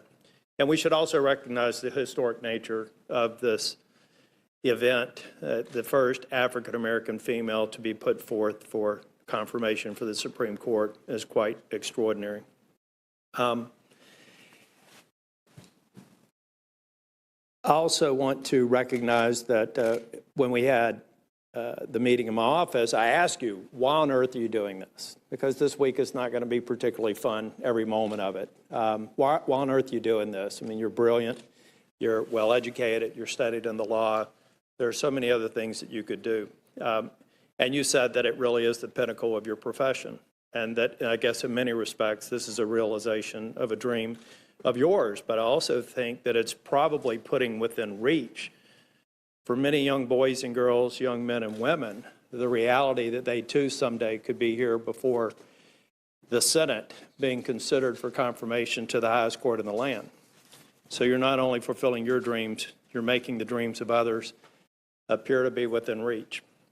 I think as we go through this hearing this week, we're also going to get an opportunity to see the content of your character demonstrated. I, for one, think you have a strong track record of ethical values, honesty, integrity, respecting others, and endeavoring to be fair, just, and compassionate. You know, confirming a Supreme Court justice is one of the most important responsibilities I think I have as a U.S. Senator. The outcome of our decision will impact millions of lives and the very structure and the future of our constitutional republic. Supreme Court justices must find answers to some of the most pressing constitutional and legal questions of our time. They're confronted with complex questions. Many of them don't have good answers, or at least easy ones. That's why it's critical whenever we confirm a Supreme Court justice, we understand the nominee's judicial philosophy and then reconcile it with our conception of the best mindset to bring to the bench. In my opinion, a justice's job is to interpret the text and words of the Constitution as written and give them their original meaning. I reject the notion that the Constitution is a living evolutionary document that changes based on the impulses of 5 unelected justices. A good judge must understand that his or her job isn't to legislate from the bench and read in their preferred policy outcomes into statutes. If the words of a statute are clear, a good judge will reach a decision based on those words, and those words alone, even if it creates an outcome they may disagree with personally.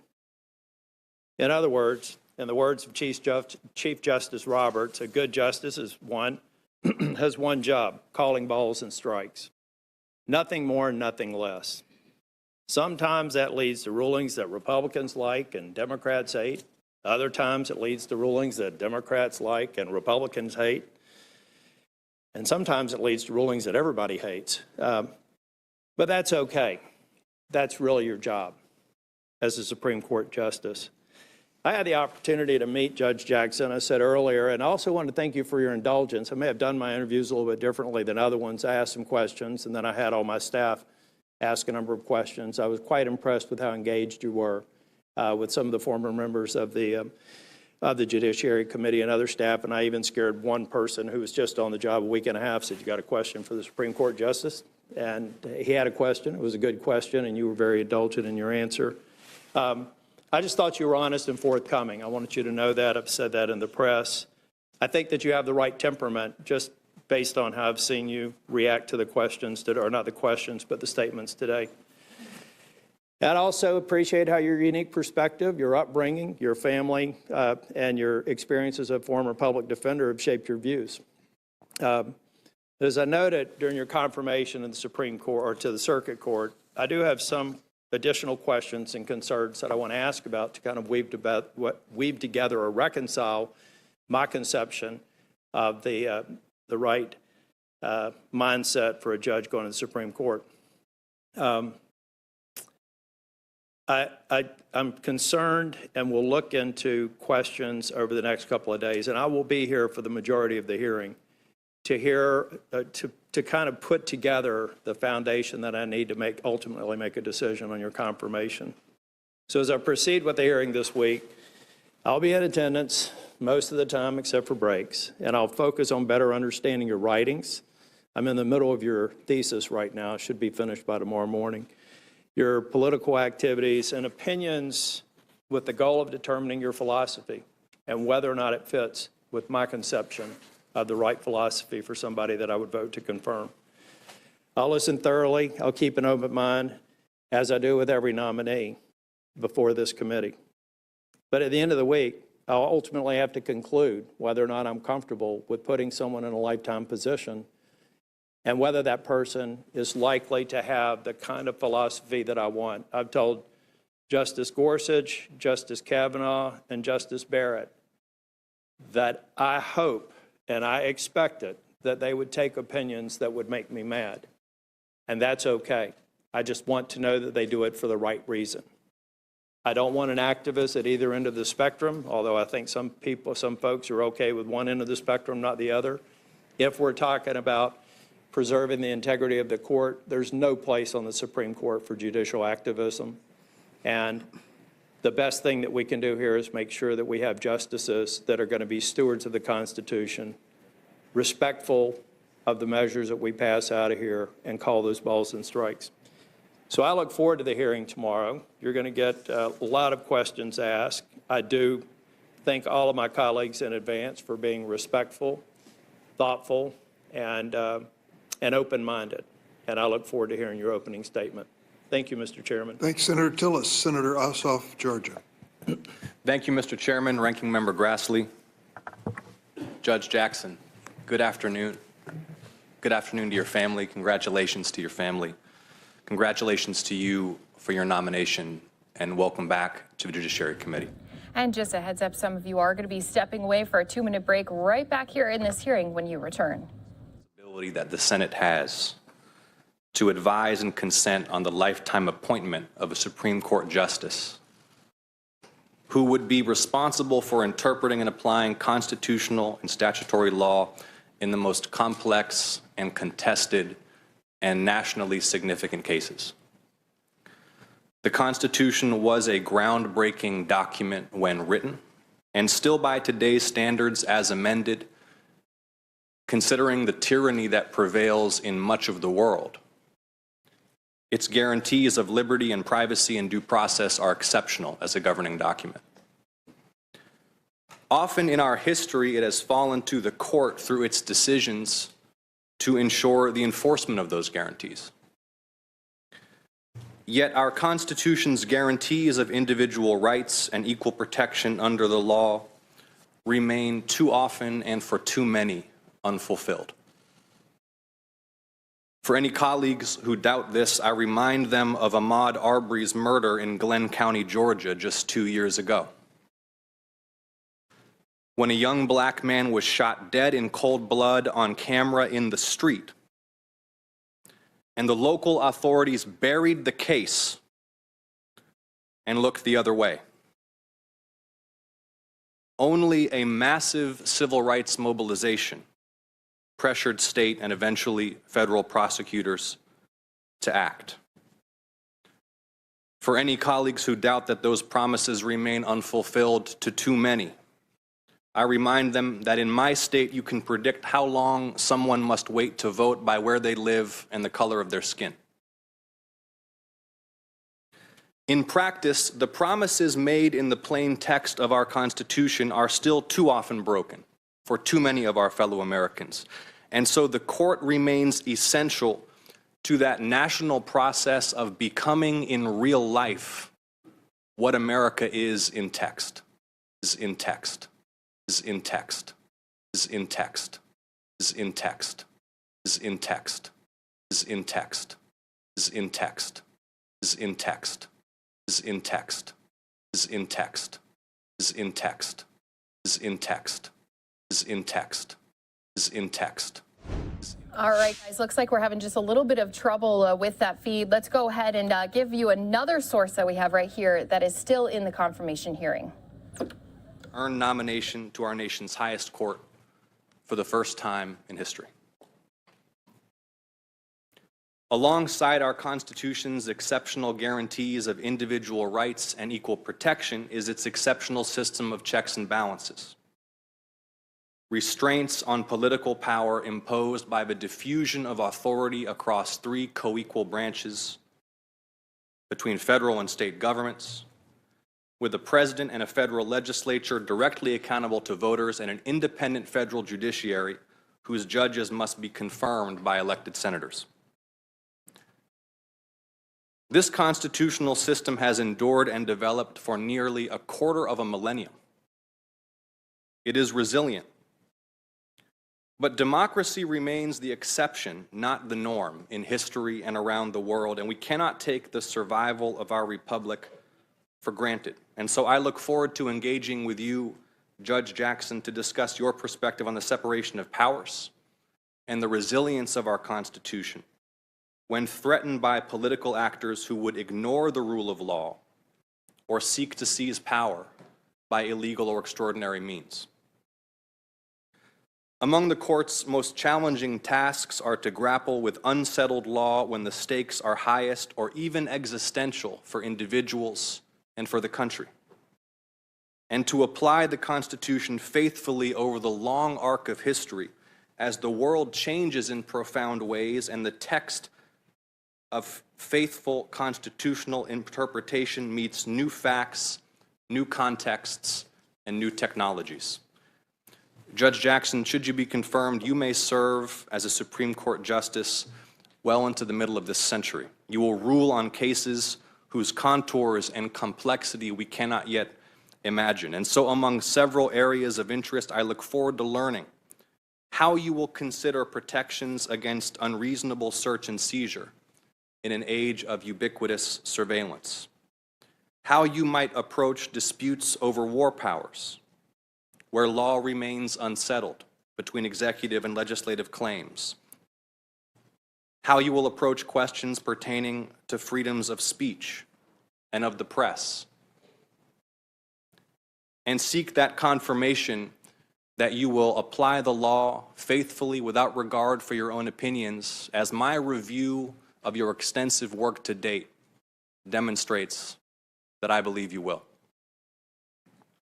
This constitutional process of advice and consent is vital to the integrity and legitimacy of the court. And Judge Jackson, on behalf of my constituents in Georgia, I look forward to engaging in this process with you and my colleagues. And Mr. Chairman, I yield. Thank you, Senator Ossoff. Senator Blackburn of Tennessee. Thank you, Mr. Chairman. Judge Jackson, welcome. You are indeed to be congratulated, and your entire family with you, and thank you for your time to visit. I appreciated so much that. And to your daughters, her best job is being mama. She likes that one. And but we've talked today a little bit about the momentous occasion that this is and bringing you forward, and indeed it is, because unlike any other federal office, this is a lifetime appointment, and the decisions that you're going to make are going to impact rights and freedoms of every single American citizen. And, you know, President Biden thinks you're the right person for the job, but it doesn't end there.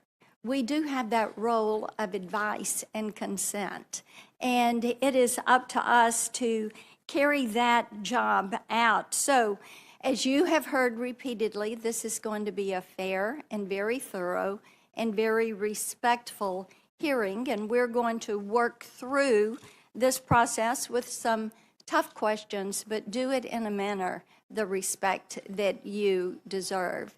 And we've talked some today about the treatment of Justice Thomas and Justice Kavanaugh, Justice Barrett, who was questioned about her faith and whether that made her suitable for the court. And I know your faith is important to you. We've also talked some about Janice Rogers Brown and the treatment that she endured here.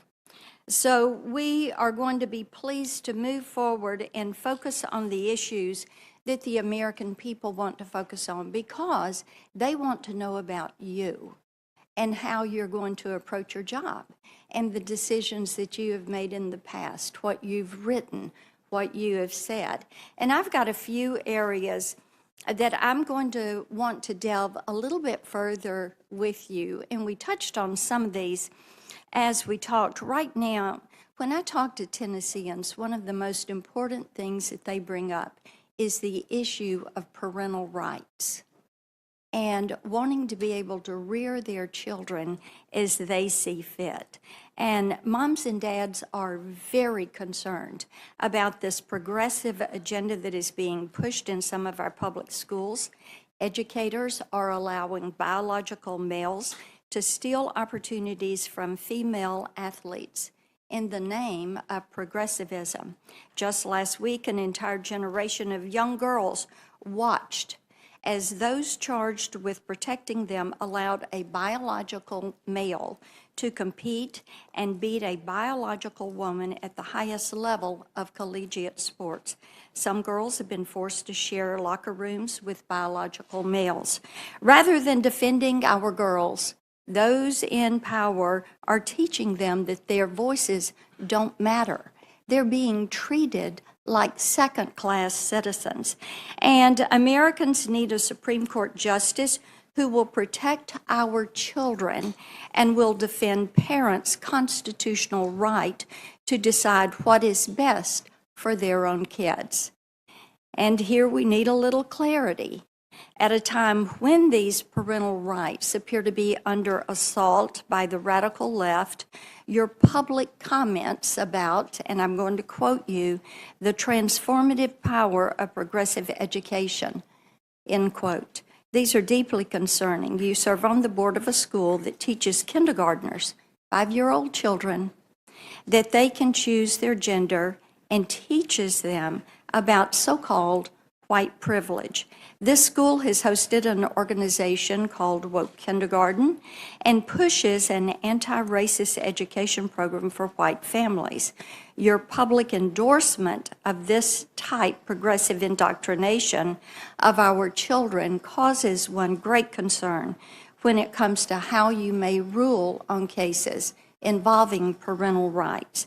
Parents also know that it's only a matter of time before we have the next pandemic, and they're concerned about more mask mandates or lockdowns from unelected bureaucrats that would harm their children's mental health and stunt their development. The American people want a Supreme Court justice who will protect their families' freedoms, not allow government overreach into private family decisions. Now, moms that I'm speaking with raise the issue of crime, and you've consistently called for greater freedom for hardened criminals. At the start of the COVID-19 pandemic, you advocated, and again I quote, for each and every criminal defendant in the D.C. Department of Corrections custody should be released. That would have been 1,500 criminals back on the street if you had had your way. And you used the COVID-19 pandemic as justification to release a fentanyl drug dealer, a bank robber addicted to heroin, and a convict who murdered a U.S. Marshal into our communities. But your efforts to protect convicts began long before the pandemic. You used your time and talent not to serve our nation's veterans or other vulnerable groups, but to provide free legal services to help terrorists get out of Gitmo and go back to the fight. You also have a consistent pattern of giving child porn offenders lighter sentences. On average, you sentence child porn defendants to over 5 years below the minimum sentence recommended by the sentencing guidelines. And you have stated publicly that it is a mistake to assume that child pornography offenders are pedophiles. Your philosophy, it appears, is backward on these issues, restrictions on children and families and freedom for criminals. In fact, your philosophy, or lack thereof, may be the root of the problem here. I was concerned during our conversation earlier this month when you told me that you really didn't have a judicial philosophy.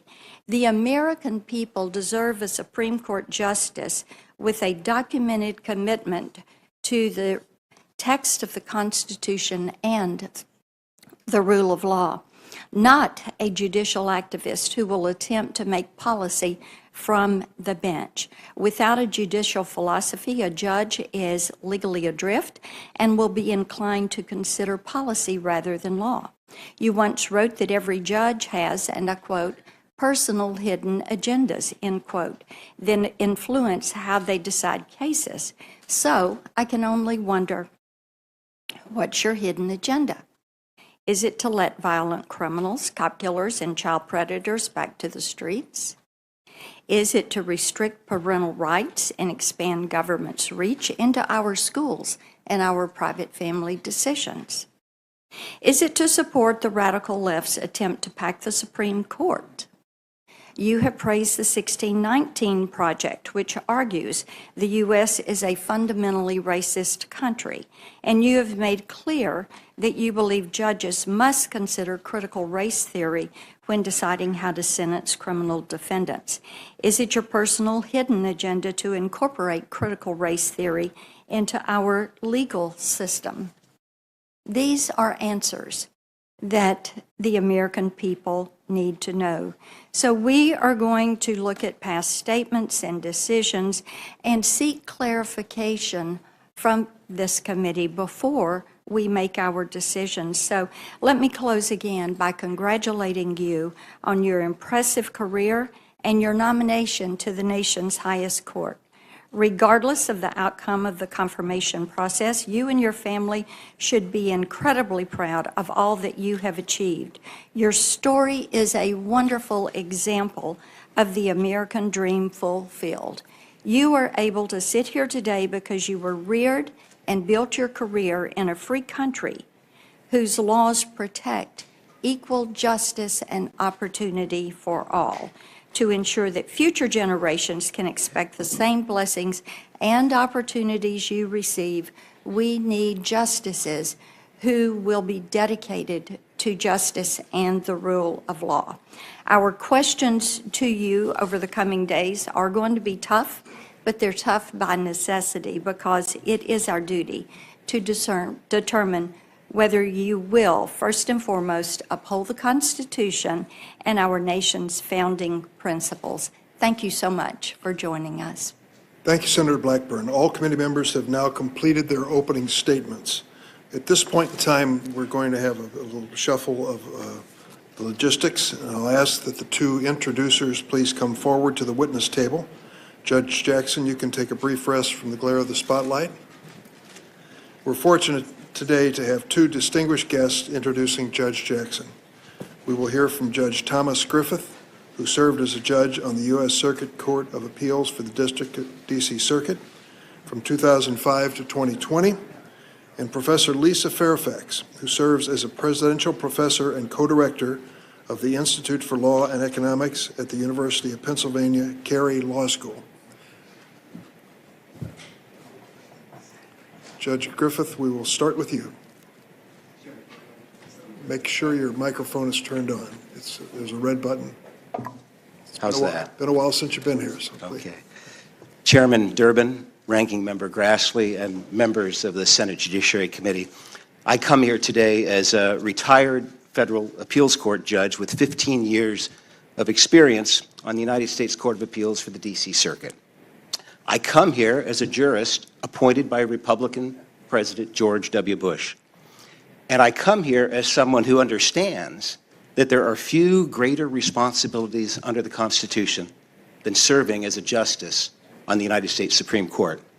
It takes a jurist of high character, keen intellect, deep legal knowledge, and broad experience to ensure that the judiciary plays its unique role under the Constitution to uphold the rule of law impartially and not to be, in the words of Justice Stephen Breyer, partisans in robes.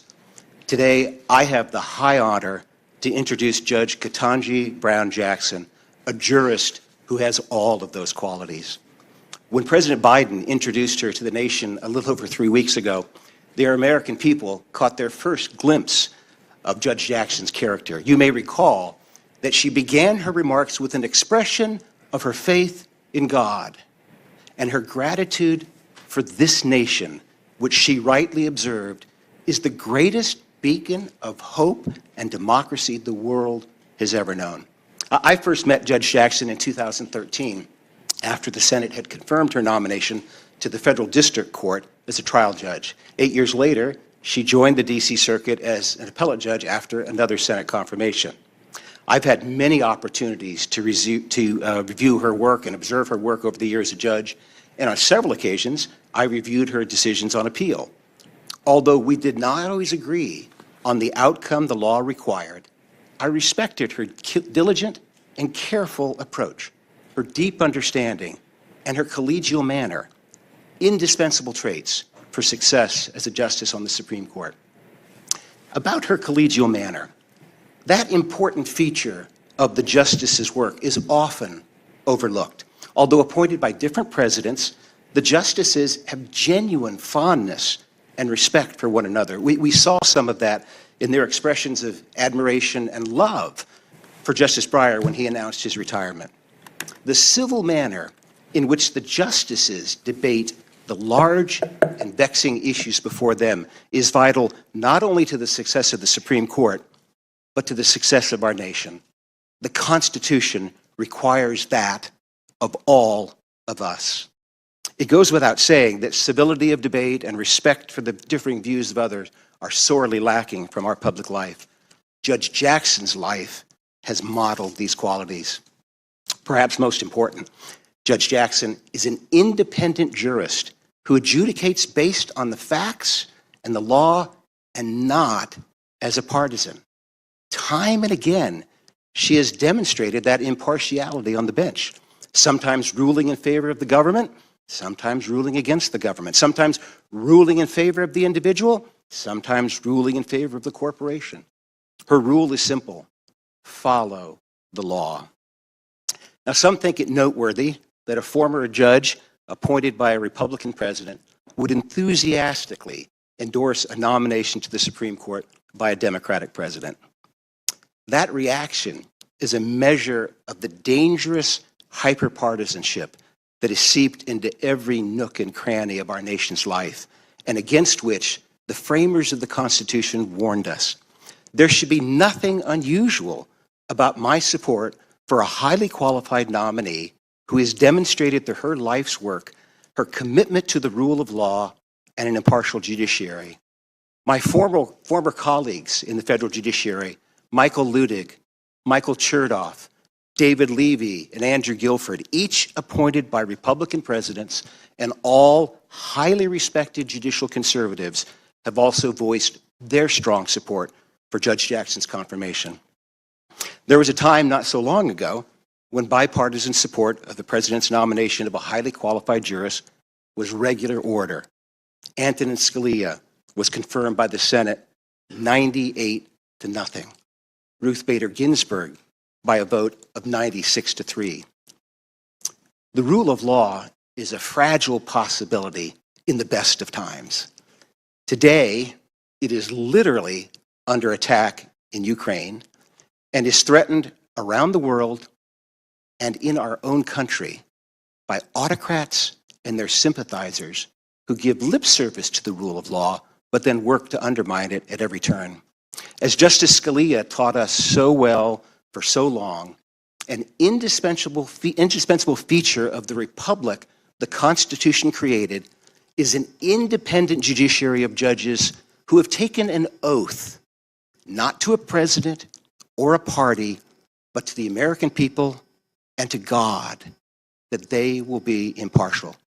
Judge Ketanji Jackson Brown has demonstrated her unwavering commitment to that oath. I applaud this exceptional nomination, which I encourage the Senate to confirm.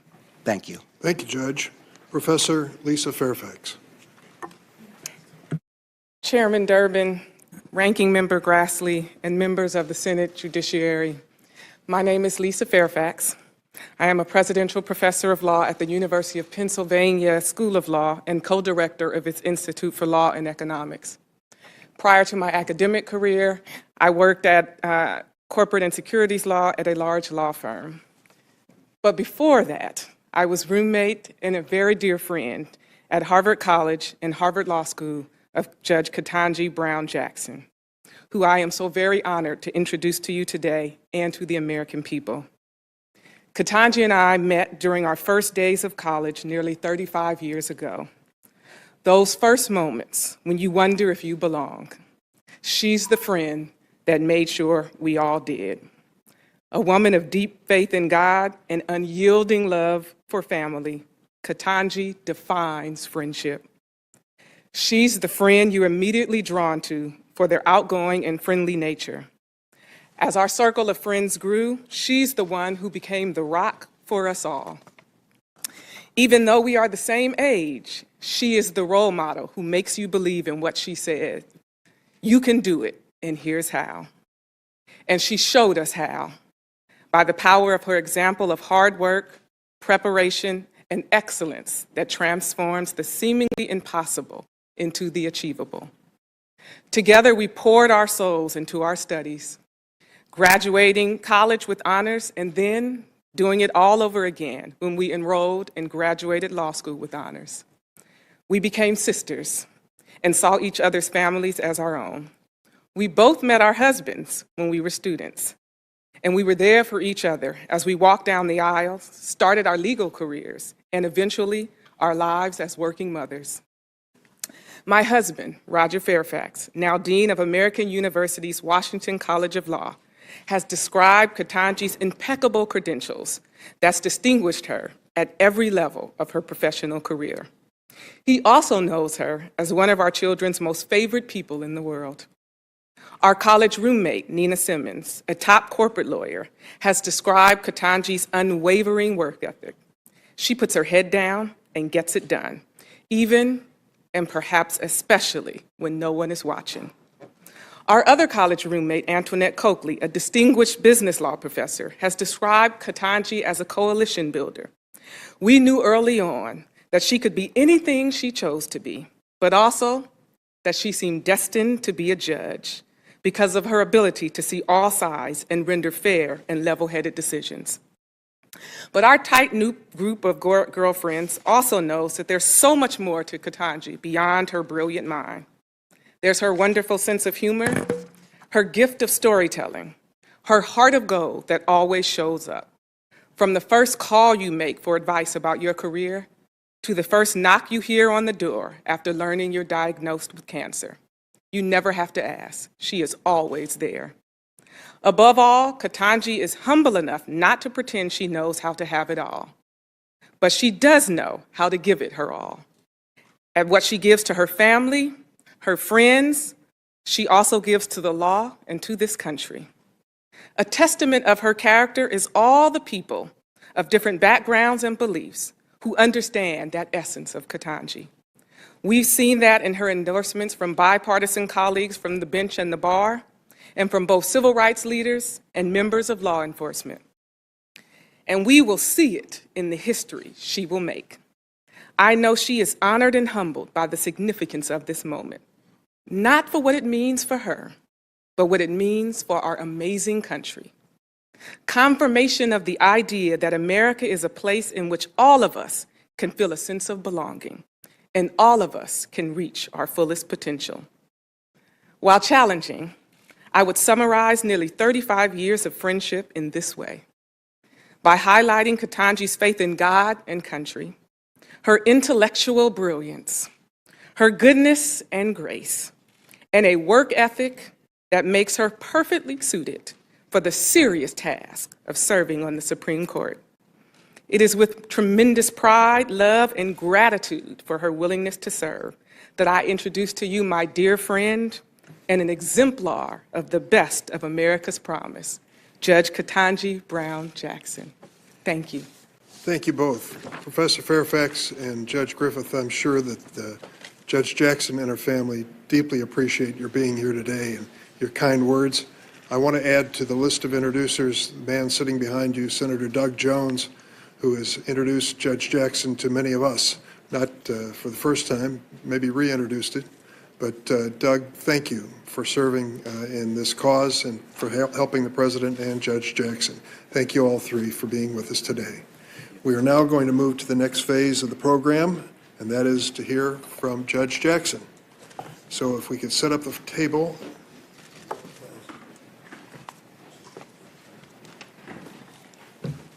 Before you sit down, Judge, I'm going to ask you to take the oath. So. Ready? Please raise your right hand. Do you affirm that the testimony you're about to give before the committee will be the truth, the whole truth, and nothing but the truth, so help you God? I do. Let the record reflect that the judge has answered in the affirmative, and having met that requirement, you may now proceed with your remarks.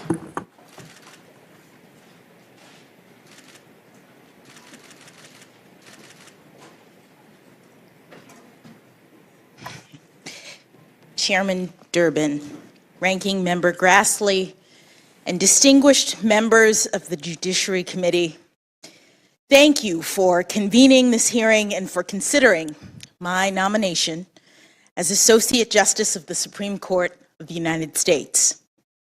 I am humbled and honored to be here, and I am also truly grateful for the generous introductions that my former judicial colleague, Judge Tom Griffith, and my close friend, Professor Lisa Fairfax, have so graciously provided. I'm also very thankful for the I'm also very thankful for the confidence that President Biden has placed in me and for the kindness that he and the First Lady and the Vice President and the Second Gentleman have extended to me and my family. Today will be the fourth time that I've had the honor of appearing before this committee to be considered for confirmation. Over the past 3 weeks, I have also had the honor of meeting each member of this committee separately, and I've met with 45 senators in total. Your careful attention to my nomination demonstrates your dedication to the crucial role that the Senate plays in this constitutional process, and I thank you. And while I'm on the subject of gratitude, I must also pause to reaffirm my thanks to God, for it is faith that sustains me at this moment. Even prior to today, I can honestly say that my life has been blessed beyond measure. The first of my many blessings is the fact that I was born in this great nation a little over 50 years ago in September of 1970. Congress had enacted 2 Civil Rights Acts in the decade before, and like so many who had experienced lawful racial segregation firsthand, my parents, Johnny and Ellery Brown, left their hometown of Miami, Florida, and moved to Washington, D.C. to experience new freedom. When I was born here in Washington, my parents were public school teachers, and to express both pride in their heritage and hope for the future, they gave me an African name, Ketanji Onyeka, which they were told means lovely one.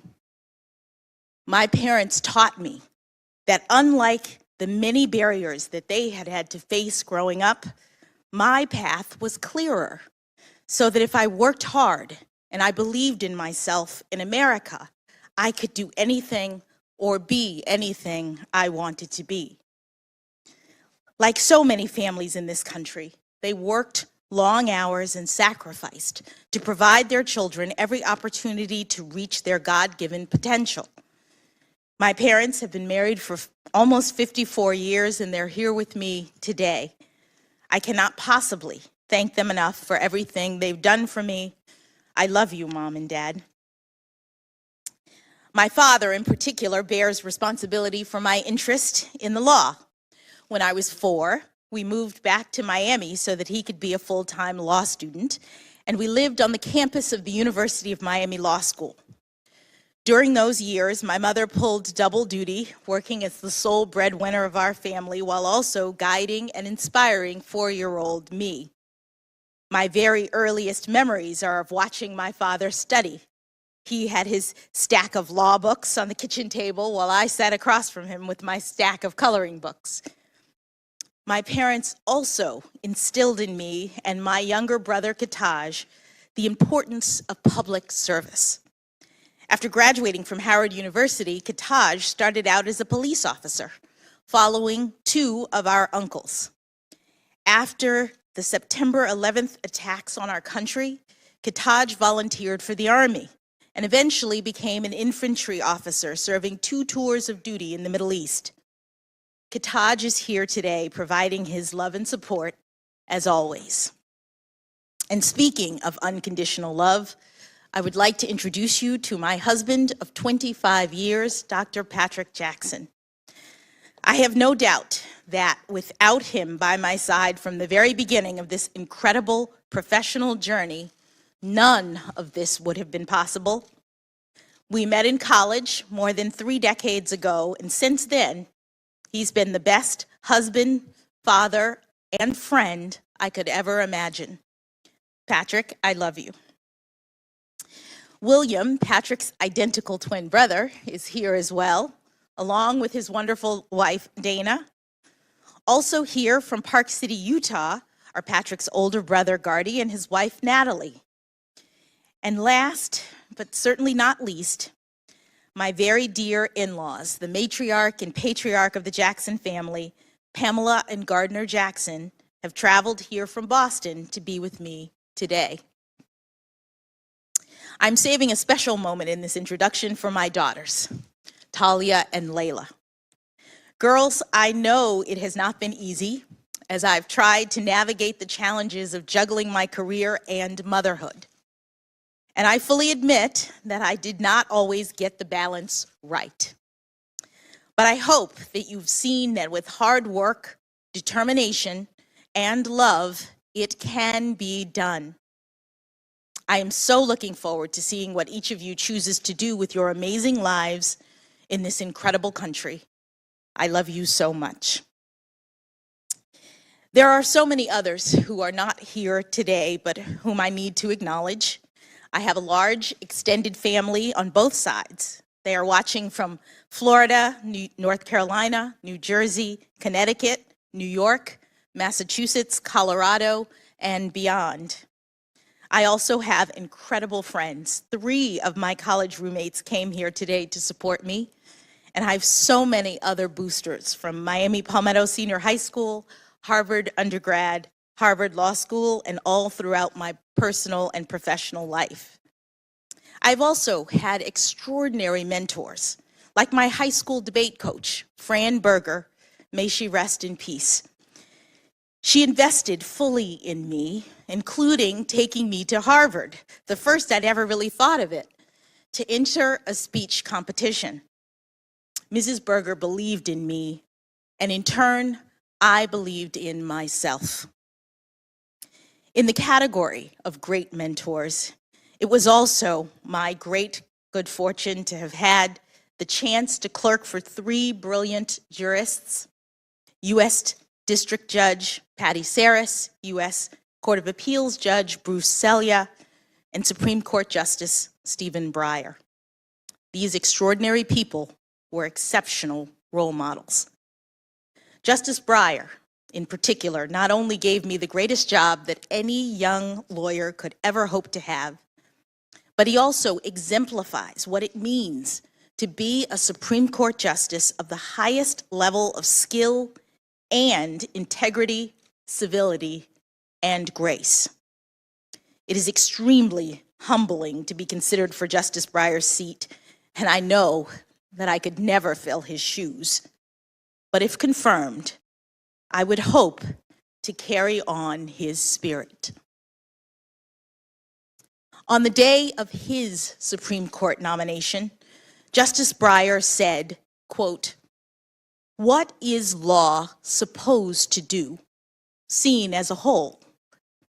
It is supposed to allow all people, to live together in a society where they have so many different views, so many different needs, to live together in a way that is more harmonious, that is better, so that they can work productively together." End quote. I could not have said it better myself. Members of this committee, if I am confirmed, I commit to you that I will work productively to support and defend the Constitution and this grand experiment of American democracy that has endured over these past 246 years. I have been a judge for nearly a decade now, and I take that responsibility and my duty to be independent very seriously. I decide cases from a neutral posture. I evaluate the facts, and I interpret and apply the law to the facts of the case before me without fear or favor, consistent with my judicial oath.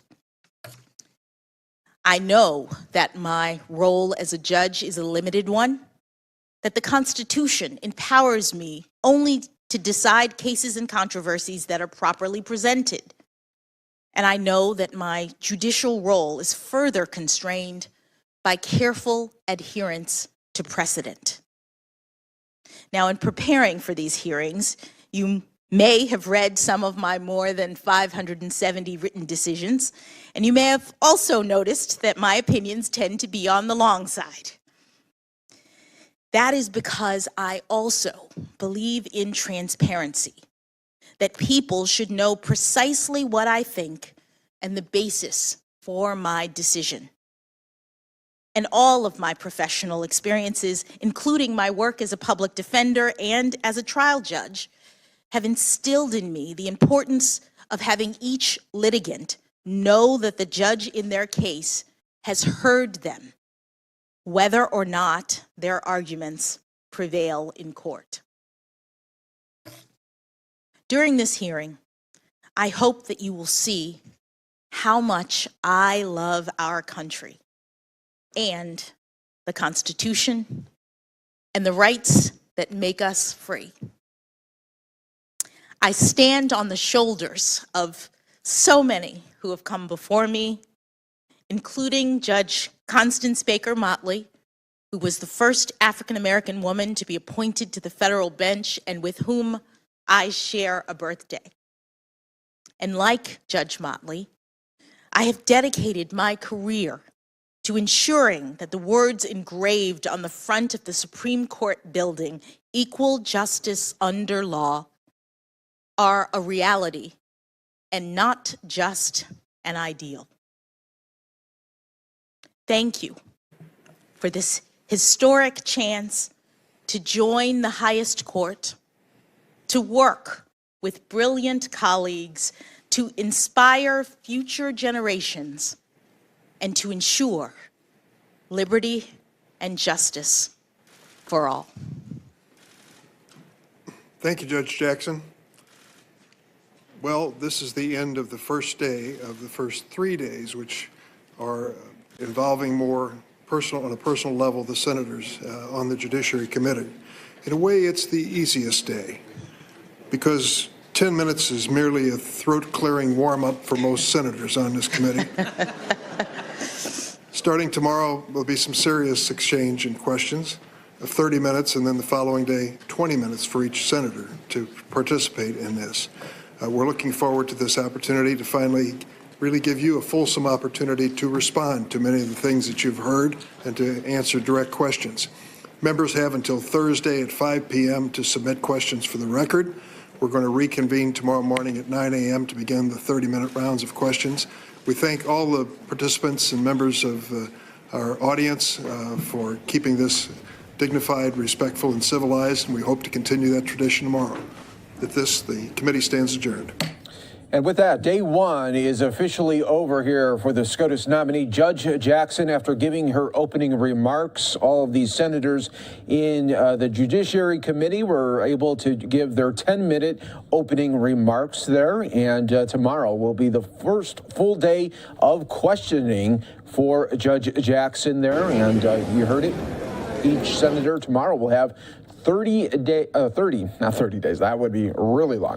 We're talking 30 minutes of questioning, and then the next day, 20 minutes of questioning for each senator here in this committee. You're watching Live Now from Fox, everybody. What we will do is take a quick 2-minute break here, and then we'll get you out to the Pentagon briefing that is underway. We're going to start it from the beginning so you don't miss anything right here on Live Now from Fox.